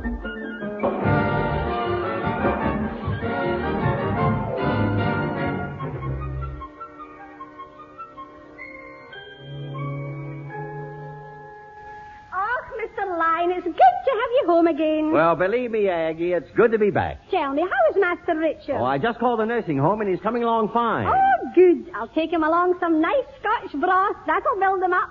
Mother, Daddy, guess what? Jack Payne just rang up. He wants me to sing on Off the Record again. Oh, darling, how wonderful. Oh, that's terrific, Barbara. I'm so happy for you. Oh, thank you, Daddy. You know, singing in Off the Record is something I always wanted to do. You must be very proud, Miss Barbara. Oh, I am, Aggie. But I'm worried. I'm going to appear on a top TV show, and I haven't a thing to wear. Not a thing. Boy, will you be a sensation. You be still. Besides, I'm terribly nervous. You don't know what it's like, Aggie, to stand up there and sing all by yourself. Well, why don't you get a man to sing with you? A man to sing with her?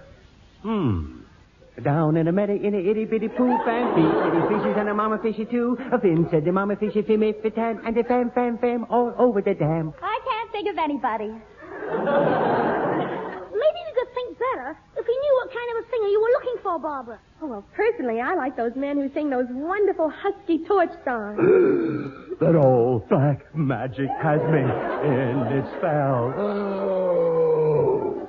Fan the bicarbonates in the kitchen. I don't need the bicarbonate. Then why did you make that funny noise? If you'll all stop being so funny, I'll tell you. I was giving Barbara a subtle hint that her dear old dad would be glad to appear with her on Off the Record.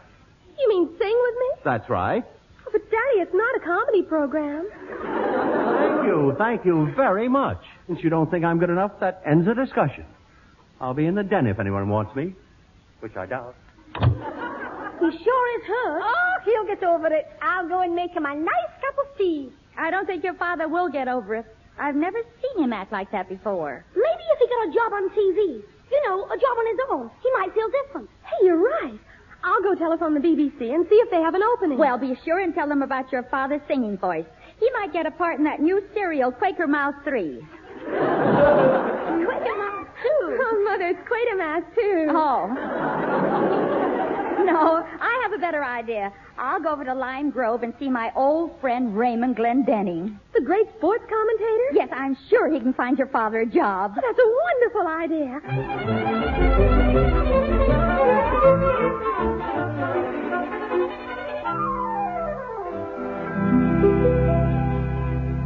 Good afternoon, Mrs. Lyon. Welcome to Lime Grove. Well, thank you. I'm Mr. Glendenning's secretary. Mr. Glendenning. Oh, yes, Miss Bennett.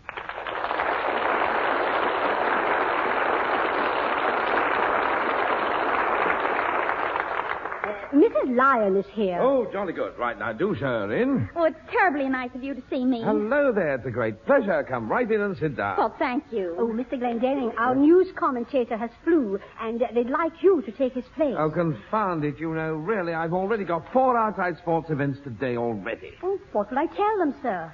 Oh, tell them I'll fit it in somehow. Oh, very good, sir. You know, really, they must think I'm 6 men in one. Excuse me, Mrs. Lyon. I really must open the window. Is my perfume bothering you? No, not at all. But you see, being a sportsman, I believe in the power of fresh air. So every time I feel upset or harassed, I just open the window, take a few deep breaths, close the head. Well, that's a very good idea. Now, Mrs. Lyon, now supposing you tell me the object of your visit. You know, I really am very busy today. Oh, I know you are. That's why it's so kind of you to see me. My family will be thrilled when I tell them that I've seen your mustache in the flesh. Oh, really?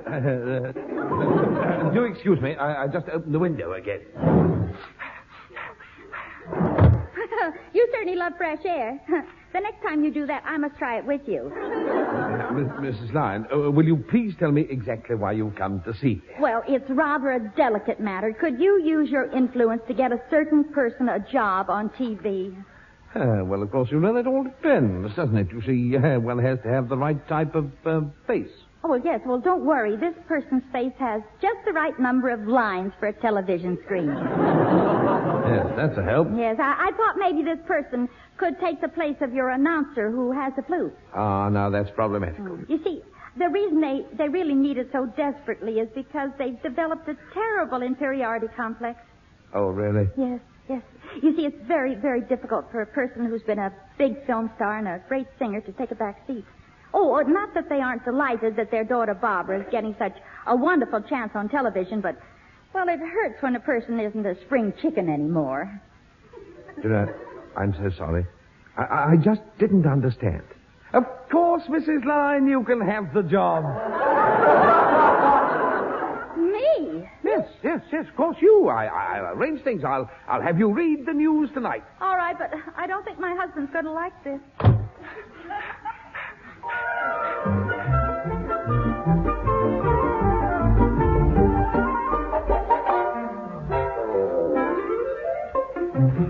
Oh, Aggie, do you know where my wife is? I mustn't say. She's out planning a big surprise for you. Really? Well, what time did she say she'd be back from the... From where?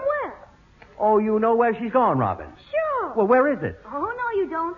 I promise not to tell a single soul that Mom has gone to Line Grove. It's all right, Aggie. I didn't say she'd gone there to get Daddy a job. Get me a job? Aye, and why not? If Bransby Williams can do it, so can you. Now, don't be funny. Is she really over there talking about a job for me? Yeah. She went to see Raymond Glendenning. Well, that was darn sweet of her. Glendenning will probably offer me one of the important announcing jobs.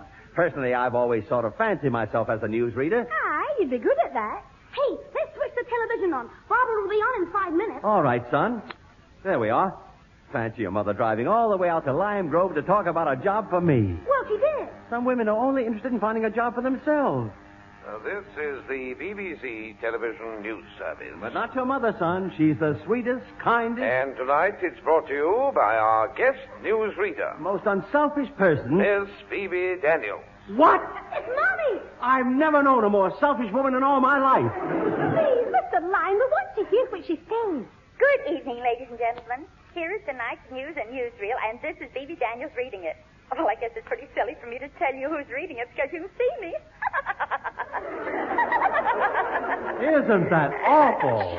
And now our cameras transfer you to the Chelsea football grounds. I understand Arsenal is playing away, so I don't see how Chelsea is going to have a game. This is getting worse. Look, Daddy, there's the Chelsea grounds. Oh, I was wrong. Both teams are here. Yes, indeed. Chelsea is in the white shorts, and Arsenal is in the black. I guess that's because Arsenal has been playing longer than Chelsea. How can she do this? I'm afraid the game is over, but if you look closely, you can see some beautiful beaver coats. Never mind the beaver coach. Tell us the score. A very unfortunate incident took place during the last 2 minutes of play. Lady Roehampton noticed that Lady Wiltshire was wearing an identical copy of her Paris hat, which he had been assured was an exclusive Dior model. Who won the game? I suppose you're all just dying to hear the results. We certainly are. Well, the result was Lady Roehampton left the grounds in a huff. And I can't really say that I blame her. Robin, switch it off. I can't, Daddy. Barbara's coming on in a second. Well, good night, everybody. That's all for now. Thank heavens.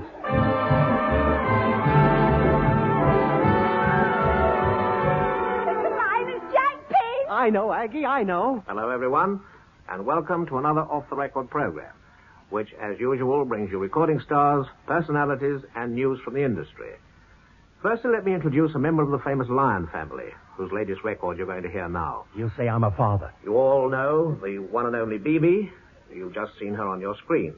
And Richard Lyon, who has no less than 14 Hollywood films to his credit.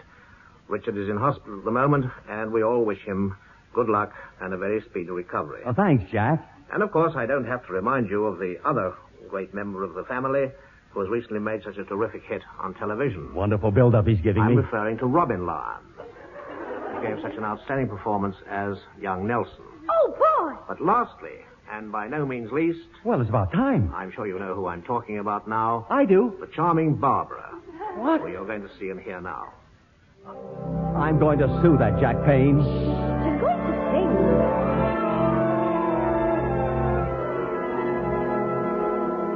Whisper, whisper, whisper in my ear. Whisper, whisper the words I long to hear. Say that we'll never be apart.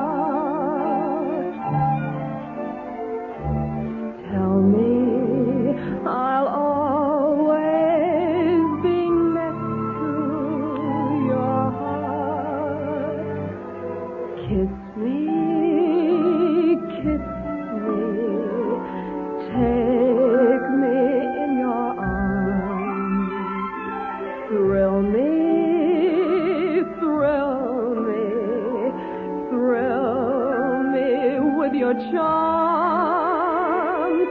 Whisper you love me, and whenever you do, I'll tell the world I love you. Kiss me, take me in your arms. Thrill me,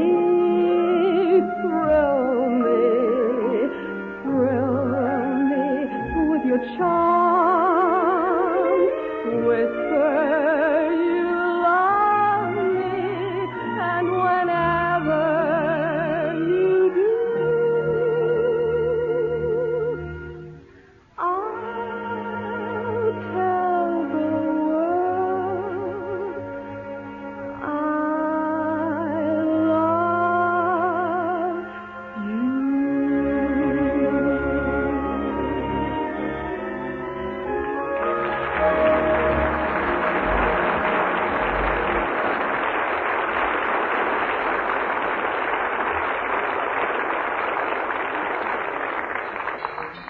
Master Robin, will you please answer the door? Oh, I'll get it.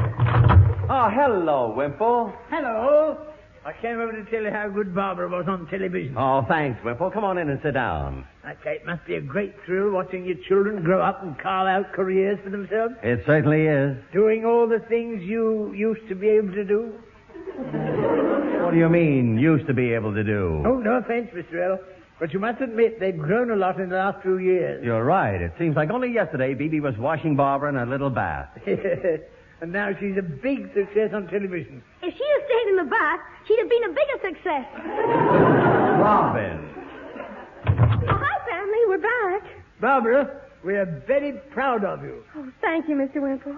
Wasn't Mother a riot? Riot is a perfect word for it. Oh, hello, Bibi. Hello. Wasn't I simply awful? Oh, sweetheart, stop worrying. You didn't do anything wrong. It's just that you're not cut out to be a newsreader, that's all. I know. I'll get it. And I'll away and bring some cheese. Hello? Hello, Glendenning here. Could I speak to Mr. Lyon, please? Oh, just a minute. Daddy, Mr. Glendenning's on the phone. Oh, dear, I hope he hasn't rung up to complain about me. Bibi, I told you not to worry. Now, you just leave this to me. Now, listen here, Glendenning. My wife read the news as well as she knew how. And if you've rung up to complain about her, then you'll have to deal with me. Shall I hand you the phone now, Daddy? Oh, yes, please, my boy. Hello. Hello, Ben, old boy. I just thought I'd ring you up and offer my congratulations to your daughter. Oh, well, thank you. Yes, she was charming, and as for that wife of yours... On that laugh alone, I could sue him. Quiet, Bibi, quiet. You know, Raymond, you really can't blame Bibi. It's very difficult to do a job you've never tackled before. My dear chap, there's no need to make excuses. She was great. What? Yes, she's given us a very novel idea for presenting ladies' fashions. We'd like her to appear 5 nights a week. Do you think that's possible? Oh, just a minute, and I'll tell her. Oh, Bibi, do you know what Mr. Glendinning wants you to do? Well, tell him he can do the same thing. No, you don't understand. He wants you to sign a contract to appear 5 nights a week. What do you say? Well, does he want us both? Well, no, but it's a very nice offer for you, dear. Well, yes, but I couldn't possibly spare the time. The whole house would go to rack and ruin. Oh, you know I'd look after the house for you. Well, that's what I said. No, dear, I haven't time to do it. All right, honey, all right. Hello, Raymond. Yes? I'm afraid Bibi's too busy to accept that offer, but, well, I'd be very glad to read the news for you. Well, if ever we have a vacancy, Ben, I'll be very glad to keep it from you. Goodbye. From me? Goodbye. Well, what's wrong? Oh, these people at Lime Grove make me tired. I'm going to watch the television in the den on Channel 9. I say, what's wrong with Mr. L? He's upset because they don't seem to want him to work on the BBC, and he does want to act terribly. Well, he never acted any other way. Mr. Wimple, please be serious. He's very hurt. Mother, why don't you telephone Mr. Glendenning and ask him if he won't run one of Daddy's old films? Oh, I think that's a wonderful idea. I'll go and call him right away. Mr. Wimple, what do you think of the idea of putting one of Daddy's old films on TV? Well, if that doesn't send people back to sound radio, nothing will.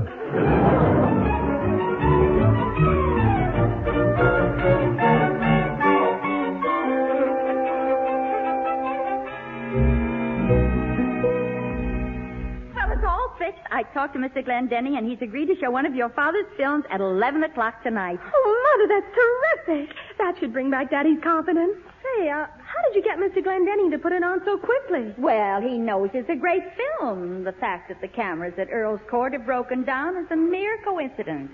Well, family, it's about time. Better switch on the television, huh? I'll do it, Daddy. It takes a minute to warm up. Well, I hope those technicians are careful with that film. Oh, stop worrying, Mother. Well, I can't help it. It's only on loan from the museum. Hey, I think they're going to announce it. Good evening, everyone. Good evening. Mother. Unfortunately, our cameras at Earl's Court have developed a serious fault. So, for the next 5 minutes, we'll be showing you an excerpt from the film starring Ben Lyon, for which we apologize. That is, we apologize for the breakdown, not the film. Oh, I don't know that. Glendenning is such a clown. And here it is, Lassie Finds a Friend. Starring Lassie. Yes, starring Lassie with Ben Lyon. Well, he could have at least mentioned me first.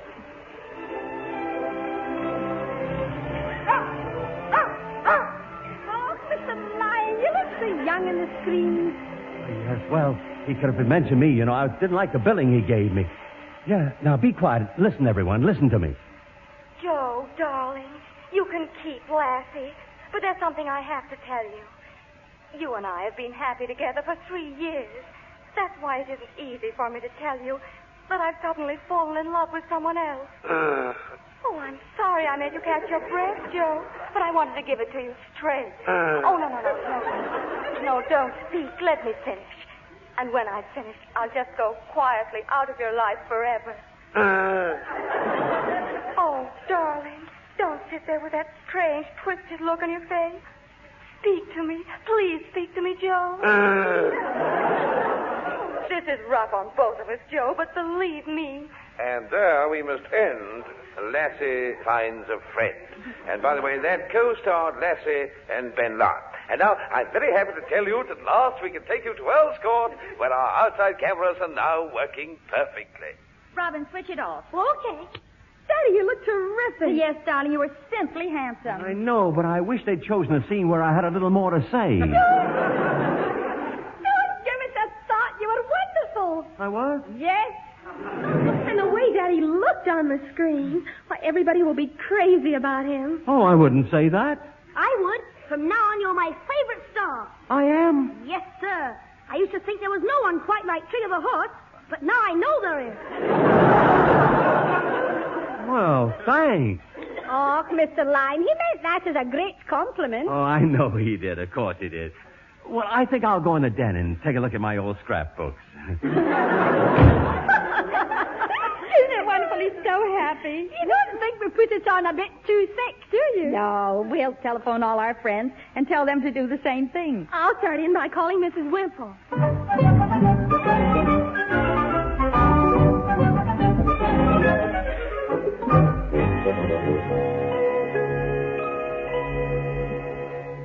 Aggie, have you talked to anyone who saw me on TV last night? Aye, a lot of my friends did. I'll get it. Oh, come in, Wimple. What did your friend say, Aggie? They said that film of yours would sell television sets all over the country. They were quite right. We've sold ours.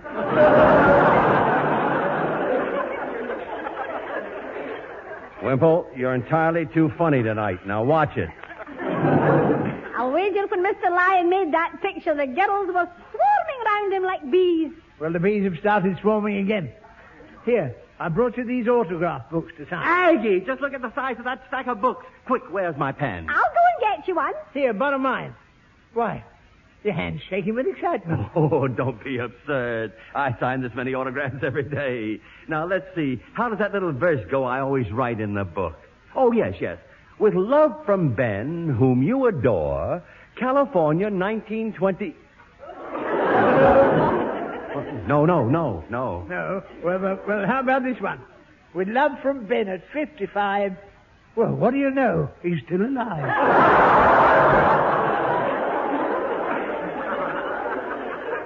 I'm not 55.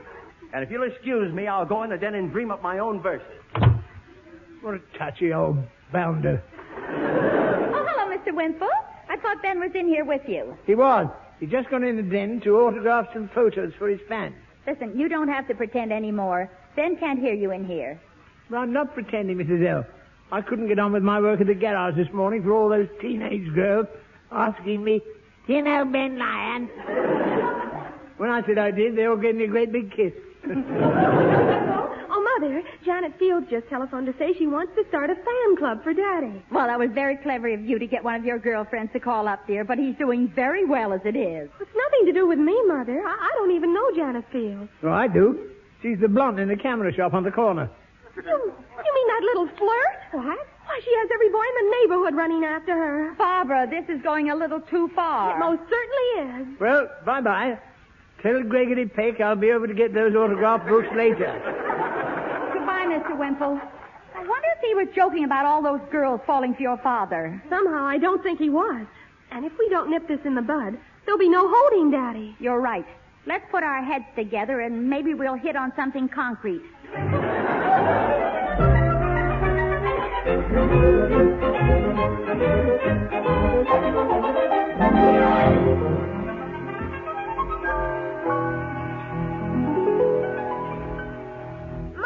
Mother, there are a lot of teenage girls outside the window trying to get a look at Daddy. Well, shoo them away. I tried, but they don't shoo easily. We want Ben! We want Ben! Ben, we know you're in there. Please let us see you, boys. Please. All right, now, take it easy. Hello, girl. It spoke!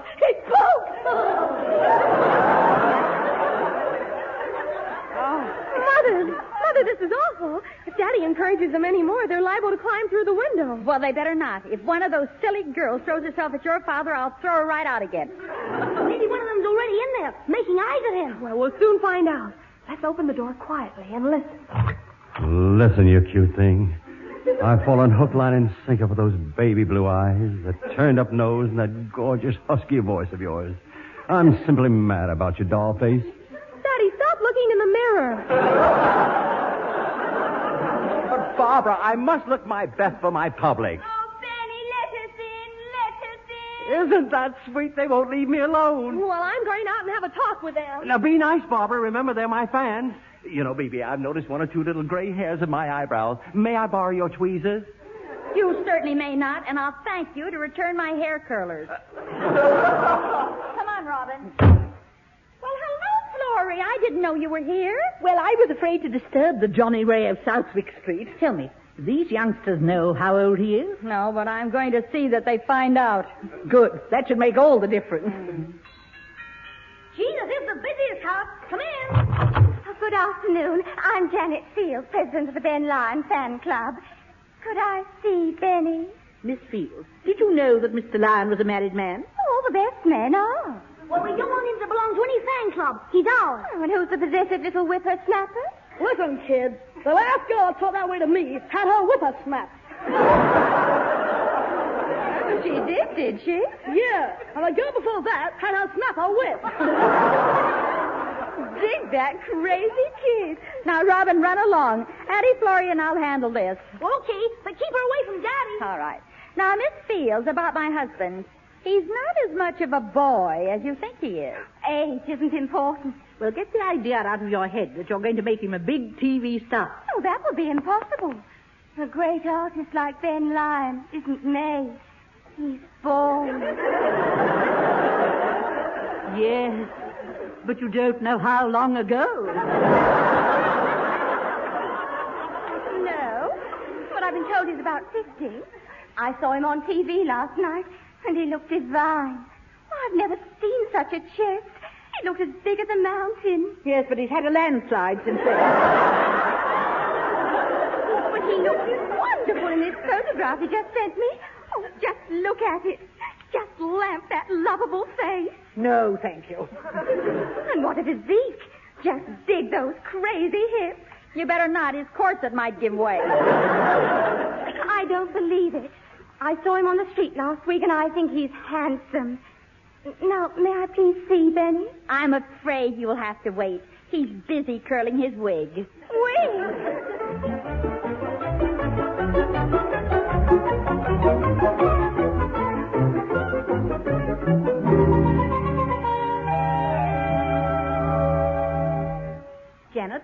you sure you still want to wait and meet Mr. Lyon? Of course. After everything we've told you.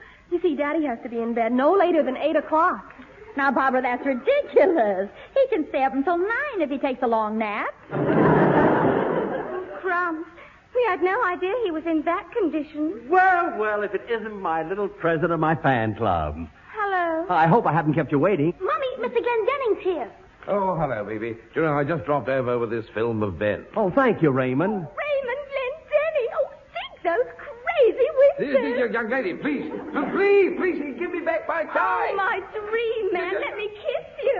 I'll open the back door, Mr. Glendenning. You better make a run for it before the rest of the girls see you. Thank you, Robin, I will. Raymond, come back here. Well, she certainly rushed after him. Well, Daddy, looks as if you've lost your fan president. Oh, never mind her. Just open the front door. I want to make a little speech to the rest of the girls. Okay.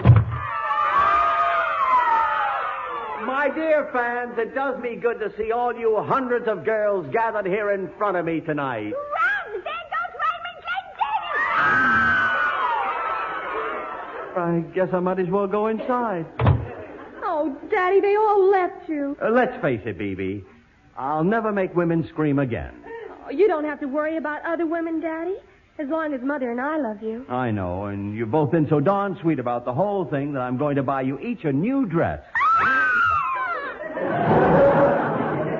Dig that crazy, wonderful boy!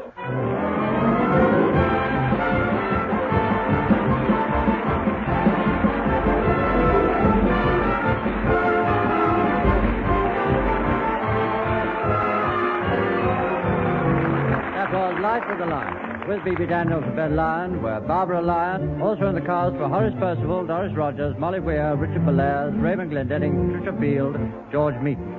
The script was by Bob Block, Ronnie Hambry, and Bibi Daniels. Incidental music by Paul Fennelly, who also conducted the BBC Variety Orchestra. The production, which was recorded, was by Tom Ronald.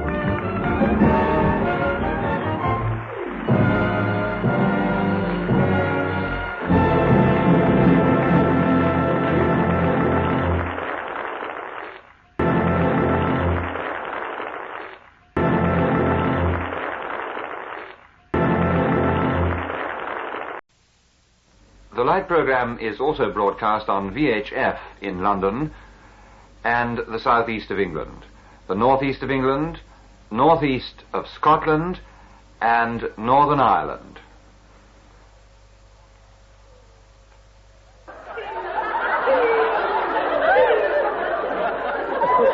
Life with the Lion!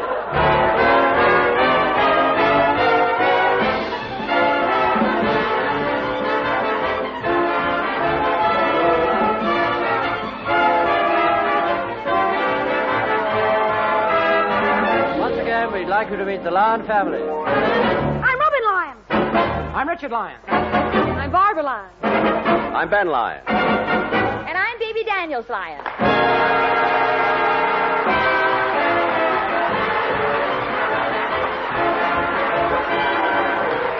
Here they are in It's Not Goodbye.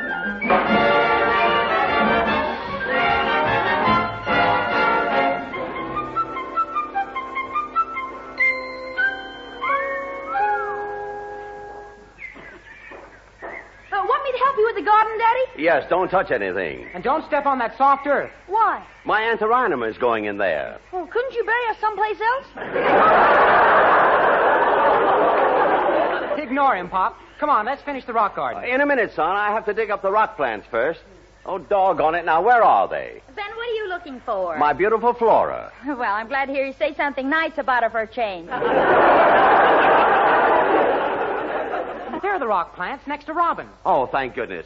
Bibi, wait until you see these rock plants start growing. Here you are, son. Well, thanks. I think I'd better put the baby dogwood in first. It makes a beautiful carpet. Yeah, clever little thing, isn't it? Yes, for a small dog. What are you going to put in the center? Well, I thought I'd like to see my saxifraga covering the top. And you've got just a saxifraga that can do it.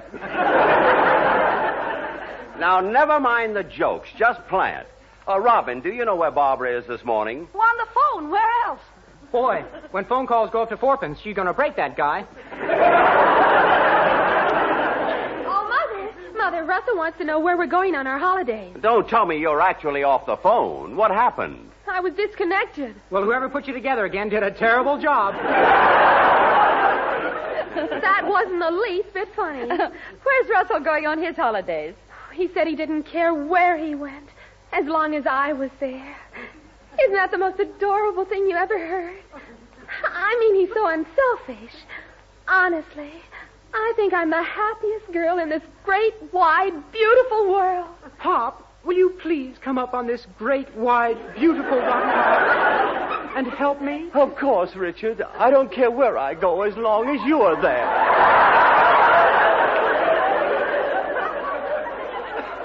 Oh, Pop. That's the most adorable thing I ever heard. I'm the happiest man in this big, wide, rockery world. Oh, Mother, make them stop. Ben, you ought to be ashamed of yourself. Oh, but, honey, if she keeps talking like that, Liberace won't stand a chance.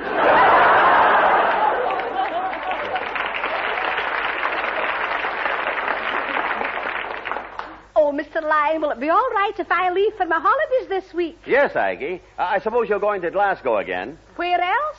And where will you be going? Oh, I don't know yet. We always like to take a family vote. Where would you like to go, Daddy? Well, I really don't care. I just want to go to a place where no one knows I'm an actor. Oh, then let's take a trip around the world. What was that, young lady? I mean, no matter where we go, they'll know you. Oh, Mommy, would you like to take a trip around the world? No, dear, I'd rather go someplace else. Good, because I can't afford it. Richard, what do you vote for? Well, personally, I'd like to go to Monte Carlo. But the last time we were there, we had quite a few showers. Well, this time it'll even be rainier.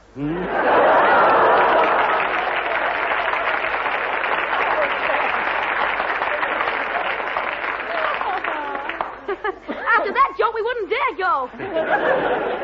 Oh, Spain is beautiful this time of year. Well, how do we suddenly get over there?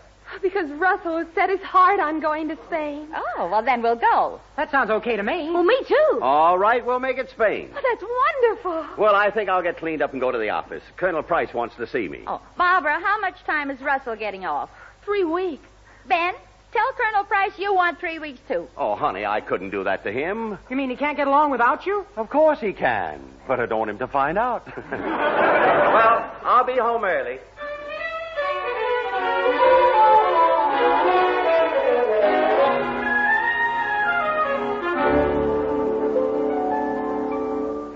Oh, Bebe, I'm home. I'm in the kitchen, dear. Oh, well, come on out. Your husband's got a big surprise for you. Well, tell him I'll be out in a minute.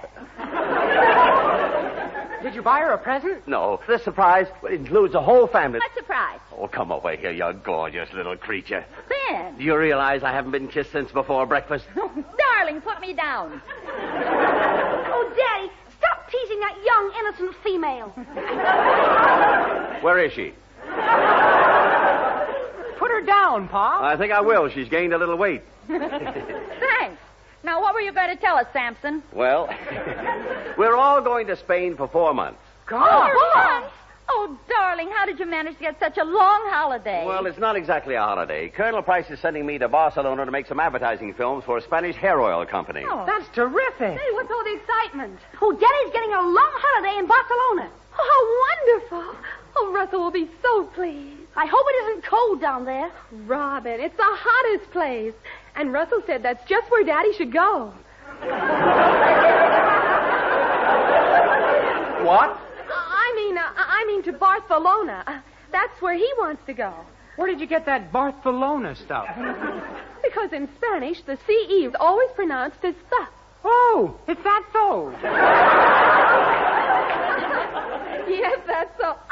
That's so. And when in Spain, we should do as the Spaniards, right, Ben? Yes. But it sounds so silly. If you ask me, I think you should all brush up on your Spanish. Want me to get my geography book, Daddy, so you can show us where we're going? No, that won't do any good. When I go to town tomorrow, I'll buy a new atlas. A new one? Yes, my old map is getting frayed around the edges. Oh, we don't care. You're still handsome to us. What did you say, young man? Daddy, you asked for that. Well, I guess I did. Well, kids, I really think you're going to have a wonderful time in Barcelona. Oh, they certainly are. My mother took me there when I was just 17, and I lost my head. Now she tells me. You better all go upstairs and start packing everything you aren't taking. Honestly, you're getting more like Mother every day. Barbara, I meant exactly what I said. We can't leave any personal things around. I'm letting the house. What? Well, look, Phoebe, I can't afford to run a place here and in Spain. But I hate to think of just anyone living in my little house. Oh, it won't be just anyone. I put an advert in the Marble Arch Clarion, and before I even let anyone see the place, I'll check their references. Now, what do you say you kids get started? And while you're at it, you can throw out a lot of useless junk you've been hoarding. All right. But I just don't know where to begin. What are you going to throw away, Daddy? Oh, nothing. I haven't got any useless possessions. Present company accepted. He is not fair. If we have to do it, why doesn't he? Now, Robin, don't argue with your father. Come on. Let's start throwing out all the old things we really don't need. What about Daddy? No, dear. We'll need him on the trip. Well, I'm glad I'm of some use. Say, I better telephone the Marble Arch Clarion and see if they've had any answers to my advert.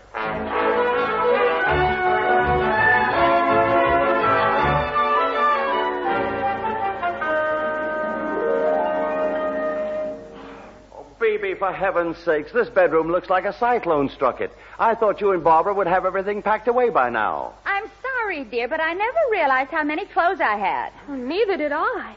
I came across some of your things I haven't even worn. What do you say we start packing? And please don't take a lot of unnecessary clothes. I don't intend to. I'm only taking things I really need. Good girl. Now, pick out the dresses you want to take. No, I'd rather pick out the ones I want to leave. All right, then. Give me all the dresses you want to leave. Here it is. Oh, I'll take that one. Oh. Girls, be sensible. We're going away for only 4 months, not for 10 years.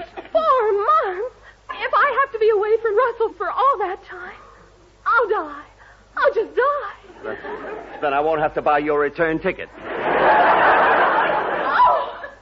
You know he didn't mean that, sweetheart. And we'd all be miserable if you didn't come with us. All right, then. I'll go. Good. As long as I can fly back to London once a week. What? I knew she'd be unselfish. Now, is that the junk in the corner you're throwing away? No, that's the junk we're keeping. Why? For instance, what would you ever do with those 2 faded bits of pink wool? Those were Barbara's first booties. Oh, yes, so they were. I've forgotten. Mm-hmm. I can remember so well the day she was born. So can I. Oh, but you didn't have to go through what I did. I know, dear. We almost lost you.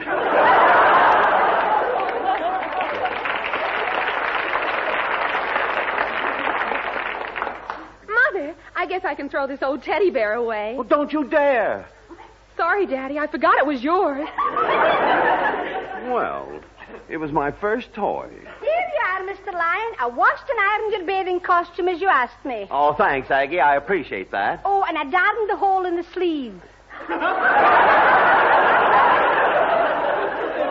my goodness. Daddy, don't tell me you're taking that old-fashioned bathing suit again. Oh, it won't look too bad if he rolls the trousers up above his knees. Oh, you're all such comics around here. I'm going in and see how the boys are doing. All right. Hi, Pop. Oh, how are you two coming along? Well, just fine. You should see all the junk we threw away. Good. I only kept valuable things like that big stack of broken gramophone records, the road signs on my walls, and a few boxes of magazines. You know, stuff like that. And I only kept my white mice couch, my collection of seashells, my box of conkers, and my cardboard binoculars with the one good lens. Well, if that's what you kept, what did you throw away? My school books. Well, you can put those school books back where you found them and throw everything else away. I can't throw my things away. Richard, I've told you a dozen times we have to clear these rooms out before the tenants move in. But we weren't leaving anything here. We're taking it all with us to Spain. Do you realize what all that stuff weighs? Quite a lot. And we're going by plane. Do you know what that means? Yeah, air hostesses. Then let us take just half of it. Do you think I'm a lame-brained nincompoop? Have you stopped to consider that the airline charges £1 for a pound? Well, that sounds fair enough. I'm talking about what I have to pay. Now, you two get cleaned up. The Jacksons will be here pretty soon.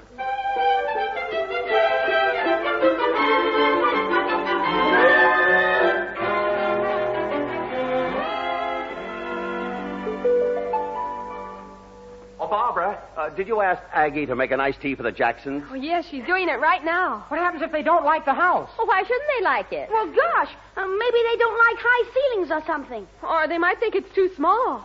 Look, Barbara, if this house is big enough for us, it's big enough for them. Who do they think they are coming all the way from South Africa to criticize our house? Come in! Good afternoon. My name is Jackson. Oh, so you don't like our house? I beg your pardon. Well, my wife had a silly idea that you might not like the place. Then let me straighten you out, Mrs. Lyons. So now you don't like the way I walk? Mother, please. Come right in, Mr. Jackson. Oh, thank you. This is my wife. Oh, good evening, good evening. What lovely children you have, Mrs. Lyons. Are you their mother? Well, yes. I'm also one of their parents. I think we'd better introduce ourselves. I'm Barbara. This is Richard. Hi. That's Robin. Hello. And least but not last, my father. Well, now that you've completely confused them, won't you please sit down and make yourselves comfortable? How do you like our house, sir? I think this living room shows character. Oh, but you've hardly looked at it. Oh, my dear chap, a mere glance is sufficient for me. I have a keen brain and my perception is very acute. And the rest of you is very cute, too. Robin, that's enough. What adorable little rugs. Where did you get them? Oh, my grandmother gave them to us. They're hooked. I didn't ask how she got them. But where? Eloise, that is the name of the rugs. Oh. Ma, do you want me to go and help Aggie bring in the tea? Yes, dear. And Robin, you can bring in the shrimp sandwiches. Do what? Bring in the sandwiches, shrimp. Oh. All right. Barbara, you better keep an eye on him. I think you're right. Oh, Mr. Jackson, would you like to see the den while you're waiting? I would. Yes, a den is a very useful room. Well, it certainly is for me. I do a great deal of my work in there. Oh, indeed. What business are you in? Radio and television. Oh, really? Is your shop around here? I happen to be a radio and television artist, Mr. Jackson, and so is my wife.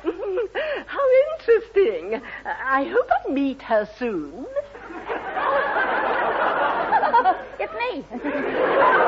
Well, how do you do, Mrs. Lyons? By the way, Lyon, you must forgive my wife. She's never quite got over the effect of being married to a genius. Oh, was she married before? I'm referring to myself. Oh, come now, Mr. Jackson. I'm sure you're a very clever man, but I don't think you could possibly be a genius. And why not? Oh, because it would be too much of a coincidence for two of us to be under the same roof. Well, shall we go in the den, Mr. Jackson? Yes, please.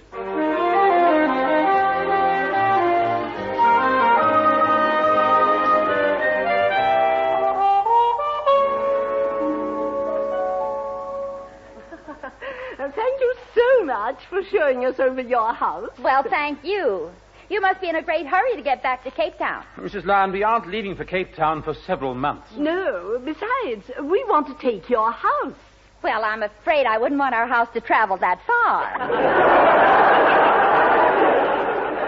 Phoebe, Mrs. Jackson means they want to rent it. And we'll take very good care of it. Oh, I'm sure you will. Exactly how long do you expect to stay in London? Until I close a certain business deal. After that, we'll be leaving. Yes. I'm afraid my husband and I won't be here for long. Really? And you both look so healthy. Pay no attention. I have the same trouble myself. Oh, by the way, old chap, I'll give you a check for the first month's rent. If you'll lend me a pen, Oh, bother, I left my checkbook at the hotel. Well, there's no hurry. Why don't you think it over for a few days, huh? Oh, it isn't necessary for me to think it over. My judgment is always correct. That's one of the reasons I'm such a great man today. Well, I'll call back tonight with my check. I thought your wife was English. You know, Mrs. Lyon, the more I talk to you, the more intelligent my wife seems. Goodbye for now. Goodbye. Well, I suppose they'll be good tenants, but there's one thing that worries me. What's that? Well, do you think a dizzy woman like that can run this house? I wouldn't know, honey. After 25 years with you, I'm a man who's immune. That's ridiculous. What's ridiculous? Your father says he's a man in the moon. I said immune. Immune. Well, what do you know? Milking time. Richard, you look a mess. How in the world did you get like that? Oh, sorry, Pop. I've been out in the garden finishing our rockery. You forgot to show it to Mr. Jackson. I knew there was something I forgot. Oh, Daddy, is it all right if I bore holes in this old cardboard hat box? What for? So Mrs. Jones can have plenty of fresh air. You mean you're going to put that poor chicken in there? Well, I'd better take her to Spain in something. Well, I have news for you. You aren't taking her to Spain in anything. Why not? You're taking the rest of the family. Now, look, young man, I've had quite enough out of you for one day. Well, how would you feel if someone told you you couldn't take your children? I'm not that lucky.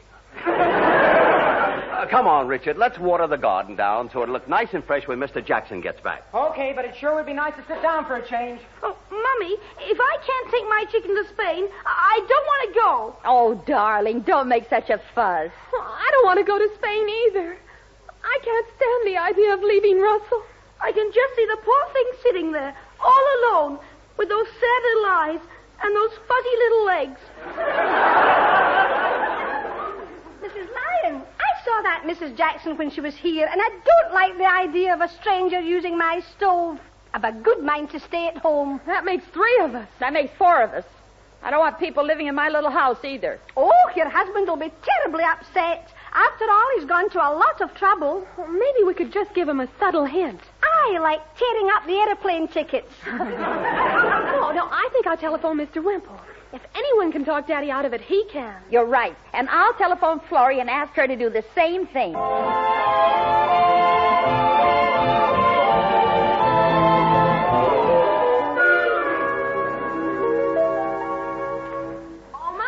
Mother, I telephoned Mr. Wimple, and he said he'd be over as soon as he finishes work. How about Aunt Florrie? Oh, she's coming over, too. I only hope we have time before Mr. Jackson gets back. Now, Robin, remember, whatever you do, you mustn't let Daddy know we're in on this. Well, then we better act like we're happy we're going. Congratulations, boy. You're beginning to use your head. Uh-oh, here he comes. Everybody smile. Well, honey, we've got the garden looking beautiful. Yes, it looks super. Oh, I'm so glad. The Jacksons will want to take the house now more than ever.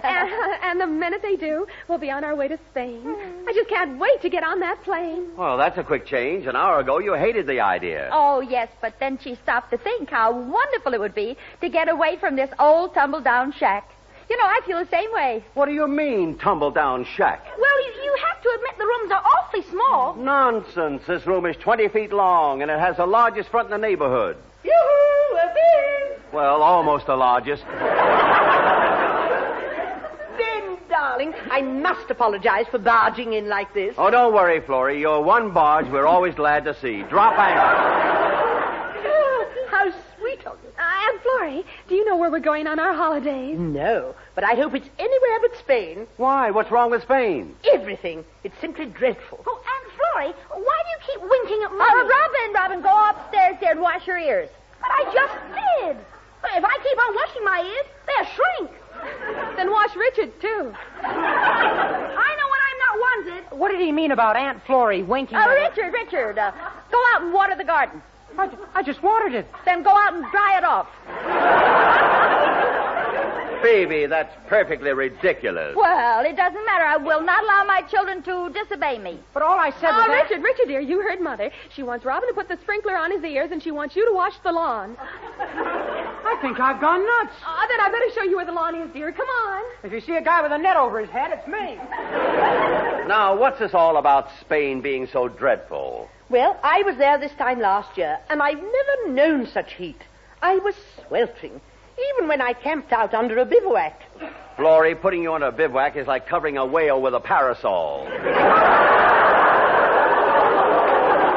Well, you should be the last to talk, you old barrel tummy.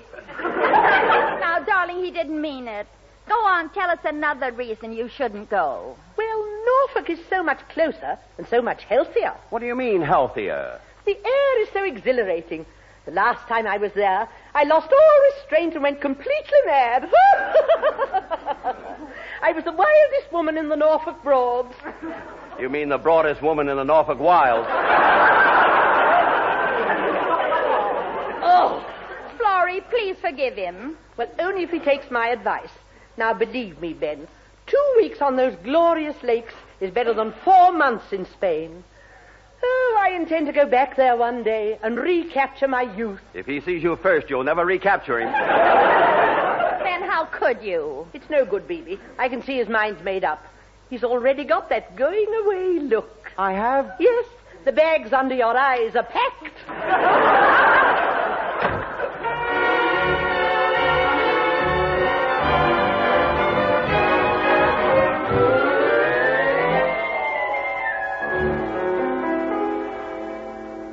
Hello, Barbara. Hello, Mrs. L. Oh, hello, Mr. Wimple. Where's his nib? Upstairs. I hope you'll be able to convince him. He's really set on the idea. And Richard's crazy about going. Well, hello, Wimple. Hi, Mr. Wimple. Hello, Richard. I didn't know you were here. Well, old pal, I just came over to wish you a happy holiday. Oh, that's darn nice of you. Spain's a smashing place. Unless, of course, you're going to Barcelona. But that's where we're going. Oh, I'm sorry I spoke. No, go on, tell us. All right, I will. You see, it's the bulls. Bulls? Yes, that's right. Every day they let the wild bulls loose in the streets. You mean when there are people in the streets? Well, naturally.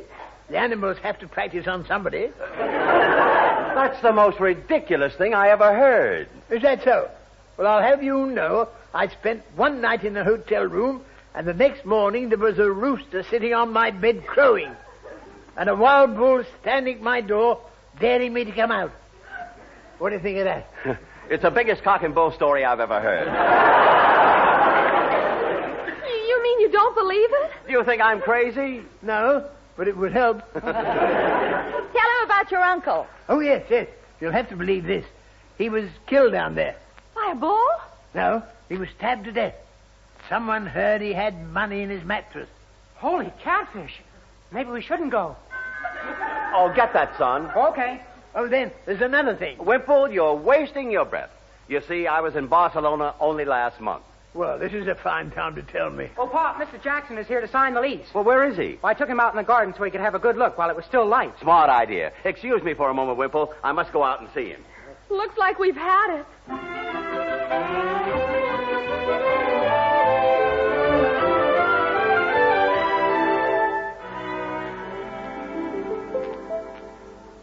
Baby, here's Mr. Jackson. Well, good evening. Oh, good evening. We showed him around the whole garden, Ma, and he signed the lease. He didn't. I mean, he did? Yes, I think the guard must have had a lot to do with it. You must admit, Mr. Jackson, it's very well laid out, if I do say so myself. Well, if you don't, who will? And just what do you mean by that remark? Don't worry. I'll have it all changed around in no time. Now, just a minute. And another thing, you can take all those silver cups off the mantelpiece. I want to put my own up there. But my husband has had those cups for years. He won them all in dancing contests. Oh, yes. Just listen to the inscription on this one. To 16-year-old Benjamin Lyon for his graceful performance in the new dance, the minuet. Barbara, you know good and well it says old dance, and I want it at a fancy ball. Nevertheless, they'll have to go. Like many other things in this house that offend my artistic sense. Look, Mr. Jackson, if you're not satisfied, you can hand back that lease. Oh, no, in time I can make the place livable. I think I'll take a closer look at those paintings. Will you excuse me? Gladly. I may have to replace them with something better of my own. Gosh, he brags worse than Pop. I certainly don't want that silly duffer living in my house. But he signed the lease. Now, don't worry. Just follow my example, everybody. Oh, Mr. Jackson, if you take my advice, you'll leave those paintings on the wall. I didn't ask for your advice, Mrs. Lyon. I'm taking them down because I don't like the subjects. Well, neither do we. But they're just the right size to cover up the wall damp. What, you mean you had wall damp? Not personally, just the walls. Only one wall, B.B. All the others are absolutely free from dampness. Well, thank goodness. Are you sure? Positive. They've got dry rot. Well, Aggie said Colonel Price wants you on the telephone. Oh, thanks, Wimpy. We've just been telling Mr. Jackson all the things that are wrong with the house, like the dry rot and the wall damp. I said, eh? Yes, now carry on with the good work, Wimpy. I'll be right back. Mrs. Lyon, I should have been told about all this before. I was under the impression this house was in first-class condition. Yeah, Mrs. L. Yeah? I've been on the top of the house nailing the roof back on. This is outrageous. No, this is Mr. Wimple. By the way, you'll need a new boiler. Is there anything right with this house? Oh, well, now, let me think. I suppose we can't count the plumbing. Well, why not? The cistern only overflows once in a while. How much does it overflow? Well, Well, out with it, boy. Well, let's just say, I hope you're insured against drowning. Sorry to be be so long, Mr. Jackson, but I was talking to my boss on the phone. Don't speak to me, you two-faced scoundrel. How dare you call me a scoundrel, you big-headed windbag? Now get out of here. It'll be a pleasure, you doddering old half-wit. Don't you dare talk like that to my doddering old half-wit. Oh, here's your lease and good riddance to it. Silly old potential tenant. The nerve of him. Don't you care, Daddy? I don't care, but I'm afraid I have a little bad news for you, family. Oh, what is it, Mr. Lyons? Well, Colonel Price says it'll be cheaper to make the films here, so we're not going to Spain. Oh, my, that's terrible. Yeah, it's horrible. It's awful. Oh, Daddy, I've never been so unhappy in all my life. Me too. Just think we'll have to spend our holidays right here in London. Now, stop the acting. You're all as happy as I am. Oh, you bet we are. Well, what happens if Mr. Jackson comes back? I'd like to see that overstuffed twerp set foot in this house just once more. Oh, so you're saying nasty things about me again? Not you, Florrie. Come here, my dear little neighbor. Why, Ben, what's wrong with you? Well, today has taught me something, Florrie. Sometimes we don't appreciate our friends or our neighbors until we're about to leave them. Come here. Why, Ben, you kissed me.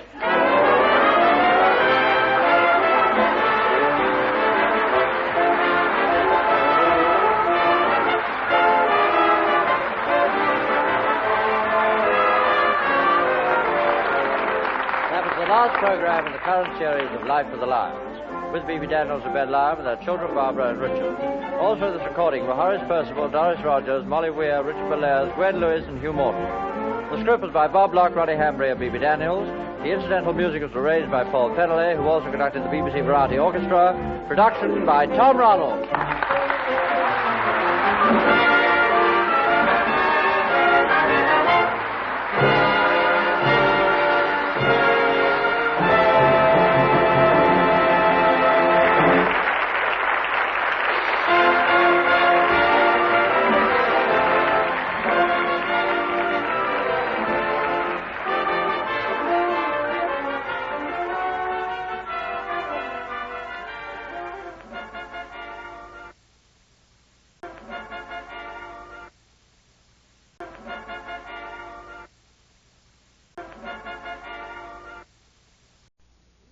Ladies and gentlemen, the BBC presents Life with the Lions.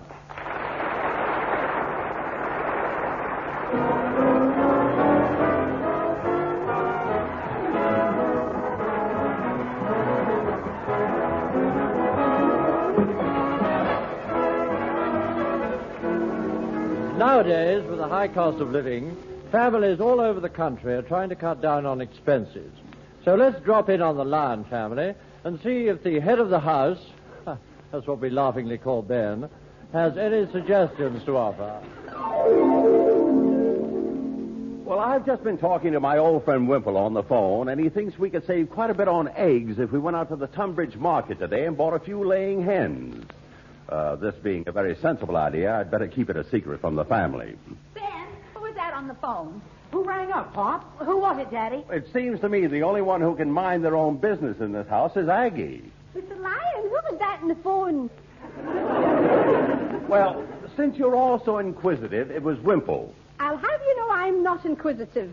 The next thing you'll be saying is that I listen to your telephone conversations. I'd never say that, Aggie. Well, I should hope not.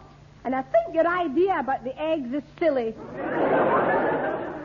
What's she talking about, Pop? Well, since it's no longer a secret, Wimple and I are going to Tunbridge this morning. Well, what are you going to do? And if we see some chickens we fancy, we'll pick them up. Well, that settles it. You're not going. Baby, the kind of chickens I'm talking about are old hens. I don't care how old they are. You're not going.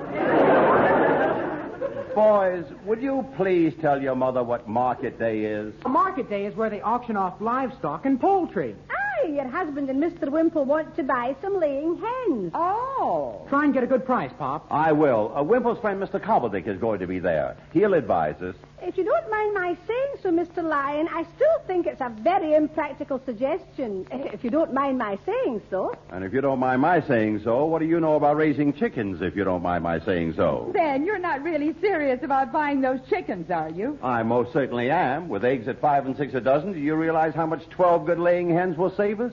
Just a minute, Pop. I'll figure it out for you. If 12 hens lay 1 egg a day, that's 84 eggs a week, times 12 months, that's 1... Give up, Richard.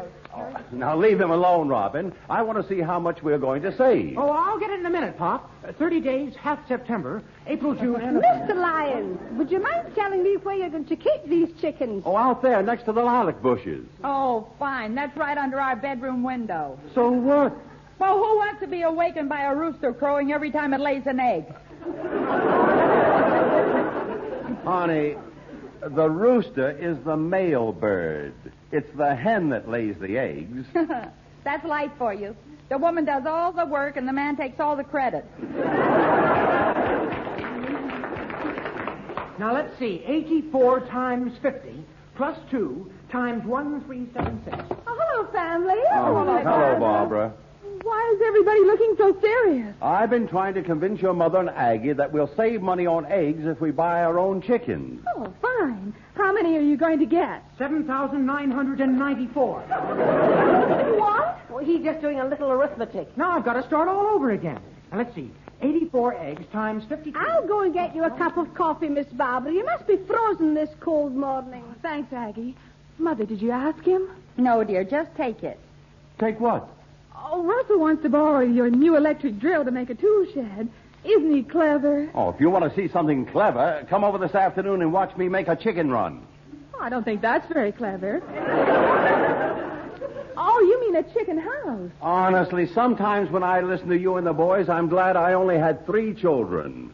Then you've certainly changed. When we first got married, you told me you wanted... 10,300 Oh, doggone it, Barbara. You've knocked it out of my head again. Now, let's see. 84 times 52 times 10... Daddy, can I come along and help you pick out the chickens? Of course. Maybe you'd like to come along too, Barbara, and pick up a few laying hens for Russell. Oh, I'd love to come along, but I'm afraid the only kind of chicken he likes are dead ones served up in a big pot. Barbara, you mustn't say things like that. You mean it upsets Robin when I speak about a dead chicken? Yes, and it upsets your father when you speak of a big pot.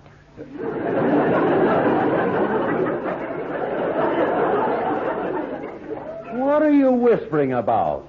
Oh, I was just telling Barbara about my new hat. Well, Daddy, you better get the car ready. Okay.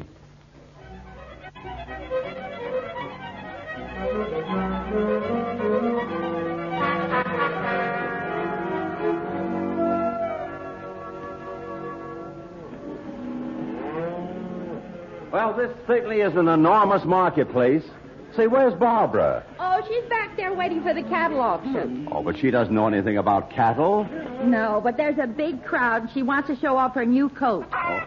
Here's the poultry section, Pop. Oh, good. And I just figured everything out. If you buy conscientious hens, you can save a penny an egg. Well, that's something. Gosh, just look at all those chickens in little cages. Boy, what a life. Eggs yesterday, chickens today, and feather dusters tomorrow. I didn't get that. Well, don't let it worry you. That joke was strictly for the birds. See what I mean? Isn't that a beautiful black and white hen? That's not a hen. It's a cockerel. It's a hen. It's a cockerel. It's a hen. That settles it. It's a cockerel. But, Mommy, it just laid an egg.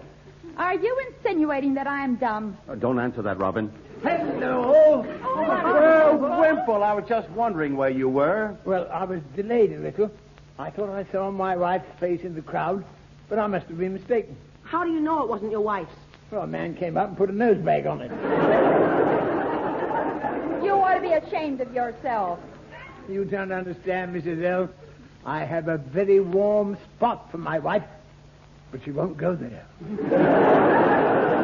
Oh, Wimple, cut it out. We've got work to do. I say, these are fine-looking birds. Look, here comes that pretty black and white chicken again. like you looking at me like that? I think she likes your hat. You can't blame her, Mrs. Hill. Those grapes, oranges, and apples look very real. They do? Yes, honey, you look like you're wearing a fruit salad.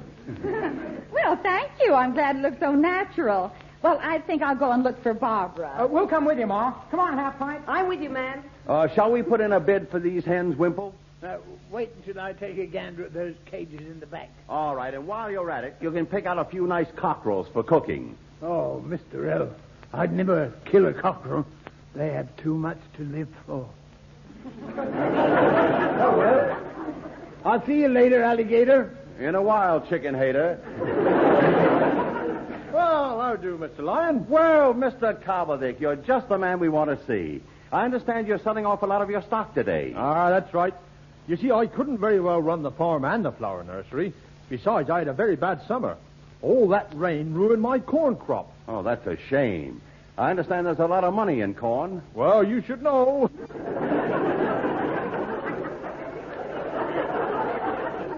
Yes, but I have so little overhead. I just throw my old joke books in the field. Ah, you're a proper one. Now, what can I do for you? Well, Wimple said you could advise us on how high to bid for these chickens. Well, I'll do it for you as soon as I finish helping with the cattle auction. They'll be starting in a minute. See you later.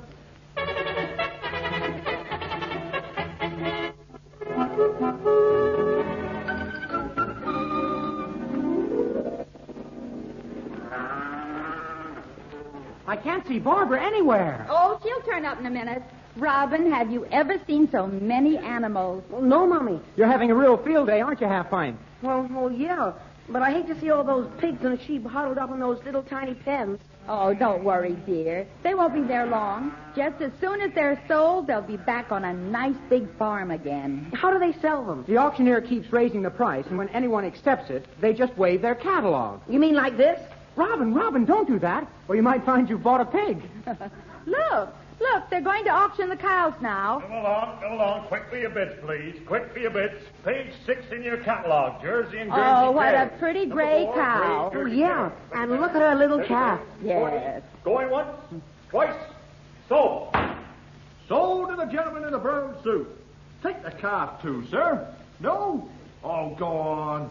You mustn't separate the calf from its mother. She's very heartless. Mommy, that man in the brown suit's taking the cow and left that poor little calf on its own. I bid 6 pence for the calf. Isn't anyone going to do anything about it? Now, Robin, please, darling. They ought to make him take it. He's cruel. He's anti-animal. Oh. Robin, pipe down. Everybody's looking at you. I don't care. Animals have just as much right as anybody else. How would you feel if Daddy sold Mommy? And some horrid man in a brown suit took her away from us. Oh, darling, please be quiet and stop worrying. I'm quite sure nobody wants to buy me. I wouldn't let Daddy sell you for £1,000. Nor for 2,000 or 3,000. Do I hear 4? Well, thanks. Oh, that wasn't me, Mom. Just listen to that poor little calf standing out there all alone, mewing for its mother. Oh, Richard, you better take Robin outside and get him an ice cream. Make that 2 ice creams. All right, get him 2 ice creams. Now, run along, dear. Ma, I don't like to leave you alone. You might get lost. Oh, I'll be all right. I just saw Barbara. Oh, Barbara! Come on, Half Pint. Oh, all right, but I'm sure going to write to the RSPCA. Come along. One beautiful brown Jersey cow. Oh, Barbara! You! Mother, where are you? I'm over here, dear. Oh, there you are. Going once, twice, sold. Oh, Mother, I'd never have seen you if you hadn't waved your catalog. Oh, my catalog? Well, I had nothing else to wave, dear. One brown cow sold to the lady with a fruit salad on her head. Barbara, you know, we've been looking every place for you. Oh, I'm sorry, but... Oh, Mother, don't look now, but there's a man trying to attract your attention. Where? Pardon me, missus. May I have your name and address? I'm sorry, but I never give my name and address to strange men. I'm not following you. You better not try. But I want to know where to send your jersey. My jersey? Barbara, he wants to give me a sweater. Mother, tell him to go away. He's trying to flirt with you. No, he's not. I probably have a lucky number on my catalog. And I've won a prize. Oh, well, I'll see. Excuse me, sir. Did my mother get a prize? The finest brown jersey I've ever seen. Well, I am pleased. And I'll be pleased to get your address. Well, it's 181 Southwick Street, London. And my name's Mrs. Ben Lyons. Oh, then you're Ben Lyons' wife. I'll deliver your jersey this afternoon. Cheerio.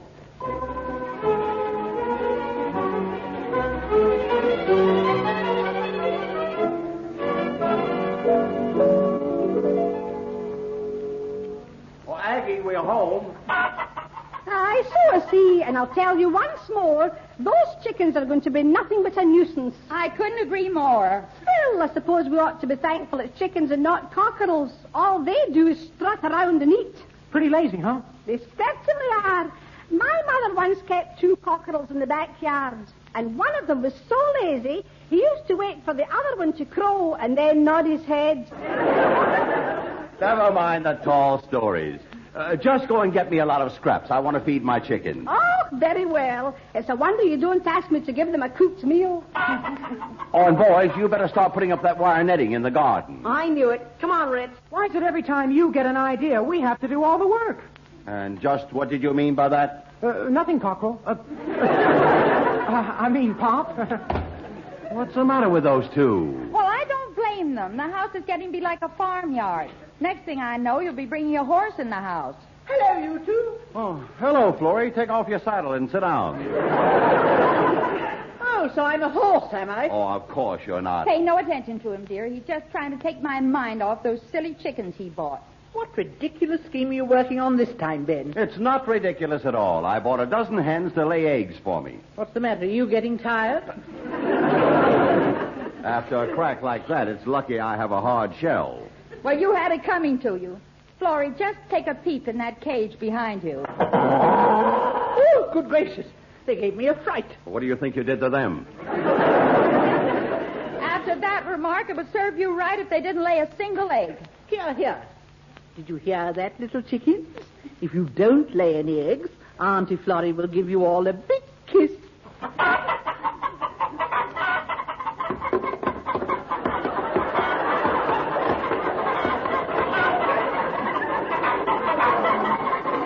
Well, they're no fools. Oh,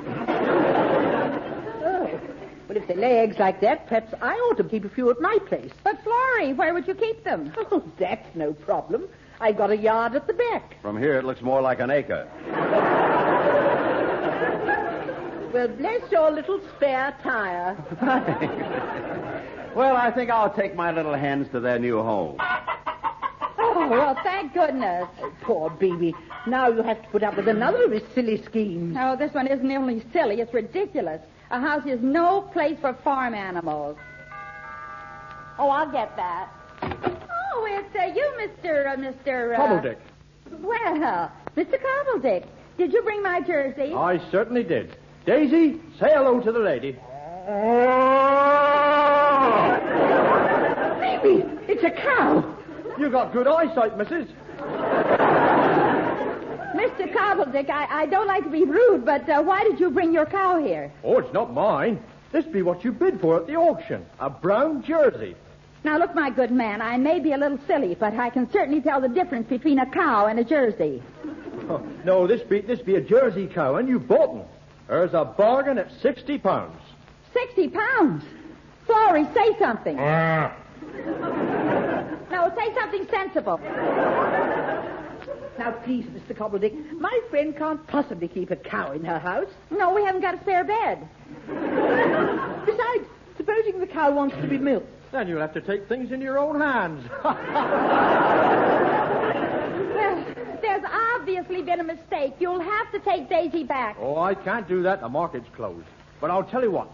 You keep her overnight, and I'll do something about it tomorrow. Well, I'm afraid you'll have to take her. You see, I haven't got 60 pounds. I'll send you a bill. Well, goodbye, ladies. Goodbye, Daisy. Oh, Florrie, I mustn't let Ben know about this. Come on and help me hide Daisy in the garage. All right, dear. Come on, Daisy, old girl. We're going to take you to a nice, warm garage. Well, anyway, Aggie will be pleased. This is a Scottish cow. What makes you think that? Well, look, she's carrying a set of bagpipes. Oh, baby. Come on, Daisy, old girl. Start walking.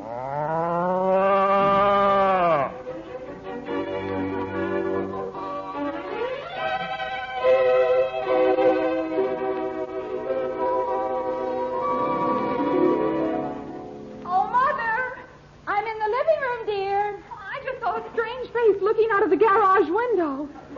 Oh, there's nothing strange about it. It's a cow. What? Ma bought a cow by mistake. What do you say to that? Could I borrow a quart of milk? Barbara, I wish you'd be serious. If your father finds out about this, I don't know what he'll do. Quick, Mommy. Where are the keys to the garage? On the mantelpiece. Why? Well, Daddy just said he's going to drive his car in. Now what are we going to do? Well, Mother and I will keep him in here while you take the cow out and hide her at the bottom of the garden. Okay, come on, Robin. Through the kitchen. Quick. Well, all right. But I don't think the cow's going to be pleased. Say, Phoebe. Oh, hello, Barbara. Have either of you girls seen my keys? I want to put the car away. Oh, why bother about that now? Come on and sit down by the fire. Yes, Daddy. You're very tired.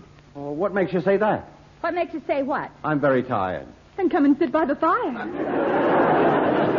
Now, wait a minute. Oh, you just sit there and have a nice long rest. Barbara, stop unlacing my shoes. Barbara, leave this to me. I'm going to try something I read in a book. Phoebe, what are you mumbling about? Oh, nothing, dear, nothing. Just look straight in my eye. Huh? Look me straight in the eye, Ben. You're tired. You're getting very, very tired. You can hardly keep your eyes open. You're falling asleep. Asleep. Asleep. Asleep.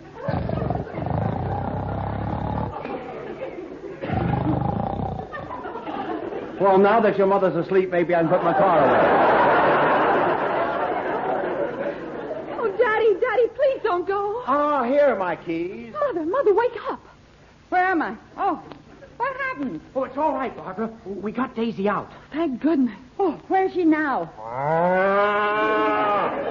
Does that answer your question? Mother, she's in the kitchen. Aggie's going to love that. Mother, I once heard somebody say that when a cow keeps mooing, it means you have to milk her. Well, who's going to do it? Go find Aggie. She's bound to know how to milk a cow. But what happens in the meantime if Daddy comes in and hears her mooing? If that happens, we'll just have to get Daddy out of the house. Hurry up, boys, and find Aggie. Now, go on. And try and keep Daisy quiet. That's going to be as easy as peeling a turtle. You said it. Oh, baby. Hey, what in the world was that? That? Oh, that was the tugs on the river. Well, the river's 10 miles from here. I know, dear, but it's high tide. Well, Daddy, you must go out. I must go out? Really? I'll get your hat and coat. I don't want my hat and coat. Oh, Mommy, we found Aggie and she's in the kitchen with Daisy. Oh, hello, Daddy. Who's Daisy? Oh, she delivers the milk. Well, what happened to the milkman? Oh, he's getting very snooty. He just delivers the cream. Oh, Barbara, Aggie says, so long, Pop. Come back here, young man. Just what did Aggie say? Aggie? Oh, well, Aggie said it's such a nice night we should all go out for a walk. Well, tell her I don't want to go for a walk. Oh, please come for a walk, Daddy. No. I think you're mean. You never take the boys for a walk. And fresh air is good for us. It sure is. And look at Skeeter. He'd love to go for a walk. All right. Get your coat, Richard. What for? I'm not going. Have a good time, Daddy. Just a minute. You boys asked me to go for a walk. Well, sure, but we didn't say we were going. Hurry up, Daddy, hurry. You might disappoint Skeeter. Ben, why are you looking at me in that tone of voice? I'll tell you why. Because you've all got me so confused, I don't know whether I'm coming or I'm going. If you're coming or you're what, Pop? I'm going. We'll be back in time for dinner. Come along, Skeeter. Let's get out of this madhouse before we're as crazy as the rest of them.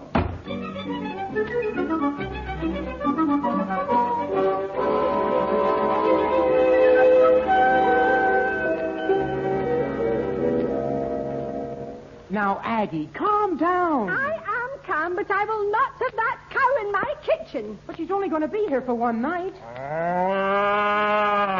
Mrs. Lyon, would you please ask the boys to take this great beast out before it starts kicking my kitchen utensils? She's getting very restless. Well, she needs feeding. Or maybe she needs milking. Oh, come now, Robin. That's going from one extreme to the other. Now, Richard, stop that. Aggie, I ordered some food for her. And what time would you like her breakfast? Oh, please help Mother out. She's terribly worried. Oh, all right. There's only one way to quieten her down. I'll go and get a bucket and stool. Oh, thank you, Aggie. Pop's back. Now what? Oh, don't worry. Mother's got a wonderful plan. I hope it works. Well, it can't fail. If Daisy moves, we'll just pretend we're singing. Now, come on. Let's go in the living room before Daddy gets suspicious. Now, you go along. This won't take me long. Oh, hello, Pop. Are you home? What was that again? That was us, dear. We're just having a little sing-song. Bring wonderful memories of you.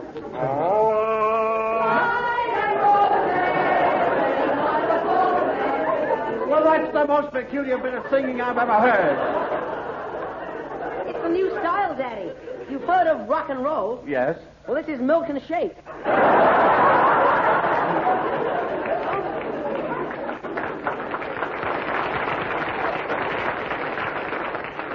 If you ask me, you're all acting very peculiar. Bring wonderful memories of you. Bring wonderful. Stop it! What's the matter with all of you? Oh, we're just happy, that's all. Yes, why don't you sing with us, Pop? I don't feel in the mood for singing. Why not? Robin, you heard your father. He doesn't feel in the stir for singing. Phoebe, I think your voice is changing. Now, take your nose out of that cupboard. Who's in the kitchen with Aggie? Oh, she's paying the milk bill. At this time of night? That's right. She's settling up with the milkman. Oh, stop licking my cheek.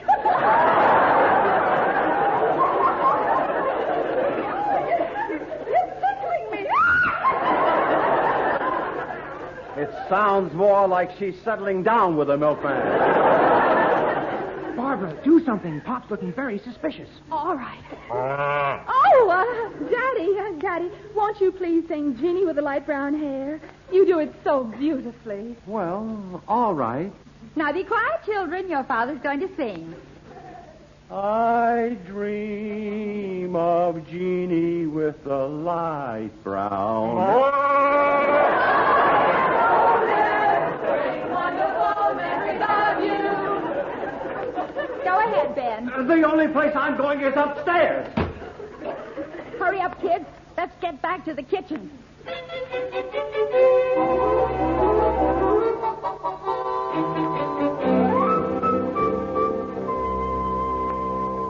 Now, hold still, Daisy. Aggie, aren't you through milking the cow yet? I am, but the cow isn't. Well, you rest a while, and I'll take over. Oh, thank you, Miss Barbara. Do you know what to do? Oh, of course. I just put a pail under her and pop her tail up and down. Honestly, girl, you're more stupid than I am, and that's going some. I'll milk her.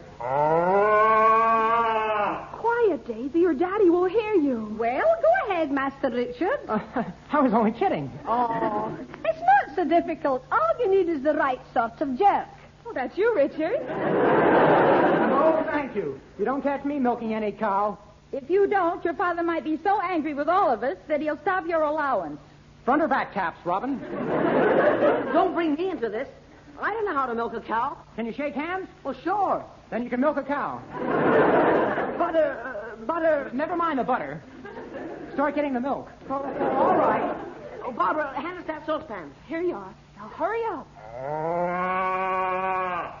Daisy, keep quiet, or I'll milk you within a quart of your life. Well, why don't you stop? I have started. Well, so have I. Well, there's no milk going in the saucepan. I wonder what's wrong. Let's see. Well, no wonder. Boys, you're pulling each other's fingers. I thought there was something wrong when the cow started squeezing me back. I thought there was something wrong, too. Oh, dear, that's probably the man with the cow's father. Don't tell me the cow's bringing her relatives. Oh, Aggie, I'll go. Too late. Daddy's gone. Oh, baby, where are you? Oh, I'm in the bedroom, dear. Now, he knows you're in the kitchen. Don't let him come in the door. Oh, baby, what kind of a game is this? Mother, hurry. Go out the door before he comes in. All right, I will. Hello, dear. Now, never mind the hello, dear. What's all this? 10 bags of oats, 8 pounds of carrots, 50 cabbages. Well, you know how hungry Robin gets. He'd have to be starving to eat this stuff. What's that? That?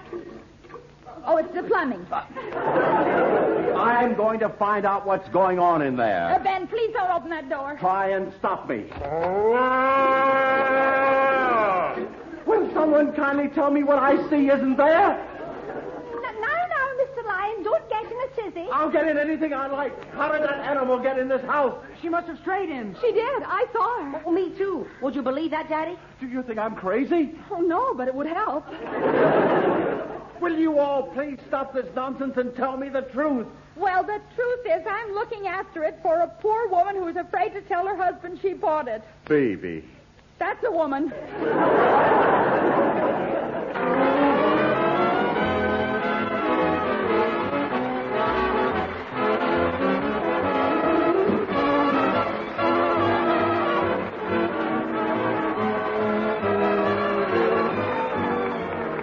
That was Life with the Lions, with B.B. Daniels and Ben Lyon, with their children Barbara and Richard.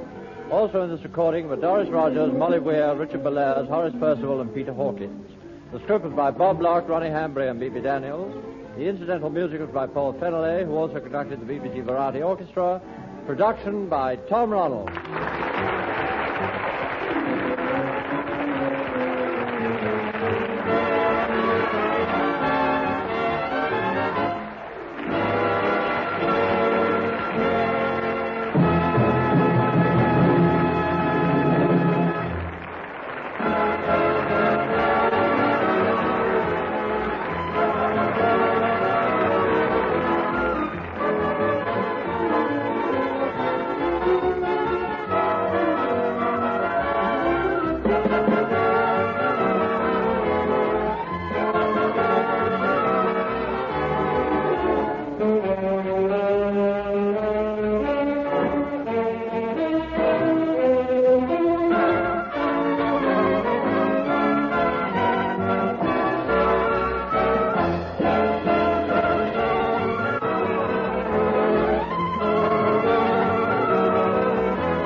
Ladies and gentlemen, the BBC presents Life with the Lions.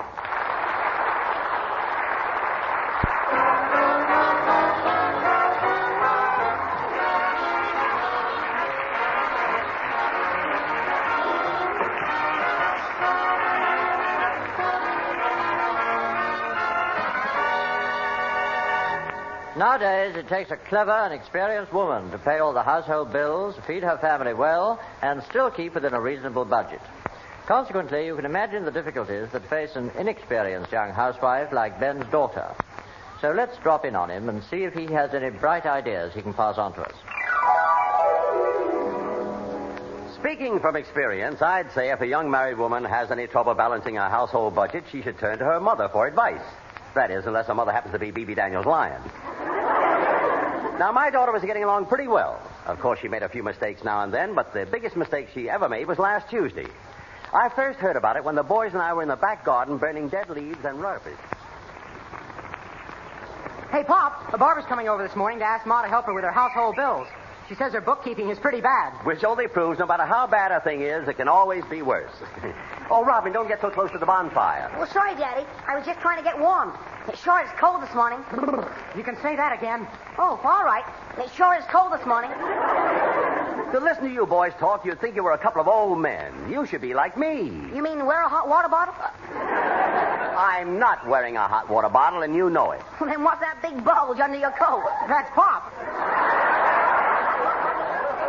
Now, never mind the jokes. Just get busy and rake up the rest of those leaves. Okay, Oh, and Robin, you can finish pulling up the dead plants. Okay, Daddy. Oh, Ben, Mr. Cobbledick's here. Good. He's going to turn over the ground and get it ready for planting. Hello, Mr. Lyon. Ain't it freezing? I don't know what's the matter with everyone. What makes you think it's so cold? Well, this morning I saw a blue jay with a red nose. That's a good joke if ever I heard one, and I've heard one, and that's it. Well, you seem to have convinced yourself. Yeah. Oh, Mrs. Lyon, could you please show me where the spades are? I'll show you, Mr. Cobbledick. Just come with me. Thank you, my handsome. Well, Mrs. Lyon, I thought you would all like a nice hot cup of chocolate to warm you up. Oh, thank you, Aggie. Oh, boy, chocolate biscuits. Master Robin, you mustn't eat biscuits with those dirty hands. Why not? The dirt won't show on the chocolate. Hello, family. Hello, darling. Hi, Barbara. I thought you were coming over earlier. Oh, I couldn't. Mother, we haven't got any hot water in our house. Do you mind if Russell and I take our bath here? Why don't you just move in? That's not the least bit funny. There's something wrong with my pipes. Well, you sounded all right in your last broadcast. That's the silliest thing I ever heard. That's because you don't listen when you talk. Now, kids, Robin, will you please take this cup of chocolate to Mr. Cobbledick? And I'll take in these biscuits. I didn't know that nice man was here. Now, never mind the nice man. What's this silly idea you've cooked up with your mother? You don't understand. My husband says I mustn't spend more money on my housekeeping than he gives me. Well, never mind, dear. I'm going to buy you a little housekeeping book. Oh, will that keep me from overspending? Of course. Look, here's mine. Now, take last week. I saved £3. This I must see. All right. There you are. Monday you gave me £10. Well, that part's right, but go on. Well, I spent £6 on meat, groceries, and milk, and £4 on coal, and £3 on laundry. Then how do you figure you saved £3? Darling, that's simple. I'm not paying for the laundry until next week. That's what I call a foolproof system. Yes, well, it's perfect for your mother. No matter how hard I try to economize, I always seem to get through my housekeeping money by Thursday. Then maybe you go to the wrong shops. Yes, dear. Where do you get most of your things? Here. Now, Ben, stop that. Darling, I'm going to take you shopping this morning and show you the proper way to buy. If you don't mind my saying so, I think I should take Miss Barbara shopping, if you don't mind my saying so. And if you don't mind my saying so, I think Aggie's right, if you don't mind my saying so. I'll vote for that, too. Pay no attention to them, dear. I'm taking you to that new supermarket in the high street. Oh, good. Is Aunt Florrie coming with us? No, she's meeting us later. Ben, when Florrie comes over, will you tell her where to go? It'll be a pleasure. All right, darling. Come on, Barbara.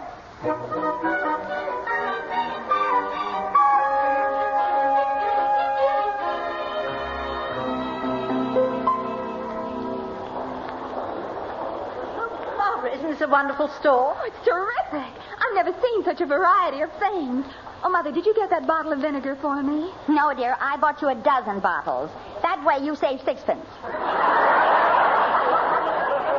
Barbara, you must buy some of this luncheon meat. It's simply delicious. All right. I'll take 2 tins. No, dear. You'll never save any money that way. Take a dozen. Okay. I'll put them in my basket.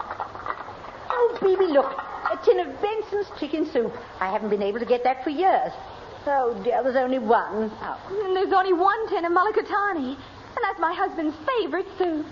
Oh, well, I'll have it anyway. You better not. All the other tins are stacked on top of it. Oh, don't worry. If I pull it out gently, it won't disturb any of the others. Barbara! Oh, wait a minute. There, I got it. You thought they were all going to come tumbling down, didn't you?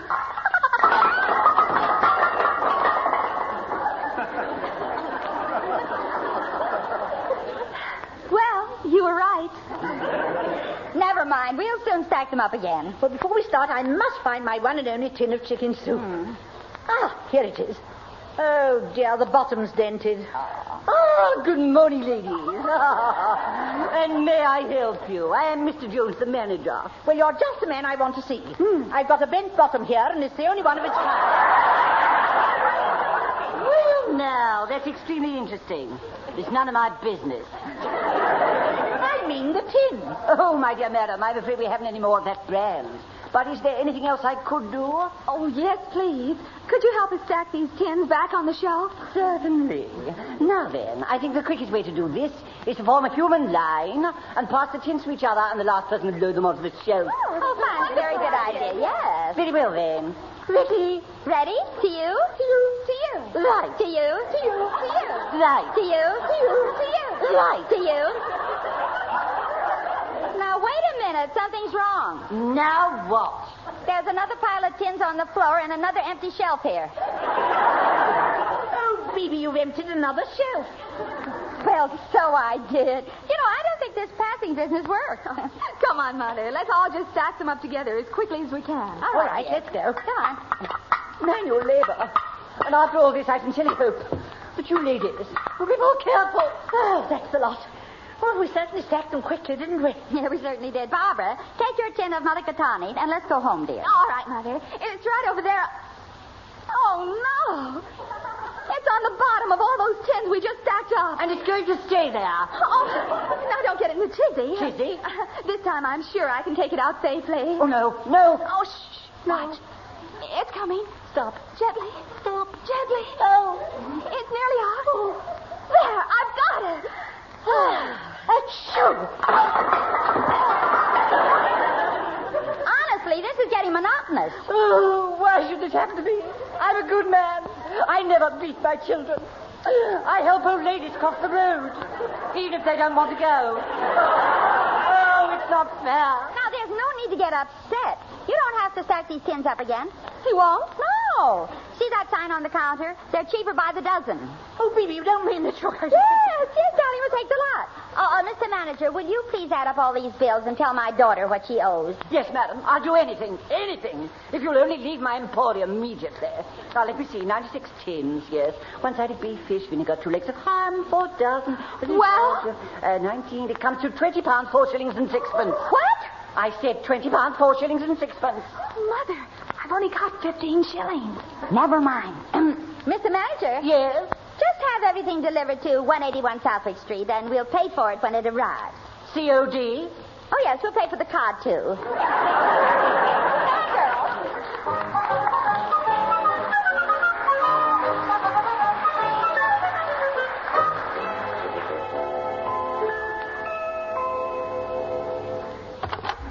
Is that you, Mrs. Lyons? Yes, Aggie. Is my husband home? Aye, he's still in the garden with Mr. Cobbledick. Oh, Mother, what's going to happen if I can't get the 20 pounds? Oh, Barbara, your mother told you not to worry. She's going to get it out of your father. Then I'd better make him a cup of tea and put him in a good mood.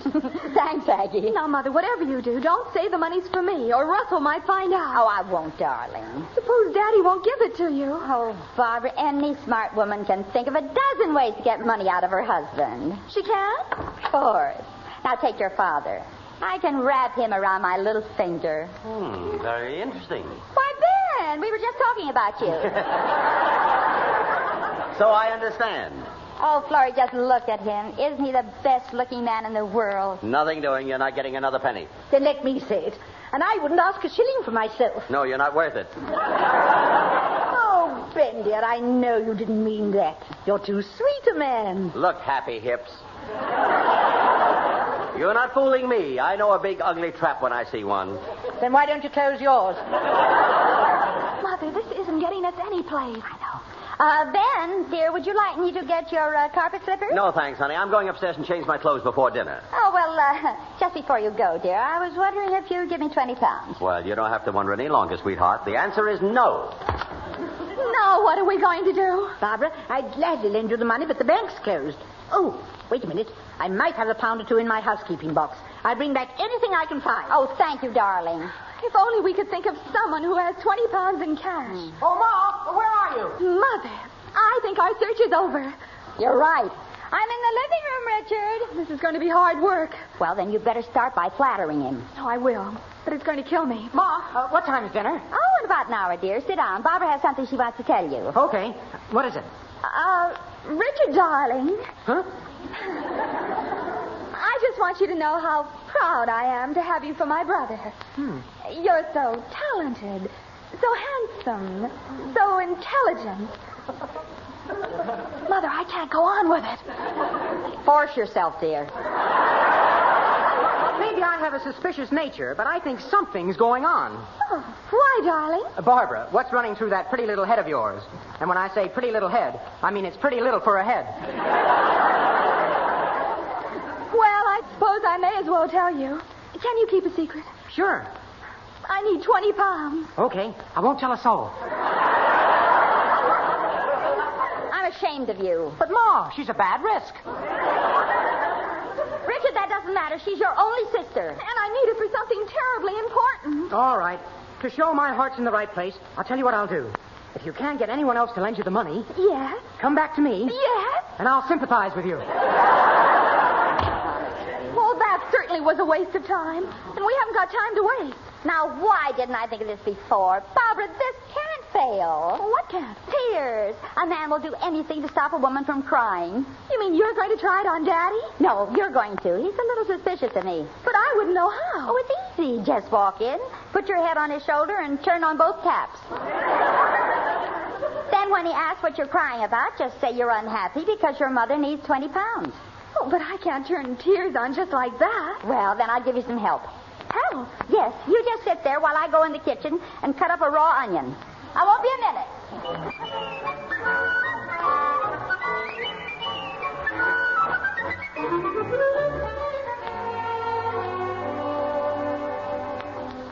Barbara, there's £2.16. It's all I had in the house. Oh, that's darn sweet of you. Where's your mother? Here I am, Florence. I'm so happy you're back. Baby, darling, what's the matter? Nothing, dear. Barbara, open your handbag and I'll put this onion inside. Thanks, Mother. She's trying that old crying act on her father. Oh, now I understand. Well, Barbara, let's hope it works on you as well as it did on your mother. We'll soon see.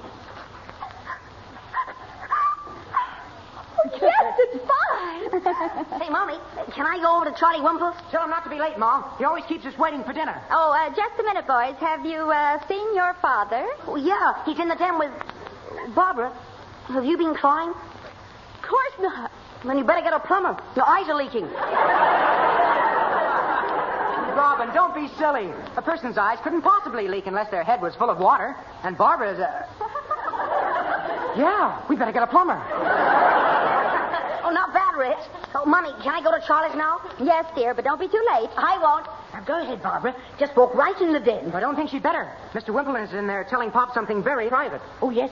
His sister-in-law's fallen in love with another man. Oh, what a shame. She has such a lovely family. How could she do such a thing? I guess it's the same old story, Ma. You know, the infernal triangle.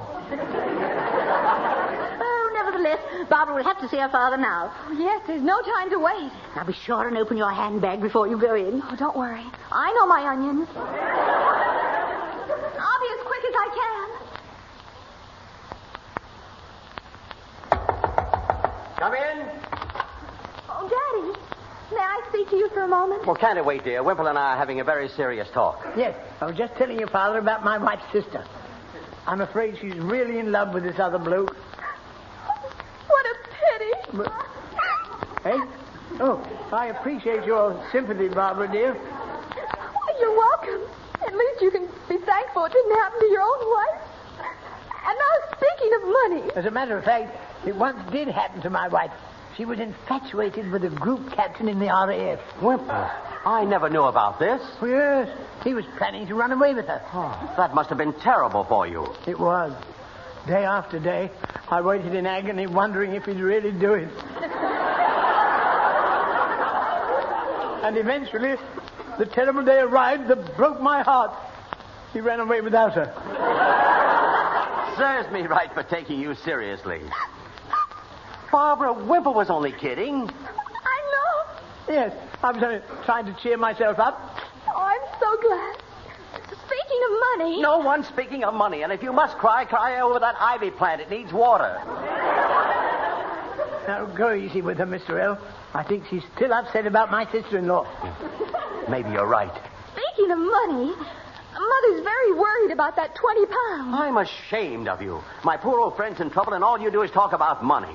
Come on, Whippy. Let's go over to your house and see if there's any news of your sister-in-law. Oh, thank you, Mr. L.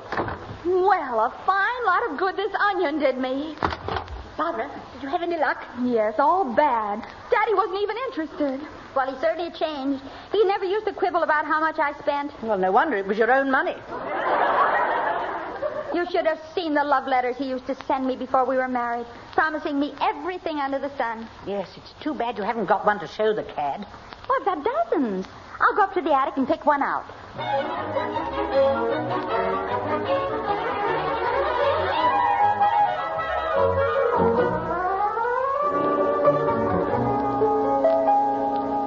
Here we are, girls. Look, this is one of Ben's first love letters. Well, it certainly kept better than he has. Mother, put it here on his desk. Oh, no. Let's hear it first. Well, all right. I think this was one of his best ones. Listen. My own dearest Phoebe, I love you with all my heart, etc., etc., etc. Say you will marry me, and then maybe in a year or two we'll have, etc., etc., etc. Well, I've never known a man to write such beautiful etceteras. All my love, your own adorable cuddle boy. P.S. It's so sweet of you to offer to lend me the money. Well, that letter's perfect. Oh, yes, but I wonder why he typed it. It's probably a circular letter. Hey, Mother, the front door just opened. Where's the letter? It's on his desk. Oh, come on, girls, quickly. Out the back way. Come on in the den, Wimple, and I'll pour you a little drink. Oh, not too little. All right. I'll give you a big one then. You know, it must be a great relief to know that your sister-in-law is made up with her husband. Oh, not half. It's a terrible thing for a woman to leave a man after they've been married all those years. It's shocking. Of course, that's one thing that could never happen to me. I'm sorry to say. Look, you silly old duffer, but... Hey, I wonder who left this envelope on my desk. Well, why don't you open it and see? I intend to. My own dearest Bebe, I love you with all my heart. Wimple, this is a love letter. I rather gathered that. P.S. It's so sweet of you to offer to lend me the money. So that's why she wanted 20 pounds, to give to this gigolo. Well, what's the blighter's name? He just signed himself Cuddle Boy.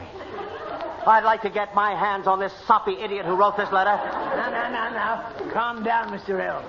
Excuse me, Pop. Robin just rang up to ask if he can have dinner at Mr. Wimple's house. I'd be very glad if he did. Was anything wrong? Richard, don't bother your father. We just had some shocking news. What's happened? Well, I'm afraid your mother's interested in another man. I don't believe it. Shh. Well, I think there's someone listening at the door. Yes, I think you're right. Come in, Florrie, and take that key out of your ear. You know I don't listen at keyholes. And what were you doing out there? I was just passing by. Well, next time you pass, just keep on passing. I was hoping that letter had stirred something in your silly old head. You mean you know what's in this letter? Every word. Then you can tell her for me that I've read the letter, and I think for a woman of her age, she's acting like a nitwit. Oh, you worm. Poor Bebe. Goodbye, you monster. How do you like that? My wife's flirting with another man, and I'm a monster. Now, calm down, and I'll go out and have a word with your missus. No, wait a minute. Don't you think we should sit down and talk it over first? Well, why waste time? I'm sure Mr. Wimple could make any reasonable woman see sense. And Ma's Let's all sit down and talk it over.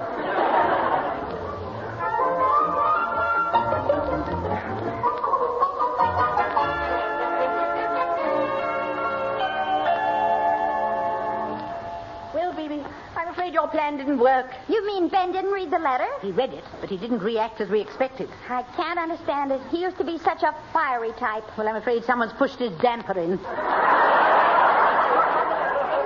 Now, what are we going to do? The delivery man will be here any minute for the money. Mr. Cobbledick, come in the kitchen. Have a cup of tea poured out for you. Thank you, Agatha.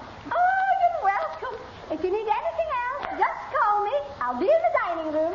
I wonder if he'd have 20 pounds on him. Well, it's our last chance. Then I'll have to try. Hello, nice man. Afternoon, Mrs. I'm going to ask you a great favor, and I hope you won't have to refuse. Mrs. Lyon, if I ever have to refuse you anything, I hope I turn into a pig. Well, I want you to lend me 20 pounds. Does that mean you haven't got that much on you? Oh, I got it, my dear, but I've been saving it up to buy a new suit. A new suit, eh? Well, now, isn't that a coincidence? Pardon, my dear?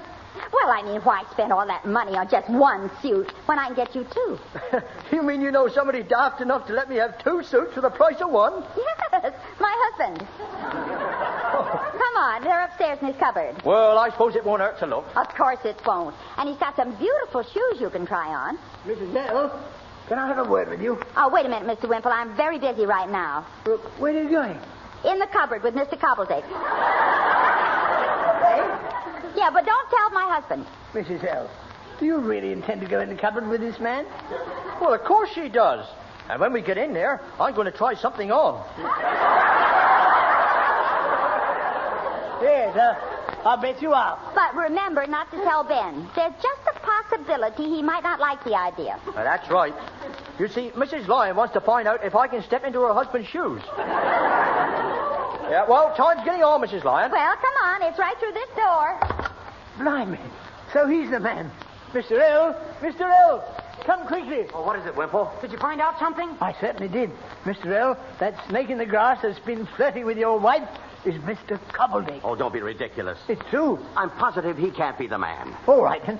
Let's wait in the front garden till he comes out and ask him. Yes, that's a much better idea. Come on.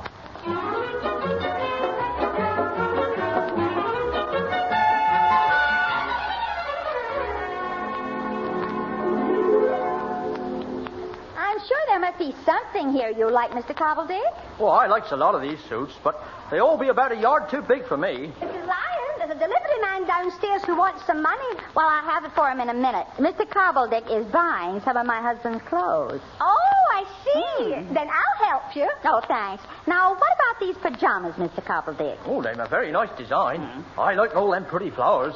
But I'm afraid these trousers are much too big. Well, gather them up at the back, and you'll have a beautiful bouquet to sit on. Oh, but I don't think I'll have much use for them. Well, then how about this business suit? Mrs. Lyons, this is a sports suit. Oh, of course. Well, if you play golf, this will be perfect for you. Aye, there's enough room in the front to carry your clubs. And there's enough room behind to put a caddy. Well? Oh, Mrs. Lyons, I'd swim in this suit. Well, if you ladies will excuse me. Well, look, if you take the suit, I'll throw in these pajamas for nothing. No, really. And this overcoat. Well, I could certainly do with an overcoat. Oh, you stand. This is a beauty. Just put your arms in here. Yeah, thank you. Now, there. Oh, yes, it'd be nice and warm, but it's very long. Long? Why, it suits you perfectly, doesn't it, Aggie? Aye, down to the ground. Well, here's the money. Oh, thank you. Take it, Aggie. Take it and pay the delivery man. Quick. I will. Well, let's see now. I'll wear the overcoat and carry the rest over my arm. Oh, thank you. Mr. Cobbledick, nobody knows what you've done for me tonight. They don't? No, and I only hope I can keep it that way.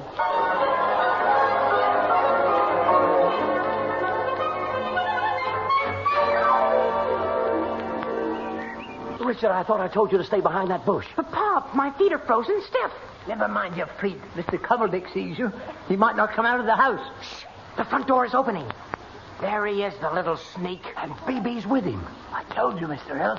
Well, good night. And remember, my husband mustn't know a thing about this. All right, but it's very hard to keep a thing like this a secret. Did you hear what he said? Mr. L, look. He's wearing your overcoat and carrying your blue suit. And my pajamas. Why, he's even got my shaving mirror. You're looking at the seat of your blue serge trousers. The gigolo. BB couldn't get the money for him, so she gave him my clothes. Just leave him to me, Pop. I'm going to pin his ears back. No, I'm going to do it. No, let me. Cobbledick, come here. Oh, hello, Mr. Wimple. I didn't see you there. And I'll bet you didn't expect to see me here. Come here, you little worm. I'm going to beat you within an inch of your life. Let me go, no. Help! Stop trying to run away, you little coward. I'm not a coward. It's just that my feet don't like to stand around and see me body ill-treated. Put up your fist and fight, you gigolo. Here you go. Go ahead. No, Yeah. Mrs. Lyon, help! What's the matter? Ben Lyon, the idea of picking on that poor little man. Let go of him so he can get up off your chest. What's going on out here? This is the man your mother wanted the money for. Oh, Daddy. Mother wanted the money for me to pay my grocery bills. A likely story. Ben, she's telling the truth. Then who wrote that soppy love letter? You did, 27 years ago. I did. Oh, yes. Yes. Mother saved every one of your letters. Have you really, sweetheart? Of course, darling. It's the only record I have of how much you owe me. Oh, fine.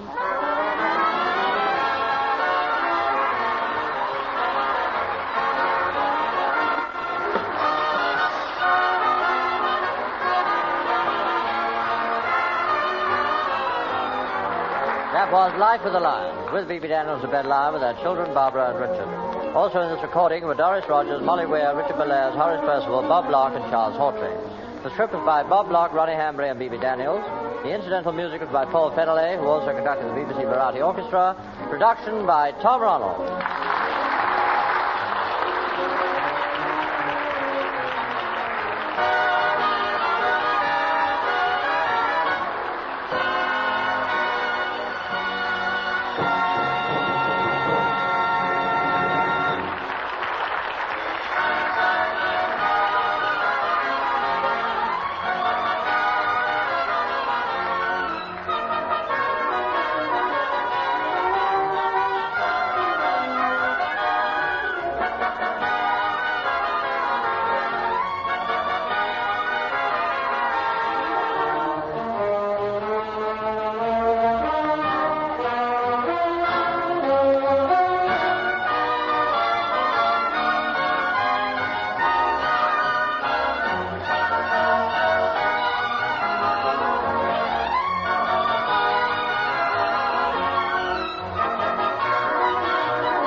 Ladies and gentlemen, the BBC presents Life with the Lions.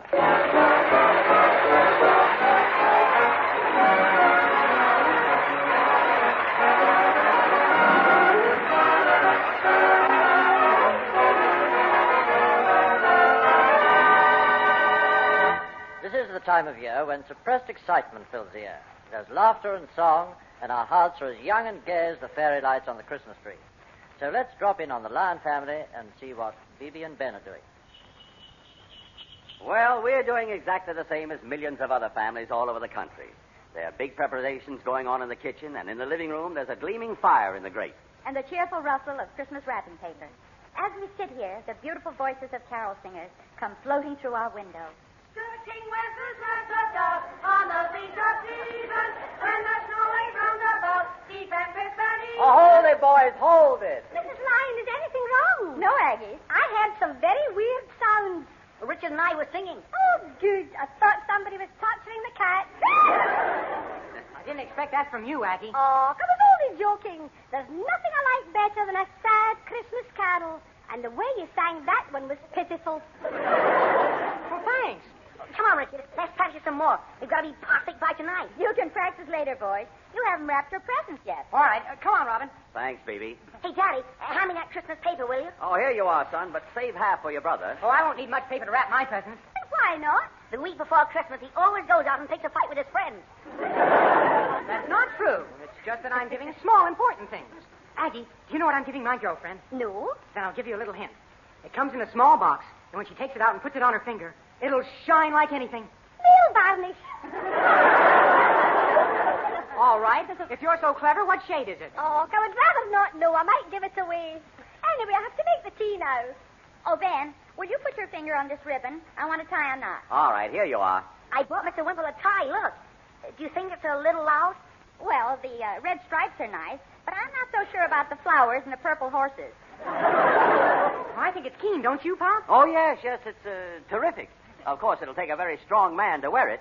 Well, I'm glad you appreciate it, because I'm giving you one just like it. Well, thanks. It'll be just perfect to wear under my turtleneck sweater.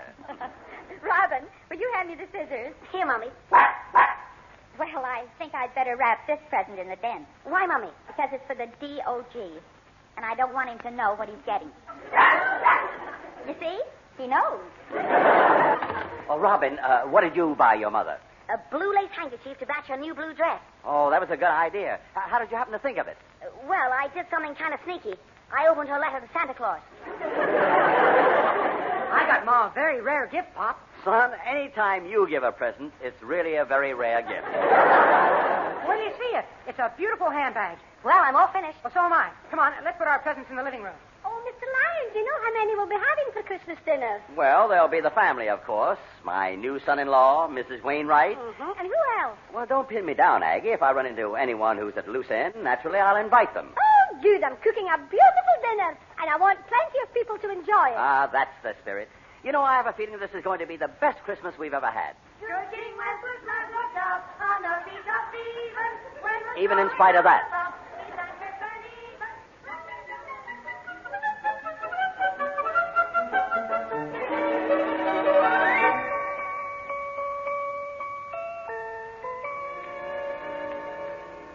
Hey, Pop, I've got the tune right now. Would you like to hear it again? Good King Wenceslas. Oh, no, son. No, please. I don't think you should rehearse too much. You'll get stale. It certainly is a beautiful Christmas carol, isn't it, Daddy? It was. It's so emotional. Richard says when he sings it, it does something to him. It does something to me, too. Do you feel like your heart's turning over? No, with me, it's my stomach. Well, thanks. I'll get it. Why, Wilhelmina and Horace, come right in. Thank you, dear. Merry Christmas, all. Merry Christmas to you, too. If you haven't wrapped my presents, I'll take them as they are. Sit down, you old joker. Wilhelmina, take this chair by the fire, and I'll get you a glass of sherry. Thank you. Oh, no sherry for me, Mr. L. What? No, I'll just have a large whiskey. I might have known. Bibi, dear, here are some Christmas gifts for you all. Oh, thank you, Wilhelmina. Boys, will you get our presents for the Wimple family? They're in the dining room. All except mine to Mrs. Wimple. Here he is.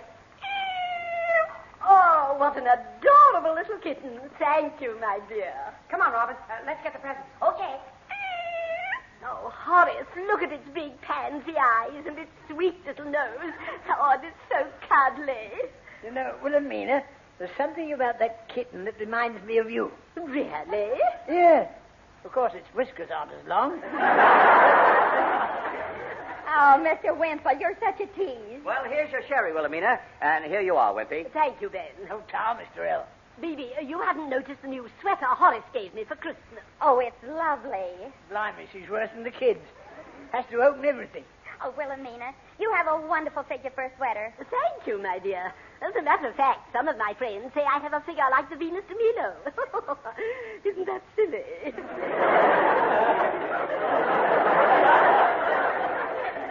No, you have got something in common.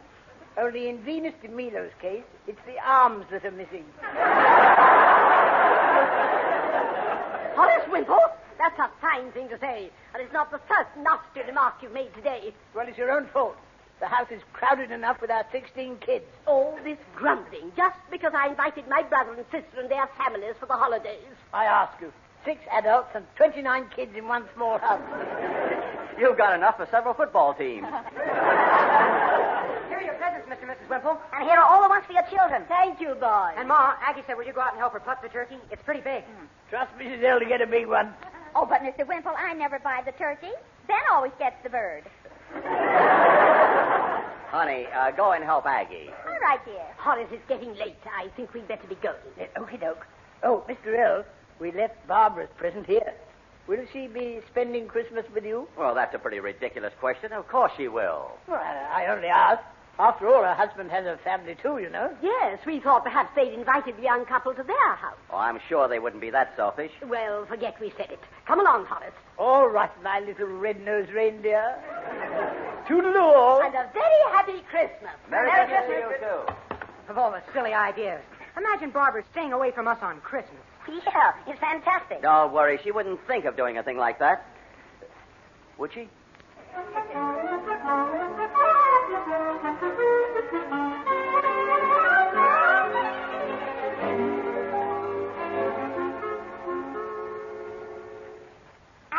was on our way over.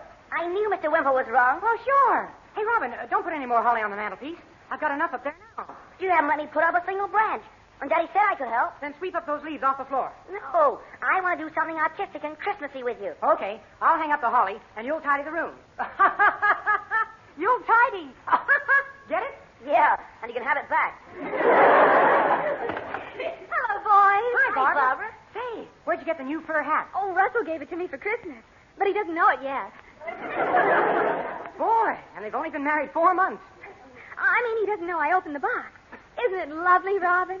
No, I don't like anything that's made out of an animal. But this is synthetic fur. Look, Barbara, a synthetic has got just as much right to live as any other animal.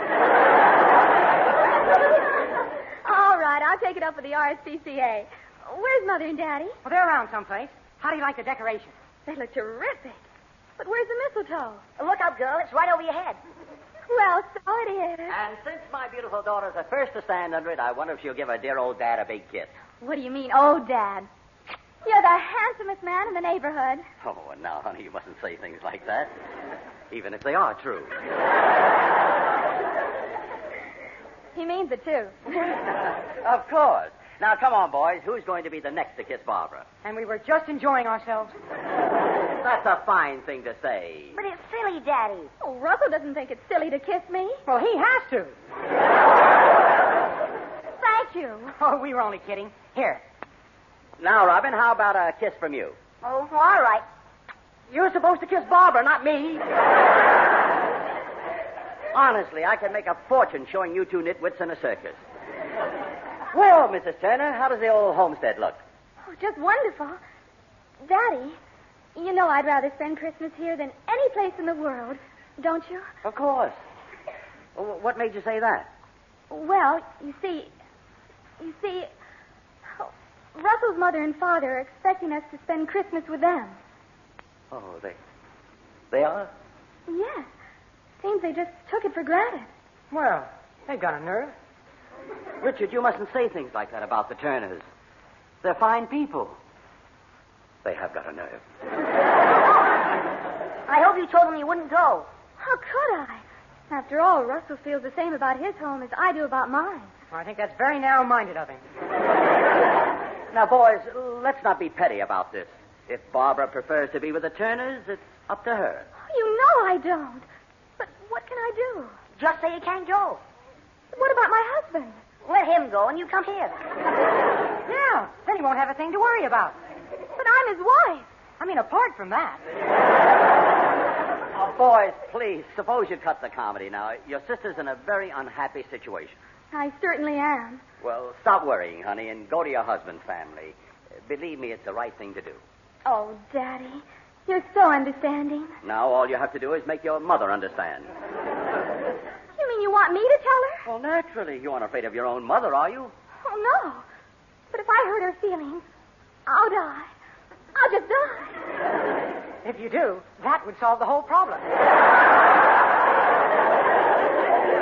Now, come on, you two jokers. We've got to help your sister out of this.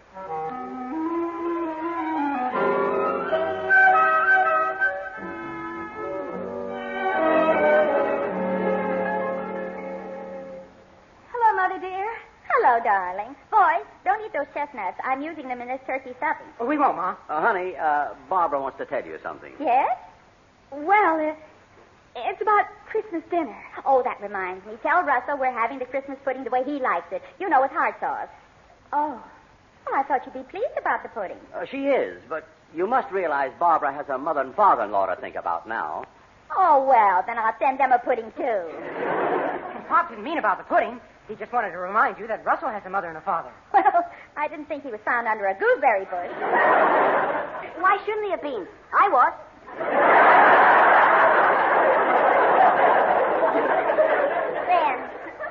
Then you keep promising me you'll have a talk with the boys. Oh, Mother, please listen to me, and I'll try and explain. Explain what? Oh, hand me that plate of sausage meat, will you, dear? Bibi, settle down a minute, will you? Oh, darling, I'm too happy to settle down. You know, I always have a feeling that as a family, we're somehow closer to each other on Christmas Day than any other time. Don't you? Well, yes, dear, but... It's so wonderful to have your children around you at Christmas. especially if you're parents. I think we'd better stop beating around the bush, dear. Phoebe, what we're all trying to tell you is this. Russell's mother and father expect Barbara to go to their home for Christmas. Oh. I didn't know a thing about it until Russell's mother phoned and asked me to come over early to help trim the tree. Well, then you must go, dear. They'd be terribly disappointed. But what about you? No, I'm staying here. Oh, Mother. Mother, you know I wouldn't hurt your feelings for anything in the world. Oh, but darling, you haven't. Now, you go right ahead and have a wonderful time. All right. I miss you all terribly. And where are you going? To her mother-in-law's for Christmas. Well, that's a fine thing, I must say. It's not Barbara's fault. Mrs. Turner just took it for granted. Yes, and she spent weeks making Christmas puddings and mince pies. Well, so have I. And I made Christmas cake and sausage rolls, too. But they probably got a great big turkey. And what do you think that is in the refrigerator? A saddle? Aggie, calm down, please. I'll bet that housekeeper of theirs is at the bottom of this. She's jealous of my cooking. Oh, now that's not a nice thing to say. Mrs. Turner's cook is a very sweet woman. Oh, yes. She even suggested that you and she ought to exchange recipes sometime. She said she could tell you what to do with your Christmas pudding. Well, she can do the same. Aggie, please stop working yourself up over nothing.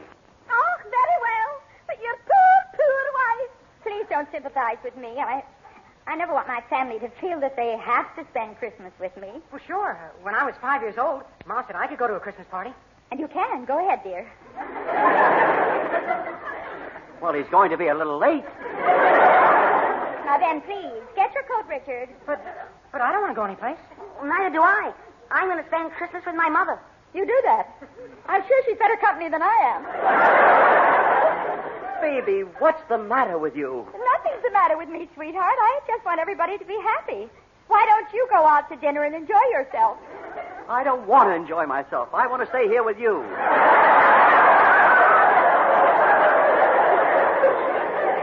Darling, don't worry about me. I'll be perfectly content with my little self. Oh, cheer up, Mrs. Lyons. I'll bring you your Christmas dinner in a tray. Don't bother. I'll just have a boiled egg. This turn to the boiled egg for Christmas, it simply isn't done. It will be if you give it 4 minutes. Baby, are your senses leaving you? No, but if they want to go, let them. Mother, please. Goodbye, Barbara, darling. Have a wonderful time and give my love to the turkey. I mean to the Turner. Goodbye, darling. I've never seen Ma act like that before. She's hurt. I'm going to telephone the Turners and tell them I can't come. I know they'll understand.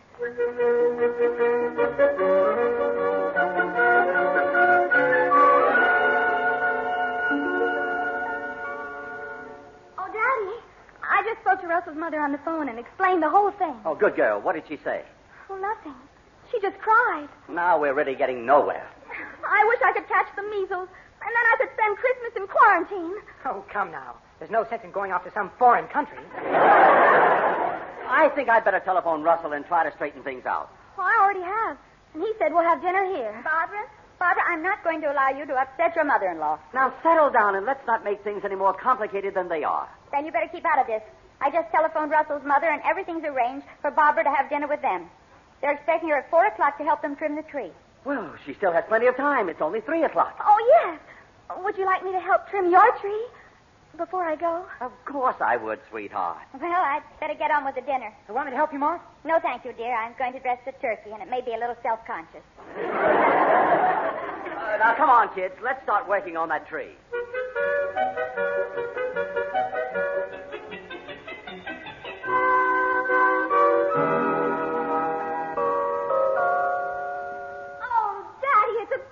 Tree. It will be when we get it finished. I'm getting excited. Aren't you, Richard? Yeah. Christmas is almost here, by golly. And Santa will soon be here by chimneys. Not if he heard that joke. Go on, Richard, up the steps. Don't you want to put them on? No, I want that string on the very top. I think it's better if you do it. But suppose I fall off the steps. No, I was right. What's the matter? Are you scared, Daddy? No, but I should be. 10 years ago, I almost fell off a 40-rung ladder. Gosh, Did you hurt yourself? No, lucky for me, I was on the bottom rung. Lion, the tree looks beautiful. Well, it does look pretty good at that. And the whole idea was Daddy's. All we did was the work. Don't you believe him, Aggie? Why, Miss Barbara, you should have left 15 minutes ago. I know, but I just have to wait until our tree is finished. Oh, it's all finished now, honey, except for the ornament that goes on top. And I'm afraid your mother forgot to buy one. I heard that, Ben, and it's not true. I bought a lovely ornament for the top of the tree, but when I got it home, it had a crack in it. So you took it back? Well, naturally. Why should I pay for a cracked top piece? No, it'd be silly to buy something you've already got. Miss Barbara, look at the clock. You're going to be terribly late. Oh, you're right, I am. I guess I should be going. Well, goodbye, Mother. Goodbye, darling. Goodbye, Daddy. Goodbye, dear. Goodbye, Richard. Bye, sis. Goodbye, Robin. Bye, Barbara. Goodbye, Mother. Goodbye, dear. Goodbye, Aggie. Goodbye, Miss Barbara. Goodbye, family. You know, I have an idea. She didn't want to go. Oh, Daddy. Hello, honey. We thought you'd gone. I forgot whether I said goodbye to Mother. You said goodbye to her twice. Oh. Well, goodbye again, Mother. Goodbye, my precious baby. Goodbye, family. And a very happy Christmas.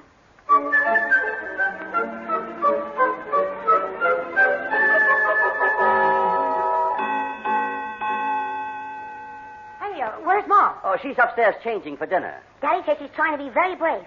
So when she comes downstairs, we should act happy. Yes, you know, Richard, be gay. Laugh at all the little things she says. And make her know how much we love her. Oh, sure. And I'll say a few silly things to make her giggle. But suppose she takes your remarks seriously. Then you tell her I was only kidding. Okay. Shh. Here she comes. Oh, hello, boys. Ben, I was just thinking.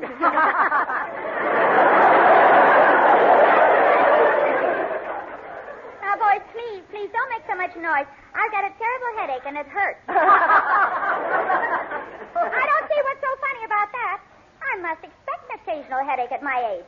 After all, I'm 32. I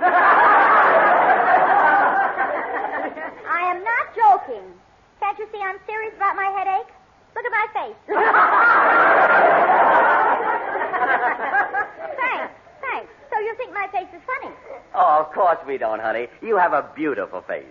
Oh, you really mean that? No, Papa's only kidding.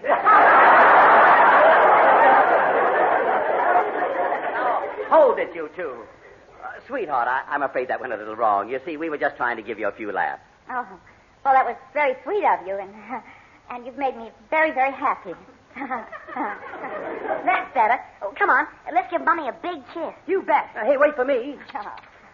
Well, what a loving family group. Oh, hello, Florrie, dear. Well, I'm standing under the mistletoe. Isn't anyone going to give Aunt Florrie a big kiss? Well, go ahead, Pop. You're the oldest. That doesn't necessarily mean I'm the bravest. Now, Ben, go on and kiss Florrie under the mistletoe. I wouldn't kiss her under an anesthetic. Florrie, darling, he doesn't mean that. He's just trying to make you happy. Yes, I know he is. I can see the twinkle in his little red eye. Good for you, old girl, and I mean old girl. Now, how about a glass of sherry? Oh, Ben, you haven't kissed Florrie yet. Come along, Ben. I'm waiting. You've been waiting for years. If you're alluding to the fact that I haven't been kissed for a long time, I'm proud of it. My lips are chaste. I know, they're being chased by your nose. Oh, Ben Lyons, I'm really surprised at you. Oh, honey, surely you knew I was only kidding. Well, Florrie, I'm all yours. Me lips are puckered up like little rosebuds. Well, don't look now, but your petals are drooping. Touche. Well, come here, you silly old character. Oh, thank you, Ben. I say, where's Barbara? She's spending Christmas with her in-laws. Isn't that a laugh? Well, I don't think it's funny at all. And I'm sure your poor mother doesn't either. Florrie, what do you say we change the subject? Yeah, let's tell some jokes. How can you all be so indifferent? Baby, darling, you must be simply miserable. Florrie, close your mouth. There's a bus coming. Oh, you be quiet. Phoebe, I can see you're trying to hold everything in. But believe me, dear, it's no good. It's best to let yourself go and have a good cry. You're so right. Please don't cry, Mommy. You still got me. And you got me. And you've got me. Oh, that's right, darling. It's better out than in. And so are you. Now, go home. Lion, look who's here. Hello, family. Barbara, darling. I'm not having Christmas dinner with the Turners after all. Oh, isn't that... No, I've decided that both families should have dinner at my house. That's a wonderful idea. But of course we'll have to bring Aggie. Fine, bring everybody. Would you like another turkey? Oh, yes, please. Then I'll bring Florrie. Barbara, come here. What is it, dear? That's for making us all so happy. Oh, hippy-killy, darling. Robin, stand under the mistletoe so that I can kiss you. You don't know what you're saying, kid. Well, that girl kissed me under the mistletoe. Went home with a broken heart and melted lipstick.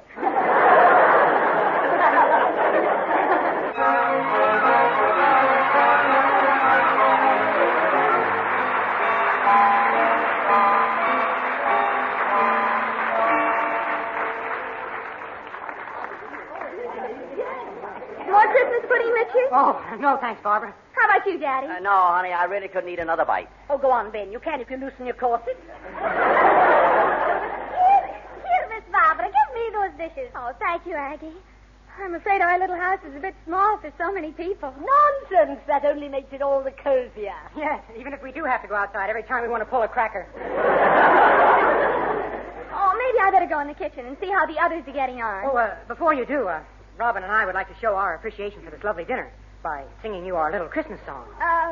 What do you say, Daddy? Well, it's up to you, darling. This is your house, and next door are your neighbors. I'll tell you what. I'll put on a Christmas record instead, and we can all sing it. That's the best suggestion I've heard today. I don't know that song. Good. I do. Daddy, you spoke too soon. Go ahead, Barbara. Chestnuts roasting on an open fire. Jack Frost snipping at your nose. Yuletide carols being sung by a choir. And folks dressed up like Eskimos. Everybody knows the turkey and some mistletoe help to make the season bright. Tiny tots with their eyes all aglow will find it hard to sleep tonight. They know that Santa's on his way. He's loaded lots of toys and goodies on his sleigh. And every mother's child is going to spy to see if reindeer really know how to fly. And so we're offering this simple phrase to kids from 1 to 92.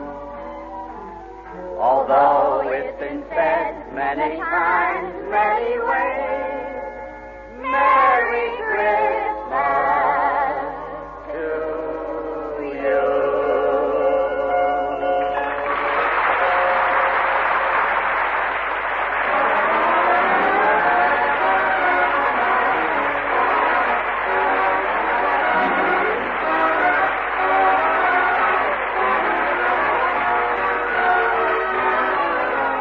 That was Life with the Lions, with B.B. Daniels and Ben Lyon, with their children Barbara and Richard.